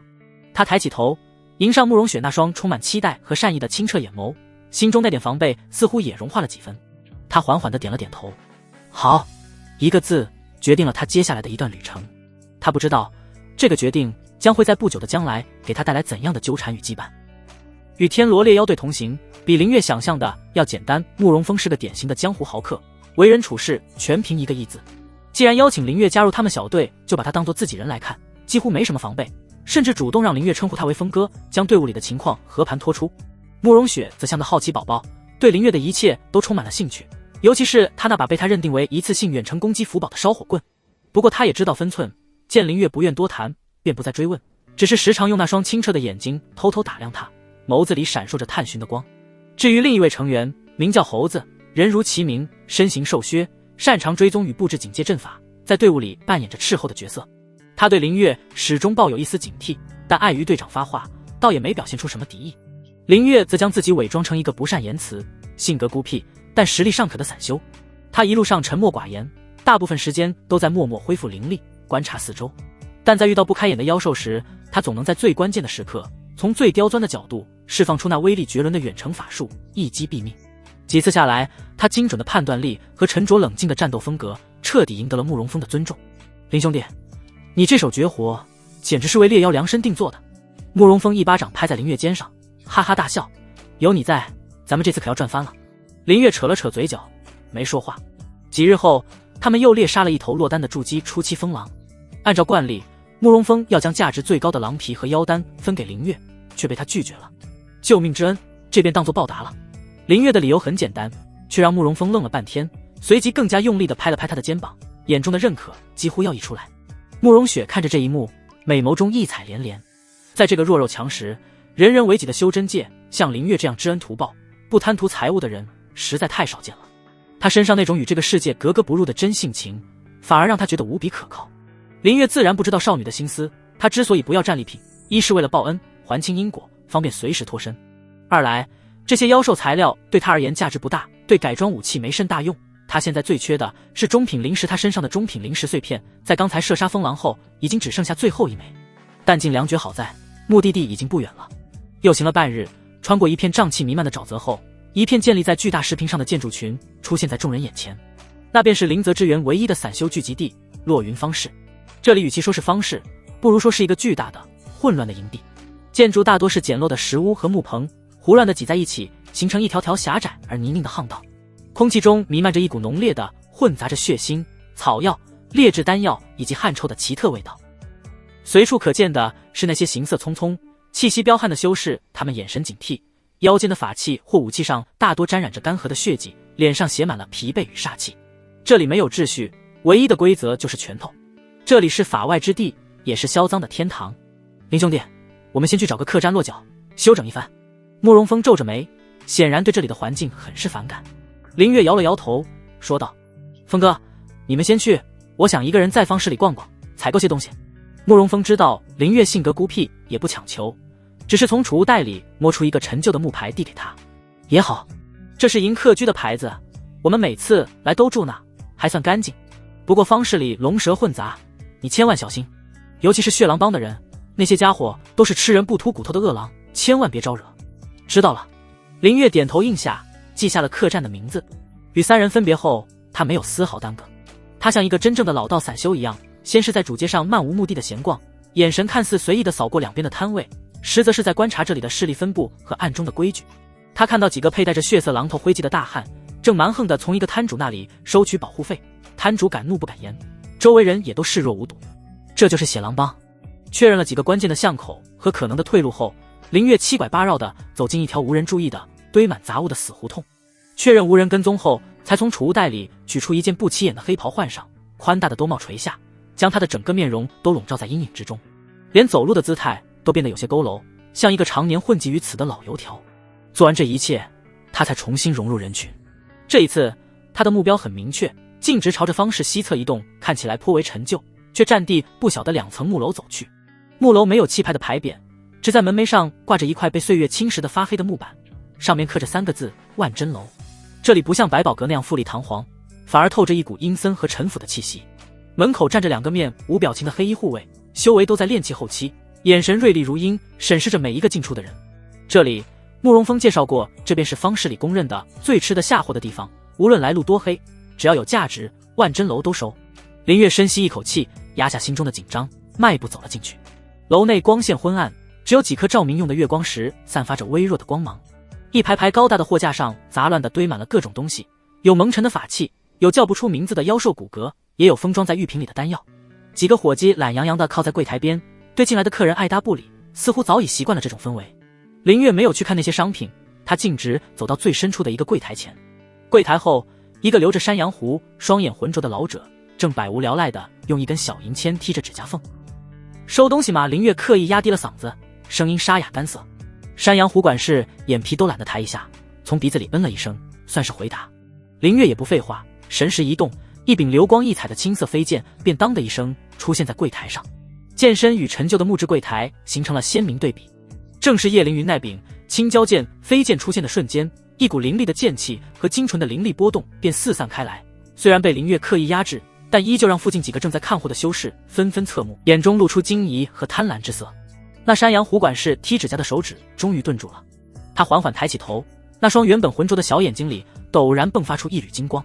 他没有立刻伸手去拿剑，而是先深深地看了一眼被黑袍笼罩的林月，似乎想穿透阴影，看清他的底细。上品法器云纹断钢，剑身刻有6道锐金阵纹，材质的确算是件好东西。管事慢条斯理地评价着，伸手将飞剑射入手中，指尖在剑身上轻轻划过，感受着其中蕴含的灵力，动作专业而老练。林月心中冷笑，面上却不动声色。他知道对方在试探，也在评估。他再次神识一动，将几瓶从叶凌云储物袋里得来的自己用不上的珍贵丹药，以及另外2件中品法器一并放在了柜台上。这些东西无疑不是精品，而且带着明显的宗门炼制风格，寻常散修根本不可能拥有。山羊胡管事的眼神彻底变了，他那双小眼睛眯成了一条缝，其中闪烁着贪婪、算计，还有一丝忌惮。他知道眼前这个黑袍人绝对是干了一票大的，而且敢这么明目张胆地拿出来销赃，要么是过江的猛龙，要么就是不懂规矩的蠢货。从对方沉稳的气息来看，显然不是后者。东西不错，他沉吟了片刻，眼神在那些丹药的瓶身上扫过，似乎认出了什么，然后伸出5根手指。这些货来路恐怕有些麻烦，我担这风险，一口价5块中品灵石，这个价格至少压了40%，黑到了骨子里。林月的眉头在兜帽下微微一皱，他预料到会被压价，却没想到这么狠。但他眼下的处境，一是急需灵石补充弹药，二是绝不能在这里节外生枝。他沉默了，整个柜台区域的气氛随着他的沉默变得有些凝滞。山羊胡管事依旧眯着眼，但搭在柜台上的手指却不经意地轻轻敲击着，发出极有规律的轻响。林月知道这是心理上的博弈，如果自己表现出急切，对方只会压得更狠；如果自己表现得过于强硬，很可能走不出这万珍楼。最终他用沙哑的声音回了2个字：可以。干脆利落，没有丝毫讨价还价。这反而让山羊胡管事愣了一下，他深深地看了林月一眼，脸上挤出一个虚伪的笑容。阁下爽快。他麻利地从柜台下清点出5块中品灵石，推了过来。林月神识一扫，确认数量无误后，便将灵石收入储物袋，一言不发，转身就走。他走得干脆利落，没有丝毫拖泥带水，仿佛只是做了一笔微不足道的小生意。然而就在他转身的瞬间，他没有看到那山羊胡管事嘴角勾起一抹阴冷的弧度。他敲击柜台的手指节奏微微一变，发出了一段短促而独特的韵律。这个信号极其隐晦，只有特定的人才能听懂。林月走出万珍楼，重新汇入人流。他没有立刻返回客栈，而是在方室中看似随意的闲逛，实则将一部分心神散开，警惕着四周。他能感觉到身后似乎有一道若有若无的视线始终跟随着自己，不是直接的跟踪，而是一种更高明的接力。他路过一个卖皮货的摊位时，摊主看他的眼神多停留了一瞬。他拐过一个巷角时，一个靠在墙边打盹的乞丐不经意地睁开了眼，一张无形的网正在悄然锁定他。被盯上了林月的心沉了下去。是那个管事，他想黑吃黑。他不动声色，继续在方室中绕了几个圈子，不断变换路线，试图甩掉这种感觉。最终他走进了一家看起来颇为冷清的符箓店。那道被他捕捉到的窥探感在符箓店外停留了片刻，似乎是失去了耐心，便消失了。林月在店里磨蹭了一炷香的时间，装模作样的买了2张最低阶的警示符，确认那种被监视的感觉彻底消失后，才匆匆离开，迅速朝着与慕容峰约好的迎客居方向走去。他自以为已经甩掉了尾巴，但还是留了个心眼。进入客栈前，又在周围绕了半圈，确认安全后才走了进去。在他走进客栈后不久，街角阴影中，那个之前打盹的乞丐站起身，拍了拍身上的灰尘，脸上哪有半分慵懒，眼神精明无比。他快步拐进了另一条小巷，巷子深处是一家名为血狼茶馆的铺子。茶馆2楼的雅间内，一个满脸横肉，左脸颊上有一道狰狞刀疤的壮汉，正慢条斯理地擦拭着一柄血色短刀。他正是慕容峰口中吃人不吐骨头的血狼帮帮主狼图。帮主。那乞丐恭敬地走了进来，将刚才发生的事情一五一十地汇报了一遍。哦。狼图停下手中的动作，抬起头，眼中闪烁着饿狼般的凶光。万珍楼前老鬼发出的信号。货品是宗门志士，出手阔绰，还很警觉。是的，帮主，那小子很滑溜，在方室里绕了好几圈，最后进了银客居，属下不敢跟得太近，怕打草惊蛇。狼图冷笑一声，将短刀插回腰间。钱老鬼这是把我们当刀使了，这批货肯定烫手，他自己不敢吞，就想让我们去火中取利，他好坐收渔翁之利。旁边一个师爷模样的瘦子献策道：帮主，既然他进了银客居，要不我们直接带人冲进去，让他插翅也难飞。蠢货！狼图一巴掌拍在桌子上，震得茶杯乱跳，在方室里动手，还是在银客居？我们是狼，不是疯狗。银客居的掌柜每月给我们交的孝敬是白交的，砸了他的场子，以后谁还信我们血狼帮的规矩？他站起身，走到窗边，看着下方混乱的街道，眼中闪烁着权谋的光芒。一只刚宰了主人的肥羊，身上带着5块中品灵石，还很警惕，有点意思。他舔了舔干裂的嘴唇，这种人要么是亡命之徒，要么背后有人，但无论是哪种，他总要离开方士的。狼图缓缓下令，传令下去，给我盯死了银客居的所有出口，不必靠得太近，再派人守住方士的4个出口，特别是通往黑沼泽的那条路。我不信他能在客栈里待一辈子，他只要一出来，一离开方士的范围，就是他毙命之时。在我们的地盘上，跑得了和尚，跑不了庙。让他先在客栈里安稳的睡几天，睡得越香，死的时候就越没有痛苦。去办吧。是，帮主英明。一张比林月预想中更加严密、更加耐心的大网已经悄然张开。而此刻，回到客栈房间的林月也并未完全放松，他仔细检查了房间的每一个角落，然后将那2张新买的警示符，一张贴在门后，一张贴在窗沿。做完这一切，他才盘膝坐下，将那5块沉甸甸的中品灵石倒在床上，冰凉而精纯的灵气扑面而来，让他精神一振。但不知为何，他心中那股被窥视的不安感并未完全消散，反而像一根刺深深扎在心底。他知道销赃的过程看似顺利，但真正的危险或许才刚刚开始。客栈的房间里，林月盘膝而坐，面前是5块堆放整齐的中品灵石，精纯的灵气充盈着简陋的斗室，但他并未吐纳修行，那股如芒在背的不安感非但没有随着他回到客栈而消散，反而像墨滴入水，在他心湖中缓缓晕开，愈发清晰。不对劲，他脑中飞快地复盘着万珍楼的每一个细节，山羊湖管事浑浊的眼，贪婪的估价，虚伪的笑容，这些都是黑市商人的常态，不足为奇。问题出在哪里？是那根踢指甲的银签。林月猛然睁开眼，在他拿出青椒剑时，老者的动作停顿了；在他加码拿出丹药法器时，老者的眼神变了；但在最后成交时，老者的反应却太过平淡，甚至有些急于脱手。还有他敲击柜台的手指，那富有规律的轻响，在自己转身离去的一刹那，节奏出现了微不可察的变化，短促而独特。那不是无意识的动作，是信号他自以为甩掉了尾巴，但那种被人用视线接力的感觉太过真实。一个摊主，一个乞丐，看似毫无关联，却在自己路过时都有着瞬间的异常。这不是临时的见财起意，这是一张早已织好的网。万珍楼的钱老鬼不想自己脏了手，便将消息卖给了本地的地头蛇。血狼帮慕容峰的话犹在耳边，那些家伙都是吃人不吐骨头的恶狼。林月的心沉了下去，躲在客栈里。银客居或许能保一时平安，但方士的规矩是死的，人是活的，他不可能永远不出去。一旦出去，便是落入狼群。他更不能把慕容兄妹牵扯进来。慕容峰为人豪勇，若知此事，必会为他出头。但血狼帮是地头蛇，人多势众，慕容峰的小队不过3人，硬拼之下绝无胜算。更何况他们的战斗方式与自己格格不入，一旦陷入被动，自己最大的底牌距离和突袭将会被近身缠斗彻底葬送。此事必须由自己来了结。林月站起身，眼中再无半分犹豫。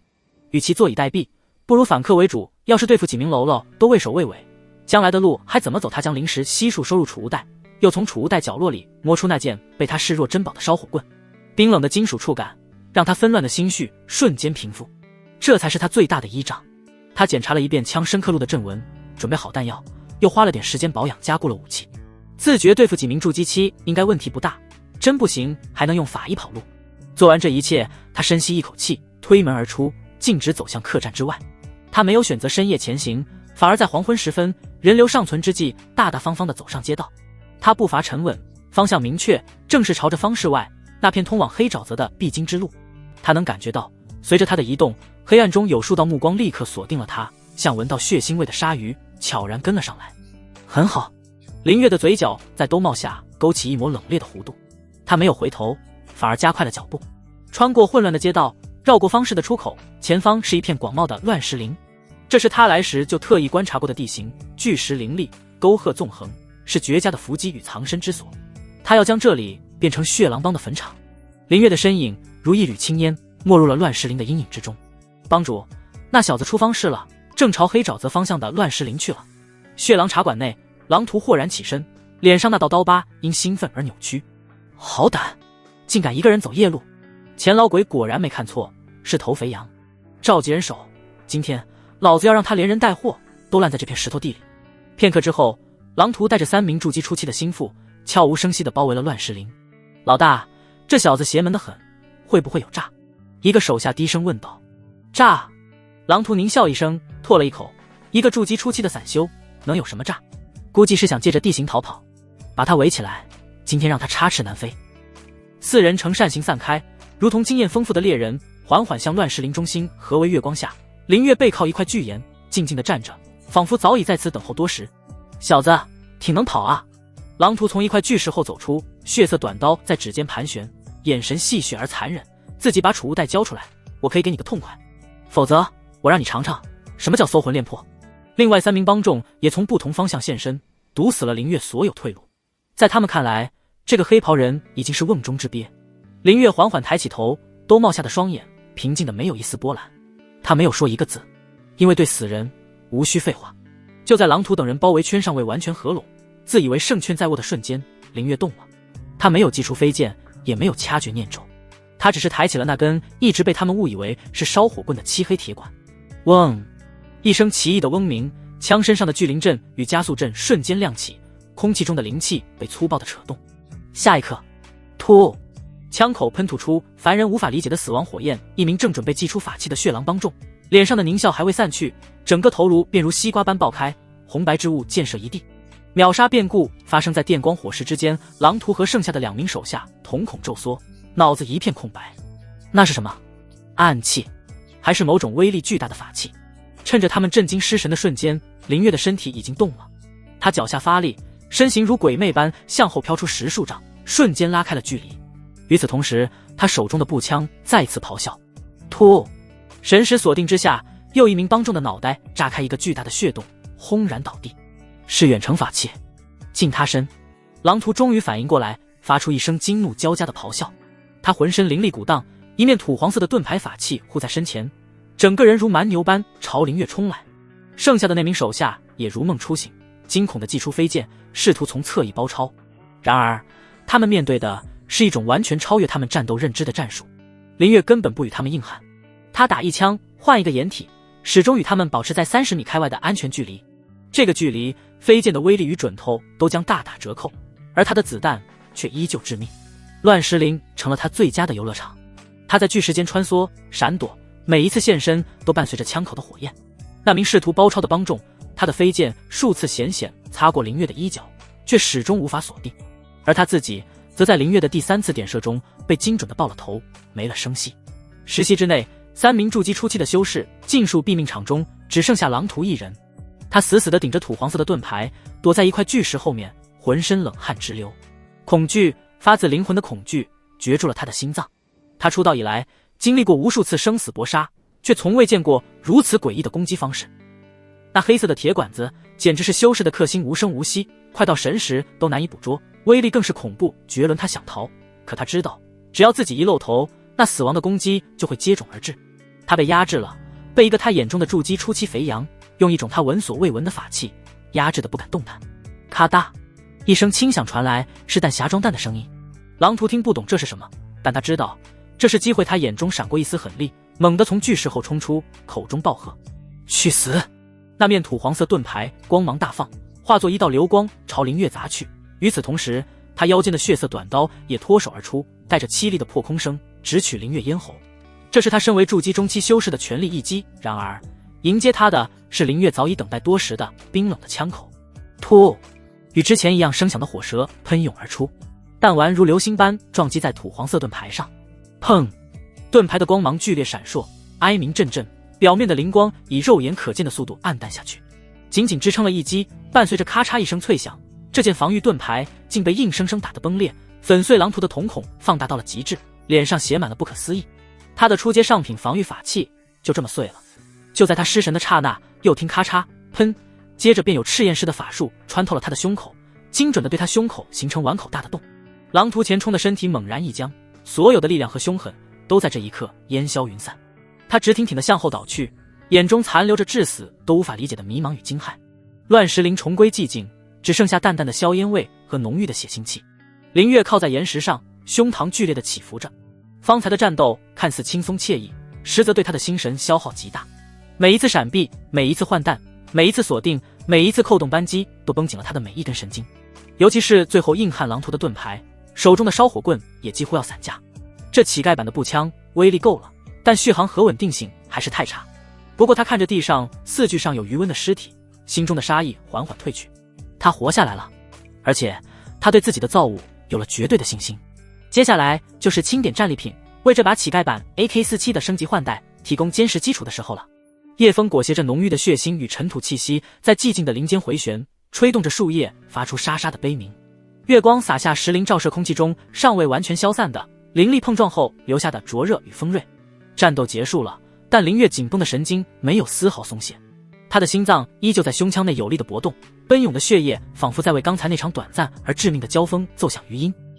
他没有立刻去检视战利品，而是如一头孤狼般手持着形态奇特的法器步枪，身形微弓，深邃的目光如同最精密的雷达，一寸寸扫过周遭每一片可能藏匿危险的阴影。他仔细聆听着林中的动静，虫鸣声已经开始稀稀落落响起，远处传来不知名妖兽的低吼，证明这片区域的短暂宁静正在被大自然重新接管。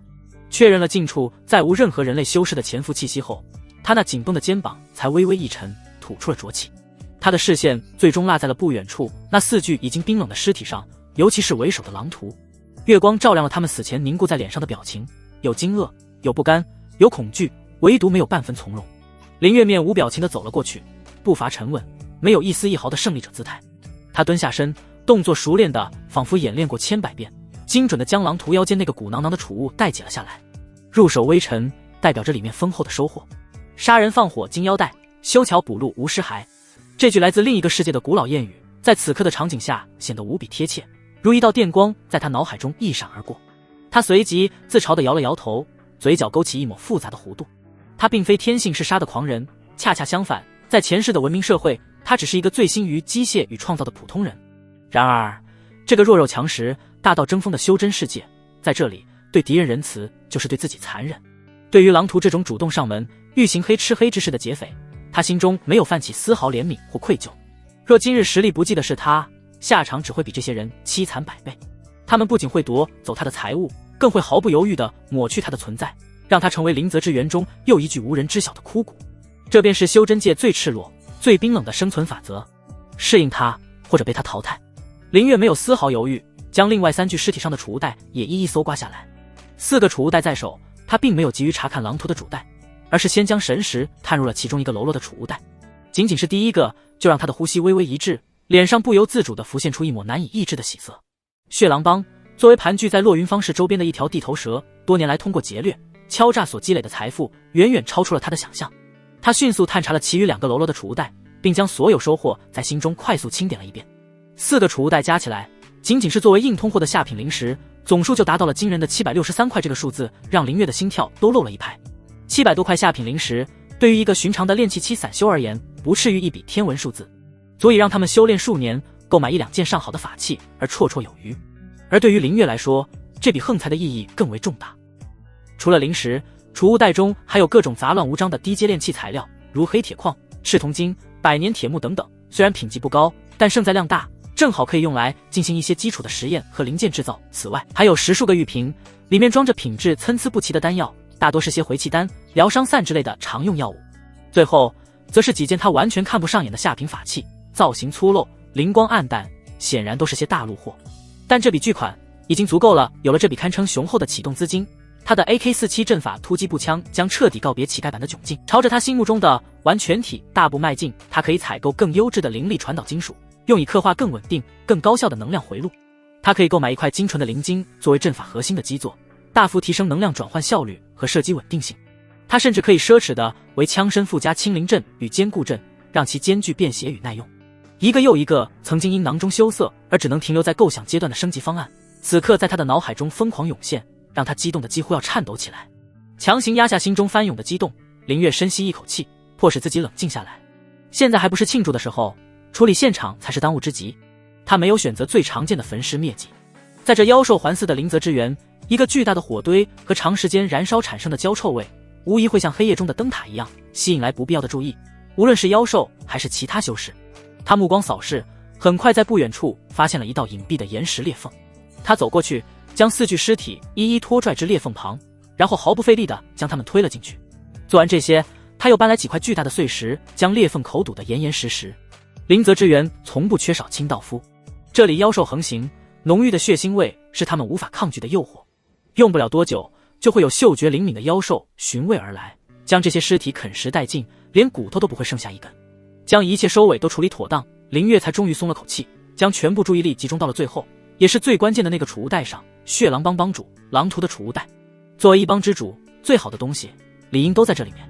他找了一块相对干净平整的岩石，将储物袋口朝下，灵力微吐，里面的东西便哗啦啦地倾泻而出，在月光下堆成了一座小小的宝山。灵石的光芒最为耀眼外，几瓶品相明显远超之前的丹药被他单独分拣出来，玉瓶温润，显然价值不菲。他只是打开一瓶嗅了嗅，那浓郁的药香就让他精神一振，显然是疗伤或修炼用的精品。紧接着，他的目光被一块玉简所吸引，玉简通体呈现出一种暗红色，看起来颇为陈旧，表面还雕刻着一头狰狞的狼首。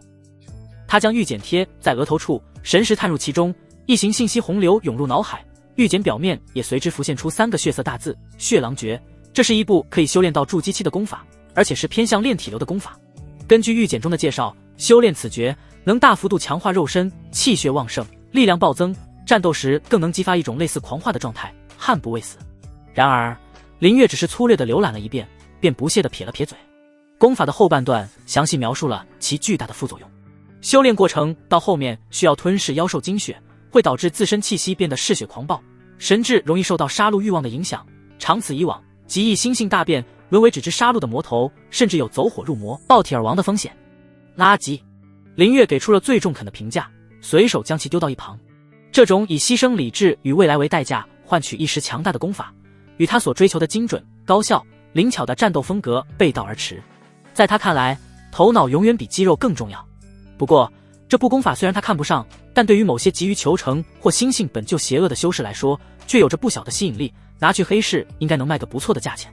他继续在杂物堆中翻找着，希望能发现一些有价值的炼器图谱或是阵法心得。忽然，他的指尖处碰到了一件质地极为奇特的东西，那触感冰凉而温润，既不是玉石的坚硬，也不是金属的冰冷，更不是布帛的柔软。它坚韧而富有弹性，表面带着一种奇异的纹理。林月心中一动，将它从一堆乱七八糟的杂物中抽了出来。借着清冷的月光，他看清了这件物品的全貌。那是一张约莫巴掌大小、残缺不全的兽皮。兽皮整体呈现出一种暗沉的黄褐色，仿佛浸染了无尽的岁月尘埃，边缘处已经自然卷曲，多有破损，显示出其年代的久远。然而，当林月将其托在掌心，却能清晰地感觉到一种温润而坚韧的质感，仿佛这并非死物，而是蕴含着某种奇异的生命力。这绝非凡品，真正让林月瞳孔骤然一缩的是兽皮上绘制的地图。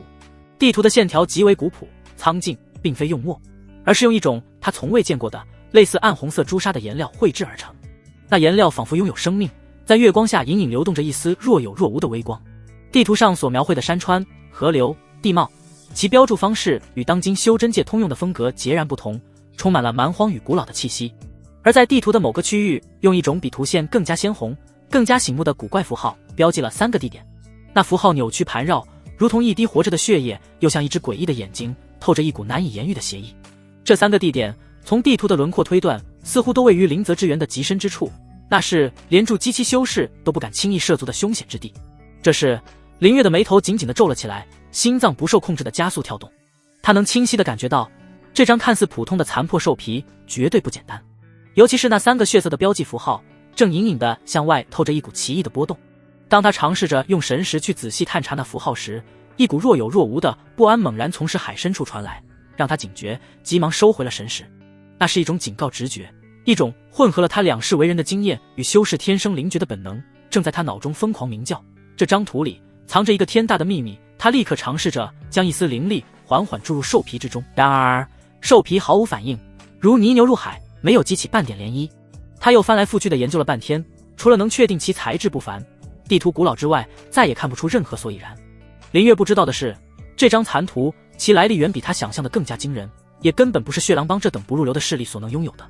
就在不久前，狼图带着手下侥幸劫杀了一位身受重伤、逃亡至此的大家族弟子。那名弟子拼死反击，最终力竭而亡。这张残图便是狼图从他身上偶然所得。血狼帮也曾兴致勃勃地研究了许久，同样一无所获，最终只当是件材质奇特的古物，便被狼图随手丢在了储物袋的角落里，蒙尘至今。他们更不会知道，这张残图一旦解开秘密，其真正的价值足以让金丹为之疯狂，远非他们这次被林月劫走的全部身家可以比拟。林月凝视着手中的残图，陷入了沉思。那神识被刺痛的感觉依然清晰，让他明白这东西的层级远超自己目前的认知。它像一个潘多拉魔盒，充满了未知的诱惑与致命的危险。片刻之后，他做出了决断。眼下，提升自身实力，升级赖以生存的武器，才是头等大事。这张图的秘密虽然惊人，但以他现在的修为和资源，贸然去探索，无异于以卵击石。饭要一口一口吃，路要一步一步走。他小心翼翼地将这张神秘的残图用一块干净的布帛包好，郑重地放入自己储物袋最贴身、最核心的位置。随后，他将地面上的所有战利品分门别类，全部收入囊中。做完这一切，他站起身，再次环顾四周，夜色依旧深沉。满载而归的林月心情畅快了不少，解决了血狼帮这个潜在的巨大威胁，又收获了如此丰厚的修炼资源。他觉得自己这趟凶险的逃亡生涯似乎开了一个还算不错的好头。他辨认了一下方向，身形一晃，如一缕青烟，悄无声息地融入了无边的夜色之中。接下来，他需要找一个绝对安全的临时洞府，将这批资源转化为真正的实力。然后，他想起了那几个在方士中萍水相逢的盟友，他不知道他们现在怎么样了，但眼下他必须先让自己强大起来。在这片危机四伏的丛林里，唯有力量才是生存的唯一屏障。夜色如墨，将落云方士笼罩在一片虚假的宁静之中。客栈大堂内，气氛却与外界的静谧截然不同，压抑的仿佛凝固了一般。不行，我得出去找找。身材魁梧的慕容峰猛地一拍桌子，豁然起身。他那张不羁的胡渣脸上此刻写满了焦躁与不安，像一头被困在笼中的猛虎，来回踱着步，将木质地板踩得嘎吱作响。哥，你别冲动。慕容雪一把拉住他，语气中带着一丝不易察觉的颤音。你现在出去有什么用？血狼帮那群疯狗在外面设了套，你去了不是自投罗网吗？他的声音清亮，却也掩盖不住那双明眸深处的忧虑。他不像哥哥那样把情绪都写在脸上，但那只被他反复擦拭的光可见人的长剑，以及那紧紧抿着的嘴唇，都暴露了他内心的不平静。就在一个时辰前，慕容峰凭借他在方氏混迹的日子练就的耳目，打听到了一个惊人的消息：血狼帮精锐尽出，在方氏外的密林中设下埋伏，目标似乎是一个刚刚结束历练、满载而归的独行修士。所有线索都指向了那个与他们分别、独自去出门的林月。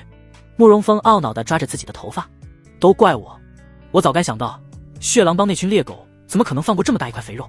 他是个赌徒，救下林月本就是一场投资。可几天的相处下来，这份投资已经悄然掺杂了真正的江湖义气。他欣赏林月的沉稳和神秘，更欣赏对方的性格。现在说这些有什么用？慕容雪呵斥道，眼神却死死地盯着客栈的大门。他不是鲁莽的人，我们应该信他。话虽如此，他心中却乱成一团。那个面容平平无奇，眼神却深邃如渊的男人，在他脑海中挥之不去。他明明看起来那么瘦弱，却能轻易斩杀妖兽；他明明沉默寡言，却总在关键时刻给人一种莫名的安心感。他不希望这个刚刚出现在他生命里，让他感到一丝新奇与依赖的男人，就这么不明不白地死在灵泽之源的夜色里。就在兄妹二人心急如焚之际，客栈那扇吱呀作响的木门被轻轻推开了，一道熟悉的身影沐浴着月光，不紧不慢地走了进来。正是林月。他身上没有丝毫血迹，气息平稳，仿佛只是出门散了个步。林兄！慕容峰的眼睛瞬间瞪圆，一个箭步冲了上去，蒲扇般的大手重重地拍在林月的肩膀上，声音里是难以抑制的狂喜。你可算回来了，担心死我们了，你还知道回来？一道清脆又带着几分恼怒的声音响起。慕容雪快步走到林月面前，一双清澈的眸子毫不避讳地上下打量着他，确认他毫发无伤后，才重重地松了口气，随即柳眉一竖，嗔怪道：知不知道血狼帮那群杂碎在外面堵你？下次再这么一个人乱跑，死了都没人给你收拾。他的话像带刺的玫瑰，扎人却又透着一股笨拙的关心。林月看着眼前这对性格迥异的兄妹，心中流过一丝暖意。他点了点头，淡淡道：“一点小麻烦，顺手解决了。”他没有多言，只是从储物袋中摸出几个沉甸甸的袋子，随手丢在地上。哗啦啦，叮当乱响声中，数百块下品零食混合着各色材料滚落出来，在昏黄的油灯下散发着令人目眩神迷的光晕。整个客栈大堂瞬间陷入了死一般的寂静。慕容峰的呼吸猛地一滞，他那颗赌徒的心脏疯狂地擂动起来。他死死地盯着那堆积成一小座山的零食，结结巴巴地问道：“这，林兄，你说的小麻烦，是把血狼帮给抄家了？”“差不多。”林月轻描淡写地说道。慕容雪也看得呆住了。他从小在家族长大，虽是旁系，却也未曾见过如此之多的零食被这样随意地丢在地上。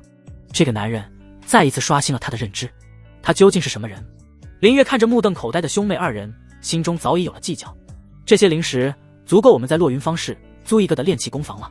他平静地开口，目光扫过两人：“我要闭关炼制一件新的法器，一件真正立足的法器。”第二日天光大亮，林月用一笔足以让任何筑基修士眼红的灵石，悄无声息地在落云方市南区租下了一座配备地火的炼器工坊。这里闹中取静，一个宽敞的院落，3间厢房，正中则是一座半沉入地下的石器工坊。厚重的石门上铭刻着隔音与防御阵法，门口常年飘散着一股硫磺与金属的燥热气息。安顿好后，林月通知了慕容兄妹我租了个地方，以后炼器方便，你们要不要过来看看？他发出邀请。哦，林兄你这动作够快的。慕容峰本就对林月要炼制的大杀器好奇不已，当即拉着妹妹跟了过去。当兄妹二人踏入这座宽敞独立的院落时，都愣住了。嚯，林兄，你这手笔可真不小。慕容峰环顾四周，眼中放光。这地方既安全又清静，比那鱼龙混杂的客栈强了100倍。他那颗赌徒的心又活泛起来，觉得自己的投资简直血赚。慕容雪则注意到了院子旁那几间空置的厢房打理得干干净净，他也不跟林月客气，径直走到一间朝阳的厢房前，推开门看了看，回头便对慕容峰宣布道：“哥，这间房向阳，归我了，你住隔壁那间。”说完，他又看向林月，理直气壮地说道：“你一个人住这么大院子也是浪费，我们帮你看着，省得有不长眼的来捣乱。房租就从你那些零食里扣。”这番先斩后奏的操作，倒是颇有几分他外向直率的风采。林月看着他那副我这是在帮你的俏丽模样，不禁莞尔，点了点头，随你们。于是三人就这么顺理成章的同住一个屋檐下，生活也因此多了一些意想不到的烟火气。慕容峰每日和他几个散修朋友出门吵闹喝酒，但他那豪赌的性格却改不了，时常能看到他掏出一副妖兽指骨磨成的头子，口中念念有词：“单数寻东墙，双数守大门。”嘿，天意如此。而慕容雪则彻底展现了他外刚内柔的矛盾特质。他对外人言语犀利，在林月面前却笨拙的想要扮演一个贤内助的角色。第一天，他雄心勃勃的要打理庭院，结果把林月分门别类堆放好的炼器材料当成垃圾扫到了一起，气得林月哭笑不得。第二天，他看到林月从工房出来后，随手将一把淘汰下来的沾着血污的短刀丢在石桌上，他的武器洁癖症当场发作。他皱着好看的眉头，二话不说的拿起短刀，用自己的丝帕和上好的清泉水仔仔细细地擦拭起来，一边擦还一边用那种你怎么能不爱惜伙伴的眼神瞪着林月，嘴里嘀咕着：“兵器是修士的第二条命。”林月看着他认真的侧脸，竟一时说不出话来。第三天，他信誓旦旦的要展示厨艺，结果在厨房里叮叮当当忙活了半天，端出来的却是一盘黑乎乎、散发着古怪焦糊味的烤肉。慕容峰尝了一口，脸都绿了，当场宣布闭关修炼。慕容雪自己也知道搞砸了，一张俏脸涨得通红，尴尬的准备将毒药倒掉。等等，林月却拦住了他，面不改色的拿起一块放进嘴里，咀嚼了几下，咽了下去，然后认真的点评道：“火候大了点，盐放少了点，不过还能吃。”看着林月平静地吃下那块连狗都嫌弃的烤肉，慕容雪的脸没来由的红了。这些细微的举动像一缕缕温暖的阳光，照进了林月那颗因逃亡而冰封的心，让他那紧绷的神经有了一丝喘息的空隙。但当他踏入工房，关上那扇沉重的石门后，整个世界便只剩下地火的轰鸣与金属的碰撞。他将从血狼帮搜刮来的所有材料以及那块眼馋许久的玄铁尽数摊开在地上，他的眼神狂热而专注，脑海中无数张现代网上看到的 AK 的结构图与这个世界粗糙的阵法纹路正在以前所未有的速度碰撞、融合、重构。AK-47 阵法突击步枪完全版。他低声呢喃，眼中闪烁着创造者的光芒。第一步，解决炸膛问题。之前的灵书冲最大的隐患便是枪身材料无法承受连续激发时黄暴的灵气冲击。这一次他奢侈地使用了大块的玄铁，地火的烈焰将玄铁烧得通红，林月赤着上身，汗水混杂着灵力，一锤一锤地将其锻造成型。他不仅重铸了枪身与枪管，更是在内部用神识引导，铭刻下了更加复杂的导能阵与加固阵。灵气不再是横冲直撞，而是在被约束的轨道内奔流。第二步，供弹系统。他摒弃了之前那种手动插入灵石碎片的低效方式，他设计出了一种全新的结构，可更换式中品灵石弹匣。他将一整块长方形的中品灵石视为一个完整的能源模块，通过在弹匣舱内壁铭刻2个小巧的风系小阵法微缩切割阵与定序激发阵，每一次扣动扳机，阵法便会从灵石本体上切割下一小片蕴含标准能量的晶片，再送入枪膛，由加速阵激发出去。这一个设计直接将理论射速提升了10倍，不止第3步，筋膜雕刻阵法能量转换的损耗大大增加了转换率。但新的问题随之而来，在一次试验中，他组装好半成品，对着工房内的饰把扣动了扳机，突突突，一连串刺耳的轰鸣声响起，3道灵光瞬间洞穿了厚重的铁把。然而林月还没来得及高兴，一股恐怖的后坐力便从枪身传来，狠狠地撞在他的肩膀上，咔嚓，他只觉得右肩一阵剧痛，整个人被顶得连退3步，差点一屁股坐倒在地。枪身更是脱手飞出，在地上砸出一溜火星。妈的！林月揉着差点脱臼的肩膀，脸色难看。他低估了连续射击带来的反作用力，这股力量不单单是物理上的，更混杂着灵气反冲，不断地震荡着他的经脉。就在他一筹莫展之际，他的目光无意中落在了角落里那本被他鄙夷的丢弃的血狼诀。垃圾功法，副作用巨大，气息狂暴。他脑中闪过当初的评价，可现在一个念头在他脑海中浮现：如果将人体本身也视为整个武器系统的一部分呢？枪械的后坐力需要承受体，如果阵法无法完美解决，那就用肉体来硬扛，而且只练前半部分。这个想法疯狂，却又无比实用。没有犹豫，林月盘膝坐下，开始按照血狼诀的法门引导灵力在体内运行。一股燥热黄暴的气息自丹田升起，如同一头野兽在他经脉中横冲直撞，很痛苦，但效果也立竿见影。他的肌肉以肉眼可见的速度变得坚实，骨骼的密度也在缓缓增加。接下来的日子，工房内出现了诡异的一幕：林月时而赤膊挥锤，满身大汗的锻造灵剑，时而盘膝修炼，周身散发出淡淡的血腥气息，时而又眉头紧锁，在一块从盖板 AK47 上拆下来的风纹陵墓上小心翼翼地铭刻着什么。第4步，也是最后一步，精准度与穿透力。在地球，膛线是枪管的灵魂，在这个世界，他要用阵法复刻这个灵魂。他在细长的枪管内壁用最精细的手法刻下了一圈圈螺旋状的风旋阵。7天后，当林月将那块用风纹陵墓精心打造并铭刻了后坐力缓冲阵的枪托与闪烁着金属与符文光泽的枪身完美结合，拧上最后一颗螺丝时，一柄充满了流线型暴力美感的杀戮机器静静地躺在了他的工作台上。它通体暗沉，玄铁的质感与陵墓的温润完美交融。枪身之上复杂的阵法纹路若隐若现，仿佛拥有自己的呼吸。那黑洞洞的枪口像是通往地狱的深渊，令人不寒而栗。AK47 灵能步枪完全版。林月伸出手，轻轻抚摸着冰冷的枪身，眼中是难以掩饰的激动与痴迷。这才是属于他自己的道。前几天听说慕容峰接了个大单子，带着宝贝妹妹和另外一个猎妖队出了方氏，所以他正考虑是不是自己出门找妖兽去测试下新武器，还是去采购波丹药的时候，砰！工房沉重的石门被猛地撞开，一道血淋淋的人影连滚带爬地冲了进来，重重地摔在地上。小精！林月瞳孔骤然收缩，来人正是慕容兄妹猎妖队的成员之一猴子，一个以速度见长的瘦小修士。金浩此刻，他原本灵便的身体上布满了深可见骨的爪痕，一条手臂不自然地扭曲着，胸口一个巨大的血洞鼓鼓地冒着鲜血，显然已经活不成了。他看到林月，眼中爆发出最后一丝光亮，用尽全力嘶吼道：林，快去救峰哥和学姐！三眼妖狐，再断魂骨。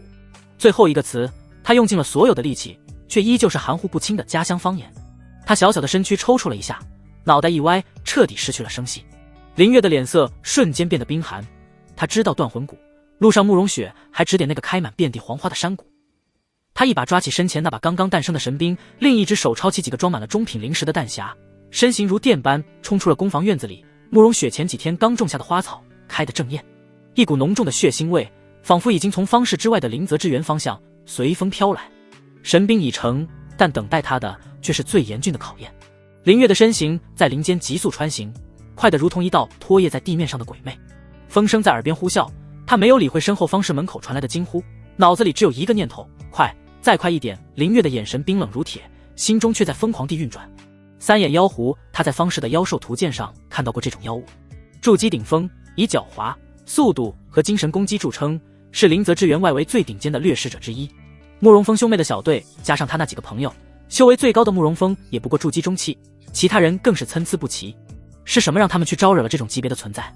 是意外遭遇，还是被其他的修士当成了炮灰，引向了妖狐的陷阱？一个个可能性在脑海中闪过，又被他一一分析。他将 AK-470 能步枪横在胸前，左手稳稳托住枪身，手指就搭在扳机上，神识如水银泻的般铺开，警惕着周围任何一丝风吹草动。他不是去当英雄的，他首先要做的是在确保自己安全的前提下搞清楚状况。如果是不可为，他会毫不犹豫地掉头就走。那份同住一个屋檐下的情谊还不足以让他为一个认识没多久的人去拼命，但脑海中却不由自主地浮现出那个会叉着腰用训斥的语气表达关心，却又会笨拙地为他做出一盘毒药餐的少女身影。林月的眉头皱得更深了，麻烦，血腥味越来越浓。几十个呼吸后，他冲出密林，眼前豁然开朗。那是一处被群山环抱的小型山谷，谷内却是一片修罗地狱般的景象。断魂谷7、8头颜色不一的狐类妖兽尸体七零八落地倒在血泊之中，而人类修士的残肢断臂更是随处可见。空气中弥漫着令人作呕的血腥与妖气。在山谷的中央，一片临时构筑的土墙阵法已经残破不堪，几名猎妖队成员的尸体靠在土墙上，死状凄惨。而在土墙之后，正上演着一场绝望的围杀。十几头身形矫健、双目赤红的影狐正疯狂地冲击着最后的防线。慕容雪俏脸惨白，毫无血色，每一次释放法术都显得极其缓慢，身影摇摇欲坠，只显然灵力自快透支。他的身前，慕容峰如同一座血肉铸成的山峦，将他牢牢护在身后。慕容峰的状况凄惨到了极点，他那身引以为傲的兽皮甲早已破碎，古铜色的肌肤上布满了纵横交错的伤口，最恐怖的一处在腹部口，一个全通口大的血洞贯穿了他的身体，可以看到其中破碎的内脏。黑色的妖气如枯骨之躯，不断侵蚀着他的生机。他全凭一口气撑着，手中的后背大刀每一次挥出都带着一股同归于尽的惨烈。而在狼群之后，一块巨石之上，一只通体雪白、额生第三只血色树眼的妖狐正优雅地舔舐着爪子上的鲜血，眼神中充满了猫系老鼠般的残忍与戏谑。林月的心一瞬间沉到了谷底，这根本就是一场有预谋的屠杀。三眼妖狐似乎察觉到了新的闯入者，那只血色的树眼猛地睁开，朝林月的方向看来。一股阴冷诡异的精神冲击无视物理距离，瞬间刺入林月的脑海。换作任何一个筑基初期的修士，在这一眼之下恐怕会立刻心神失守，识海震荡。但林月不同，他的灵魂来自另一个世界，经历过信息大爆炸的洗礼，其坚韧与强度远比这个世界的同阶修士要高得多。那股精神冲击仿佛撞在了一块万古不化的礁石上，仅仅让他的大脑出现了一瞬间的恍惚与刺痛，便被他那强大的灵魂意志强行驱散。就是现在，在三眼妖狐那略带诧异的目光中，林月动了，急速往慕容峰方向掠去。等他靠近差不多30米距离，没有丝毫的犹豫和花哨动作，几乎是在驱散精神冲击的同一时间，他已经完成了举枪、抵肩、神识锁定等一系列动作。翁枪身上铭刻的神识锁定阵激活的刹那，林月眼中的世界仿佛进入了子弹时间。那些疯狂扑杀的影狼，慕容峰艰难挥舞的大刀都变得清晰无比，缓慢如蜗牛，甚至远处三眼妖狐那人性化的诧异表情都能模糊感受到。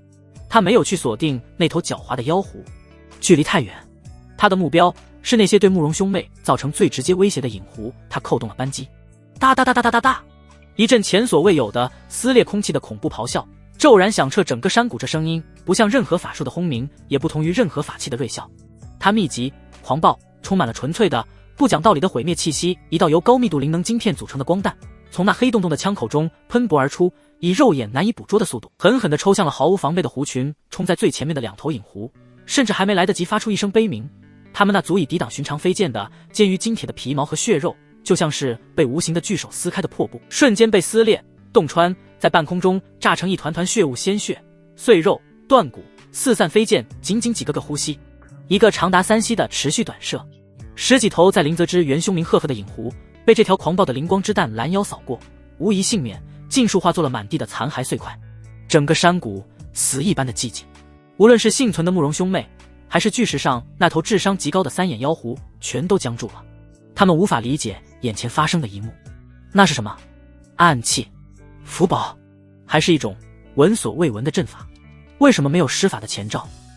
为什么威力会如此恐怖，且持续三眼妖狐的兽瞳中第一次露出了名为恐惧的情绪？他从那个手持古怪铁管子的人类身上嗅到了浓烈的死亡味道。他尖笑一声，再也不复刚才的优雅与戏谑，身形化作一道白影，就要遁入山林。想走？林月边转身边丢掉用完灵气的中品灵石弹匣，储物袋中取出个灵能全满的长方形中品灵石弹匣，咔嚓一声，林月嘴角勾起一抹冰冷的弧度，朝他方向急速掠去。枪口微抬，但距离太远神识锁定不了关键部位，只能肉眼3.1线域判妖狐大概身体位置，做一个远距离短射。这一次他瞄准的是那道亡命飞窜的白影。哒哒哒哒哒哒，一声声沉闷如惊雷的枪响，一颗被风旋阵加持高速旋转的灵石晶片拖着淡淡的蓝色尾迹撕裂空间，后发先至，瞬间追上了那道白影，扑血花乍现。三眼妖狐发出一声凄厉无比的惨叫，他的一条后腿被颗威力凝聚到极致的子弹硬生生地从中断开，血肉模糊，但他也借着这股冲击力发疯似的钻进了密林，转瞬间消失不见。林月没有去追，穷寇莫追，更何况谷内还有2个他关心的人。他缓缓放下枪口，玄铁打造的枪管处因为连续射击正散发着惊人的高温，让周围的空气都有些扭曲。他一步步走到那片残破的土墙前，慕容雪呆呆地看着他，看着他手中那柄造型古怪散发着死亡气息的法器，仿佛第一次认识他一样。而慕容峰那座山一样的男人，在看到林月赶到，看到狐群被摧枯拉朽般毁灭的瞬间，他那根一直紧绷着的名为执念的弦终于断了。他高大的身躯剧烈地晃了晃，再也支撑不住，缓缓地软倒下去。哥！慕容雪发出一声杜鹃泣血般的悲鸣，扑了过去，将他抱在怀里。林月快步上前，神识一扫，心便彻底沉了下去。丹田破碎，五脏移位，生机断绝。妖兽的致命一击不仅洞穿了他的肉体，更渗透了阴毒的妖力，彻底震碎了他的根本。他现在全凭一口保护妹妹的执念吊着最后一口气。慕容峰的眼神已经开始涣散，他看到林月蹲下身，眼中闪过最后一丝光亮、欣慰以及浓浓的恳求。林兄，他的声音嘶哑得如同破旧的风箱，每说一个字，口中就涌出大口的鲜血。我在。林月沉声道。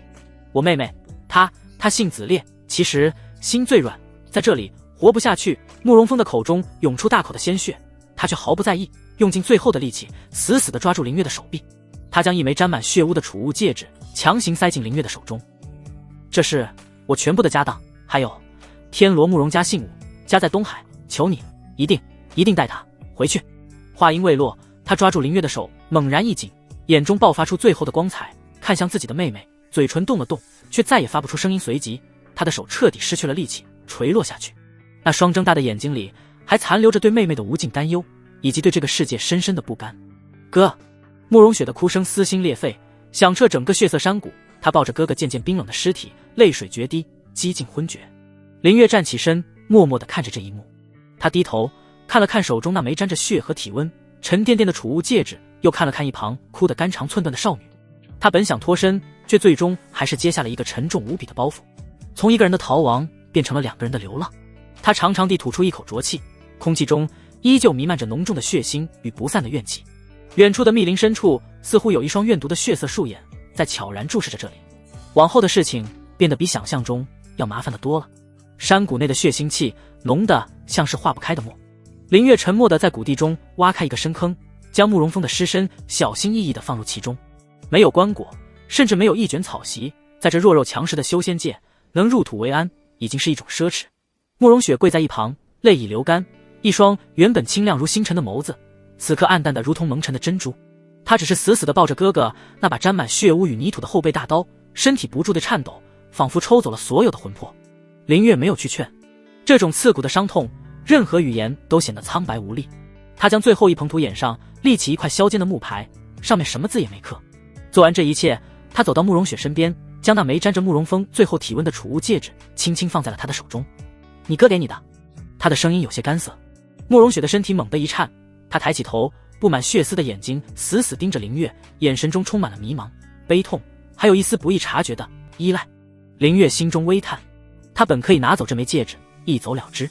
这枚戒指里装着一个筑基中期修士的全部身家，甚至还有什么天罗慕容家的信物，价值无可估量。但他做不到。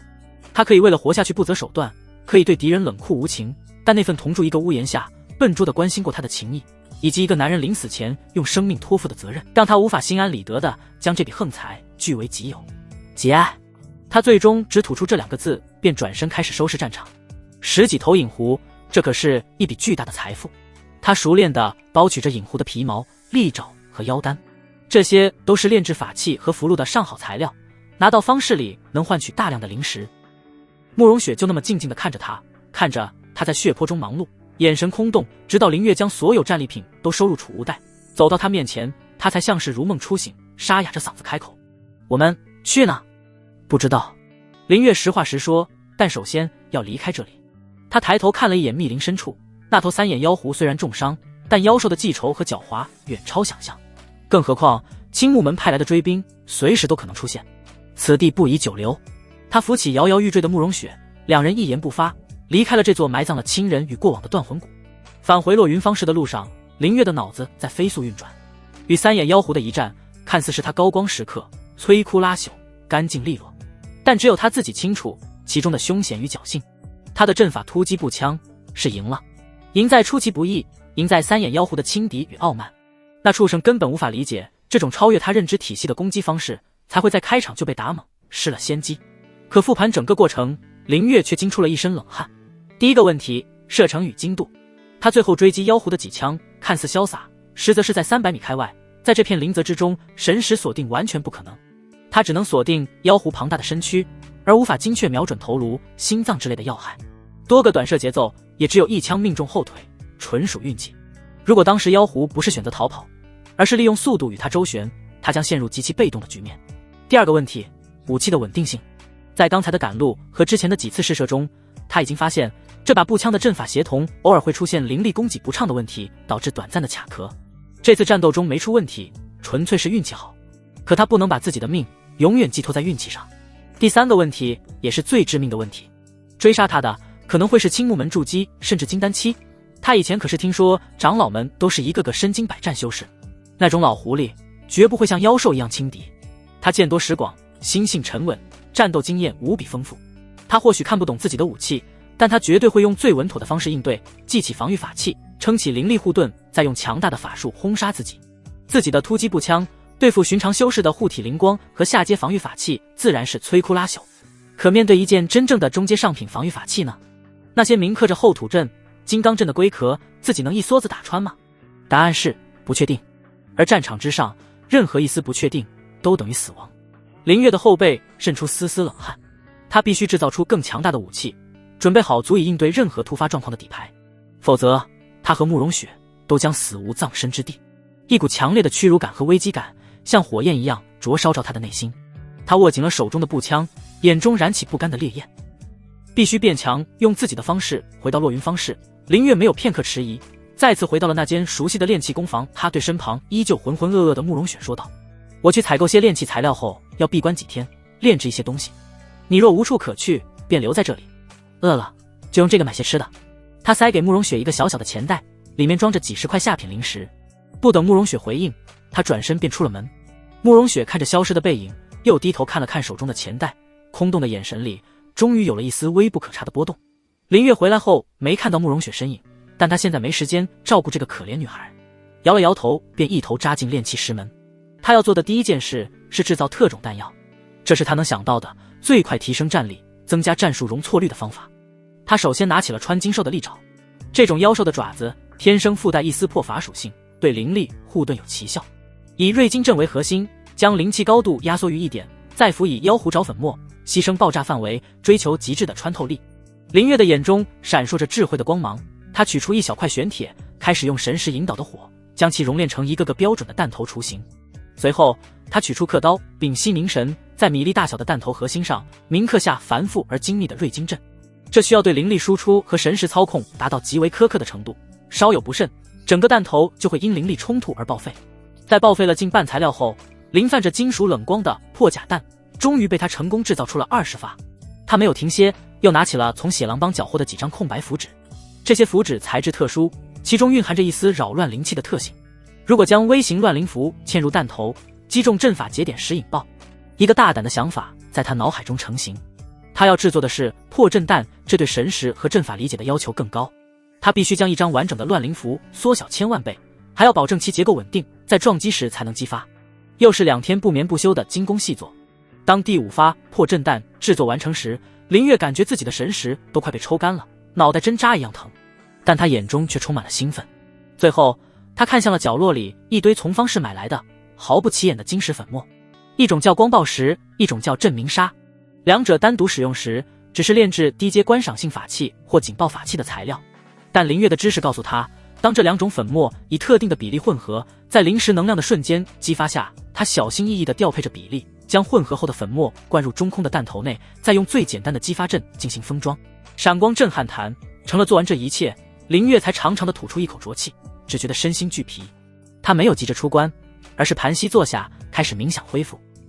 同时他的脑海中一幅更加宏伟的蓝图正在缓缓展开，一把拥有流线型枪身，配备着复杂阵法组成的高倍瞄准镜，枪管内必刻录着能让弹丸高速旋转的螺旋增稳阵，追求极致的单发威力和超远距离精确狙杀的武器灵能狙击枪。等出了这片林泽到达东海，便是他发挥全部威力的时候。这才是他真正想要的东西，能让他拥有威胁金丹期修士的资本。整整3天3夜，林月几乎没有合眼。炼器室的地火从未熄灭，叮叮当当的敲击声和阵法激活时嗡鸣声日夜不绝。慕容雪从最初的麻木到后来的好奇，最后变成了震惊。他不知道林月在里面做什么，但他能感觉到那扇石门后仿佛有一头沉睡的巨兽正在苏醒。他会默默地将买来的食物和清水放在门口，然后悄然退开。第4天清晨，石门轰然开启，林月走了出来。他满身油污，双眼布满血丝，整个人看起来疲惫不堪，但他的眼神却亮得吓人，充满了难以言说的自信与锋芒。他手中提着那把造型奇特的法器，正是完全版 AK47 阵法突击步枪。枪身线条流畅而冰冷，主体由深沉的玄铁铸就，枪托则是用散发着淡淡灵光的风纹灵木制成。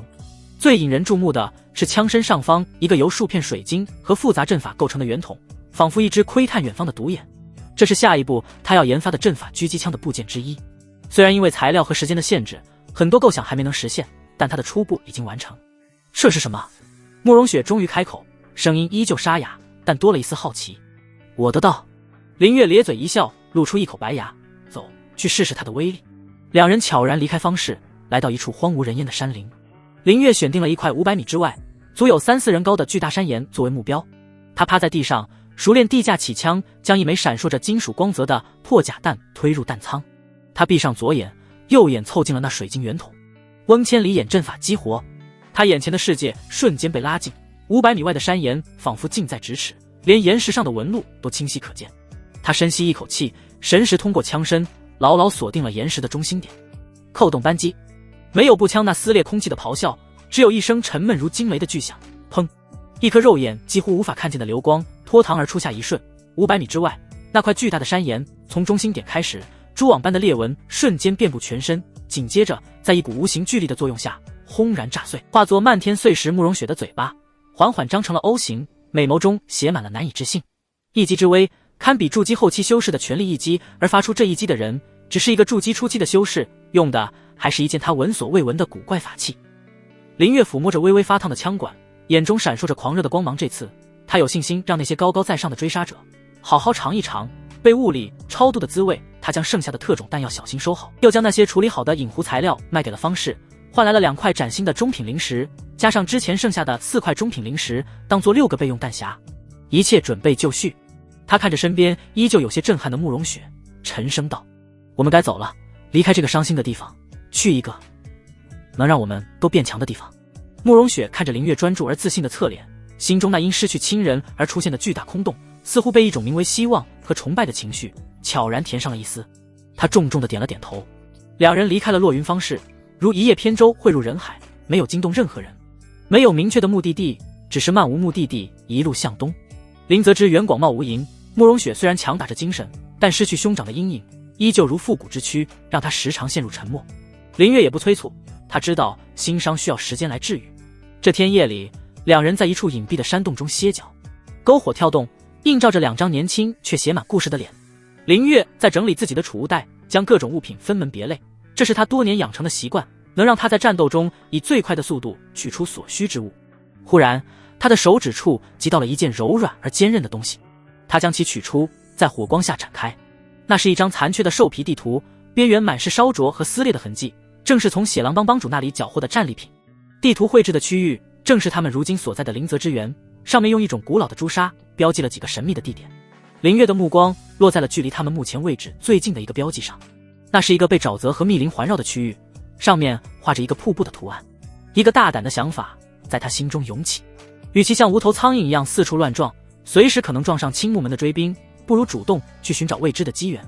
富贵险中求，他将地图递到慕容雪面前，我们去这里看看如何？林月指着那个瀑布标记，沉声道：这是一场寻宝之旅，但更重要的是找到能让我们变强的机缘。只有活下去，变得比任何人都强，你才有能力在这修仙界好好活着，让你哥哥放心。活着，哥哥像一根针，狠狠刺中了慕容雪麻木的神经。他的眼中终于重新燃起了一丝光彩，不再是空洞的悲伤，而是夹杂着的微微光亮。好，他只说了一个字，却无比坚定。第二天，两人改变了方向，按照地图的指引，朝着那片未知的沼泽地进发。越是深入，环境就越是恶劣。参天的古木遮天蔽日，将天空分割成无数细碎的亮片，阳光难以穿透，使得林间的光线永远是那么昏暗。空气潮湿而闷热，带着一股草木腐烂和泥土混合的腥气，吸入肺里都感觉沉甸甸的，脚下是松软的泥沼，覆盖着厚厚的落叶，一脚踩下去，冰冷的泥水便会没过脚踝，一不小心就会整个陷进去，拔出来都费劲。最诡异的是，这里的灵气紊乱，像是被一种无形的力量搅乱了。修士赖以探查的神石在这里被压制到了一个极其危险的范围，不足20米。这对于习惯了用神识洞察一切的修士来说，无异于成了半个瞎子。毒虫、瘴气隐藏在泥沼下的掠食者，无时无刻不在考验着两人的神经。最初的2天，慕容雪几乎是靠着一股毅力在支撑。他数次迷失了方向，在这片看起来一模一样的林子里打转。修士辨别方向多依赖灵气流动和地脉走向，但在这里一切都失灵了。我们是不是走错了？他看着眼前一棵几乎和半个时辰前一模一样的弯脖子树，声音里透着一丝不易察觉的疲惫和茫然。没有错。林月却异常笃定。他停下脚步，抬头看了看那几乎被树冠完全遮蔽的天空，又蹲下身，捻起一点泥土，观察着一棵大树北侧的苔藓。你看，虽然阳光不明显，但这个方向的树叶更茂密一点，说明天顶的太阳大部分时间在那边。还有这苔藓通常在背阴潮湿的一面生长得更旺盛。我们只要沿着这个方向一直走下去，就不会偏离主干道。慕容雪似懂非懂地点了点头，看着林月笃定的侧脸，心中的不安消减了许多。但这种环境对林月来说却像是如鱼得水。他前世作为一个普通的现代人，最大的爱好就是在网上刷视频，尤其是贝爷和德爷的片子，那些在当时看来纯属猎奇和娱乐的知识，此刻在这片对修士极不友好的绝地中发挥了作用。有时看到一丛灌木上结着几颗鲜红欲滴的果子，晶莹剔透，看起来十分诱人。在野外，颜色过于鲜艳、形态怪异的植物90%都有问题，宁可饿死也绝不轻易尝试。等等，他又一次拦住了慕容雪，我们绕路走。为什么？前面看起来很平坦。慕容雪问道。林月指着前方一片看似干爽的草地，低声道：你看地上，太平静了。这片沼泽里到处是虫子和野兽，但这片区域连一个脚印、一坨粪便都没有，甚至连虫鸣声都消失了。这不正常。他从地上捡起一块石头，用力朝那片草地扔了过去。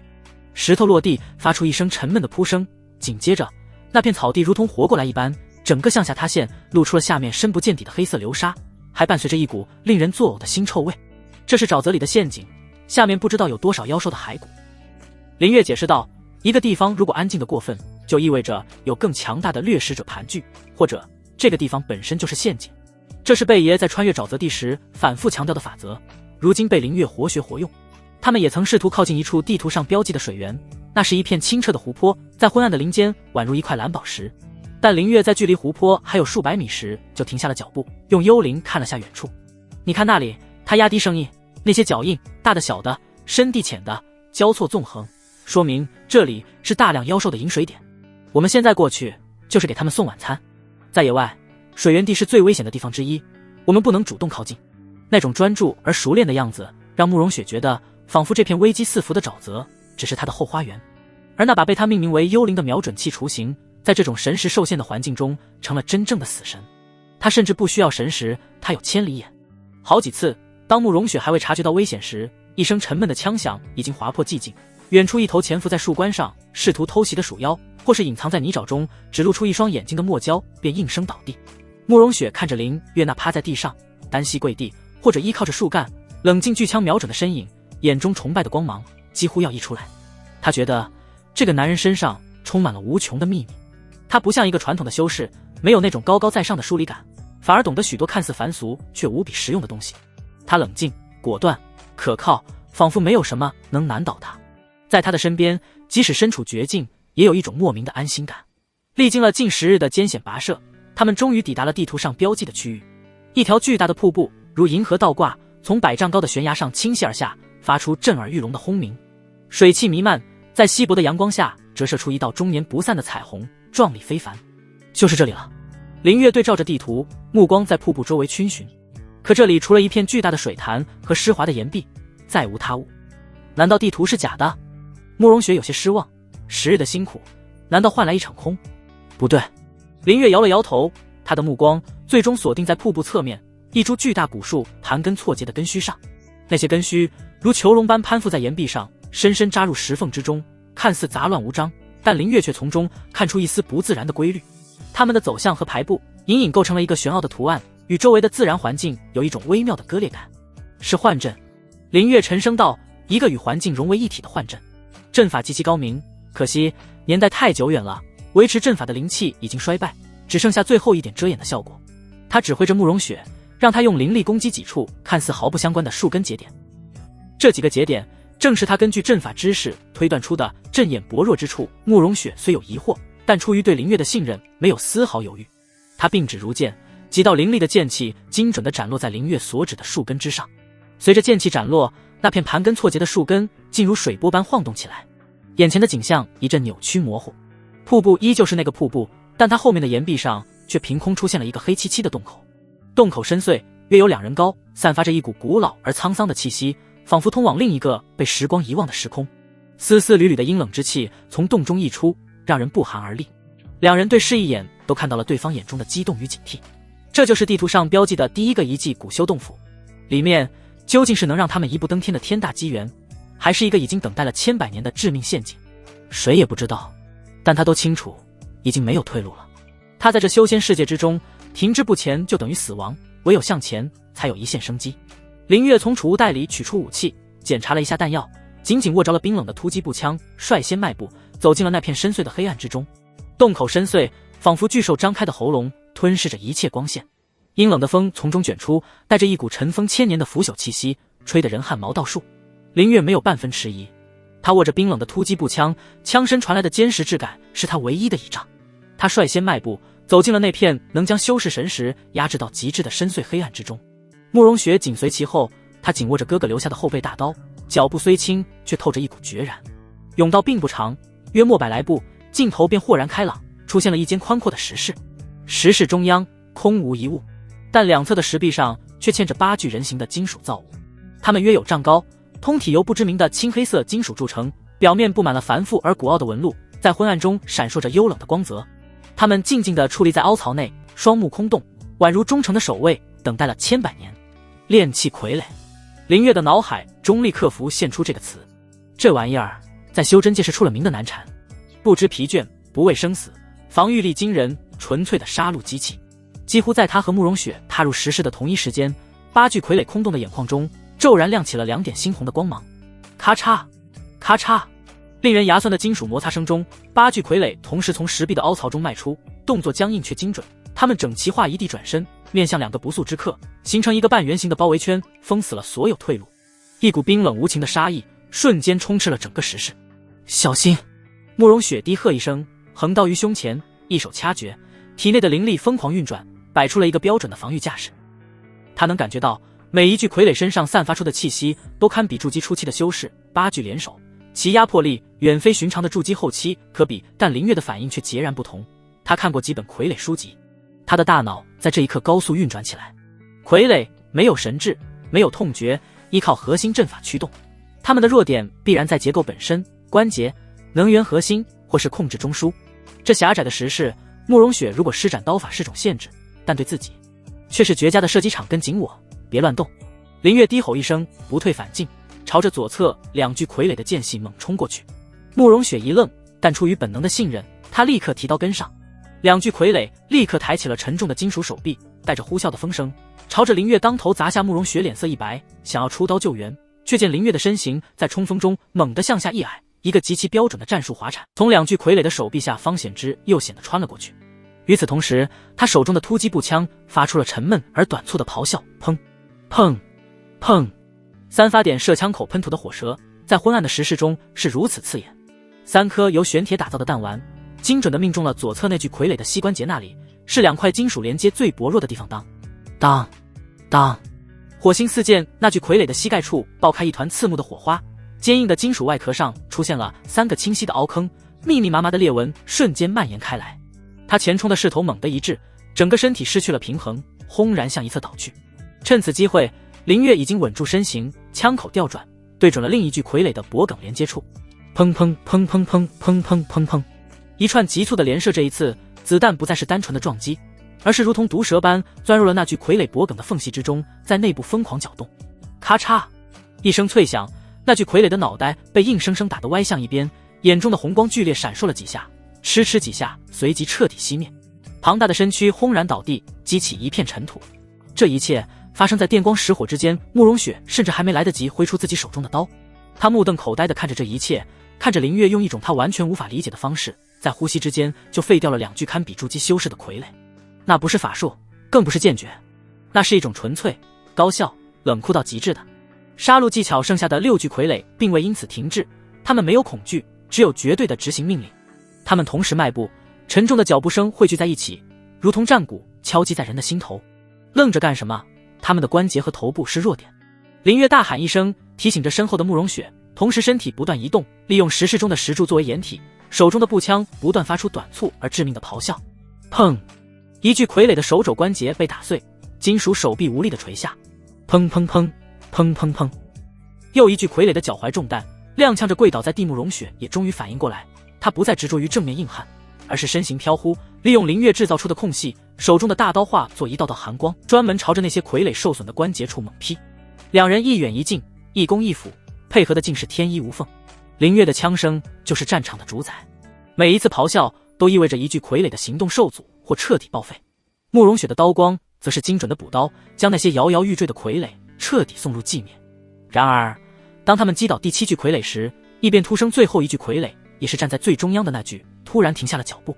他胸口的纹路猛地大亮，一道肉眼可见的淡金色光幕瞬间从他体内扩散开来，将他整个笼罩其中。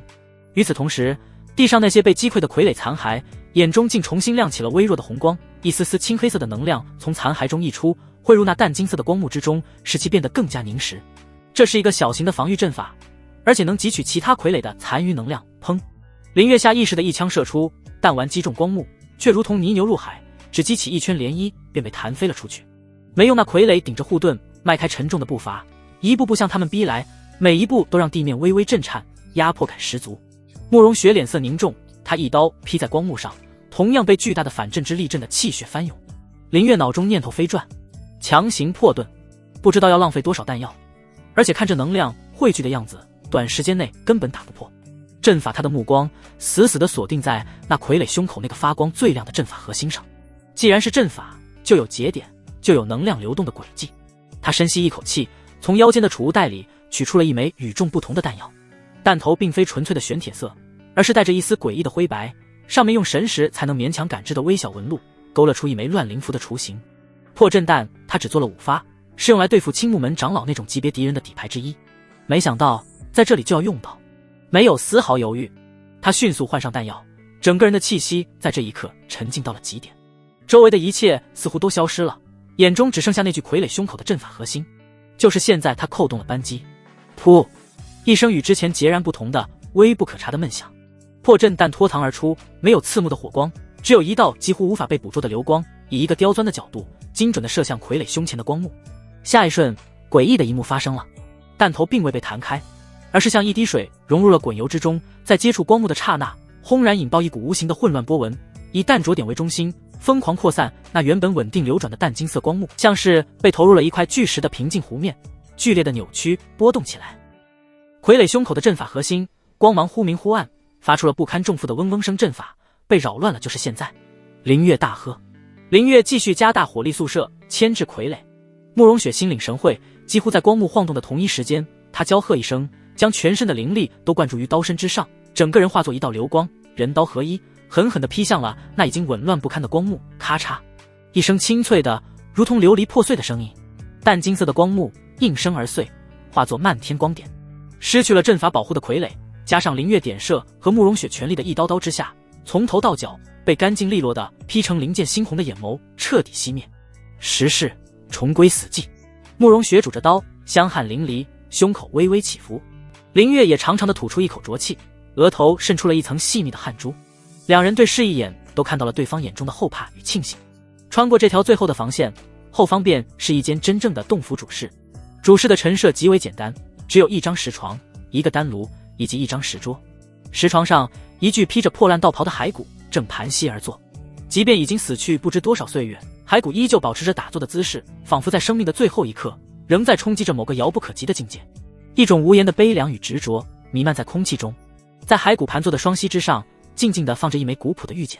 慕容雪走上前，恭敬地对着骸骨行了一礼，才小心翼翼摄取玉简，将神识探入其中。片刻后，他睁开眼，神色复杂。这位前辈是一位散修，他毕生钻研丹道，耗尽了所有心血，只为炼制出能助他冲击金丹的丹药。可惜他丹药炼成之日，旧伤发作，寿元也走到了尽头，最终还是失败作化于此。玉简中记录了这位古修士的生平，字里行间充满了对大道的渴望和对命运的不甘。前辈在玉简的最后说，他为有缘人准备了一份礼物。慕容雪的声音带着一丝颤抖。两人按照玉简的指引，在骸骨下方的石床底下找到了一个被保护的很好朴素玉盒。林月上前仔细研究了一下，确定无问题后打开玉盒。玉盒开启的瞬间，一股浓郁到几乎化为实质的丹香扑面而来，两人精神为之一振，目光齐齐投向盒内。只见3颗龙眼大小、通体浑圆、散发着淡淡金光的丹药正静静地躺在其中。丹药表面隐隐有云纹流转，仿佛蕴藏着一方小世界。凝金丹！慕容雪失声惊呼，眼中充满了难以置信的狂喜。这正是玉简中提到的那位前辈耗尽一生心血炼制出的丹药，能大大增加筑基修士冲击金丹期几率的无价之宝。在如今这个筑基丹都已失传的时代，一枚能提高结丹几率的丹药，足以让任何宗门疯狂。而这里足足有3颗，这收获远超想象。林月看着激动的浑身颤抖的慕容雪，心中也是波澜起伏。他拿起玉盒，没有丝毫犹豫，直接塞到了慕容雪的手中。收好，这是前辈留下的机缘，也是你哥哥的希望。他郑重地说道，我们一定会一起冲击金丹大道。慕容雪紧紧地攥着玉盒，入手温润，却仿佛有千斤重。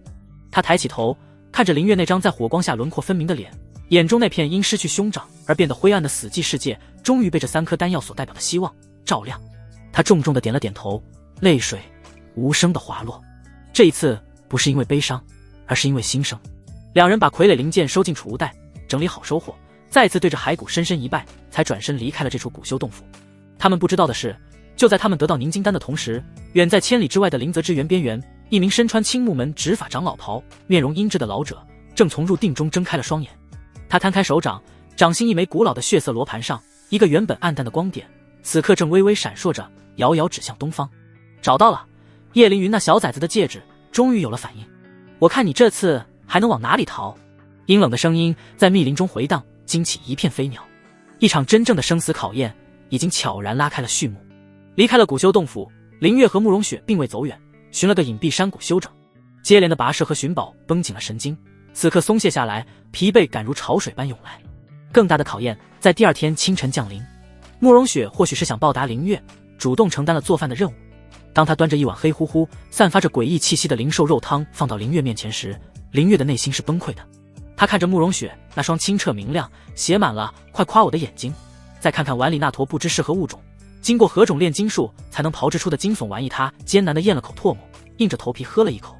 一股难以言喻的混杂了苦涩、焦糊和泥土腥气的味道在他味蕾上轰然炸开。那一瞬间，他差点就地飞升。怎么样？慕容雪眨着大眼睛，满脸期待。林月脸部肌肉抽搐，强行压下翻江倒海的肠胃，从牙缝里挤出几个字：很有想法。是吧？我放了很多补充灵力的灵草进去。慕容雪得了肯定，开心地笑了起来。林月看着他的笑脸，再看看碗里的毒药，心中一片无力。算了，他刚失去亲人，不能再打击他了。于是在接下来的几天里，林月每天都要面对创意料理的轮番轰炸，从酷死的盐焗灵草到外焦里生的炭烤腰瘦腿，再到喝了能看见小人跳舞的迷幻蘑菇汤，每一餐都是一场身心上的严峻考验。但他每一次都面不改色的吃完，还要绞尽脑汁的夸奖，比如今天的火候比昨天好一点，这个咸淡控制的很有个性。他看着慕容雪每天认真准备食物的背影，看着他因这点小事而重新焕发出一丝生气，终究还是把所有苦水都咽进了肚子里。直到第5天早上，当慕容雪再次端来一碗颜色堪比墨汁的灵米粥时，林月的理智终于走到了悬崖边缘。他看着他眼中的认真，温和的开口：那个雪儿，要不今天让我来试试，我们换换口味，你还会做饭？慕容雪有些惊讶。林月如蒙大赦，迅速抓来一只野鸡，采了类似荷叶的叶子，熟练的开膛破肚，塞入菌菇香草，调味后用黄泥包裹，埋进篝火灰烬里煨烤。慕容雪在一旁好奇地看着，完全不明白他这系列的操作。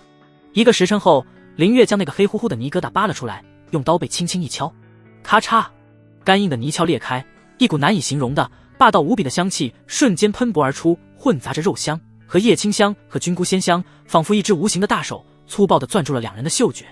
慕容雪瞪大眼睛，口水不自觉地开始分泌。当整个泥壳被敲开，露出里面金黄油亮、热气腾腾的叫花鸡时，慕容雪的眼睛彻底直了。她小心翼翼地撕下一条鸡腿，试探性地咬了一口，鸡肉入口即化，鲜嫩多汁，浓郁的肉香混合着荷叶的清雅，瞬间便征服了她的味蕾。好吃，太好吃了！她眼中的矜持瞬间消失，3下5除2解决掉一条鸡腿，又将目光投向了剩下的鸡身。慢点吃，还有汤。林月微笑着递过去一碗炖好的野菜蘑菇汤。慕容雪接过汤，鲜美的滋味让她舒服地眯起了眼睛。可吃着吃着，眼泪就流了下来，哽咽道：这是我这辈子吃过最好吃的东西。食物带来的极致幸福感，如同一把钥匙，打开了她尘封的情感闸门。要是我哥也能吃到就好了。她低声呢喃，声音轻的仿佛随时会被风吹散。她最喜欢吃这些新奇的东西了，可是现在什么都没了。说到最后，她再也控制不住，失声痛哭起来。林月心中一紧，默默坐到她身边，伸出手，有些笨拙的轻轻拍着她的后背。起初慕容雪的身体僵了一下，但很快她便在这无声的安抚中找到了宣泄的出口，不再压抑，哭得愈发伤心，仿佛要将这些天所有的恐惧和痛苦都倾泻而出。泪水很快打湿了林月的衣襟。不知过了多久，天色阴沉下来，豆大的雨点噼里啪啦地落下。下雨了，去山洞里。林月的声音在雨幕中显得有些沉闷，她拉起依旧在抽泣的慕容雪，将食物和火种转移到栖身的狭小溶洞里。洞外风雨大作，雷声轰鸣，洞内重新燃起的篝火驱散了些许寒意，但洞口的风还是将湿冷的空气灌了进来。慕容雪脸色苍白，眼神暗淡，下意识地朝着火光和林月缩了缩。林月脱下自己的外衣披在了他的身上，两人挤在狭窄的空间里，沉默地听着外面的风雨声。慕容雪的身体渐渐朝着林月靠了过来，似乎是在寻求更多的温暖。林月能清晰地闻到他发间传来的淡淡清香，混杂着雨后泥土的气息，甚至能感觉到他身上传来的轻微颤抖。气氛在黑暗与火光中逐渐变得有些微妙。林月，慕容雪忽然开口，声音轻柔而带着颤抖：我好怕。他转过头，一双泪水洗过的眸子在火光下显得格外清亮，里面倒映着林月的身影，也倒映着无尽的迷茫和依赖。我不知道该去哪里，我什么都没有了。林月的心被狠狠地刺痛了一下，几乎是下意识地伸出手将他揽入了怀中。别怕，他的声音低沉而有力，有我。这简单的2个字像一道暖流，瞬间涌入了慕容雪冰冷的心房。他的身体在他的怀抱中彻底放松下来，将脸深深地埋进他的胸膛，感受着他有力的心跳和温暖的体温。不知过了多久，慕容雪在他怀里抬起头，脸颊上还挂着泪痕，但眼神却多了一份前所未有的坚定。他凝视着林月的眼睛，然后在林月错愕的目光中，少女主动地微微踮起脚尖，将自己微凉的唇印了上去，动作生涩而又笨拙，却带着一种不顾一切的勇气。林月的大脑瞬间一片空白，少女的主动像是一颗火星，落入了她心中早已堆满的干柴之上。理智的弦在这一刻彻底崩断，他反客为主，紧紧地抱住她，用一个深沉而热烈的吻回应了她。洞外的风雨依旧在咆哮，雷鸣电闪，但这一切都仿佛成了遥远的背景音。在这小小的山洞世界里，只剩下彼此交织的呼吸和急促的心跳。林月，她的声音细若蚊呐，把火弄小一点好不好？不好，这样我看不清你了。林月的声音有些沙哑，手指却拨弄了一下篝火，只留下一小撮倔强的火星在黑暗中明明灭灭。冷，他又说，我抱着你就不冷了。第二天清晨，雨过天晴，林月率先醒来，她一动不动，低头看着怀中沉睡的少女。慕容雪像一只温顺的小猫，蜷缩在她怀里，脸上还带着一丝泪痕，但眉宇间却多了一份安宁。昨夜的一切如潮水般涌上心头，林月心中五味杂陈，有怜惜，有冲动，但更多的是一种沉甸甸的责任感。她轻轻拨开慕容雪额前的乱发，看着她安详的睡颜，眼神变得无比坚定。慕容雪的眼睫毛颤了颤，也醒了过来，四目相对，她脸颊瞬间通红，下意识的想往后躲。醒了。林月的嗓子还有些哑，昨晚我什么都给你了，我是第一次，你要对我负责。尬开着理工男特有的冷笑话，缓解尴尬。慕容雪愣了一下，随即把脸埋进他怀里，轻轻嗯了一声。林月笑了笑，凑过去在他额头亲了一下。傻丫头，等着，我去给你做好吃的。他起身穿好衣服，慕容雪看着他的背影，手指在身下的干草堆上一撇一捺地滑动着，阳光将两人的影子拉得很长。林月看着远方，沉声道，我们出发，去东海。慕容雪默默走到他身边，主动牵住了他的手。未来的路或许依旧充满荆棘，但此刻他们不再是孤独的两个人。林泽之元方室外，一处乱石嶙峋的荒地，空气中弥漫着淡淡的血腥味和焦臭，几具散修的尸体扭曲地倒在地上，死状凄惨。青木门执法长老赵寻真面无表情地松开手，掌心下那名散修的头颅软软垂下，双目圆睁，神采尽失，最后一丝魂光已被抽干。废物。他淡淡吐出两个字，指尖一弹，一缕青色火焰落在尸身上，瞬间将其化为飞灰。在他身后，两名身穿青木门内门弟子服饰的修士躬身而立，神色敬畏，连大气都不敢喘一口。其中一名瘦脸弟子上前一步，低声道，长老，可是查出了那叛徒的行踪了？赵寻真没有回头，目光阴鸷地看着远方，脑海中正在飞速拼凑着从几个不同灵魂碎片里榨取出的凌乱的信息。一个筑基初期的修士，姓林，身边跟着一个姿色不俗的女伴，手持一种怪异的远程法器，威力巨大，激发时无需法力，只有一声巨响，在落云方室外灭了血狼帮信息拼凑完整。赵寻真的嘴角勾起一抹冷酷的弧度，依靠外物，奇技淫巧，这种修士他见得多了，偶得一两件上古异宝，便自以为能横行无忌。殊不知，在真正的宗门底蕴和斗法经验面前，不过是土鸡瓦狗，不堪一击。真正的猎手从不与猎物比拼蛮力，而是用智慧和耐心将猎物一步步引入精心编织的死亡罗网。他已然晋升筑基，看样子是要去东海，身边还跟着一名略有姿色的筑基初期女修。赵寻真缓缓开口，语气平淡，却透着一股掌控一切的森然。从这里去往鬼物之东海，只有一条路可走，黑风峡。另一名身材略胖的弟子立刻阿谀奉承道，长老神机妙算，我等这就前往黑风峡，布下天罗地网，让他插翅难飞。赵寻真冷哼一声，慌什么？此子能反杀叶凌云，还能灭掉血狼帮，必有几分诡异手段。记住，掌门要的是活口，他身上那枚夜师执的戒指才是手工。说到这里，他顿了顿，眼中闪过一丝难以抑制的贪婪。掌门许诺，只要带回戒指，问出秘密，便会赏赐一颗紫金丹，那是能让他冲击金丹期瓶颈的无上宝药。为了这一天，他已在筑基大圆满停留了整整50年。他负手而立，如同一名耐心的教习，对2名心腹弟子进行着战前教学。对付此等依靠外物的叛徒，最忌近身缠斗，须得以阵法困之，弱之，拿之，先削其爪牙，再断其筋骨，最后方可生擒活捉。这便是真正的猎杀之道。你们要学的东西还很多。弟子受教。2名弟子齐声应道。瘦脸弟子眼珠一转，嘿嘿笑道，长老英明。待擒下那小子，他身边的女伴倒有几分姿色，虽也是筑基修士，但若废去修为，赏给弟子们当个炉鼎也是好的。赵寻真闻言并未斥责，只是淡淡瞥了他一眼，眼神中古井无波，仿佛在看一件物品。一个连自己都保护不了的男人，有什么资格拥有道侣？待会儿擒下那女的，先废了修为，免得碍事。言语间仿佛已将林月和慕容雪的命运随意宣判。3日后，黑风峡，此地是2座巨大山脉的夹缝，常年狂风呼啸，刮在岩壁上发出鬼哭狼嚎般的声响，因而得名。峡谷之内寸草不生，只有黑色的怪石嶙峋遍地。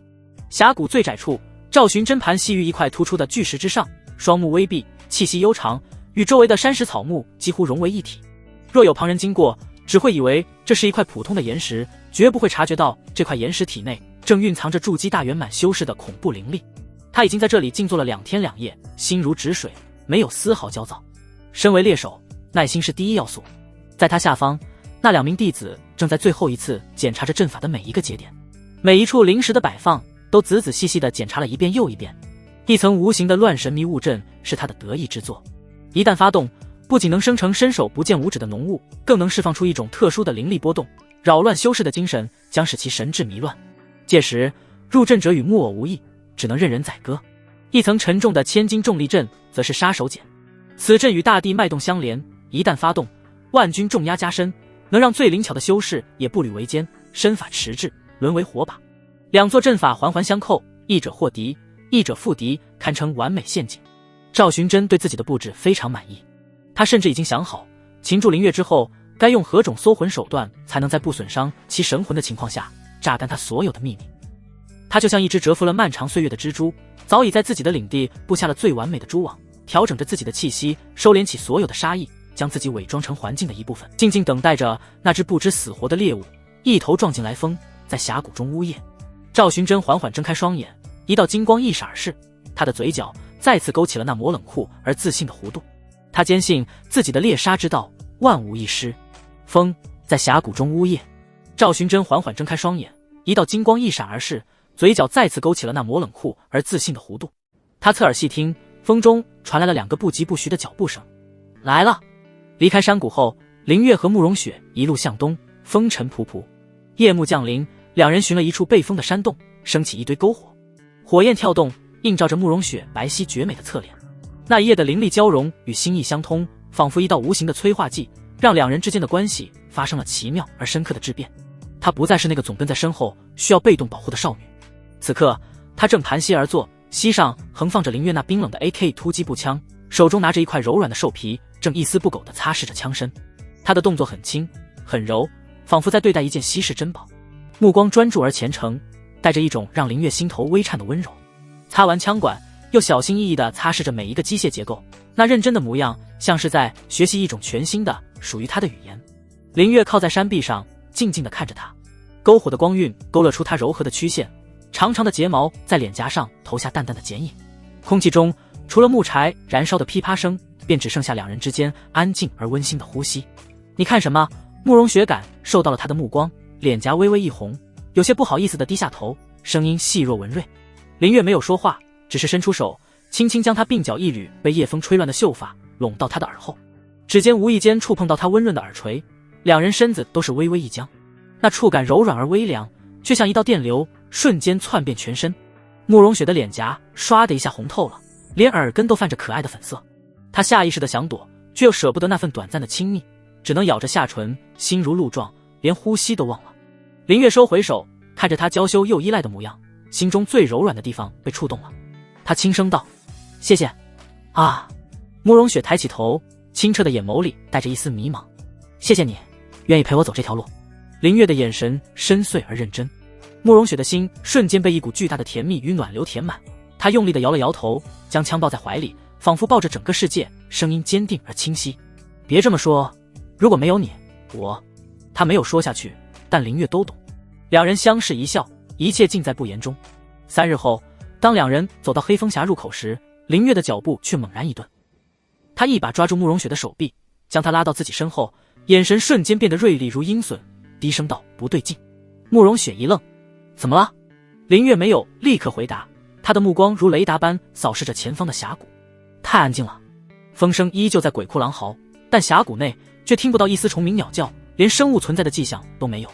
这在生机盎然的修真世界是极不正常的。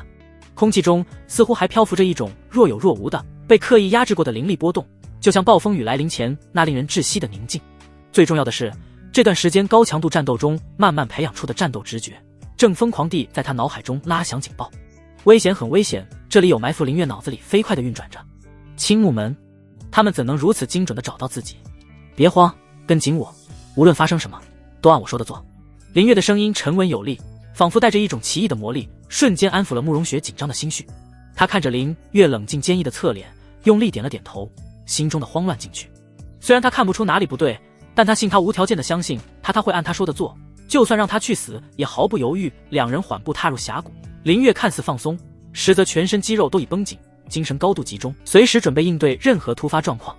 刚走出不到几米，一边突生四周毫无征兆地涌起大片灰白色的浓雾，几乎是眨眼之间，能见度便被压缩到不足3尺。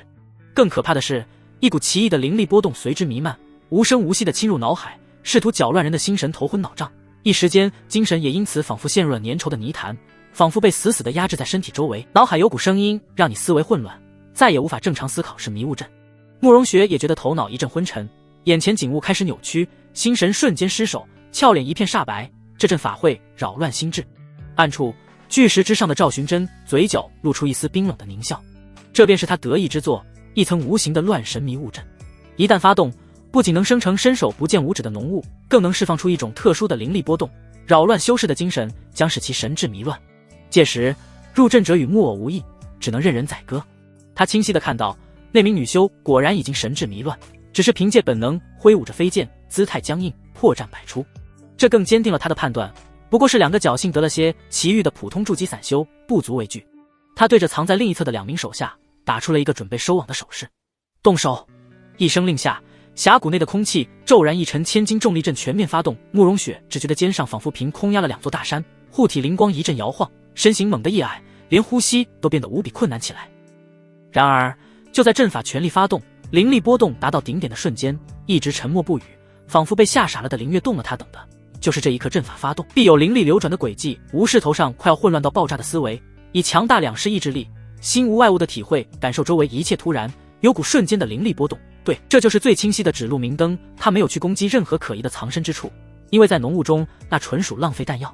他的精神虽然被压制，但依旧能捕捉到周身3尺内阵法发动时最细微的灵气流向。他几乎在波动出现的瞬间，在1秒内完成了对灵力流向的分析和溯源，瞬间锁定了重力阵的某个关键节点。小雪全力防御。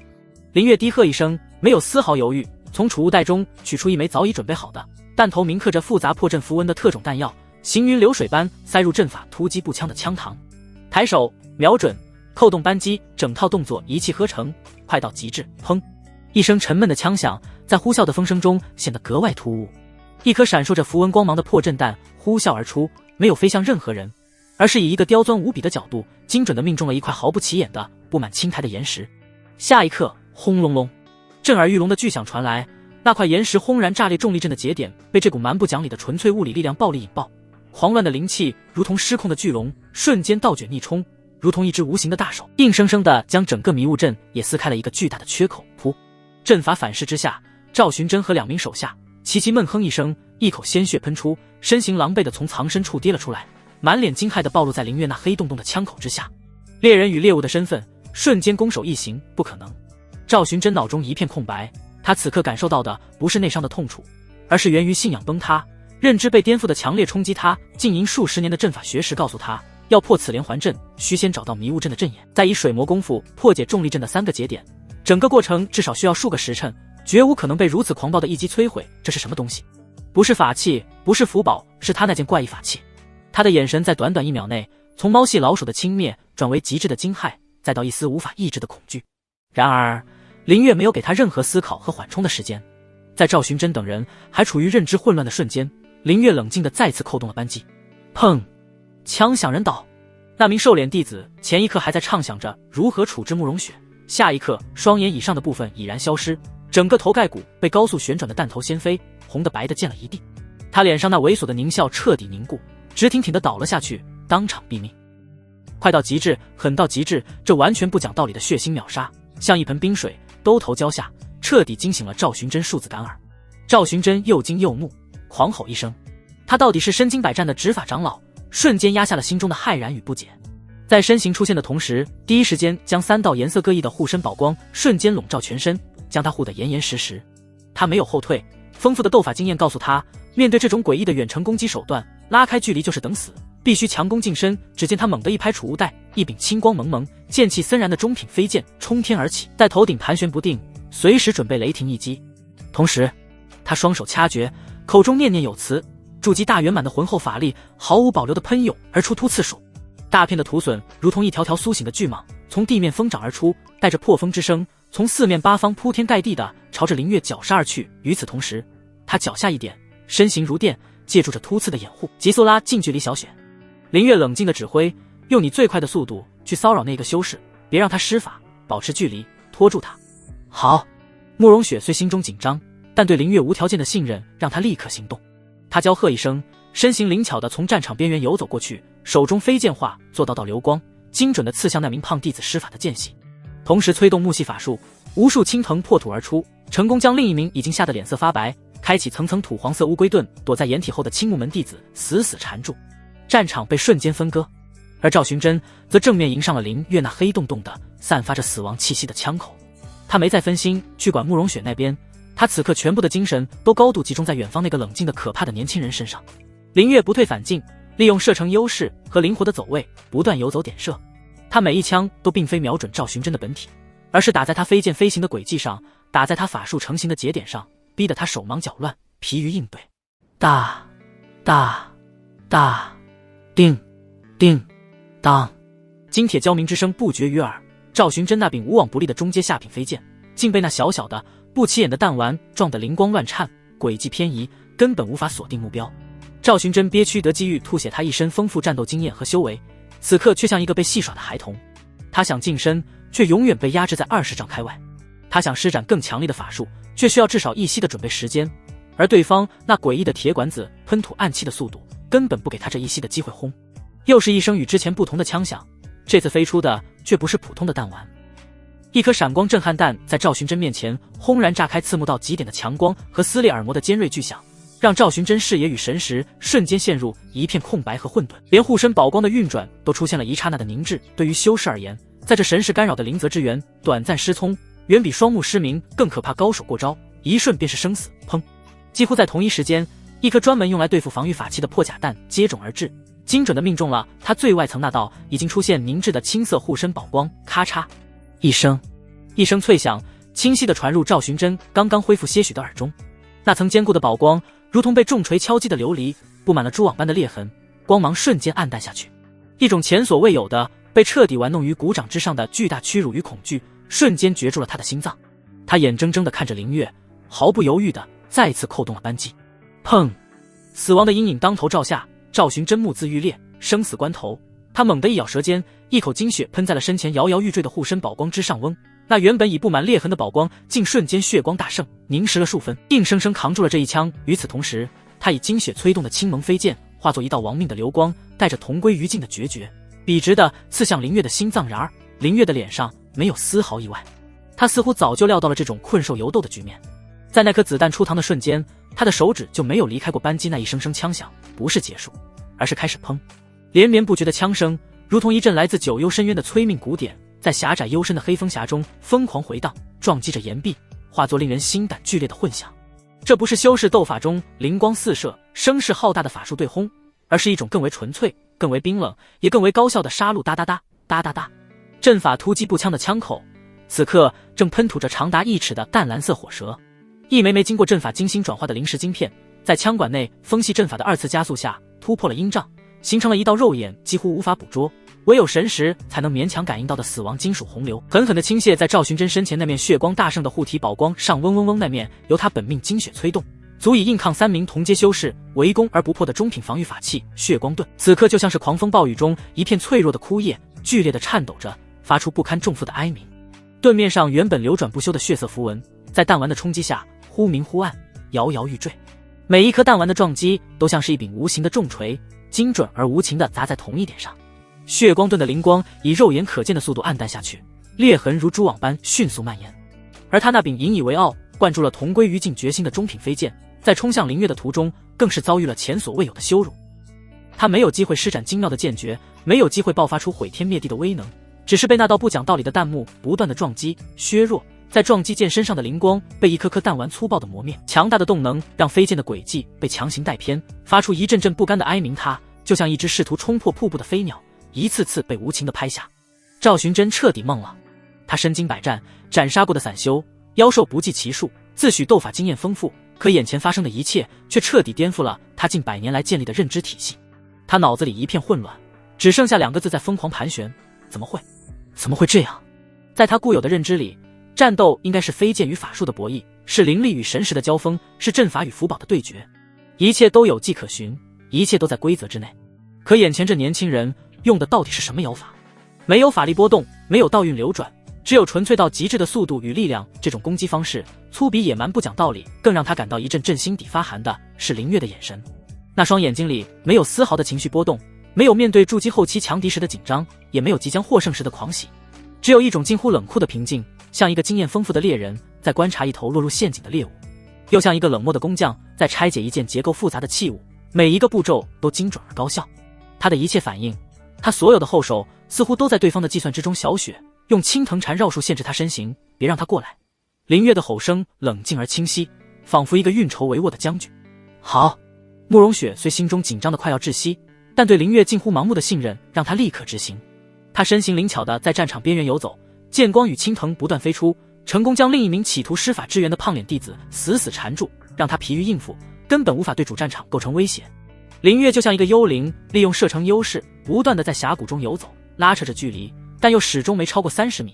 这个小细节赵寻真却没发觉。每一次赵寻真想要施展大范围法术，林月的枪口总能提前预判，一串点射逼得他不得不中断施法，将灵力用于防御。游戏开始了，林月心中低语，这就是他最熟悉的领域。放风筝前世魔兽世界游戏中，他最擅长的就是用远程职业的猎人将那些血厚功高的精英 BOSS 活活磨死。此刻的赵寻真在他眼中就是一个拥有强大攻击力却移动缓慢、攻击模式单一的 BOSS， 不能再被他牵着鼻子走。赵寻真终于意识到问题所在，他怒吼一声，不再试图施法，而是将所有灵力汇聚于脚下，速度暴增，化作一道血色残影，朝着林月猛扑而来，想近身。太天真了！林月冷笑一声，左手从腰间战术包里摸出一颗土鸡蛋大小的特种弹药，迅速塞入枪膛。闪光震撼弹，砰一声闷响，弹丸在赵寻真身前3丈处炸开，没有恐怖的威力，却爆发出堪比烈日般的强光与刺耳欲聋的尖啸。赵寻真只觉得眼前瞬间一片雪白，耳中嗡鸣作响。更可怕的是，他的神识在这一瞬间像是被扔进了一锅废油，变得混乱不堪，根本无法锁定林月的位置，目标已陷入致盲状态，持续一息。林月的大脑中冷静地计算着。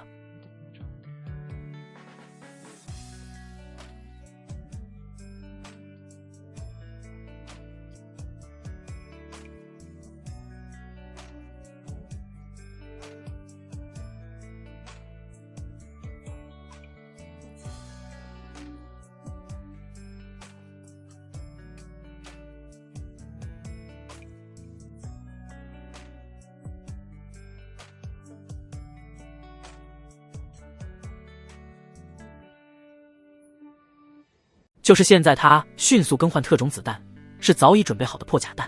大一声清脆的单点射，铭刻着瑞金阵的弹头拖着一道凄厉的破空声，精准地命中了因主人失神而灵光凝滞的血光盾。咔嚓一声脆响，血光盾上最坚固的一点被瞬间洞穿。第一层防御破，赵寻真从短暂的失神中恢复，立刻感受到法器受损带来的反噬，一口鲜血喷出。他惊骇欲绝，他引以为傲的传统斗法经验，在骚扰加远程精准破防的现代战术面前，显得如此捉襟见肘，憋屈无比啊！巨大的屈辱与死亡的恐惧让赵寻真状若疯魔，他彻底放弃了对飞剑的操控，任由那柄灵光暗淡的飞剑被弹雨彻底击飞，而是将所有残存的法力孤注一掷地灌注到身前那即将破碎的最后一层护身宝光上，同时双腿发力，顶着稀疏的弹雨，一步步艰难地朝林月冲去。他要近身，只要能近身，他有绝对的信心，一掌就能拍碎这个只会玩弄奇技淫巧的叛徒的脑袋。20丈、15丈、10丈距离在飞速拉近，赵寻真的眼中终于闪过一丝狰狞的希冀。他听到了咔咔那清脆的击扩声响起，法器像失效了一般。以他丰富的战斗经验，那就是代表着那灵月灵力已经用尽。赵寻真心中狂喜，天助我也！他正欲发出胜利的狂吼，然而看到的是林月嘴角勾起的一抹微不可察的，仿佛在嘲笑他愚蠢的弧度。却见林月左手以一个快到极致、带着奇异韵律的动作，从腰间的储物袋中取出一个新的装着全新中品灵石的长条形铁盒，以一种他完全无法理解的流畅手法，咔嗒一声塞进了那法器的下方。整个过程行云流水，用时甚至不到半息。赵寻真脸上的狂喜瞬间凝固，取而代之的是无尽的绝望与骇然。林月甚至没有立刻攻击他，而是冷静地将枪口微微下移，对准了另一个方向。砰砰砰，3声精准的点射。那名刚刚摆脱慕容雪藤蔓纠缠，正准备祭出法器偷袭慕容雪的胖脸弟子，子弹精准地从他额头中穿过，带出一捧血雾。那名弟子脸上的狠厉表情永远地定格在了脸上。解决掉最后的意外变数，林月才重新将那黑洞洞的散发着死亡气息的枪口对准了已经冲到5丈之内面如死灰的赵寻真。不！赵寻真喉咙里发出一声沙哑的饱含着不甘与恐惧的嘶吼。他所有的底牌，所有的经验，所有的尊严在这一刻被碾得粉碎。他终于明白了，自己从一开始就错了。他不是在与一个修士战斗，他是在与一个他完全无法理解的来自另一个世界的规则战斗。你这用的究竟是何种妖法？你不讲武德！这是他留在世上的最后一句话，是他作为一个传统修士对自己崩塌的认知发出的最后一声质问。回应他的是林月冷漠的扣动扳机。欢迎来到我的时代。林月在心中默念。哒哒哒哒哒哒，比之前更加狂暴的金属风暴瞬间将赵寻真彻底吞噬。他身上最后那层护身宝光如阳光下的泡影般瞬间破灭，紧接着他的血肉之躯在那密集的弹雨下被撕裂，被贯穿，被打成了一团模糊的血肉筛子。扑通一声，赵寻真的残躯轰然倒地，溅起一地尘埃。那双圆睁的眼睛里残留着至死都无法消解的惊骇、迷茫与憋屈。黑风匣内再次恢复了死寂，只有呼啸的风声仿佛在为这位青木门执法长老的陨落奏响一曲悲凉的挽歌。不过迎来的确是最令人期待的节目。魔师林月缓缓放下枪口，枪管因为连续射击而变得滚烫，散发着一股灵气逸散的刺鼻味道。他的胸膛剧烈起伏着，额头上也渗出了细密的汗珠。这场战斗看似是碾压，实则对他精神和体力的消耗同样巨大。从踏入峡谷那一刻起，他的大脑就在高速运转，分析阵法，计算节点，指挥同伴，更换弹药，把握战机，每一步都不能出错。尤其是最后硬顶着一个筑基后期修士的绝死冲锋，那种扑面而来的压力足以让任何一个同阶修士心神崩溃。林月，慕容雪的声音带着一丝颤抖，他呆呆地看着地上的3具尸体，尤其是赵寻真那不成人形的惨状，俏脸上一片煞白。他知道林月很强，但他从未想过会强到如此地步。那可是筑基后期的宗门长老，在他们这些散修眼中已经是高不可攀的存在，可是在林月面前却像一个被戏耍的孩童，毫无还手之力，最终被活活耗死。这种战术层面的降维打击远比一招秒杀带来的震撼更加强烈。林月转过头，对他露出了一个略带疲惫的笑容。安全了，我们没事了。看到这个笑容，慕容雪那颗因震撼而悬着的心才终于落回了实处。他快步跑到林月身边，看着他苍白的脸色，眼中满是心疼与后怕，千言万语最终只化为一句：你没事吧？没事，就是有点脱力。林月摆了摆手，随即目光落在了那3具尸体上，眼神立刻又恢复了冷静与专业。别愣着了，赶紧打扫战场，这里血腥味太重，很快会引来妖兽，我们必须马上离开。说着，他径直走向赵寻真的尸体，熟练地开始了他的摸尸流程。慕容雪看着他那专注而高效的模样，心中那点不适感也烟消云散。在这个弱肉强食的世界，对敌人的仁慈就是对自己的残忍。他定了定神，也学着林月的样子走向那名胖脸弟子，开始摸尸。随后一把火将3具尸体和所有战斗痕迹焚烧殆尽。两人匆匆离开，找了处还算安全的洞穴。这一次的收获堪称丰厚，一个筑基后期执法长老的全部身家，加上2名筑基初期心腹的积蓄，让林月的储物袋瞬间鼓胀了起来。灵石、丹药、法器、功法玉简，各种杂物堆积如山。林月没有被这些寻常的财物迷住双眼，他像一个冷静的寻宝人，迅速地进行着分类和筛选。他的目标很明确，最有价值的东西绝不是这些常规资源。很快，他的目光被一面古朴的罗盘吸引了，这便是那件能追踪自己的罪魁祸首——血色罗盘。罗盘巴掌大小，通体由一种不知名的暗红色金属打造，入手冰冷沉重。盘面上没有常规的方位刻度，而是布满了密密麻麻如同血管般扭曲的诡异纹路，中央一根细长的指针呈现出一种干涸的血色。林月仔细端详着，以他日益增长的炼气学识，能判断出这罗盘的炼制手法和材质都极为古老，充满了岁月沧桑的气息，绝非青木门这种不入流的宗门所能拥有。他尝试着往里输入灵力，罗盘毫无反应，又逼出一滴精血滴在盘面上，血液迅速被吸收，但罗盘依旧死寂一片，那根血色指针纹丝不动。奇怪，林月皱起了眉头，启动了自己那套源于前世的工程学排错思维。催动不了，无非几种可能：一、灵力属性不对；二、需要特定的法诀或咒语；三、追踪的目标本身有问题。前2种可能性他暂时无法验证。他将目光投向了第3种可能，难道他追踪的不是我？这个念头一闪而过，林月的心脏没来由的狂跳了一下。他将赵寻真储物袋里的所有东西都倒了出来，开始进行控制变量的测试。一件件物品被排除，罗盘始终像个死物。慕容雪已经收拾完了另外2人的储物袋，走了过来，好奇地看着他摆弄那面奇特的罗盘。怎么了？这东西很难用吗？不是难用，是根本用不了。林月摇了摇头，眼中闪过一丝不甘。直觉告诉他，这面罗盘的价值远在其他所有战利品之上。他将赵寻真的遗物都收了起来，又鬼使神差地从自己的储物袋里取出了那堆从叶凌云身上得来的杂物。最后，他的手指处碰到了一枚冰冷的、毫不起眼的金属戒指。戒指通体银白，款式古朴，上面雕刻着一个奇异的徽记，一架天平的虚影横亘在一柄利剑之上。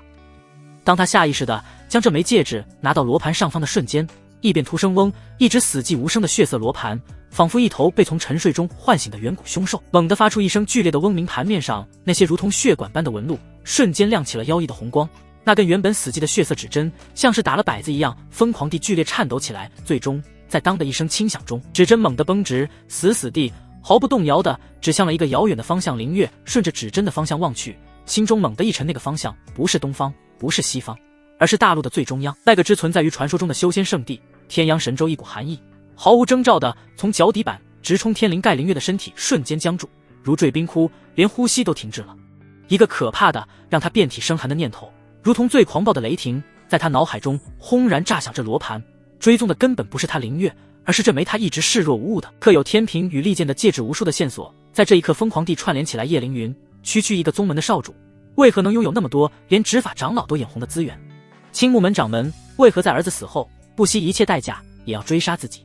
真的是为了报仇，还是为了夺回这枚戒指？原来如此，原来如此。青木门掌门，或者说叶凌云，根本不是这枚戒指真正的主人，他们仅仅是某个庞大存在的看管员，自己杀掉的根本不是一个嚣张跋扈的宗门2代，自己捅下的是一个横跨整个大陆，甚至以天阳神州为核心的天大的马蜂窝灵。月只觉得一阵天旋地转，背后瞬间被冷汗浸透。跑，扔掉它，扔掉这枚戒指，还有这个该死的罗盘，找个深山老林躲起来，一辈子不出来，这是他脑海中闪过的第一个也是最本能的念头。但这个念头仅仅持续了一息，就被他在脑海中的强行否决。扔掉。然后呢？林月的眼神飞速闪烁，大脑以前所未有的速度运转起来，进行着利弊分析。扔掉就安全了吗？不，那才是最愚蠢的做法。他心中自语，声音带着一丝颤抖。第一，敌人追踪的是戒指，不是我林月。我把戒指扔进一个山沟里，他们动用秘法，最终还是能找到。届时他们发现戒指孤零零地躺在山沟里，会怎么想？他们只会知道戒指的看管员叶凌云死了，而戒指最后出现在灵泽之源。然后呢？他们会把整个灵泽之源翻个底朝天，调查所有可疑的人物。一个恰好在那段时间出现在附近，又杀了青木门长老的叛徒，会是最大的嫌疑人。到时候我连自己是怎么暴露的都不知道，扔掉他只是把主动权完全交给了敌人，让自己变成一个等待审判的瞎子和聋子。第二，信息这枚戒指和罗盘是目前我了解这个庞大威胁的唯一线索。它是什么组织？有什么目的？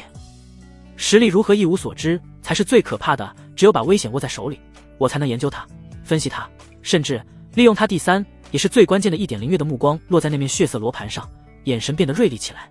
这罗盘能追踪戒指，反过来说，它说不定就是一个敌方雷达吗？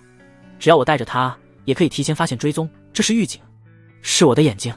扔掉罗盘和戒指，就等于自断双臂，自戳双目，然后在黑暗的森林里等待一个手持猎枪的恐怖猎人。想到这里，林月背后那股寒意渐渐褪去，取而代之的是一种足以压垮任何人的恐惧。但仅仅是几息之后，这股恐惧却被他骨子里那股疯狂的赌徒本性强行扭曲压下，最终转化成了一种病态的混杂着惊悚与兴奋的奇异感觉。他低头看着手中那枚散发着不祥气息的戒指，又看了看那面指向天阳神州的血色罗盘，忽然低声笑了起来。有意思，真是有意思。我本以为这只是一场艰难的求生游戏，只要逃出青木门这个新手村就能天高海阔。他的声音很轻，却带着一种令人心悸的疯狂。没想到不知不觉间，棋盘已经变得这么大了。他眼中的恐惧缓缓褪去，取而代之的是一种前所未有的燃烧着熊熊火焰的野望。逃避是慢性死亡，唯有迎着风暴冲进漩涡的中心，才有一线生机。面对这足以让元婴老怪都头皮发麻的滔天危机，他非但没有被压垮，反而被激起了从未有过的斗志。慕容雪看着林月，他站在里面对着一堆战利品，神情却在狂喜、惊惧、凝重、兴奋之间疯狂变换，仿佛陷入了某种魔障。他从未见过林月这副模样，不由得心头一紧，轻步上前，伸出微凉的手，轻轻附在他的手背上。林月，你怎么了？这轻柔的触感和担忧的声音，如同一股清泉，将林月从那风暴般的思绪中拉了回来。他猛地回神，看着慕容雪那双清澈的倒映着自己影子的眸子，心中那滔天的波澜缓缓平息。他深吸一口气，反手握住他冰凉的小手，那柔软的触感让他感到了一丝真实。他没有选择隐瞒，在这片残酷、举世皆敌的黑暗森林里，他需要一个能将后背托付出去的同伴，而不仅仅是一个需要被保护的女人。小雪，她的声音有些沙哑，我可能惹上了比青木门比我们能想象到的所有麻烦都大上无数倍的麻烦。他将刚刚的发现，关于血色罗盘的诡异，关于那枚天平戒指的恐怖猜测，以及自己那番利弊权衡与疯狂的决定，一五一十地全部对慕容雪和盘托出。他平静地盯着她的眼睛，观察着她的每一个细微的反应。他给了她所有的真相，也给了她选择的权利。慕容雪静静地听着，脸上的血色随着林月的讲述一点点褪去，变得苍白。当听到横跨大陆、天阳神州、庞大组织这些词眼时，他那握着林月的手都因恐惧而不自觉地收紧。他只是一个东海旁系家族出身的散修，在林泽之原正札求存，最大的敌人也不过是筑基期的妖兽和修士。而林月口中描绘出的那个隐藏在戒指背后的阴影，是他连做梦都不敢想象的庞然大物。林月的心一点点沉了下去，他知道这对任何人来说都太过沉重。然而慕容雪在最初的震惊和恐惧之后，那双美丽的眸子里却没有出现他预想中的退缩和绝望。他只是看着林月，看着这个男人在描绘那足以压垮金丹老怪的危机时，眼中非但没有绝望，反而燃烧着一种他看不懂的名为野望的火焰。他的世界在兄长死掉的那一刻就已经崩塌过一次了，是眼前这个男人将他从废墟中拉了出来，给了他一束光，给了他一个新的世界。现在这个新的世界将要面临一场滔天风暴，那又如何？只要他还在，他的世界就还在。我明白了，慕容雪轻声说道，声音不大，却异常清晰。他没有丝毫犹豫，反而将林月的手握得更紧了，用上了全身的力气，仿佛要将自己的决心全部传递过去。我哥死了，慕容家我也不想回去了，我早就无处可去了。他抬起头，迎着林月的目光，一字一句地说道。林月，你在哪，我就在哪。别说是什么神秘组织，就算是天塌下来，我也陪你一起扛。林月的心脏被这简单而决绝的话语狠狠地撞了一下，一股暖流瞬间涌遍四肢百骸，驱散了那因揭开恐怖真相而带来的所有寒意。他不再是一个孤独的赌徒，在冰冷的黑暗中独自前行。他有了需要守护的光，也有了能与他并肩的伙伴。他用力点了点头，将慕容雪揽入怀中，紧紧抱住。好，一个字却重于千钧。短暂的温存后，两人迅速恢复了冷静。林月开始快速清点这次真正的收获。赵寻真这老家伙不愧是执法长老，身家比他那2个筑基手下加起来都丰厚数倍。林月将灵石和丹药分门别类，大脑飞速运转，下品灵石1000多颗，中品灵石8块。光是这些灵石就足够我们修炼一阵子了。可惜了那几件防御法器都被打碎，不然能多不少。慕容雪摇晃着手上几瓶丹药，并说道：这是凝碧丹，疗伤圣药，还有这个聚元丹，能加快筑基期修炼速度，不错，都是好东西。林月神识探入，脸上露出一丝喜色。青木门的根本功法长春宫完整版，还有赵寻真修炼的几种土系法术，虽然我们用不上，但拿去卖也能值一大笔钱。最关键的是这个林月拿起几枚陈旧的玉简，这是赵寻真阵法新的，还有这地图包含了整个灵泽之源，还有东方鬼雾之海的大部分海域图。慕容雪凑了过来，看着光幕上展开的地图，眼神复杂。鬼雾之海，你们慕容家不是也在那里吗？林月问道。我们慕容家就在东海的内陆。虽说是东海，其实很多人一辈子都没见过海。慕容雪轻声解释道，我们家族的典籍里有记载，东海近海还算平稳，但若是再往东深入万里，就会进入一片终年被灰色雾气笼罩的海域，那就是鬼雾之海。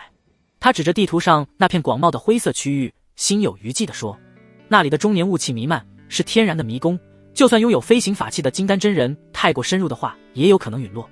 海里不仅有数不清的强大妖兽，甚至有堪比金丹修士的大妖，而且海盗横行，杀人夺宝是家常便饭，是整个东部最混乱也最危险的地方。他顿了顿，指向那片灰色区域中新的一个巨大光点。不过危险也意味着机遇，在鬼雾之海的入海处，有一座由上古修士以伟力开辟出的巨大岛屿，名为龙渊城。那里是整个东海最大的修士聚集地，龙蛇混杂，无所不有，也被许多散修私底下称之为魔都。魔都龙渊城，林月的眼睛亮了起来。混乱，才好藏身广大，才能找到机遇我们就去那。林月一锤定音，灵泽之源不能待了。青木门尾巴虽然被我们打掉，但难保青木门还有那个神秘组织不会派人来查。我们必须尽快离开，去龙渊城。一来可以借助那里的混乱环境隐藏行踪，二来我们需要把这些战利品换成及时的战斗力，提升你我的修为和装备。他看着慕容雪，认真道：我们现在不缺攻击手段，你现在是筑基初期，根基扎实，但碰到攻击力强大的筑基修士还是危险，缺少强力的防御手段。到了龙渊城，我先想办法卖掉这些用不上的功法和法器，给你换一套上好的铠甲，再买几件防御符宝，剩下的灵石全部用来购买丹药。我们必须在最短的时间内把修为提上去。慕容雪看着林月为他规划着一切，心中升起一股暖意，重重的点了点头道：我都听你的。林月将所有战利品，包括那枚戒指和血色罗盘，都小心翼翼地收入储物袋。做完这一切，他拉起慕容雪的手：走，我们去看看那片传说中的魔都龙渊城究竟是怎样一番光景。不一会，两人身形闪动，化作两道流光，朝着东方那片充满未知与危险的未来疾驰而去。耗时月余，当林月和慕容雪终于风尘仆仆地走出灵泽之源那片压抑的密林时，一股带着咸腥与湿润气息的风，混杂着阳光的味道，迎面扑来，那是一种前所未有的开阔感，仿佛被囚禁在盒子里的鸟猛然间看到了整片天空。远处海天相接，一片望不到尽头的蔚蓝，在灿烂的阳光下闪烁着粼粼波光，宛如撒上了一层碎钻。海鸥的鸣叫声清脆悠远，海浪不知疲倦地拍打着金色的沙滩。追杀带来的紧张与疲惫，对未来的迷茫与沉重，一路上的血腥与算计，这些沉甸甸的压在两人心头的阴霾，仿佛都在这开阔壮丽的景象前被那自由的海风吹得烟消云散。这就是大海吗？慕容雪怔怔地站在一处灵异的悬崖边，乌黑的眼眸里倒映着整片蔚蓝，小嘴微张，呆呆地望着眼前的一切。他长这么大，周边百里所见皆是山川林木，何曾见过如此无边无际的辽阔与壮丽？那种吞吐天地的磅礴气魄，那种涤荡万物的宏大之音，让他整个人都看痴了，眼中满是孩童般的惊奇与欣喜，暂时忘记了家门被灭的仇恨，忘记了颠沛流离的苦楚，忘记了所有的烦恼和忧愁。海风吹拂着他乌黑柔顺的秀发，几缕发丝调皮地拂过他光洁的脸颊，风吹动着他那深洗得有些发白的朴素裙角，紧贴着他玲珑有致的身体，勾勒出少女青春美好的曲线。他浑然不觉，只是情不自禁地张开双臂，微微仰起头，闭上眼睛，仿佛要拥抱这片自由的风，拥抱这片无垠的海。林月就站在他身后不远处，静静地看着他，看着他脸上那久违的不含一丝杂质的纯粹的笑容。他一路逃亡，一路搏杀，神经时刻紧绷，几乎都快忘了这个弱肉强食、血腥残酷的世界原来还有如此动人心魄的风景。他的目光不由自主地从他带笑的侧脸滑到他修长白皙的脖颈，再到被海风勾勒出的曼妙身姿，看着慕容雪像挣脱捆绑的少女，兴奋地脱下鞋履，赤着一双雪白晶莹的玉足，雀跃着跑着，海水漫过他的脚踝，他兴奋地大叫，那笑声清脆悦耳，融化在海浪声中，比天籁还要动听。看得林月喉结不自觉地滚动了一下，他发现比起这海景，眼前这个被海风拥抱的女孩似乎更动人心魄。察觉到自己有些失态，林月轻咳一声，移开目光，心中却是一片前所未有的轻松与安宁。他选了一处僻静的沙滩，到水边看着他提着裙摆在浅滩上追逐着退去的海浪，又被涌来的浪花吓得连连后退，玩得不亦乐乎。阳光为他镀上了一层金边，让他整个人都在闪闪发光。林月心中那根最柔软的弦被轻轻拨动，他没有去打扰这份难得的童真与快乐。他熟练地在沙滩上寻了些干爽的木柴，升起一堆篝火，出了灵海之源，筑基庞大的神石终于再无束缚，神石如一张无形的大网扫过，几只正在浅水区耀武扬威的梭子蟹和数条在礁石缝里活蹦乱跳的海虾和杂鱼，便被他用灵力精准地射了过来，在空中划过一道弧线，稳稳地落在沙滩上。简单的处理后，他便从储物袋中拿出个铁盘，将这些新鲜的海味随意放在盘里，准备做一盘铁板杂鱼海鲜。不多会，一股混杂着海盐的咸鲜和木柴的焦香，无比诱人的味道便在空气中弥漫开来。好香啊！慕容雪的鼻子比小猫还灵，闻着香味便跑了过来。她的小脸上还带着戏水后的潮红，发梢湿漉漉的，看起来格外的娇俏可人。她蹲在篝火旁，一双明亮的大眼睛好奇地盯着那些在火焰上逐渐变红的海鲜，忍不住咽了咽口水。她的目光从烤物上移开，落在林月专注的侧脸上。她正认真地翻动着烤串，确保每一面都受热均匀。跳动的火光映照在她脸上，给他那张算不上英俊却棱角分明的面容增添了几分温暖而专注的魅力。他看得有些着迷了。逃亡路上，他见过他杀伐果断、冷静睿智的一面，也见过他疲惫不堪、沉默寡言的一面，却从未见过他此刻这般居家而温柔的模样。仿佛他不是那个能一枪爆头筑基修士的煞星，而只是一个在海边为心爱之人准备晚餐的普通男人。以前我从没想过自己有一天能和喜欢的人一起看到大海。他看着跳动的火焰，声音轻得像是在说梦话，带着一丝不真切的梦幻感。林月翻动烤串的手微微一顿，随即笑道：傻话，这个世界很大，风景也很多。以前我们没得选，只能在泥潭里挣扎求生，但现在我想带你一起去看看。看完大海，我们还可以去看雪山，去草原，去沙漠。他的声音很平静，却像一颗石子在慕容雪的心湖里激起了一圈又一圈的涟漪。喏，好了，尝尝。林月将一盘烤得香气四溢的海鲜递给他，几只大虾在炙烤下呈现出诱人的橘红色，杂鱼、梭子蟹根本不用盐，海水就是最美味的调味。慕容雪看着他，没有立刻去接，只是轻声说：林月，谢谢你。又说谢谢。林月失笑，故意板起脸：再客气，这虾可就归我了。慕容雪扑哧一声笑了出来，这才伸手接过。滚烫的温度从指尖传来，带着他的体温一路暖到了心里。他小心翼翼地剥开虾壳，露出里面紧实饱满、白里透红的虾肉，轻轻咬了一口。极致的鲜美混合着灵气的清甜，在味蕾上瞬间炸开。那味道是如此的纯粹而霸道，让他幸福地眯起了眼睛，嘴角微微上扬，满足的像一只偷吃到心的猫咪，可爱的紧，好吃。他含糊不清地赞道，腮帮子鼓鼓的。林月看着他这副模样，心头一热，忍不住伸手用指腹轻轻擦去他嘴角沾上的一点虾膏，笑道：慢点吃，没人跟你抢，还有很多。他的指腹带着一丝粗糙的薄茧，触碰到他嘴角娇嫩的肌肤时，仿佛有一道微弱的电流窜过。慕容雪的身体瞬间僵住，脸颊唰的一下就红了，连咀嚼的动作都慢了下来，呆呆地看着他。林月也愣住了，他没想到自己的动作会这么自然，感受到指尖那柔软细腻的触感，他的心跳也漏了一拍。他有些尴尬地收回手，假装若无其事的又递给他一只烧得外壳通红的螃蟹。这个也好了。气氛在这一刻变得有些微妙的暧昧。夕阳西下，将整片天空和海面都染成了一片瑰丽的橘红色，像是打翻了神明的调色盘。两人并肩坐在柔软的沙滩上，分享着这顿简单却无比美味的海鲜烧烤。谁也没有在说话，但沉默中却流淌着一种无需言语的温馨与默契。海风是伴奏，晚霞是背景，只有篝火燃烧的噼啪声和两人细微的咀嚼声。吃完东西，慕容雪心满意足地打了个小小的饱嗝，然后她犹豫了一下，轻轻地将头靠在了林月的肩膀上。林月的身体微微一颤，闻着他发间传来的混合着海水与身体的淡淡清香。他没有动，任由他靠着，甚至悄悄调整了一下姿势，好让他靠得更舒服一些。感受到他的默许，慕容雪胆子大了起来，在他怀里蹭了蹭，像只寻求安全感的小动物，找了个更舒服的位置，看着天边的晚霞，轻声说：林月，看，好美。林月失笑，这一次他没有犹豫，顺势伸出手臂，将他柔软的腰肢揽入怀中，让他更紧地贴着自己。慕容雪的声音闷闷地从他怀里传来：在我哥死后，我以为自己这辈子都会是孤零零的一个人了。他的声音越来越低，最后带上了一丝无法抑制的后怕的颤抖。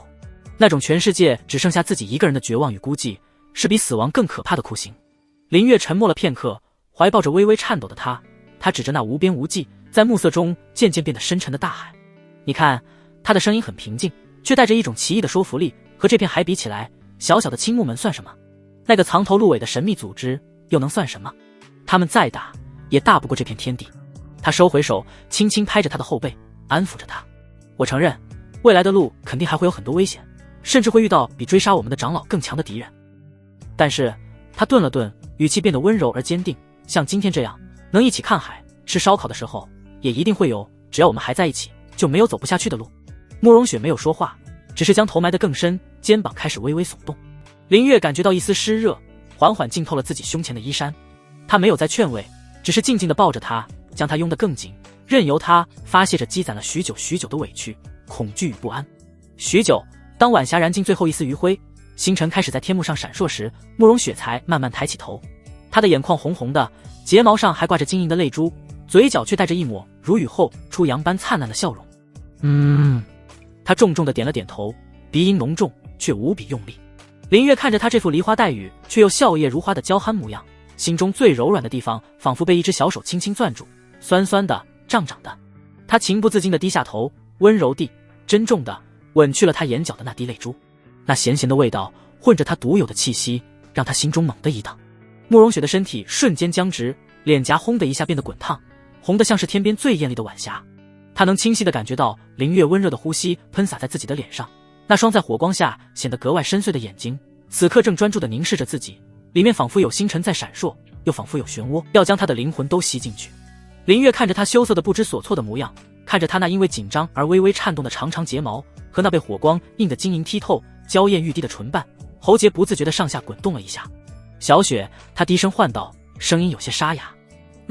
慕容雪的声音细若蚊蝇，几乎不敢与他对视，心脏砰砰的狂跳，快要从胸腔里蹦出来。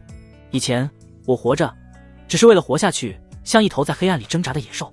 林月的声音变得前所未有的认真和郑重，但现在我想活下去是因为你。你让我想看看明天会是什么样子，想知道我们能一起走到哪里去。你是我在这片黑暗世界里看到的唯一的。林月不禁有点心虚地想起了婉儿，这句有些笨拙却真挚的告白，像是一道惊雷，在慕容雪的心湖中轰然炸响。他猛地抬起头，迎着他灼热的目光，主动的、坚定的印上了林月的唇，还是有点生涩、笨拙，却又无比坚定。林月的脑中嗡的一声，瞬间一片空白，随即欲望如同火山喷发，席卷了他的四肢百骸。他几乎是立刻就反客为主，用力地、贪婪地回应着他。海风、浪涛、晚霞、篝火，整个世界都虚化成了他们相拥的背景板。时间在这一刻仿佛静止，又仿佛被无限拉长。这个吻从最初的试探与生涩，逐渐变得炽热而深入，带着宣泄，带着占有，也带着对彼此的无尽珍视。数天后，他们终于走进了此行的第一个目的地——海边最大的港口城市望海港。这里远比他们想象的要繁华，也更加混乱。宽阔的街道上，往来的修士气息混杂，修为从炼器到筑基，叫卖声、争吵声、酒杯碰撞声不绝于耳，随处可见目光不善、浑身煞气的散修。他们三五成群，毫不掩饰身上的血腥味和贪婪的目光。两人默契地收敛了气息，换上了最普通的衣物，低调地混入人流，找了一家看起来还算干净的客栈住下。夜晚，房间里仅有一盏昏暗的临时灯照明。林月站在窗边，看着窗外依旧灯火通明，却处处透着危险气息的港口，眉头微皱。慕容雪为他倒了杯水，俏脸上满是忧色。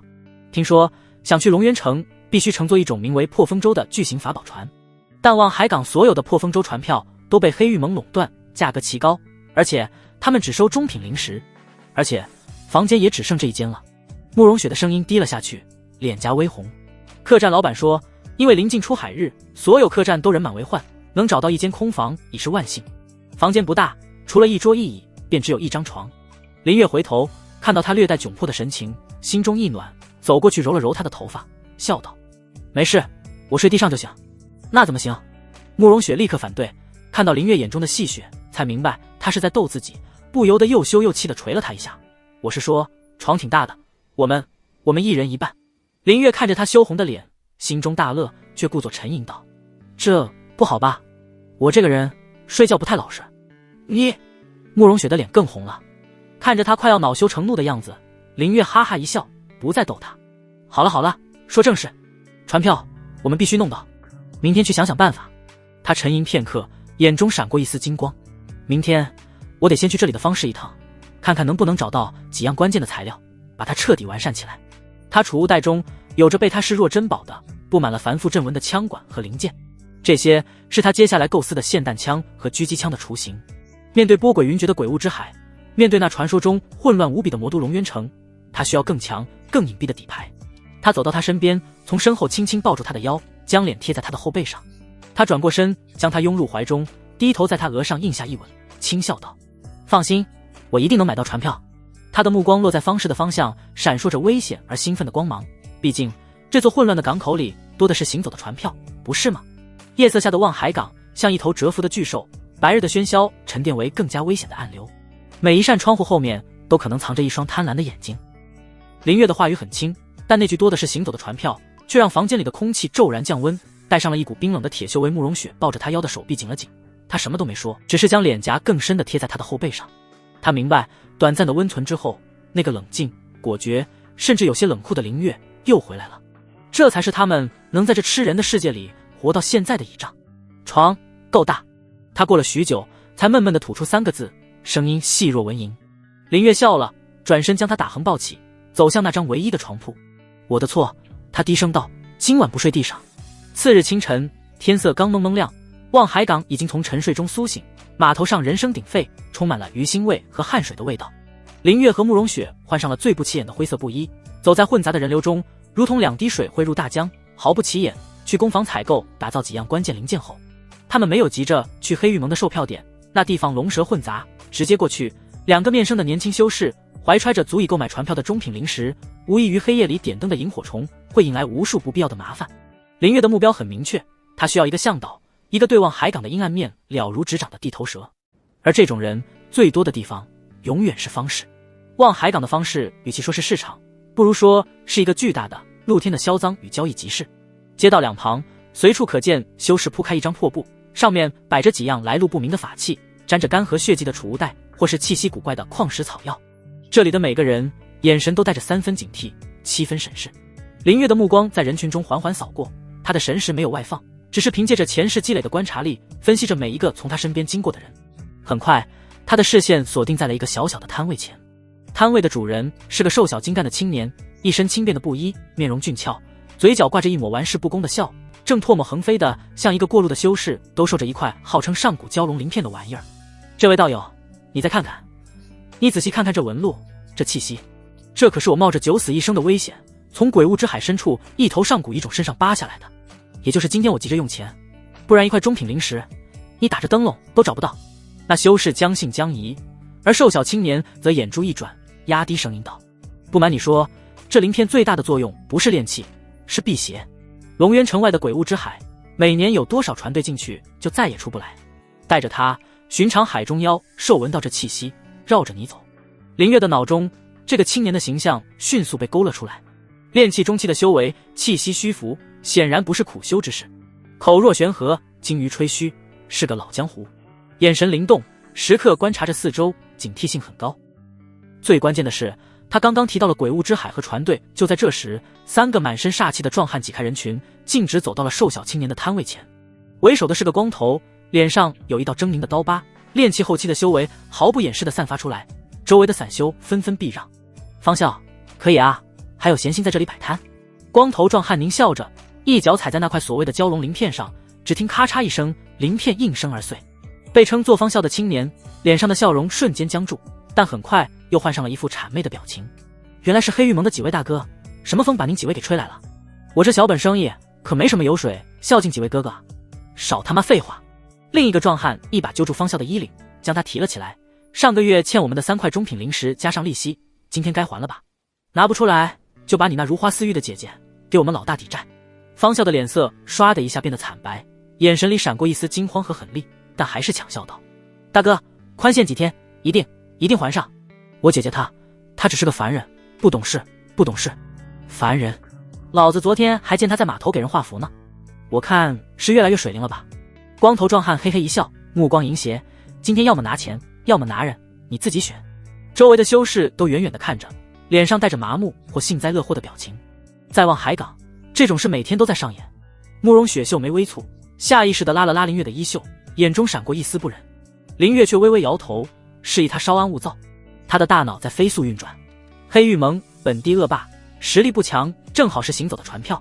这个方笑，本地人，情报贩子，似乎还有个姐姐，看起来是个不错的突破口。机会来了，他没有立刻出手，而是拉着慕容雪不紧不慢地走进了旁边一条阴暗狭窄的巷子里。巷子是死胡同，充满了潮湿的霉味。他从储物袋中拿出几个的早就做好的零件，又取出一个普通枪身，开始不紧不慢地用控火术熔炼，叮叮当当地敲打起来，仿佛一个正在修理工具的普通炼器师。方室里，方笑还在苦苦哀求，那3个壮汉却已经失去了耐心。看来你是不见棺材不掉泪了，兄弟们，把他拖走。光头壮手一挥，令2人立刻架起方笑，就要往巷子里拖。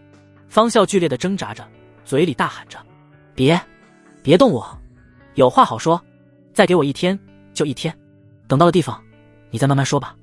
3人狞笑着将方笑拖进了林月所在的巷子。一进巷子，光线骤然变暗，他们看到巷子尽头一个穿着灰色布衣的男人正蹲在地上，背对着他们，叮叮当当地敲着什么，旁边还站着一个同样不起眼的少女。他妈的，晦气！光头壮汉啐了一口，没把这两人放在心上。小子，滚开，别挡道！一个手下喝道。林月仿佛没听见，依旧专注地敲打着手中的金属。那手下觉得失了面子，脸上挂不住，骂骂咧咧地走上前，伸手就要去推林月的肩膀。你他妈聋了！就在他的手即将碰触到林月肩膀的刹那，身旁的女孩突然拿出一把2米长的后背大刀，毫无征兆的一甩，没有灵力波动，没有法术光华，就是纯粹的经过精确计算的物理力量。砰！一声闷响，刀锋的一端精准无比地砍在了那手下的太阳穴上。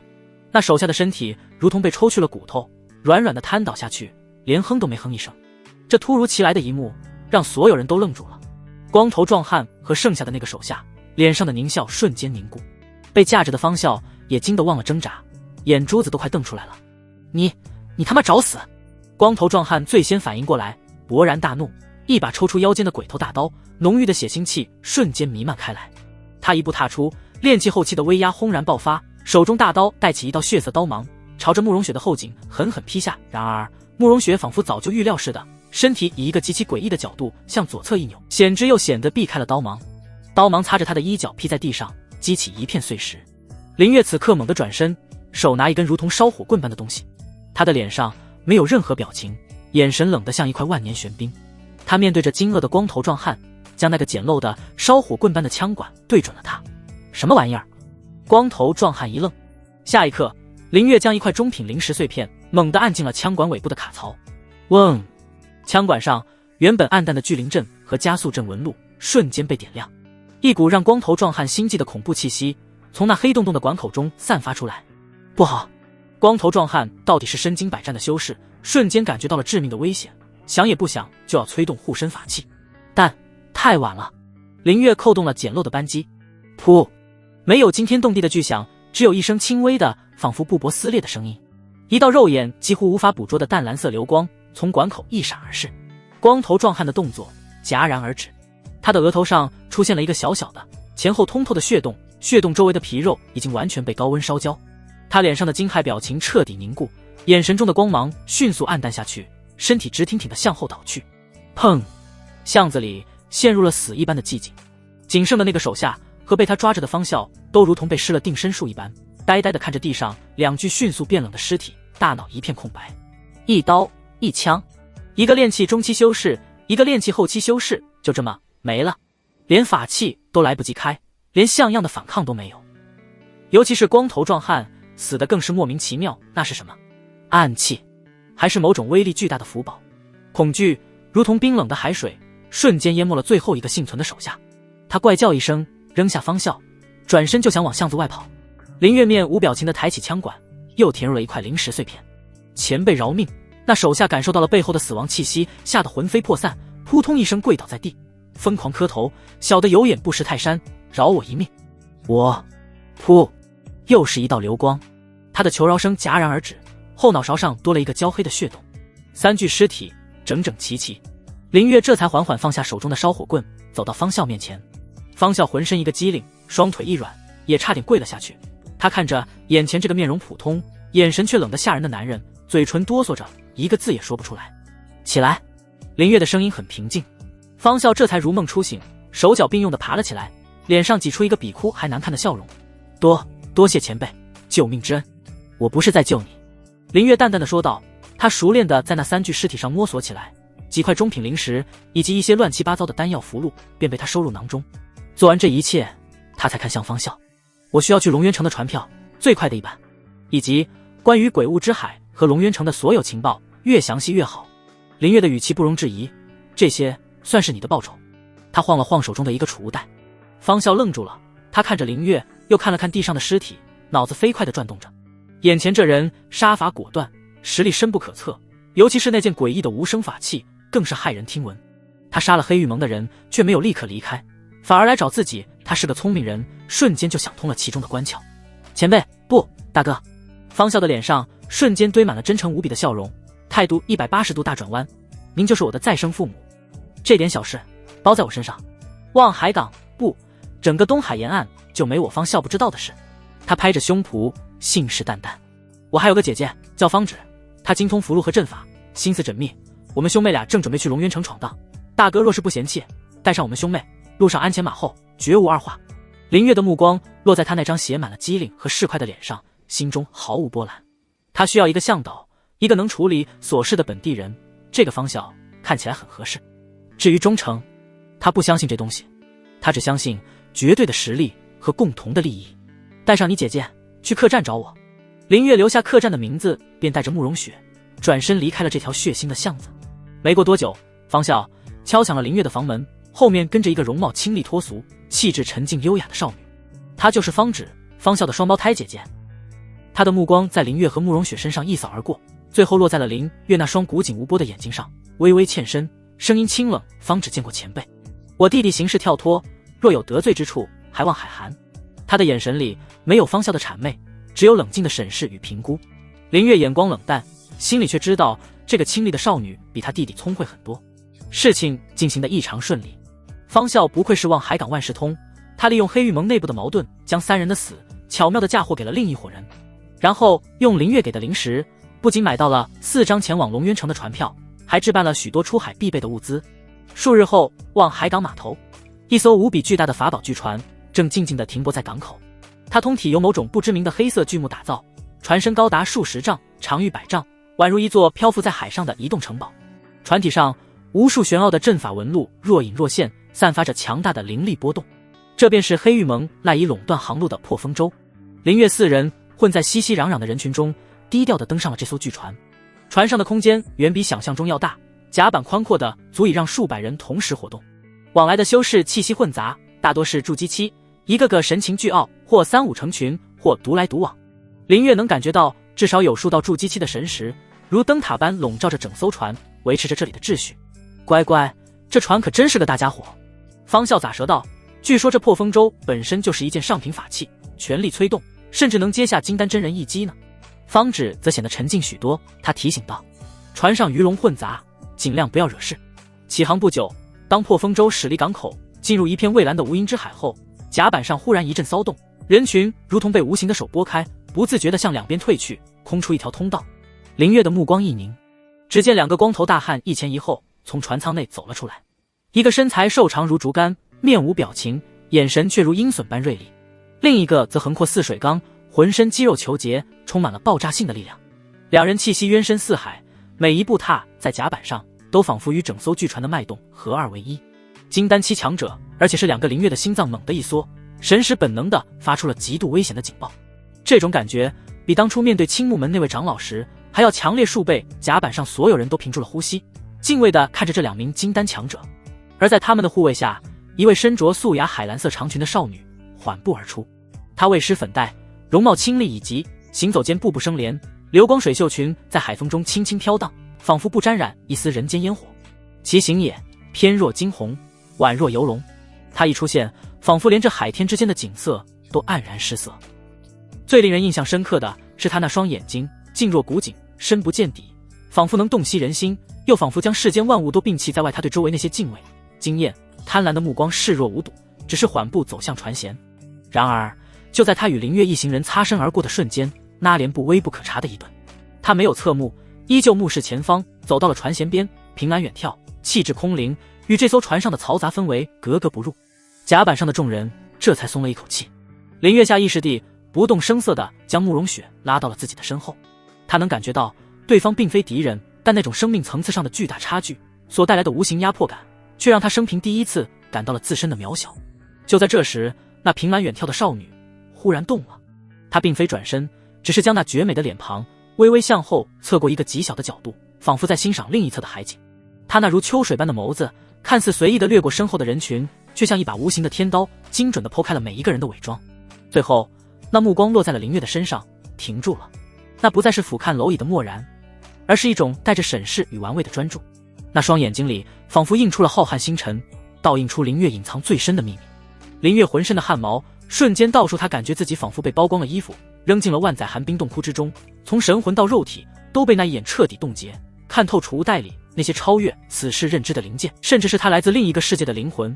这一切的一切似乎都在那一眼之下，无所遁形。那少女看着林月骤然紧绷的身体和那双强装镇定却难掩骇然的眼睛，清冷如月的嘴角竟微微向上勾起了一抹若有似无的弧度，那是一个极淡的笑，淡的几乎无法察觉，却带着一种猫捉老鼠般的戏谑，仿佛他在这趟无聊的旅途中找到了一个稍微有趣的玩具。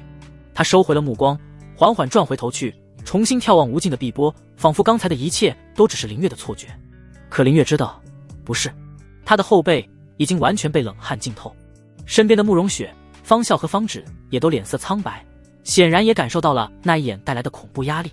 林月深深地吸了一口气，强行压下心中的惊涛骇浪。他看向那少女纤弱却仿佛能撑起整片天空的背影，心中只有一个念头：这片鬼雾之海的背后，这片更广阔的修真世界，究竟还隐藏着多少像他一样远超自己当前认知甚至无法理解的恐怖存在？未来的路比他想象的要困难，也要精彩得多。10几日的航行，当那艘名为破浪舟的巨船终于靠岸，发出一声沉闷的轰鸣时，林月只觉得脚下的甲板都透着一股令人作呕的疲惫。那日船舷边的惊鸿一瞥，如同梦魇，始终盘桓在他心头。那个神秘的蓝裙少女，仅仅一个眼神就让他如坠冰窟，几乎将他的灵魂都剖开晾晒。那是一种生命层次上的绝对碾压，让他深刻意识到自己这点来自异世界的知识和刚刚起步的科学修仙，在这片广阔的世界上或许只是个不入流的笑话。林哥，我们到了。身旁的方笑捅了捅他，声音里带着压抑不住的兴奋和一丝惬意。林月抬起头，深吸了一口带着咸腥海风和浓郁灵气的空气，强行将那份惊悸压入心底。眼前的景象让他这个见识过前世钢筋水泥森林的人也瞬间失神。一座无法用言语形容的巨城，如同一头蛰伏的远古巨兽盘踞在海岸线上。高耸入云的城墙并非砖石，而是一种泛着金属光泽的黑曜岩，上面刻满了肉眼可见的巨大阵法纹路，在日光下流转着令人心悸的灵光。城内无数琼楼玉宇，飞阁流丹，鳞次栉比，高低错落，甚至有几座浮空岛屿被柔和的光晕包裹着，悬停在城市上空。金丹真人化作的流光在建筑间穿梭来去，如同繁忙的蜂群。鼎沸的人声与各种法器鸣音交织在一起，汇成一股声浪扑面而来。慕容雪俏脸发白，她见识过家族的天罗岛，也闯荡过灵泽之源的方式，但和眼前的龙渊城一比，那些地方简直如同乡下的村镇。他下意识地又往林月身边靠了靠，仿佛只有这样才能找到一丝安全感。方芷依旧沉默，只是抱着一个用黑布包裹的方形盒子，那是他平时练习的伏笔和空白符纸。他清冷的眸子打量着这座巨城，眼神里没有惊叹，只有一如既往的平静，仿佛在计算着在这里生存下去需要付出的代价。走，下船。林月的声音将众人从震撼中拉回。他很清楚，在这种强者如云的地方，任何一丝迷茫和怯懦都会成为被豺狼盯上的理由。凭借从之前摸尸搜刮来的丰厚身家，林月没有像其他散修一样去寻找那些龙蛇混杂、价格低廉的客栈。他直接带着3人，在这个方笑八面玲珑自来熟的打听下，七拐八绕找到了一家名为四海居的洞府租赁处。前辈是要长租还是短住？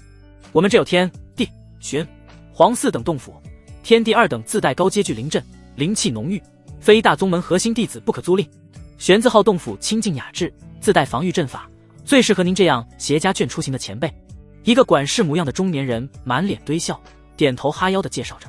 林月对修炼环境要求不高，他看重的是安全和私密。玄字号最偏僻的，他言简意赅。管事微微一愣，没想到这个看起来普普通通的青年口气这么大。玄字号洞府的租金可不便宜，但他毕竟是做生意的，立刻换上更热情的笑容。请随我来。在管事的带领下，他们来到城南一处靠近山壁的区域，这里果然清静，往来的修士都很少。洞府门口有一道水幕状的光门，管事递给林月一枚玉牌，此乃洞府禁制令牌，滴血认主即可。洞府内自带3阶防御阵法玄光阵，可抵御筑基后期修士全力一击，绝对安全。林月接过令牌，用神识扫过，确认没有问题后，才付清了3个月的灵石。这种果断与财力，让一直心神不宁的方笑更是两眼放光，愈发觉得跟对人了。进入洞府，内部空间颇为宽敞，石室、丹房、修炼室一应俱全。林月安顿好众人，自己则开始检查那所谓的玄光阵。对他而言，这所谓的阵法不过是一种更高级的能量应用系统。他的职业病又犯了，习惯性的用现代工程思维开始分析其能量流露和结构效率。他围绕着作为阵眼的一块凹槽踱来踱去，眉头紧锁。能量输入端在这里，通过这几道核心符文进行增幅，再分散到洞府的防御节点上，但这结构也太臃肿了，能量利用率至少浪费了1成。而且这几个节点的能量分配不均，一旦遭到持续攻击，最薄弱的节点肯定会先崩溃。他嘴里念念有词，完全沉浸在了自己的世界里。东南角那道后土阵的第3处与主回路的瑞金纹灵力相冲，导致了无谓的内耗。西北角的巨灵回路过于靠近赤力符文，彼此干扰才是能量分配不均的根源。一个清冷的声音毫无征兆地在身后响起，林月心中巨震，猛然回头，只见一直沉默不语的方芷不知何时站在了他的身后。他安静地看了一眼那复杂的阵法，便用那双仿佛能洞悉一切的眸子指出了2处他完全没看明白的致命缺陷。他的思路与他那种拆解式的逻辑化的分析截然不同，充满了羚羊挂角般的玄学直觉与和谐美感，仿佛这阵法在他眼中并非死物，而是一个有生命会呼吸的整体。林月呆住了，他看着眼前这个抱着布包气质清冷的少女，脑海中掀起了惊涛骇浪。自己苦苦思索，用前世的知识体系强行套用，才勉强看出一点皮毛，而他仅仅是看了一眼就指出了问题的本质。这是何等惊人的天赋，他忽然意识到自己遇到了什么。自己空有超越时代的理念和设计图，却像一个拿着发动机图纸的原始人，连最基础的螺丝该怎么造都一知半解，造出来的东西自然是充满了炸膛、哑火之类的严重副作用。而方芷，他就是那个天生懂得如何冶炼、如何锻造的大师，他那玄奥的阵法直觉，正好能弥补自己知其然不知其所以然的理论短板。林月的心脏不受控制的剧烈跳动起来，他似乎找到了将手中那些粗制滥造的烧火棍真正升级成灵能新剑的钥匙。第2日，林月收拾好心绪，郑重地备上了一份从方室中精心挑选的礼物，一套据称能安神静气、辅助绘制符箓的静心香，敲响了方芷兄妹的石门。方芷姑娘，我想向你请教阵法基础。林月开门见山，语气诚恳。方芷打开门，看到林月手中的礼物和郑重的神情，一时间有些手足无措。他那张清冷的俏脸上罕见地泛起一丝红晕。林前辈，你救了我兄妹，传授阵法是应该的。他侧身让林月进来，声音依旧清淡，却少了几分疏离。对他而言，林月是救命恩人，是弟弟认定的大哥，更是这个陌生剧城里的依靠。这份恩情，他不知该如何偿还。如今林月主动求教，正好给了他一个回报的机会。你叫我林月就好。10室内，2人相对而坐，奇妙的课堂就此开始。方芷从最基础的阵文与灵文讲起。阵法之道在于引动天地灵气，化为己用，其核心在于道运。你看这枚最基础的巨灵符，它的每一笔都并非随意画就，而是暗合了灵气流转的某种治理。他的讲解充满了只可意会不可言传的玄妙感，时而引经据典，时而阐述感悟，听得林月云里雾里。什么叫道运？什么又是暗合治理？这完全超出了他的知识体系。听了半个时辰，林月索性发挥了前世当学渣时的本色，不懂的就用自己能懂的方式来强行理解。他取出一张空白的兽皮纸和一根炭笔，一边听方芷讲解，一边飞快地在纸上涂画。很快，一张张充满了现代工业风格的图纸出现在石桌上。方芷口中玄奥的巨灵阵被他画成了一个由能量输入端、数个电容模块和稳压模块组成的电路图。那些复杂的阵文被他拆解成一个个基础的功能性符号，旁边还用小字标注着能量输入、灵石、电容模块、巨灵阵核心、稳压符文、散热回路。方芷看着那些奇形怪状的图纸和闻所未闻的名词，清丽的眉头越皱越紧。他完全无法理解林月究竟在画些什么鬼东西。我们来讨论一个具体问题。林月见他面露困惑，决定换一种方式。他指着自己画的电路图，为何所有的巨灵阵都会有能量损耗？按照你的说法，这是材料限制，无法避免，但我认为不全是。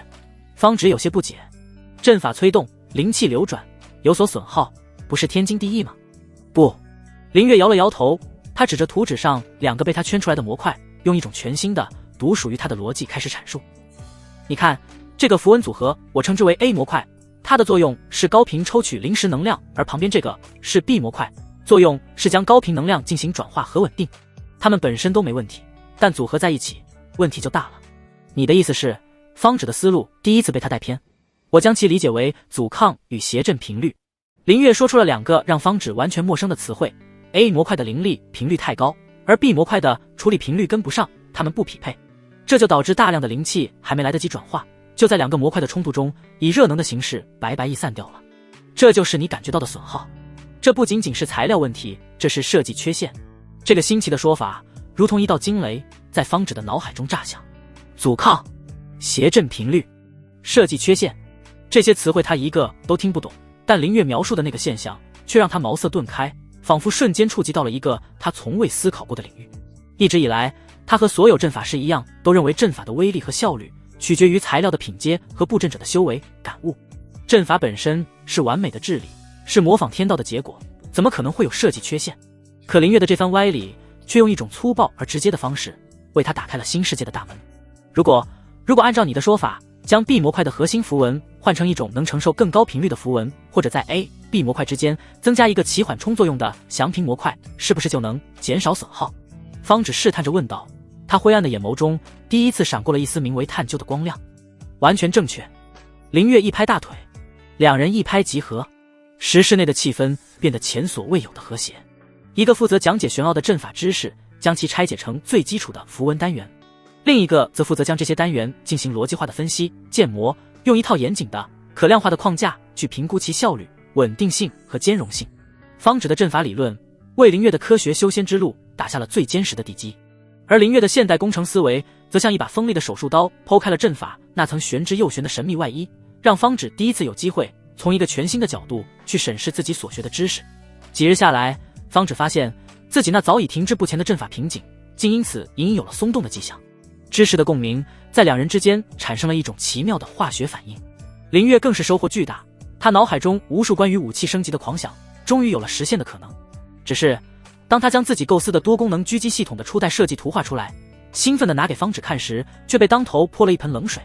方芷只是扫了一眼那密密麻麻宛如天书的图纸，便清冷地吐出两个字：穷鬼。林月。方芷指着图纸上一个用于稳定的核心阵法，平静地解释道：这个四方阵灵阵最低要求的主材是百年沉印木，瞄准镜上的千里眼阵需要掺入空明石粉末。你画的这些东西每一件都得以上品灵石为单位来计算，我们买不起。林月的热情瞬间被浇灭。理论已经有了突破，但巧妇难为无米之炊。他摸了摸储物袋里那点可怜巴巴的身家，第一次对钱产生了如此强烈的渴望。要将图纸上的理论转化为真正的战力，他急需更好的装备、更稀有的材料以及海量的灵石。林月的目光不由自主地投向了洞府之外那座繁华而危险的巨城。石室内空气仿佛都因穷鬼二字而凝固。林月看着自己呕心沥血画出的图纸，再摸了摸储物袋里那几块孤零零的中品灵石，一股深深的无力感涌上心头。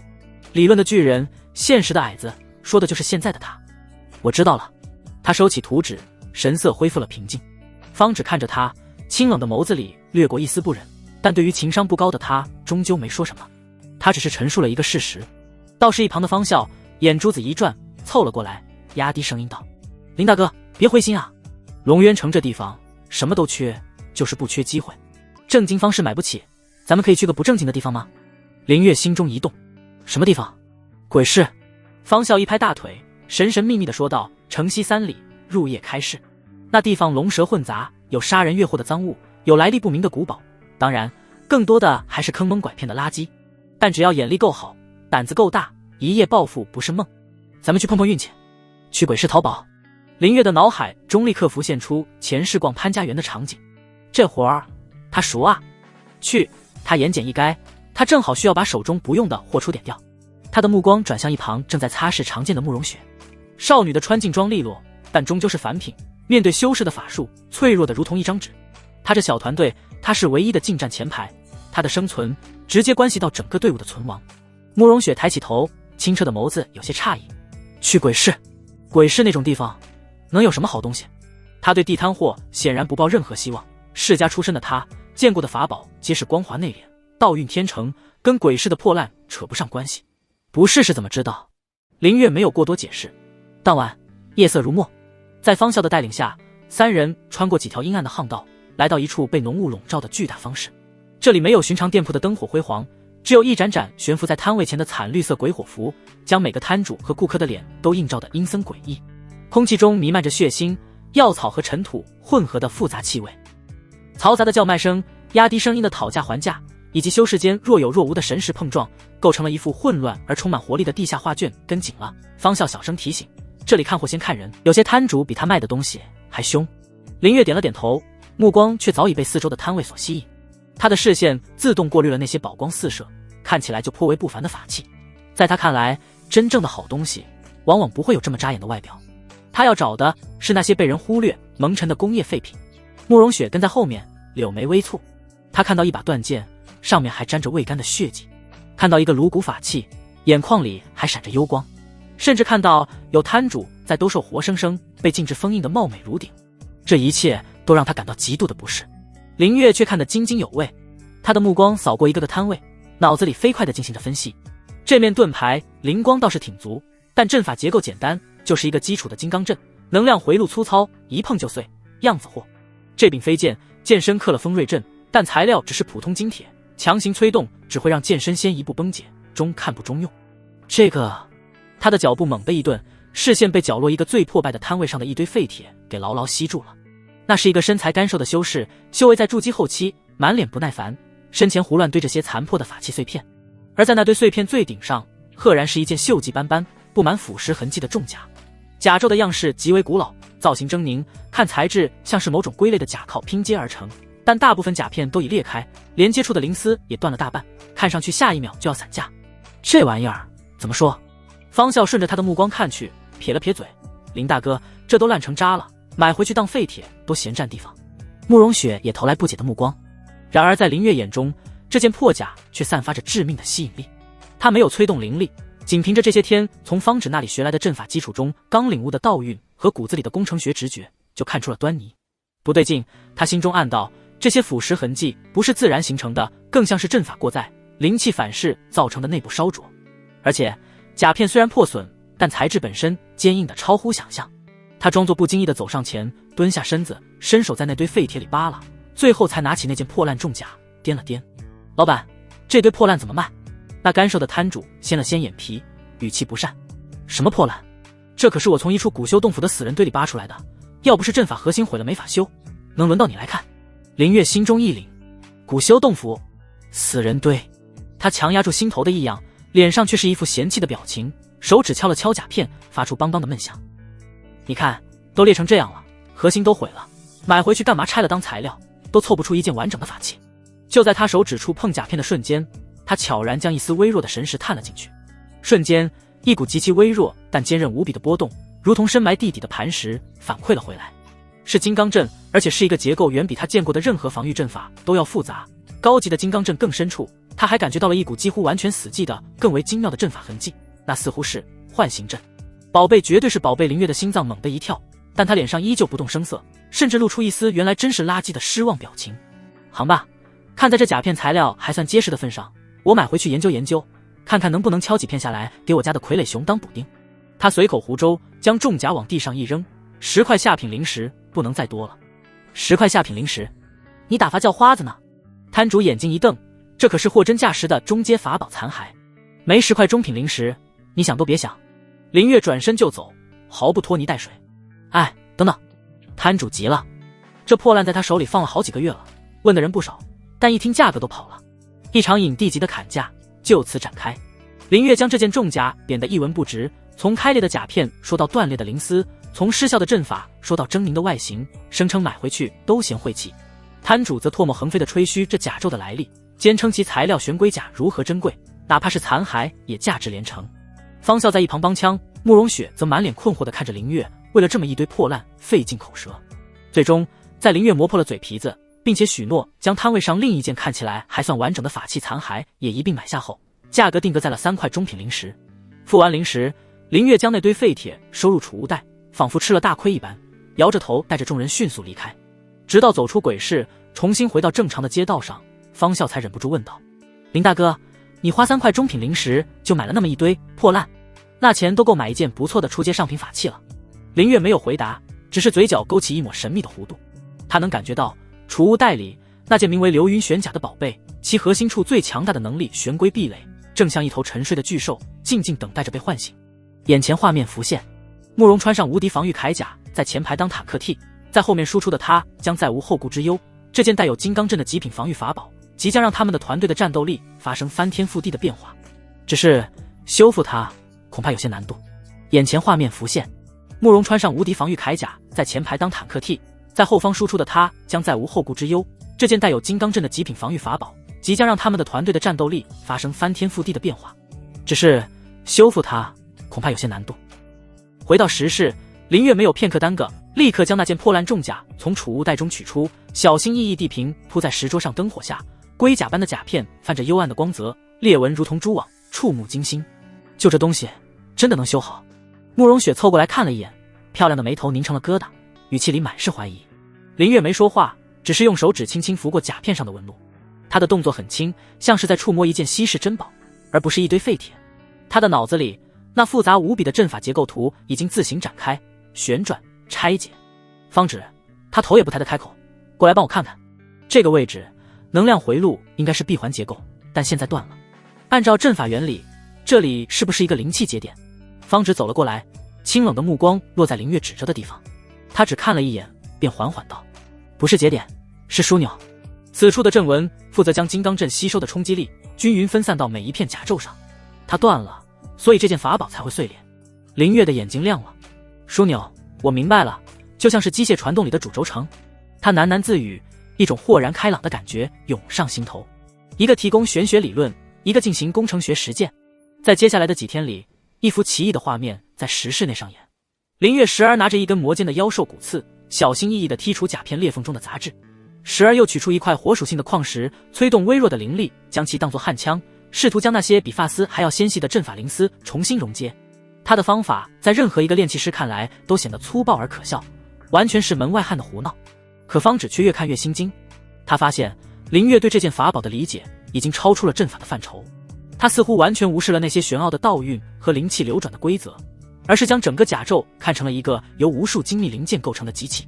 他总能用最匪夷所思的角度找到修复的捷径，比如一处被烧毁的核心阵纹，按照常规手法需要用至少5种珍稀材料重新炼制描摹，而林月却用3块属性不同的灵石碎片，以一种奇特的三角形排列，硬生生搭出了一条灵石的能量通路，效果居然相差无几。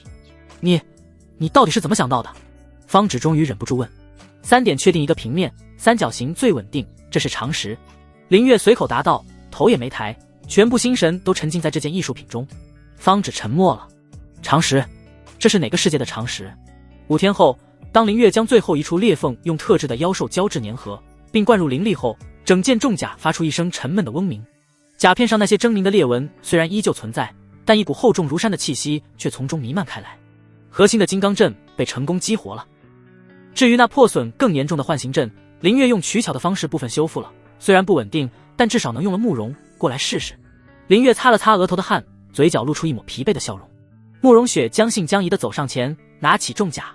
甲胄入手沉重，但在他穿上的瞬间，上面的灵光微微一闪，竟自动收缩，完美地贴合了他高挑的身形，最终变成了一套样式利落、英气逼人的黑色武者劲装。咦？慕容雪惊讶地动了动手臂，毫无滞涩之感，感觉还不错。别急，还没完。林月后退几步，神色郑重，全力催动灵力，想着你要防御。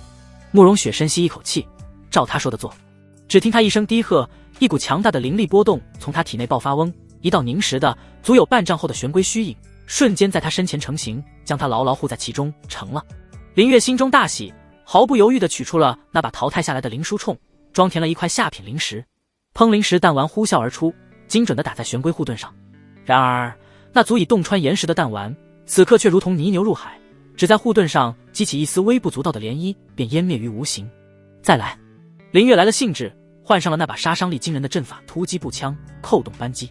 哒哒哒3发由中品灵石催发的子弹，带着淡淡的蓝色尾焰，成品字形轰击在玄龟护盾的同一点上。这一次护盾只是剧烈的晃动了一下，丝毫没有破碎的迹象。更惊人的一幕发生了，随着重击，慕容雪身上的黑色劲装突然如水波般荡漾起来，幻象层层剥落，露出了其下狰狞厚重、布满裂纹的龟甲形态啊！慕容雪一声惊叫，看着自己身上丑陋笨重的龟甲，俏脸瞬间涨得通红，好丑！我怎么变成一只大乌龟了？他又气又急，冲上来对着林月的胳膊就是一顿粉拳。都怪你，这破烂玩意儿，关键时候掉链子，要是被别人看到我这个样子，我还怎么见人？林月被他打得连连后退，哭笑不得。我的大小姐，能抗住筑基后期修士全力攻击的保命底牌，只是变丑一点，你还有什么不满意的？活着的乌龟总比漂亮的女尸要强吧？慕容雪的拳头停在了半空，她看着林月那张带着几分戏谑和疲惫的脸，心中最柔软的地方仿佛被轻轻触动了一下。这家伙嘴上虽然不饶人，可为了这件铠甲，他整整5天没有合眼。一股暖流悄然涌上心头。谢谢你。他的声音低了下去，脸颊微红，不敢去看林月的眼睛。自此，慕容雪的生存能力瞬间拉满，正式成为了团队里最坚不可摧的主 T。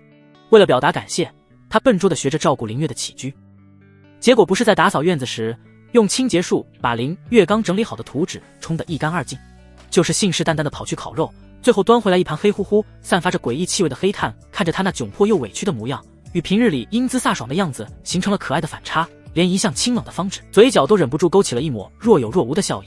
洞府内的气氛前所未有的融洽。林月看着眼前打闹的两人，心中那根因穿越而来始终紧绷的弦也悄然松弛了几分。或许这样的日子也不错。时间就在这般平静的修炼与磨合中悄然流逝。3个月转瞬即过，林月将修为稳固在了筑基初期顶峰，丹药的消耗让他隐隐有了突破的迹象。方芷借助林月提供的资源，也开始为冲击筑基做最后的准备。而方笑则凭借他那3寸不烂之舌和见人说人话、见鬼说鬼话的本事，在龙渊城鱼龙混杂的方式里混得风生水起，俨然成了一个小有名气的情报贩子。一切似乎都在朝着好的方向发展。然而平静的水面下，致命的暗流早已开始涌动。这一日，林月刚结束一轮修炼，正与方芷推演着一套新的阵法组合，洞府的静止突然被人从外面疯狂触动。林大哥，开门，出大事了！是方笑的声音，语气中带着前所未有的惊惶。林月心中一凛，挥手打开禁制。方笑连滚带爬地冲了进来，脸色苍白，额头上满是冷汗。怎么了？林月沉声问道。乱了，全乱了。方笑喘着粗气，语无伦次地说道。城里的妖兽，好多妖兽都疯了。就在刚才，西城的兽栏发生了暴动，10几头被圈养的妖兽冲上街头，见人就咬。城卫军都出动了。慕容雪闻声也从自己的石室走了出来，秀眉紧蹙。妖兽暴动，为何会如此？方笑咽了口唾沫，压低声音，神情凝重地说道。不止如此，我花了大价钱从一个老海客嘴里买到的消息，最近几天龙渊城外的海面上，每天一到半夜就会起一层诡异的大雾，灰蒙蒙的，神识都透不进去。那老海客说这是深海灵潮的预兆。深海灵潮？林月和慕容雪对视一眼，都看到了对方眼中的困惑。方芷清冷的声音在此时响起。我曾在古籍上看过记载，东海深处有一条巨大的地底灵脉，其灵气与寻常灵脉不同，狂暴且混乱。每隔数十年，这条灵脉便会爆发一次，形成灵潮席卷近海。灵潮所过之处，灵气紊乱，万兽狂暴，对沿海的修仙城市而言，不亚于一场灭顶之灾。林月的心猛地沉了下去。灭顶之灾，他的脑子里飞快地运转起来。若真如方芷所说，那龙渊城这座大城将处于风口浪尖之上，留在这里，君子不立危墙之下。不过城池面临大难，必定会开启护城大阵，到时候边走边看。眼下唯一要准备的，就是在灾难彻底爆发前，拥有足以自保甚至改变战局的力量。方笑、林月的目光变得锐利起来，联络商家，我要把我们手头所有用不上的法器、丹药，除了修炼必须的，全部处理掉，换成材料，有多少换多少。他迅速报出了一连串的名字：重玄铁、风纹灵木、巨灵阵盘的阵基，还有各种属性的晶石粉末，速度要快。好。方笑也意识到事态紧急，重重点头，转身就往外跑。半日后，方笑带着一脸肉痛的神色回来了。林大哥，都换了，那些破烂玩意儿被我吹得天花乱坠，总共换了这些材料，最后多出15块中品灵石和这几瓶修炼用的丹药。看着地上堆成小山的各种材料，林月深吸了一口气，加上身上的总计30个弹匣，不对，30块中品灵石，够了。他转头对慕容雪和方芷说道：我要再次闭关，你们守好洞府，抓紧一切时间修炼，不要外出。说完，他抱起那堆材料，头也不回地走进了最深处的炼器室。石门轰然关闭。这一次，林月的眼中没有了之前的从容和兴趣，取而代之的是一种近乎疯狂的专注。他的脑海中，一幅幅前世只在电影和游戏中见过的战争兵器蓝图逐一浮现，并与这个世界的阵法体系疯狂地进行着融合重构。防御有了，但不够，还需要更强的火力覆盖以及一击毙命的威慑力。他首先拿起的是一块最厚重的重玄铁，这一次有方芷提供的更深层次的阵法理论支持，他不再是摸着石头过河，他要在枪械上铭刻复数的攻击阵法冲击力，范围杀伤。他小心翼翼地引导着灵力，在粗大的枪管上同时铭刻下镇山阵与扩散阵两种阵法，能量迥异，稍有冲突便会引发剧烈的爆炸。他的神识高度集中，汗水顺着脸颊滑落，滴在滚烫的金属上，发出一声滋啦的轻响。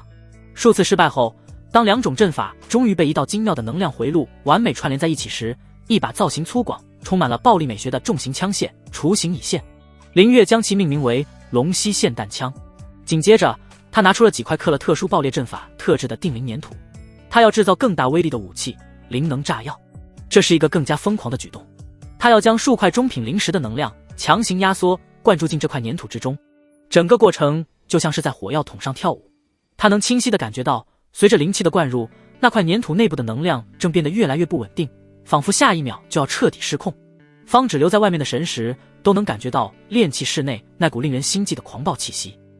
最终，将3块巴掌大小、闪烁着危险光芒融入一整的密封容器烈性灵能 TNT 炸药被成功制造出来时，林月整个人都像是从水里捞出来一样，后背早已被冷汗湿透。做完这一切，他终于将目光投向了最后的挑战——远程狙击武器。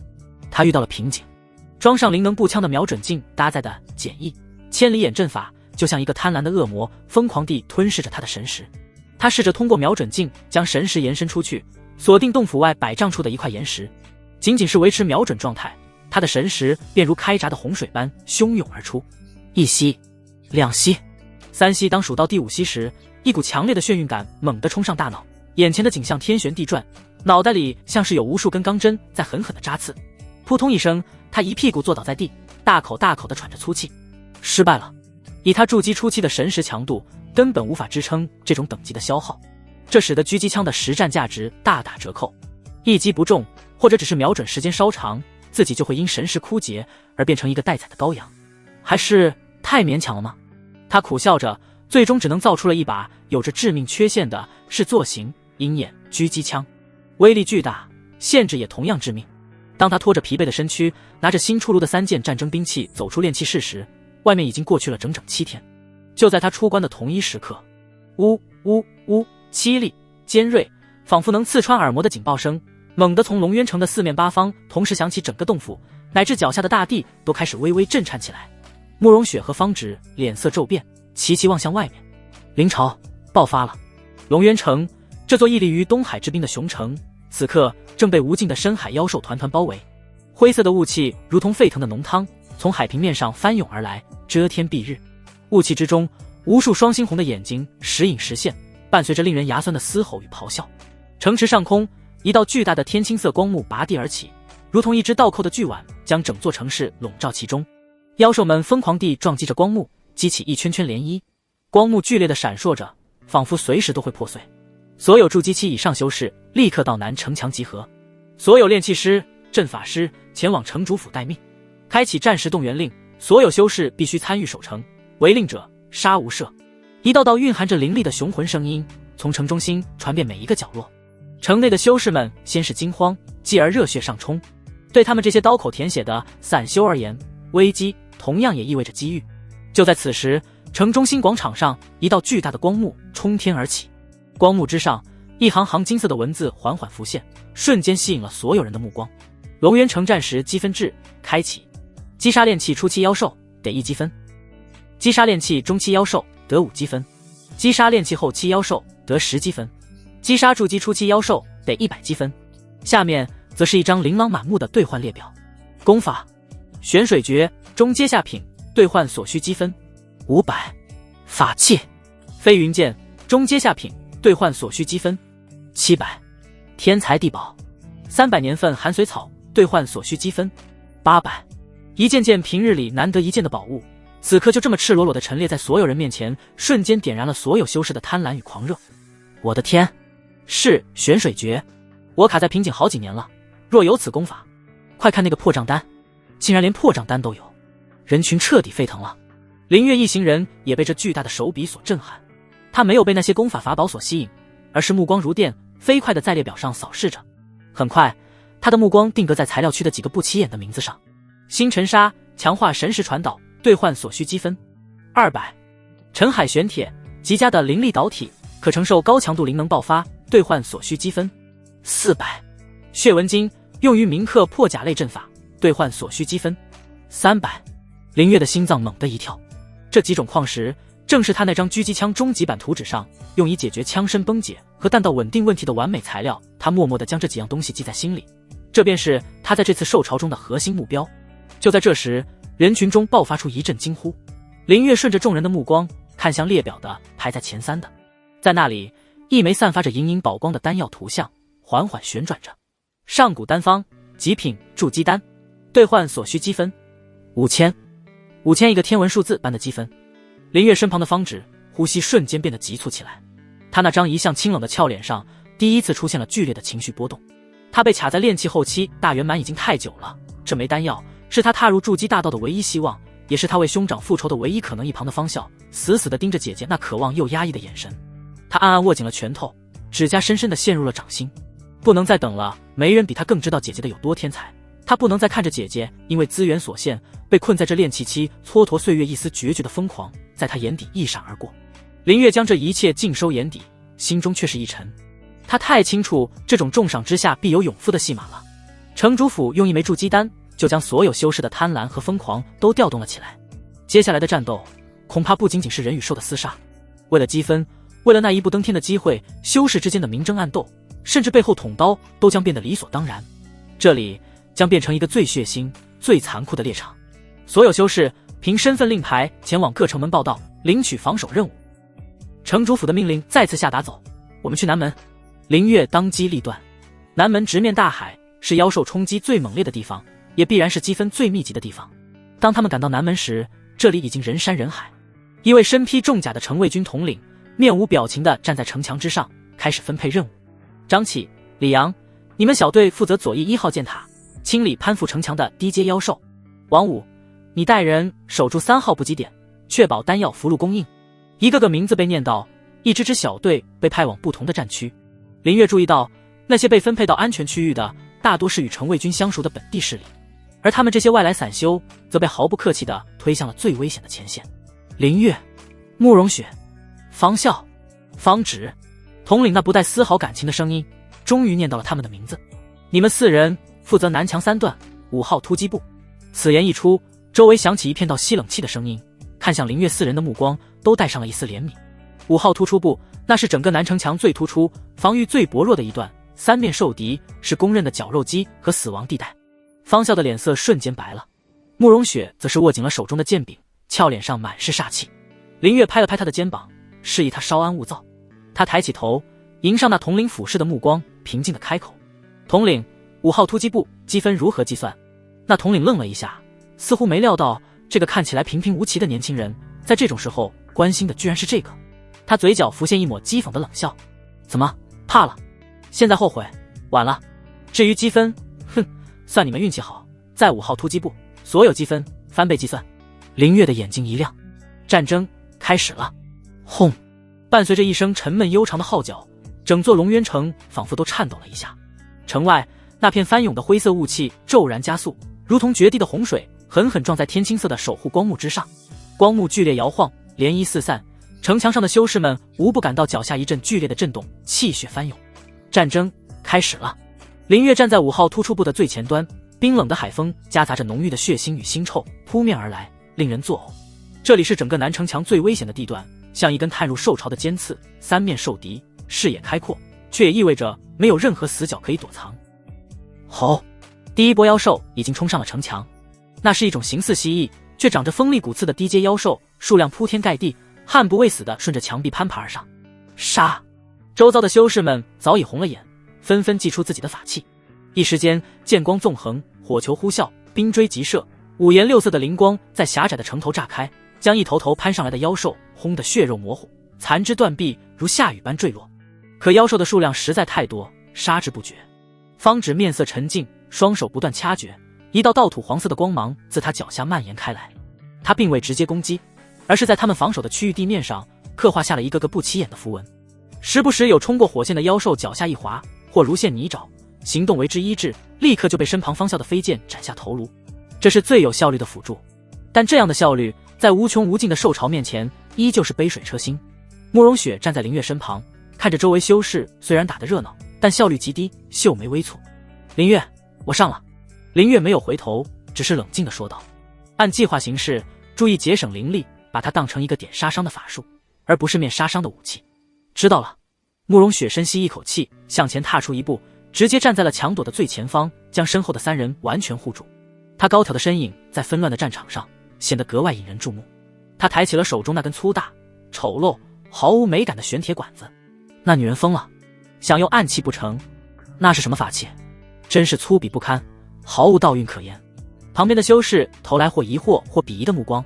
慕容雪懒得理会，他体内的灵力按照灵月教导的特殊法门，疯狂涌入龙息霰弹枪之中。枪身之上，镇山阵与扩散阵的符文接连亮起，发出嗡嗡的清鸣。吼！恰在此时，7、8头骨刺蜥蜴突破了法术封锁，嘶吼着朝他扑来，腥臭的咸水清晰可见。慕容雪眼神一冷，扣动了扳机。砰！一声前所未有的恐怖巨响，不是法术的呼啸，也不是金铁的交鸣，而是一种纯粹的暴力的轰鸣。这声音盖过了战场上所有的嘶吼与爆炸声，让周围所有修士的耳朵都嗡的一声，心神俱震。紧接着，一道肉眼可见的夹杂着无数玄铁沙的扇形灵能风暴从那丑陋的枪口中喷薄而出。那7、8头不可一世的骨刺蜥蜴连惨叫都来不及发出一声，就像是被一只无形的巨手扫过的沙雕，瞬间被撕裂洞穿，化作一团团血雾。一枪之威，面前20步内的区域被硬生生清出了一片扇形的真空地带，周围的喧嚣出现了刹那的死寂。那矫健的身姿看得林月也一愣神，这奶茶妹妹或4尘都灵结合的外貌与这女武神般气场形成巨大的视觉冲击和反差。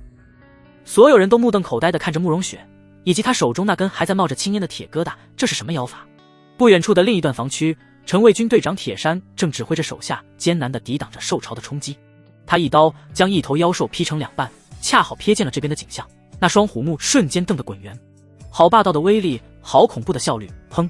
又是一声巨响，慕容雪冷静地朝着另一个方向开火，再次清空一大片妖兽。他没有丝毫的灵力波动外泄，每一次攻击都精准而高效，如同一台不知疲倦的杀戮机器。周围的修士们从震惊中回过神来，看着自己辛辛苦苦用法术飞剑斩杀1、2头妖兽，而那女子一抬手就是一片，眼神顿时变得复杂起来，羡慕、嫉妒，还有一丝深深的忌惮。战斗的节奏在这一小片区域被这个手持铁疙瘩的女人彻底改变了。然而，真正的危机总是在人最松懈的时候降临。咚！一声巨响，整段城墙都猛地一沉。一头体型足有3丈高，通体覆盖着青黑色甲壳，挥舞着2只巨大铁钳的巨蟹妖兽，竟硬生生撞破了数道法术，直接跃上了城头筑基中期。铁甲蟹王当当当，几柄飞剑斩在他身上，只爆出几点火星，连一道白痕都未能留下。小心！他的甲壳刀枪不入。有修士惊恐的大叫。铁甲蟹王发出一声尖锐的嘶鸣，巨大的蟹钳横扫而出，2名躲闪不及的修士瞬间被拦腰截断，鲜血内脏洒了一地。他的目标正是铁山所在的防区。铁山脸色大变，怒吼道：结阵，快结阵！可已经来不及了。铁甲蟹王横冲直撞，城卫军简陋的阵型瞬间被冲垮，眼看那巨大的铁钳就要将铁山和他身后的几名队员一同拍成肉泥。林月，慕容雪一声娇喝。就在铁甲蟹王冲锋的路径上，他不退反进，娇小的身躯毅然决然地挡在了那头庞然大物面前。找死！远处有修士失声惊呼。在铁甲蟹王那碾压性的体型面前，慕容雪的身影显得如此渺小而脆弱。然而，就在那巨大的铁钳即将落下的瞬间，慕容雪身上的流云玄甲光芒一闪，嗡！一道凝实厚重的玄龟身影瞬间在他身前成型，玄龟壁垒，轰！铁钳狠狠地砸在了玄龟护盾之上，发出一声震耳欲聋的巨响。狂暴的冲击波将周围的地面都掀起一层，碎石乱飞。但那看似薄薄一层的玄龟护盾却纹丝不动，硬生生扛住了这毁天灭地的一击3息。这是慕容雪用生命争取来的黄金3息灵月的瞳孔，在这一刻收缩到了极致。他的世界里所有的喧嚣都已远去，只剩下那头因为攻击受阻而出现瞬间僵直的铁甲蟹王。他的大脑快得像一台精密的计算机。目标：铁甲蟹王。弱点：前世吃螃蟹吃得多的人都知道，螃蟹的要害就是肚脐甲靠最薄和其身体连接的关节处机会窗口。僵直时间不足一息，他手中的阵法突击步枪早已举起，枪身上神石所定阵的微光一闪而过，没有瞄准，或者说他的神石就是最好的瞄准镜。扣动扳机修，一颗缠绕着淡淡蓝色火焰的灵石子弹画出一道肉眼难辨的直线，后发先至，精准地钻入了那处防御最为薄弱的关节缝隙之中。咔嚓一声令人牙酸的脆响，铁甲蟹王那足以支撑千斤身躯的部族应声而断。死！剧痛让铁甲蟹王发出了凄厉的嘶吼，庞大的身躯猛地一歪，失去了平衡。机会玄龟护盾恰在此时消失，慕容雪身上的劲装伪装因灵力剧烈消耗而产生水波般的涟漪，短暂地暴露了旗下狰狞厚重的龟甲形态，随即又恢复原状。他没有丝毫停顿，手中那柄为近战准备的2米长刀不知何时已经出鞘，整个人如同一道旋风，借助旋转之力将全身的力道与灵力都灌注于刀身之上斩。雪亮的刀光一闪而过，狠狠地劈在铁甲蟹王失衡的身体侧面。砰！巨大的冲击力让本就失去平衡的铁甲蟹王再也无法支撑，庞大的身躯轰然倒塌，露出了柔软脆弱的腹部。好机会，给我上！死里逃生的铁山反应极快，双目赤红，举着大刀第一个冲了上去。他身后的队员们也一拥而上，无数刀剑法术疯狂地倾泻在那毫无防备的白色腹部。片刻之后，铁甲蟹王抽搐了几下，彻底没了声息。一场足以导致局部防线崩溃的危机，就这么被一个名不见经传的小队以一种匪夷所思的方式化解了。战斗的间隙，铁山喘着粗气，提着还在滴血的大刀，主动走到了林月面前。他看了一眼慕容雪，又看了一眼林月手中奇特的法器，眼神里充满了震撼与感激。多谢兄弟救命之恩，我铁山欠你们一条命。林月平静地点了点头，职责所在。铁山是个直肠子，他压低了声音，凑到林月耳边，用只有2人能听到的声音说道：兄弟，你们的实力我铁山服气，提醒你一句，别把这积分制想得太简单了。我听说城主这次搞这么大阵仗，恐怕不只是为了守城，更像是在用所有人的命筛选出一些火种出来。你们表现得越亮眼，就越容易被他盯上，是福是祸不好说啊。说完，他拍了拍林月的肩膀，便转身回去继续指挥战斗了。林月瞳孔微微一缩，他看着地上铁甲蟹王巨大的尸体，心中却泛起一丝寒意。常规弹药对付这种重甲单位效果还是太差了，若非慕容雪的玄龟壁垒创造机会，刚才那一枪也未必能建功。必须尽快搞到那几种稀有矿石升级武器。而铁山的话更像一根刺扎进了他的心里，如果守城本身就是一场为了筛选少数人而牺牲大多数人的残酷测试，那他们这些在测试中表现优异的棋子最终又会是什么下场？血战持续了3天3夜，城墙已经化作一架巨大的绞肉机，空气中弥漫的血腥味浓得化不开，几乎要凝成实质。不断有结丹期的妖兽出现，城中也相应的派出金丹真人应对，看起来让人觉得能撑得住这波临潮之灾。修士们早已麻木，机械的施法、挥砍、喘息、再战。筑基期中，林月的小队无疑是整个南城墙上最耀眼的明星。慕容雪的龙息霰弹枪成了低阶妖兽的噩梦，每一次轰鸣都代表着大片积分的入账。而林月的阵法突击步枪则像是死神的镰刀，总能在最关键的时刻精准地狙杀掉那些对防线造成巨大威胁的精英妖兽。加上方芷滴水不漏的阵法辅助与方笑的骚扰牵制，他们小队的积分以一种恐怖的速度疯狂飙升，很快就冲上了积分榜的前列。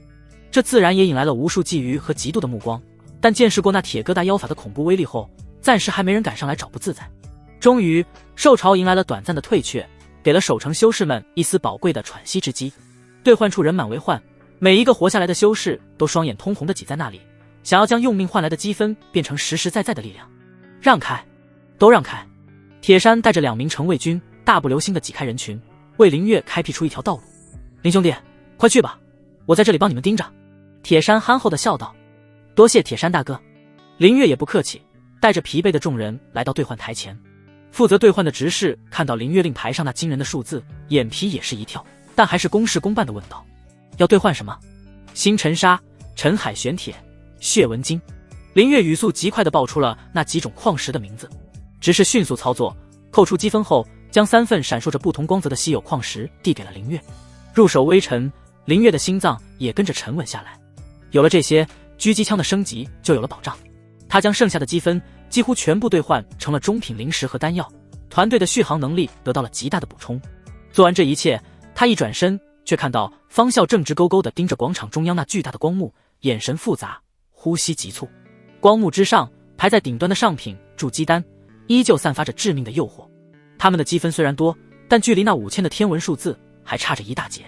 林月走到他身边，拍了拍他的肩膀，沉声道：方笑，别想了，我们的积分不够，后面的战斗会更凶险，为了一个不切实际的目标把命搭进去，不值得。方笑的身体僵了一下，他缓缓回过头，看着林月，又看了一眼不远处正在清点符箓，面色清冷的姐姐方芷，他忽然咧嘴一笑，只是那笑容比哭还难看。林哥，你的意思我懂，你说的都对。他顿了顿，声音沙哑的继续说道：可我不能再让我姐等了，她被困在炼气期太久了，你知道吗？以她的天赋，若是有足够的资源，早就该筑基了，而不是在这里陪着我这个没用的弟弟跟妖兽拼命。有些机会错过了就是一辈子。他的话语中没有愤怒，没有不甘，只有一种让林月感到心惊的执拗和决绝。林月沉默了，他发现任何理智的分析在这种近乎偏执的亲情面前都显得那么苍白无力。他还能说什么？说你姐姐未必希望你为她去冒险，这种话说出来只会像风凉话。林月心中升起一股浓浓的不安，他怕的不是敌人，而是自己人这种无法控制的疯狂。在战场上，一个失控的队友比1万个敌人更加致命。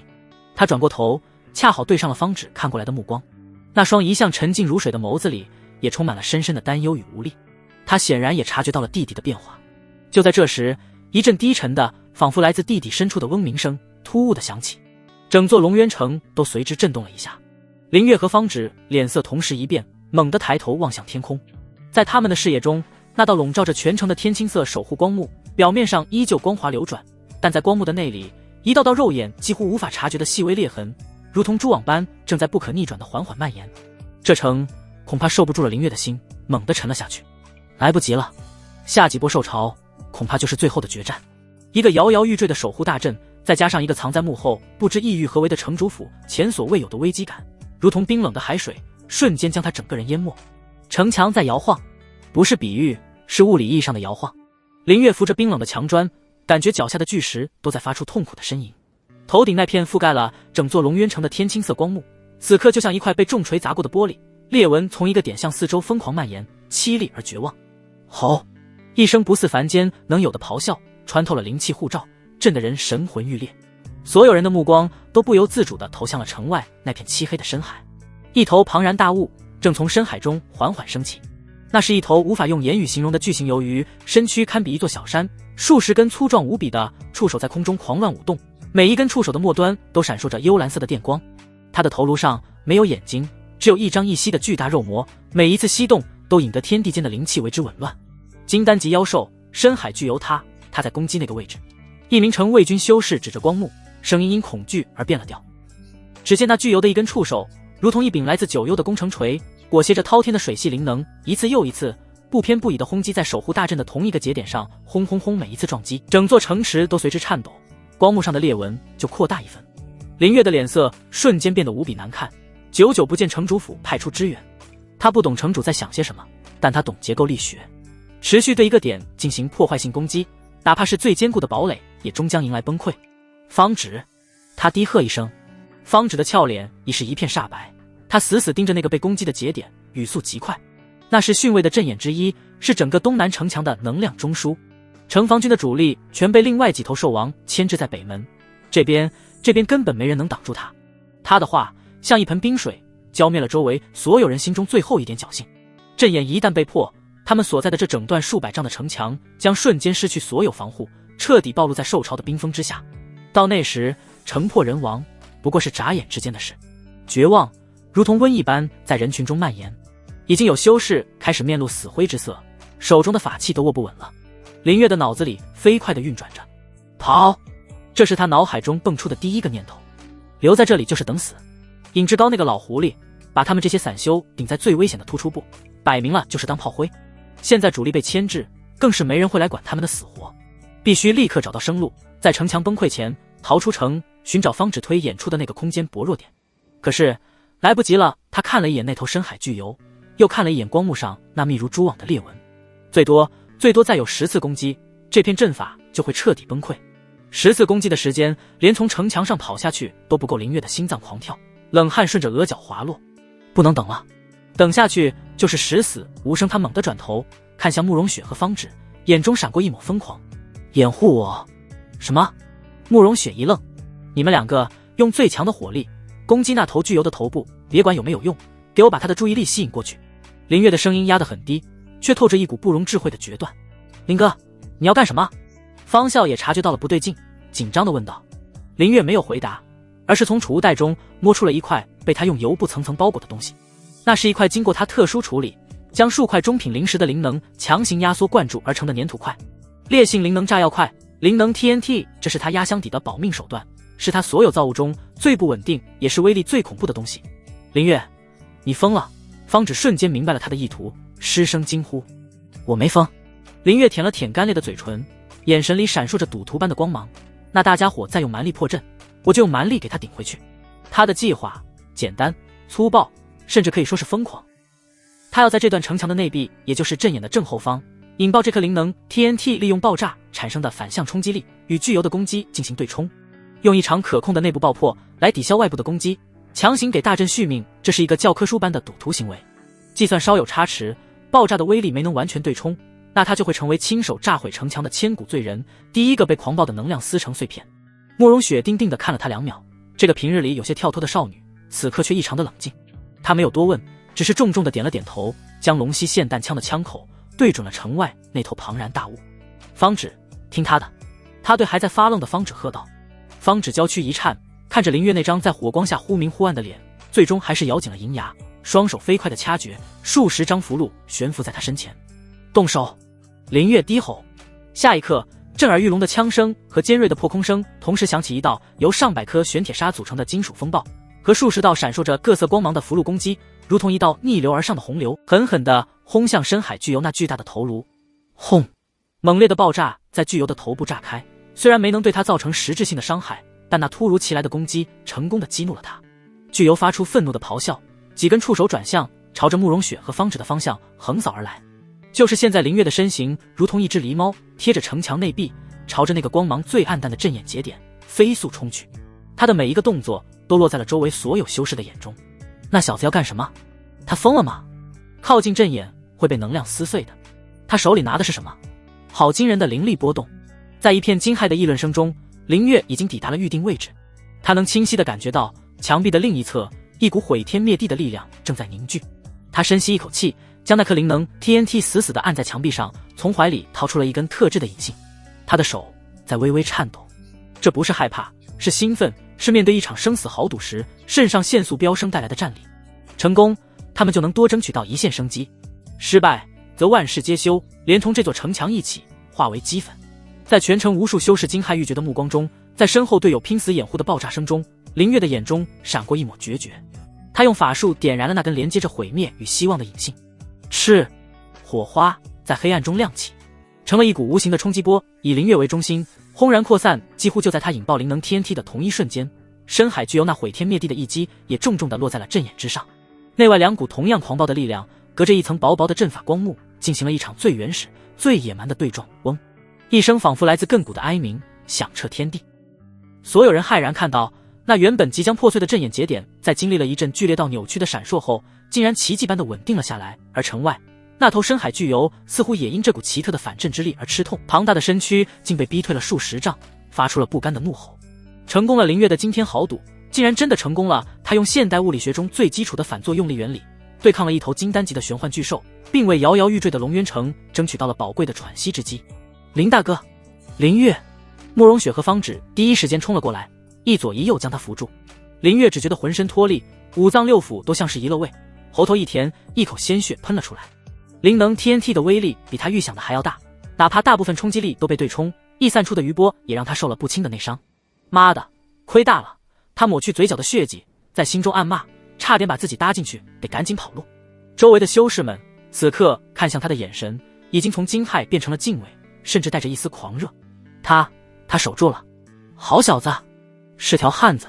一时间，林月成了整段城墙的英雄，但他自己心里却清楚得很，这不过是回光返照。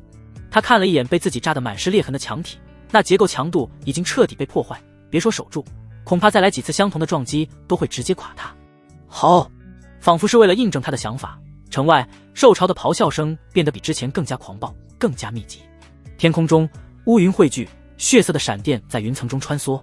最猛烈也是最后一波的总攻来了！撤！林月没有丝毫犹豫，在所有人还沉浸在劫后余生的庆幸中时，他对慕容雪和方芷发出了撤退的指令。现在就走！方笑愣了一下，再不走就没机会了。林月低吼道：这城守不住了。趁众人不注意间，林月脸色铁青，一手紧紧拉着慕容雪，带着小队在混乱的街道上飞速穿行。他们的目标是城西一处废弃的传送阵遗址。走了没过多久，便听城墙那边传来一声清脆的如同琉璃破碎的哀鸣，响彻了整座龙渊城。咔嚓，笼罩全城的天青色守护大阵，那道由林月亲手续命的裂痕，此刻终于走到了尽头。光幕轰然破碎，无穷无尽的妖兽如同决堤的黑色潮水，咆哮着从四面八方涌入了城中。修士们的抵抗在顷刻间就被淹没，法术的光芒亮起又熄灭，惨叫声、厮杀声、建筑倒塌声混杂在一起。昔日繁华的东海第一大城在瞬间化作了修罗地狱。快去我们之前看好的地方。方芷推演过，那里因为阵法崩溃会产生一个极其不稳定的临时空间薄弱点，是他们唯一的生路。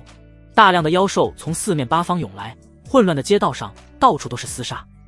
他们四人组成一个战阵，慕容雪手持龙息霰弹枪在前方开路，任何扑上来的妖兽都会被瞬间撕成碎片。方芷则不断扔出符箓干扰侧翼，林月点射补漏，方笑跟在最后保护两人。就在他们即将冲出一条长街时，方笑的脚步却猛地一顿，他转头看向街角，那里一座原本金碧辉煌的丹药阁，此刻已经塌了半边，牌匾上万宝楼三个大字断成了两截，燃烧着熊熊火焰。但方笑的目光却死死地盯住了废墟深处，他常来这里，熟悉这里的每一个角落。他知道就在那面倒塌的墙壁后面是万宝楼存放最珍贵丹药的宝库。他的呼吸瞬间变得粗重起来。筑基丹那个他梦寐以求，甚至不惜豁出性命去赚取积分，却依旧遥不可及的希望，此刻就静静地躺在那片废墟之后，仿佛在向他招手。方笑，你看什么？快走！林月察觉到他的异样，厉声喝道。方笑没有回头，他的眼睛里布满了血丝，闪烁着一种名为贪婪与疯狂的光芒。在无尽的妖兽嘶吼声中，他只对众人喊了一句：你们先走，我去就回。话音未落，他整个人就像一支离弦的箭，不顾一切地冲进了那片最危险、被数头妖兽盘踞的废墟之中。弟弟！方芷发出了凄厉绝望的尖叫，想也不想就要跟着冲进去，却被林月一把死死拉住。这个蠢货！林月气得太阳穴突突直跳。这个节骨眼上，为了一个虚无缥缈的丹药，竟然把所有人都拖进了险境。他想立刻就走，可看着方芷那张泪流满面的脸，他知道自己不能走。一旦他走了，这个刚刚建立起信任的团队会立刻分崩离析。而就在这片刻的耽搁，周围的血腥味已经吸引了更多的妖兽，将他们团团围住。慕容雪，清出这片空地！林月当机立断，下达了新的指令：方芷布设警戒符箓，我们给他争取30息时间，30息他不出来，我们就走。慕容雪眼中闪过一丝不忍，但还是毫不犹豫地执行了命令。轰！龙息霰弹枪再度咆哮，狂暴的灵能风暴将前方的几头妖兽轰成了肉糜，暂时清出了一片安全区。突然，不远处2个3层阁楼的下拐角处传来剧烈爆炸声响，战斗的间隙，林月的神识那边扫过战场，忽然他瞳孔一缩，一头巨大的尸体正静静地躺在建筑的残骸中，正是之前那头被他用 TNT 逼退的深海巨游。他显然是在后续的混战中被其他兽王或者城防军的高手击杀了。林月的心猛地跳了一下，幽海晶石那个兑换列表上用途不明的兑换材料工科生的直觉告诉他，这东西绝不简单。一个疯狂的念头在他脑海中闪过，他对着慕容雪喊道：撑住！随即他身形一晃，冒着被侧翼妖兽偷袭的风险，如同一道鬼影，瞬间冲到了那巨游的尸体旁。尸体的头颅已经破碎，露出了里面复杂的脑组织。而在那一片狼藉之中，一块拳头大小、散发着奇特幽光的墨色晶石正静静地躺在那里。就是他林月眼疾手快，用匕首将其撬下，甚至来不及擦拭上面的粘液，就直接扔进了储物袋。做完这一切，他迅速退回了阵型之中，整个过程不过2-3息。可就是这2-3息，战场的局势已经岌岌可危，更多的妖兽被吸引过来，其中甚至有一头筑基后期的铁甲犀牛。慕容雪的龙息轰在他身上，只能溅起一串火星。林哥，时间快到了！慕容雪的脸色因为灵力消耗过巨而变得苍白，焦急地喊道。林月的目光投向了那片被黑暗与火焰吞噬的丹药阁废墟，眼神冰冷而凝重。30息即将耗尽，而方笑依旧没有出来。是等还是走？一个关乎所有人性命的抉择摆在了他的面前。30息，林月的脑子里这个数字像一口沉重的丧钟，每响一下就将他们往深渊里推进一分。他的目光冰冷，死死盯着那头将慕容雪的火力完全无视的铁甲犀牛。那畜生正低头咆哮地覆盖着角质层的头颅对准了他们，下一次冲撞，这片由龙息霰弹枪勉强清出来的安全区就会被彻底碾碎。跑李志在尖叫，带着2个女人冲向西边的传送阵遗址，那里是唯一的生路，哪怕极其渺茫也比在这里等死强。可他不能。他看了一眼身旁双目赤红死死盯着废墟的方芷，这个平日里冷静的像一块冰的女人，此刻浑身都在颤抖，那是一种混杂着悔恨、担忧与极致恐惧的战栗。若是此刻强行拉她走，这个刚刚建立起些许信任的团队会在瞬间土崩瓦解。在这片修罗地狱里，他需要帮手，哪怕是已经濒临崩溃的帮手。妈的！林月在心中暗骂一句，不是骂方笑，而是骂自己这片刻的心软。他手中的阵法突击步枪微微调整了方向，但没有开火。对付这种重甲目标，普通临时子弹用处不大，只会徒劳的消耗本就不多的灵力，必须动用特种弹药。他的神识沉入储物袋，掠过那些为真正强敌准备的底牌，3发破甲弹，每一发的核心都铭刻着微缩的锐金阵，是他压箱底的宝贝。用一发，在这里，为了一个自寻死路的蠢货。林月的念头在电光石火间转了千百遍。不值。慕容雪，他猛地低吼，声音里带着不容置疑的命令，别打他那身甲，打他的眼睛、四肢关节。同时他侧过身，对身旁的方芷喝道：符箓，土系的，迟缓，束缚，别停，往他脚下扔。两人如梦初醒，立刻执行命令。慕容雪身形一晃，高挑的身姿在狭小的空间内展现出惊人的灵活性。他不再与铁甲犀牛正面硬抗，而是绕着他游走，手中的龙息不再追求大范围的面杀伤，而是将火力凝聚，对准了犀牛的膝盖关节轰。狂暴的玄铁沙轰在上面，依旧只是溅起一串火星，但那巨大的冲击力却让铁甲犀牛的冲势猛地一滞。同一时间，方芷也回过神来，他脸上还挂着泪痕，但手上的动作却没停，一张张土黄色的符箓不要钱似的飞出，在铁甲犀牛的脚下炸开。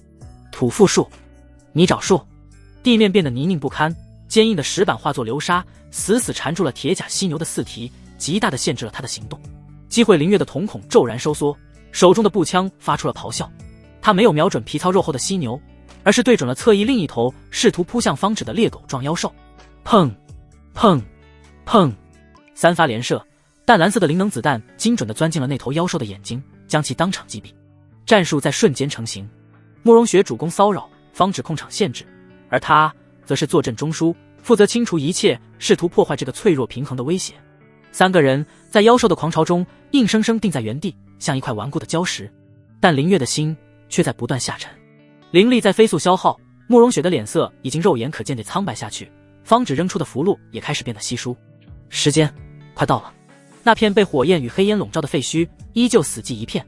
废墟深处，方笑大口喘着粗气，浑身被烟尘染得漆黑，脸上满是混着汗水的污垢。他像一只灵巧的老鼠，在倒塌的房梁与断裂的墙壁间穿行，躲开了一头又一头狂暴的妖兽。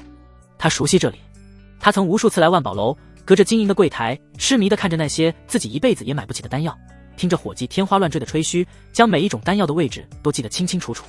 就是这里，他猛地刹住脚步，眼前是一扇被巨石砸得扭曲变形的金铁大门，门上的阵法灵光已经彻底熄灭，露出了后面幽深的通道。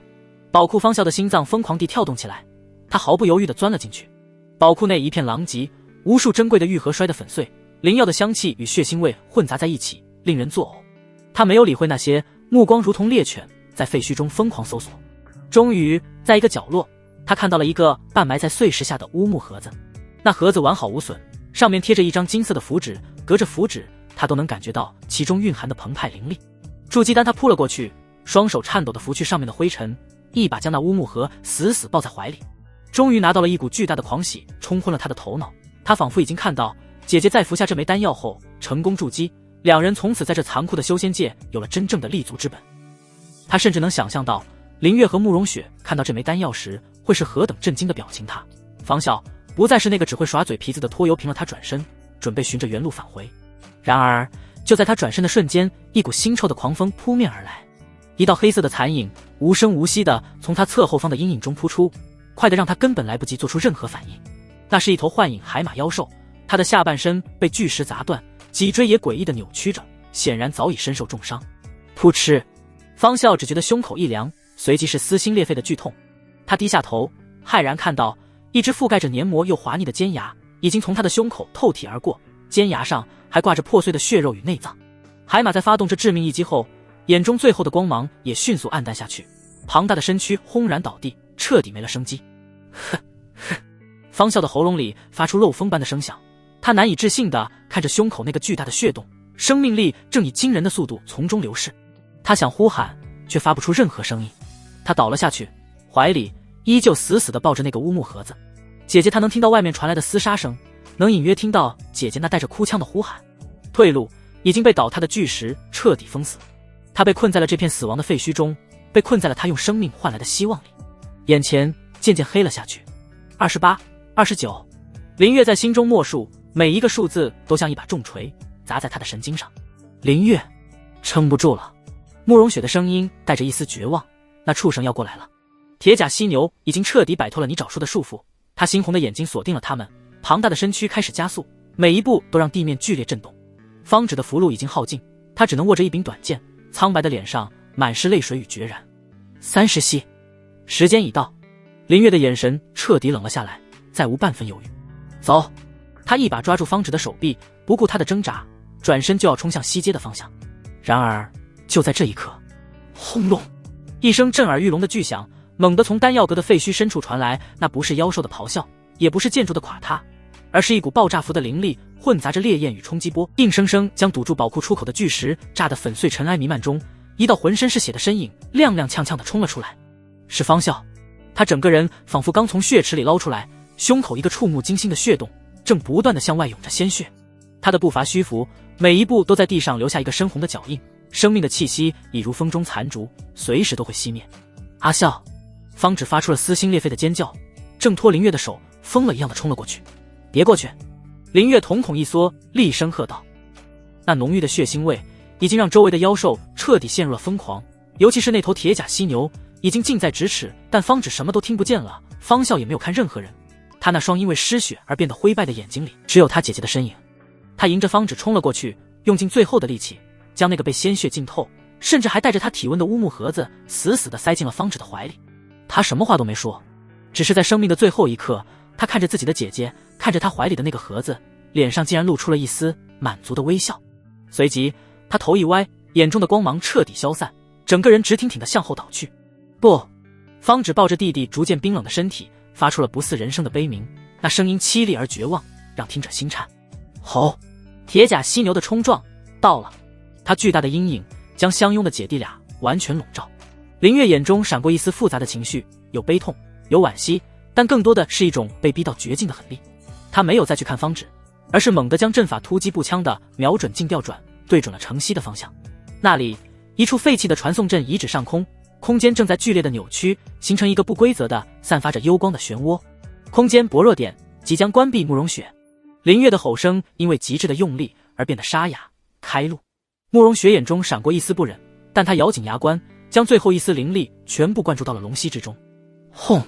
一道比之前任何一次都更加狂暴的灵能风暴从枪口喷涌而出，将挡在他们与空间薄弱点之间的几头妖兽瞬间撕成了碎片，硬生生清出了一条短暂的生命通道。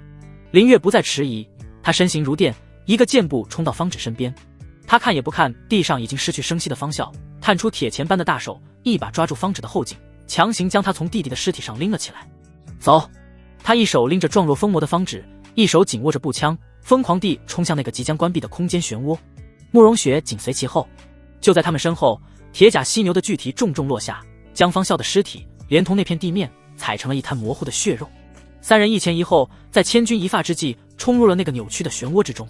天旋地转，林月只觉得自己的身体仿佛被无数只大手撕扯、揉捏，五脏六腑都错了位。不知过了多久，那股恐怖的拉扯力骤然消失，他被一股巨力狠狠地甩了出来，重重地摔在地上。世界安静了，没有妖兽的咆哮，没有修士的惨叫，没有建筑燃烧的噼啪声，只有风声吹过荒野的呜咽。林月挣扎着抬起头，环顾四周，眼前是一片望不到尽头的荒原，杂草丛生，乱石嶙峋，天空中挂着一轮血色的残月，将他们的影子拉得老长。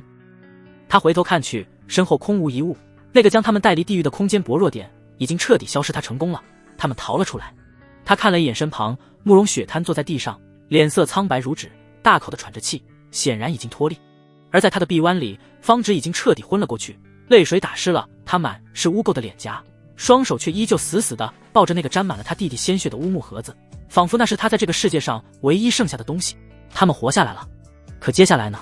林月看着这片死寂而陌生的天地，一股比在龙渊城中更加深沉的寒意从心底缓缓升起。前路在何方？周围一片死寂，比龙渊城尸山血海中震耳欲聋的厮杀声更让人心头发冷。风生呜咽，刮过乱石嶙峋的荒原，吹在身上，像是要把骨头缝里的最后一丝热气都带走。林月挣扎着从地上爬起，剧烈的空间传送让他五脏六腑都错了位，喉咙里一股腥甜。他回头，慕容雪瘫坐在地，俏脸煞白，正大口喘着气，胸口剧烈起伏，显然已经脱力。而被他一路拎着的方芷则彻底昏死过去，泪痕与污垢糊满了脸颊，那双抱着乌木盒子的手却依旧紧得像铁柱一般。他们活下来了，可林月的心却没来由地沉了下去，一股比在城中面对受潮时更加强烈的寒意顺着脊椎一路攀上后脑。不是因为这片陌生的天地，也不是因为前路的茫然，而是一种被毒蛇盯上时的毛骨悚然，那是一种杀意，几乎是本能。林月的肌肉瞬间绷紧，顾不上体内的翻江倒海，一把将阵法突击步枪横在胸前。谁？他低喝一声，目光如鹰隼般扫过四周嶙峋的怪石。呵呵，反应倒是不慢，可惜已经是瓮中之鳖了。一个阴恻恻的笑声响起，数道人影从几块巨大的岩石后缓缓现身，呈扇形将他们三人包围。为首的是一名干瘦鹰钩鼻的筑基后期修士，眼神贪婪而戏谑，那张脸林月有些眼熟。是了，在龙渊城的方式里，就是这个家伙将那件破损的流云玄甲当成废品卖给了他。鹰钩鼻修士的目光此刻正死死地锁定在慕容雪的身上，准确地说是锁定在他身上那套已经显现出狰狞龟甲形态的重甲上。喉结滚动了一下，狞笑道：真巧啊，小丫头，没想到这件从上古洞府带出来的废品修复之后竟是如此宝贝，啧，还带全方位护盾，你们这些散修也配拥有。他身后一名尖嘴猴腮的修士立刻帮腔道：老大，跟他们废什么话？男的宰了，女的。他淫邪的目光在慕容雪和昏迷的方芷身上扫过，嘿嘿，我们决过后还能卖个好价钱。林月脑子里飞快地运转着，看来他们算准了有人会从空间薄弱点逃出来，在这里以逸待劳。看这架势，他们已经等候多时，灵力充沛，而自己这边人人带伤，灵力耗尽，几乎是待宰的羔羊动手。鹰钩鼻修士显然不想再浪费时间，大手一挥，没有半句废话。在对方灵光亮起的之前，林月已经扣动了扳机，哒哒哒哒，蓝色的灵能火舌喷涌而出，撕裂了死寂的空气，以远超飞剑的速度朝着鹰钩鼻修士的面门爆射而去。然而那鹰钩鼻修士甚至连眼皮都没抬一下，嘴角挂着一丝残忍的讥讽。叮叮当当一阵密集的脆响，只见他身前突兀地浮现出9面巴掌大小、通体玄黑的蛇鳞盾牌。这9面盾牌仿佛活物一般，环绕着他高速旋转，表面电光流转，形成了一道密不透风的防御圈。林月射出的灵能子弹都被这9面盾牌轻易地格挡下来，只激起阵阵涟漪，便化作灵光消散在空气中。慕容雪也反应过来，强撑着站起，掐动法诀，他那柄大刀发出嗡一声沉厚的刀鸣，化作一道流光斩向另一名修士。与此同时，他单手举起龙息霰弹枪，朝着人群最密集的地方轰然开火轰。灵能风暴席卷而出，声势骇人，可结果却让人心寒。那9面玄蛇盾竟像是长了眼睛，瞬间分出5面，挡在了慕容雪攻击的路径上，将飞刀与霰弹的冲击尽数化解，都挡住了！哈哈哈哈！那尖嘴猴腮的修士笑得前仰后合，两个蠢货，看到没有？这可是老大的宝贝，和你身上那件一样，在那上古洞府得来的中阶灵器玄蛇盾，乃是罕见的自动防御法器。别说你们这些强弩之末的丧家之犬，就算是全盛时期也休想打破它的防御。自动防御法器，林月的心猛地一沉，这玩意儿意味着对方根本不需要分心操控，就能挡下绝大部分攻击。雪儿，林月低吼，方芷。慕容雪的玄龟壁垒在城中已经用过，此刻正在冷却，他最大的保命底牌已经没了。而方芷被这边的喊杀声惊醒，他茫然地睁开眼，先是看到了周围充满恶意的敌人，然后他的目光落在了自己怀里那个沾满芳笑鲜血的乌木盒子上。弟弟冰冷的尸体被妖兽巨体踩成肉泥的画面轰然炸裂在他的脑海中。啊！一声凄厉到不似人声的尖叫，方芷的眼睛瞬间变得血红。他丢下木盒，拔出腰间那柄短剑，状若疯魔的朝着离他最近的一名修士冲了过去。那是一种完全放弃防御，只为发泄心中无尽悲痛与仇恨的自杀式攻击。回来！慕容雪大惊失色，连忙闪身过去，一把将他拉回，同时挥刀挡开对方趁机劈来的一刀。可就这么一耽搁，对方的包围圈已经彻底收紧。妈的，敬酒不吃罚酒！鹰钩鼻修士失去了耐心，速战速决，别让血腥味引来妖兽。5名筑基修士同时催动法器，5道不同颜色的灵光交织成一张死亡大网，朝着他们当头照下，情况万分危急，退无可退。绝境之下，林月的头脑却前所未有的冷静。他一边用步枪进行着毫无意义的火力压制，一边将全部的神识都凝聚起来，死死地盯着那9面旋转不休的悬蛇盾。他的脑海中没有恐惧，只有神识感知的一连串飞快闪过的数据和模型。自动防御意味着它的运转轨迹是固定的，是遵循某种阵法逻辑的。只要是固定的程序，就必然有它的循环周期，有它的逻辑节点。旋转、交错、回环9面盾牌的轨迹看似杂乱无章，但在林月那堪比计算机的分析下，一个微弱的规律渐渐浮现。每一面盾牌在完成一次360度的环绕防御后，都会有一个极其短暂的停顿，与其他盾牌进行灵力交接，以维持防御圈的稳定。而9面盾牌的交接并非同时完成，它们之间存在着一个时间差，这个时间差就造成了一个转瞬即逝的缝隙，那缝隙小到肉眼无法捕捉，甚至连神识都难以察觉，存在的时间可能连1/1000息都不到，但它确实存在，找到了林月眼中爆发出骇人的光芒。他猛地举起 AK 阵法突击步枪，脸颊紧贴枪托，眼睛贴住枪上一个造型古朴、管状、长相奇特法器，是座形鹰眼。慕容雪，他的吼声因为极致的专注而变得沙哑。用尽全力，给我争取一息。慕容雪愣了一下，但看到林月那不容置疑的眼神，他瞬间明白了什么。这个男人在无数次绝境中总能创造奇迹。他没有丝毫犹豫，噗，一口嫣红的舌尖血猛地喷在了手中的大刀上，大刀发出一声悲鸣，剑身瞬间被一层妖异的血光笼罩，气息暴涨去。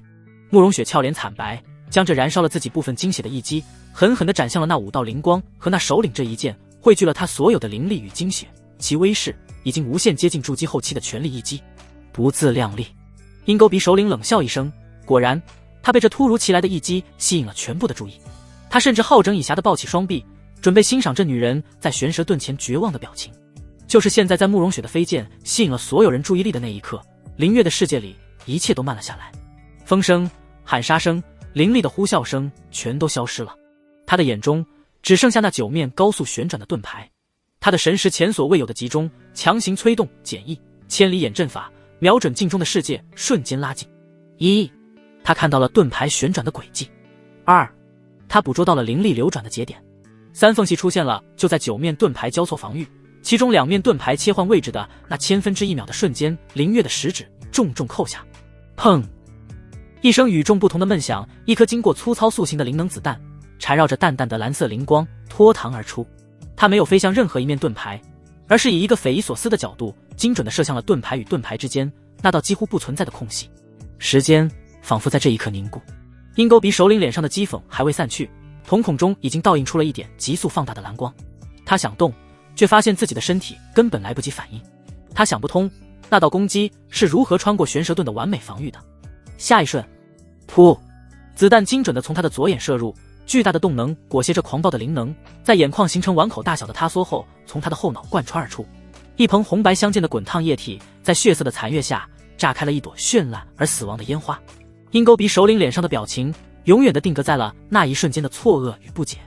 他高大的身躯直挺挺地向后倒去。砰！悬蛇盾失去了主人的灵力支持，光芒瞬间暗淡，叮叮当当地散落一地。整个战场陷入了死一般的寂静。那几个前一刻还嚣张无比的夺宝骑兵小队成员，全都像被施了定身术一样，呆滞地看着自己老大那具的尸体。这怎么可能？寂静只持续了一瞬。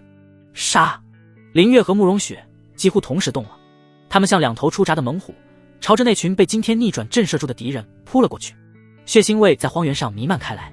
当最后一名敌人带着满脸的不可置信倒下时，林月再也支撑不住，单膝跪地，用枪撑着地面，剧烈的喘息起来。强行催动简易千里眼阵法和那凝聚了全部心神的一枪，几乎抽干了他所有的精神。此刻他头痛欲裂，眼前的景物都在旋转。慕容雪的情况更糟，燃烧精血的后遗症让他俏脸没有一丝血色，摇摇欲坠。而方芷在战斗结束后便又一次呆呆地坐倒在地，抱着那个乌木盒子，仿佛一尊没有灵魂的石雕。劫后余生，3个人都像从水里捞出来一样，浑身被冷汗浸透。短暂的喘息后，慕容雪刚想开口说些什么，却看到林月已经挣扎着站了起来，一瘸一拐地走向了那鹰钩鼻首领的尸体。然后在2女错愕的目光中，他蹲下身，动作娴熟地开始摸尸，解下储物袋，扒下身上的内甲，甚至连脚上的靴子都没放过。那动作熟练的让人心疼，又让人感到一种莫名的安心。慕容雪张了张嘴，最终什么也没说。她看着林月那并不高大，甚至有些狼狈的背影，心中五味杂陈。这个男人似乎永远不会被绝望打倒，无论身处何等险境，他脑子里想的永远是如何活下去，如何搜刮一切能让自己活下去的资源。林月没有理会他们的想法，他现在只想知道这次的赌命换来了怎样的回报。他将神识探入那首领的储物袋，下一刻他的呼吸陡然急促起来，眼中爆发出前所未有的金光，哗啦啦，他将储物袋里的东西一股脑儿地倒了出来。一瞬间灵光四溢，几乎晃花了眼。一堆闪闪发光的中品灵石散落在地，足足30多块，旁边还有10几个丹药瓶。林月拿起一个，拔开瓶塞，一股精纯的药香扑鼻而来，是上好的疗伤丹药凝血丹，还有几瓶是能提高筑基修为的玄身丹。除此之外，还有几件品质尚可的下品法器，以及一些乱七八糟的锅碗瓢盆。在这穷途末路、灵石耗尽的时刻，这笔横财无异于救命的甘泉。30多块中品灵石，这对于任何一个筑基期散修而言，都是一笔天文数字。林月没有说话，他冷静地将丹药和灵石分类收好，然后目光落在了那散落一地的9面玄黑盾牌上。他走过去，捡起一面盾牌，入手冰凉，质地非金非木，上面铭刻着复杂而玄奥的阵纹。他用手指轻轻抚过，感受着其中蕴含的灵力结构。这才是这次最大的收获，一件中阶上古的自动防御灵器。玄蛇盾有了这东西，他们的生存能力将得到质的飞跃。他将9面盾牌小心翼翼地收好，又在那首领的储物袋里仔细翻找。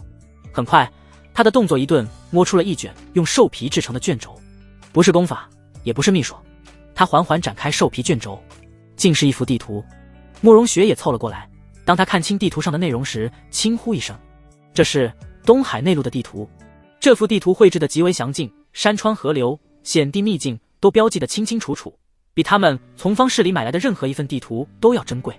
林月的目光在地图上快速扫过，很快他在地图西南角的一片连绵山脉上看到了一个熟悉的家族徽记。慕容雪的瞳孔猛地一缩，用带着一丝颤抖的声音念出了那2个字：天罗。天罗慕容家，那是他的家。找到了方向，两人的心中都涌起一股希望。林月冷静地将疗伤丹药和回气丹分给慕容雪，又走到方芷身边，将一枚丹药递到他嘴边。方芷毫无反应，依旧死死地抱着那个盒子。林月沉默了一下，将丹药塞进他的手里，用低沉的声音说道：好好活下去才是你弟的心愿。这句话像一根针刺进了方芷麻木的心，他空洞的眼神里终于有了一丝波动，那不是生的希望，而是一点冰冷的刻骨的恨意。他抓着丹药机械地塞进了嘴里。看到他有了反应，林月松了口气。他重新将目光投向那幅地图，眉头却再次皱了起来。他指着地图上的一个点，那是他们现在所处的大致位置。然后他的手只顺着地图滑向东北方向的天罗慕容家。从这里到你家最近的路要穿过这片陨龙山脉。慕容雪顺着他的手指看去，脸色微微一变，只见在陨龙山脉这4个字旁边用鲜红的朱砂画了一个狰狞的骷髅头标记，那是一种警告，一个代表着极度危险的信号。林月看着地图，又看了看身边2个女孩，再掂了掂手中的储物袋。她们有了活下去的资本，却也有了通往新地狱的门票。看来这趟路不会太好走。他轻声说道，与其说是在对慕容雪说，更像是在对自己说。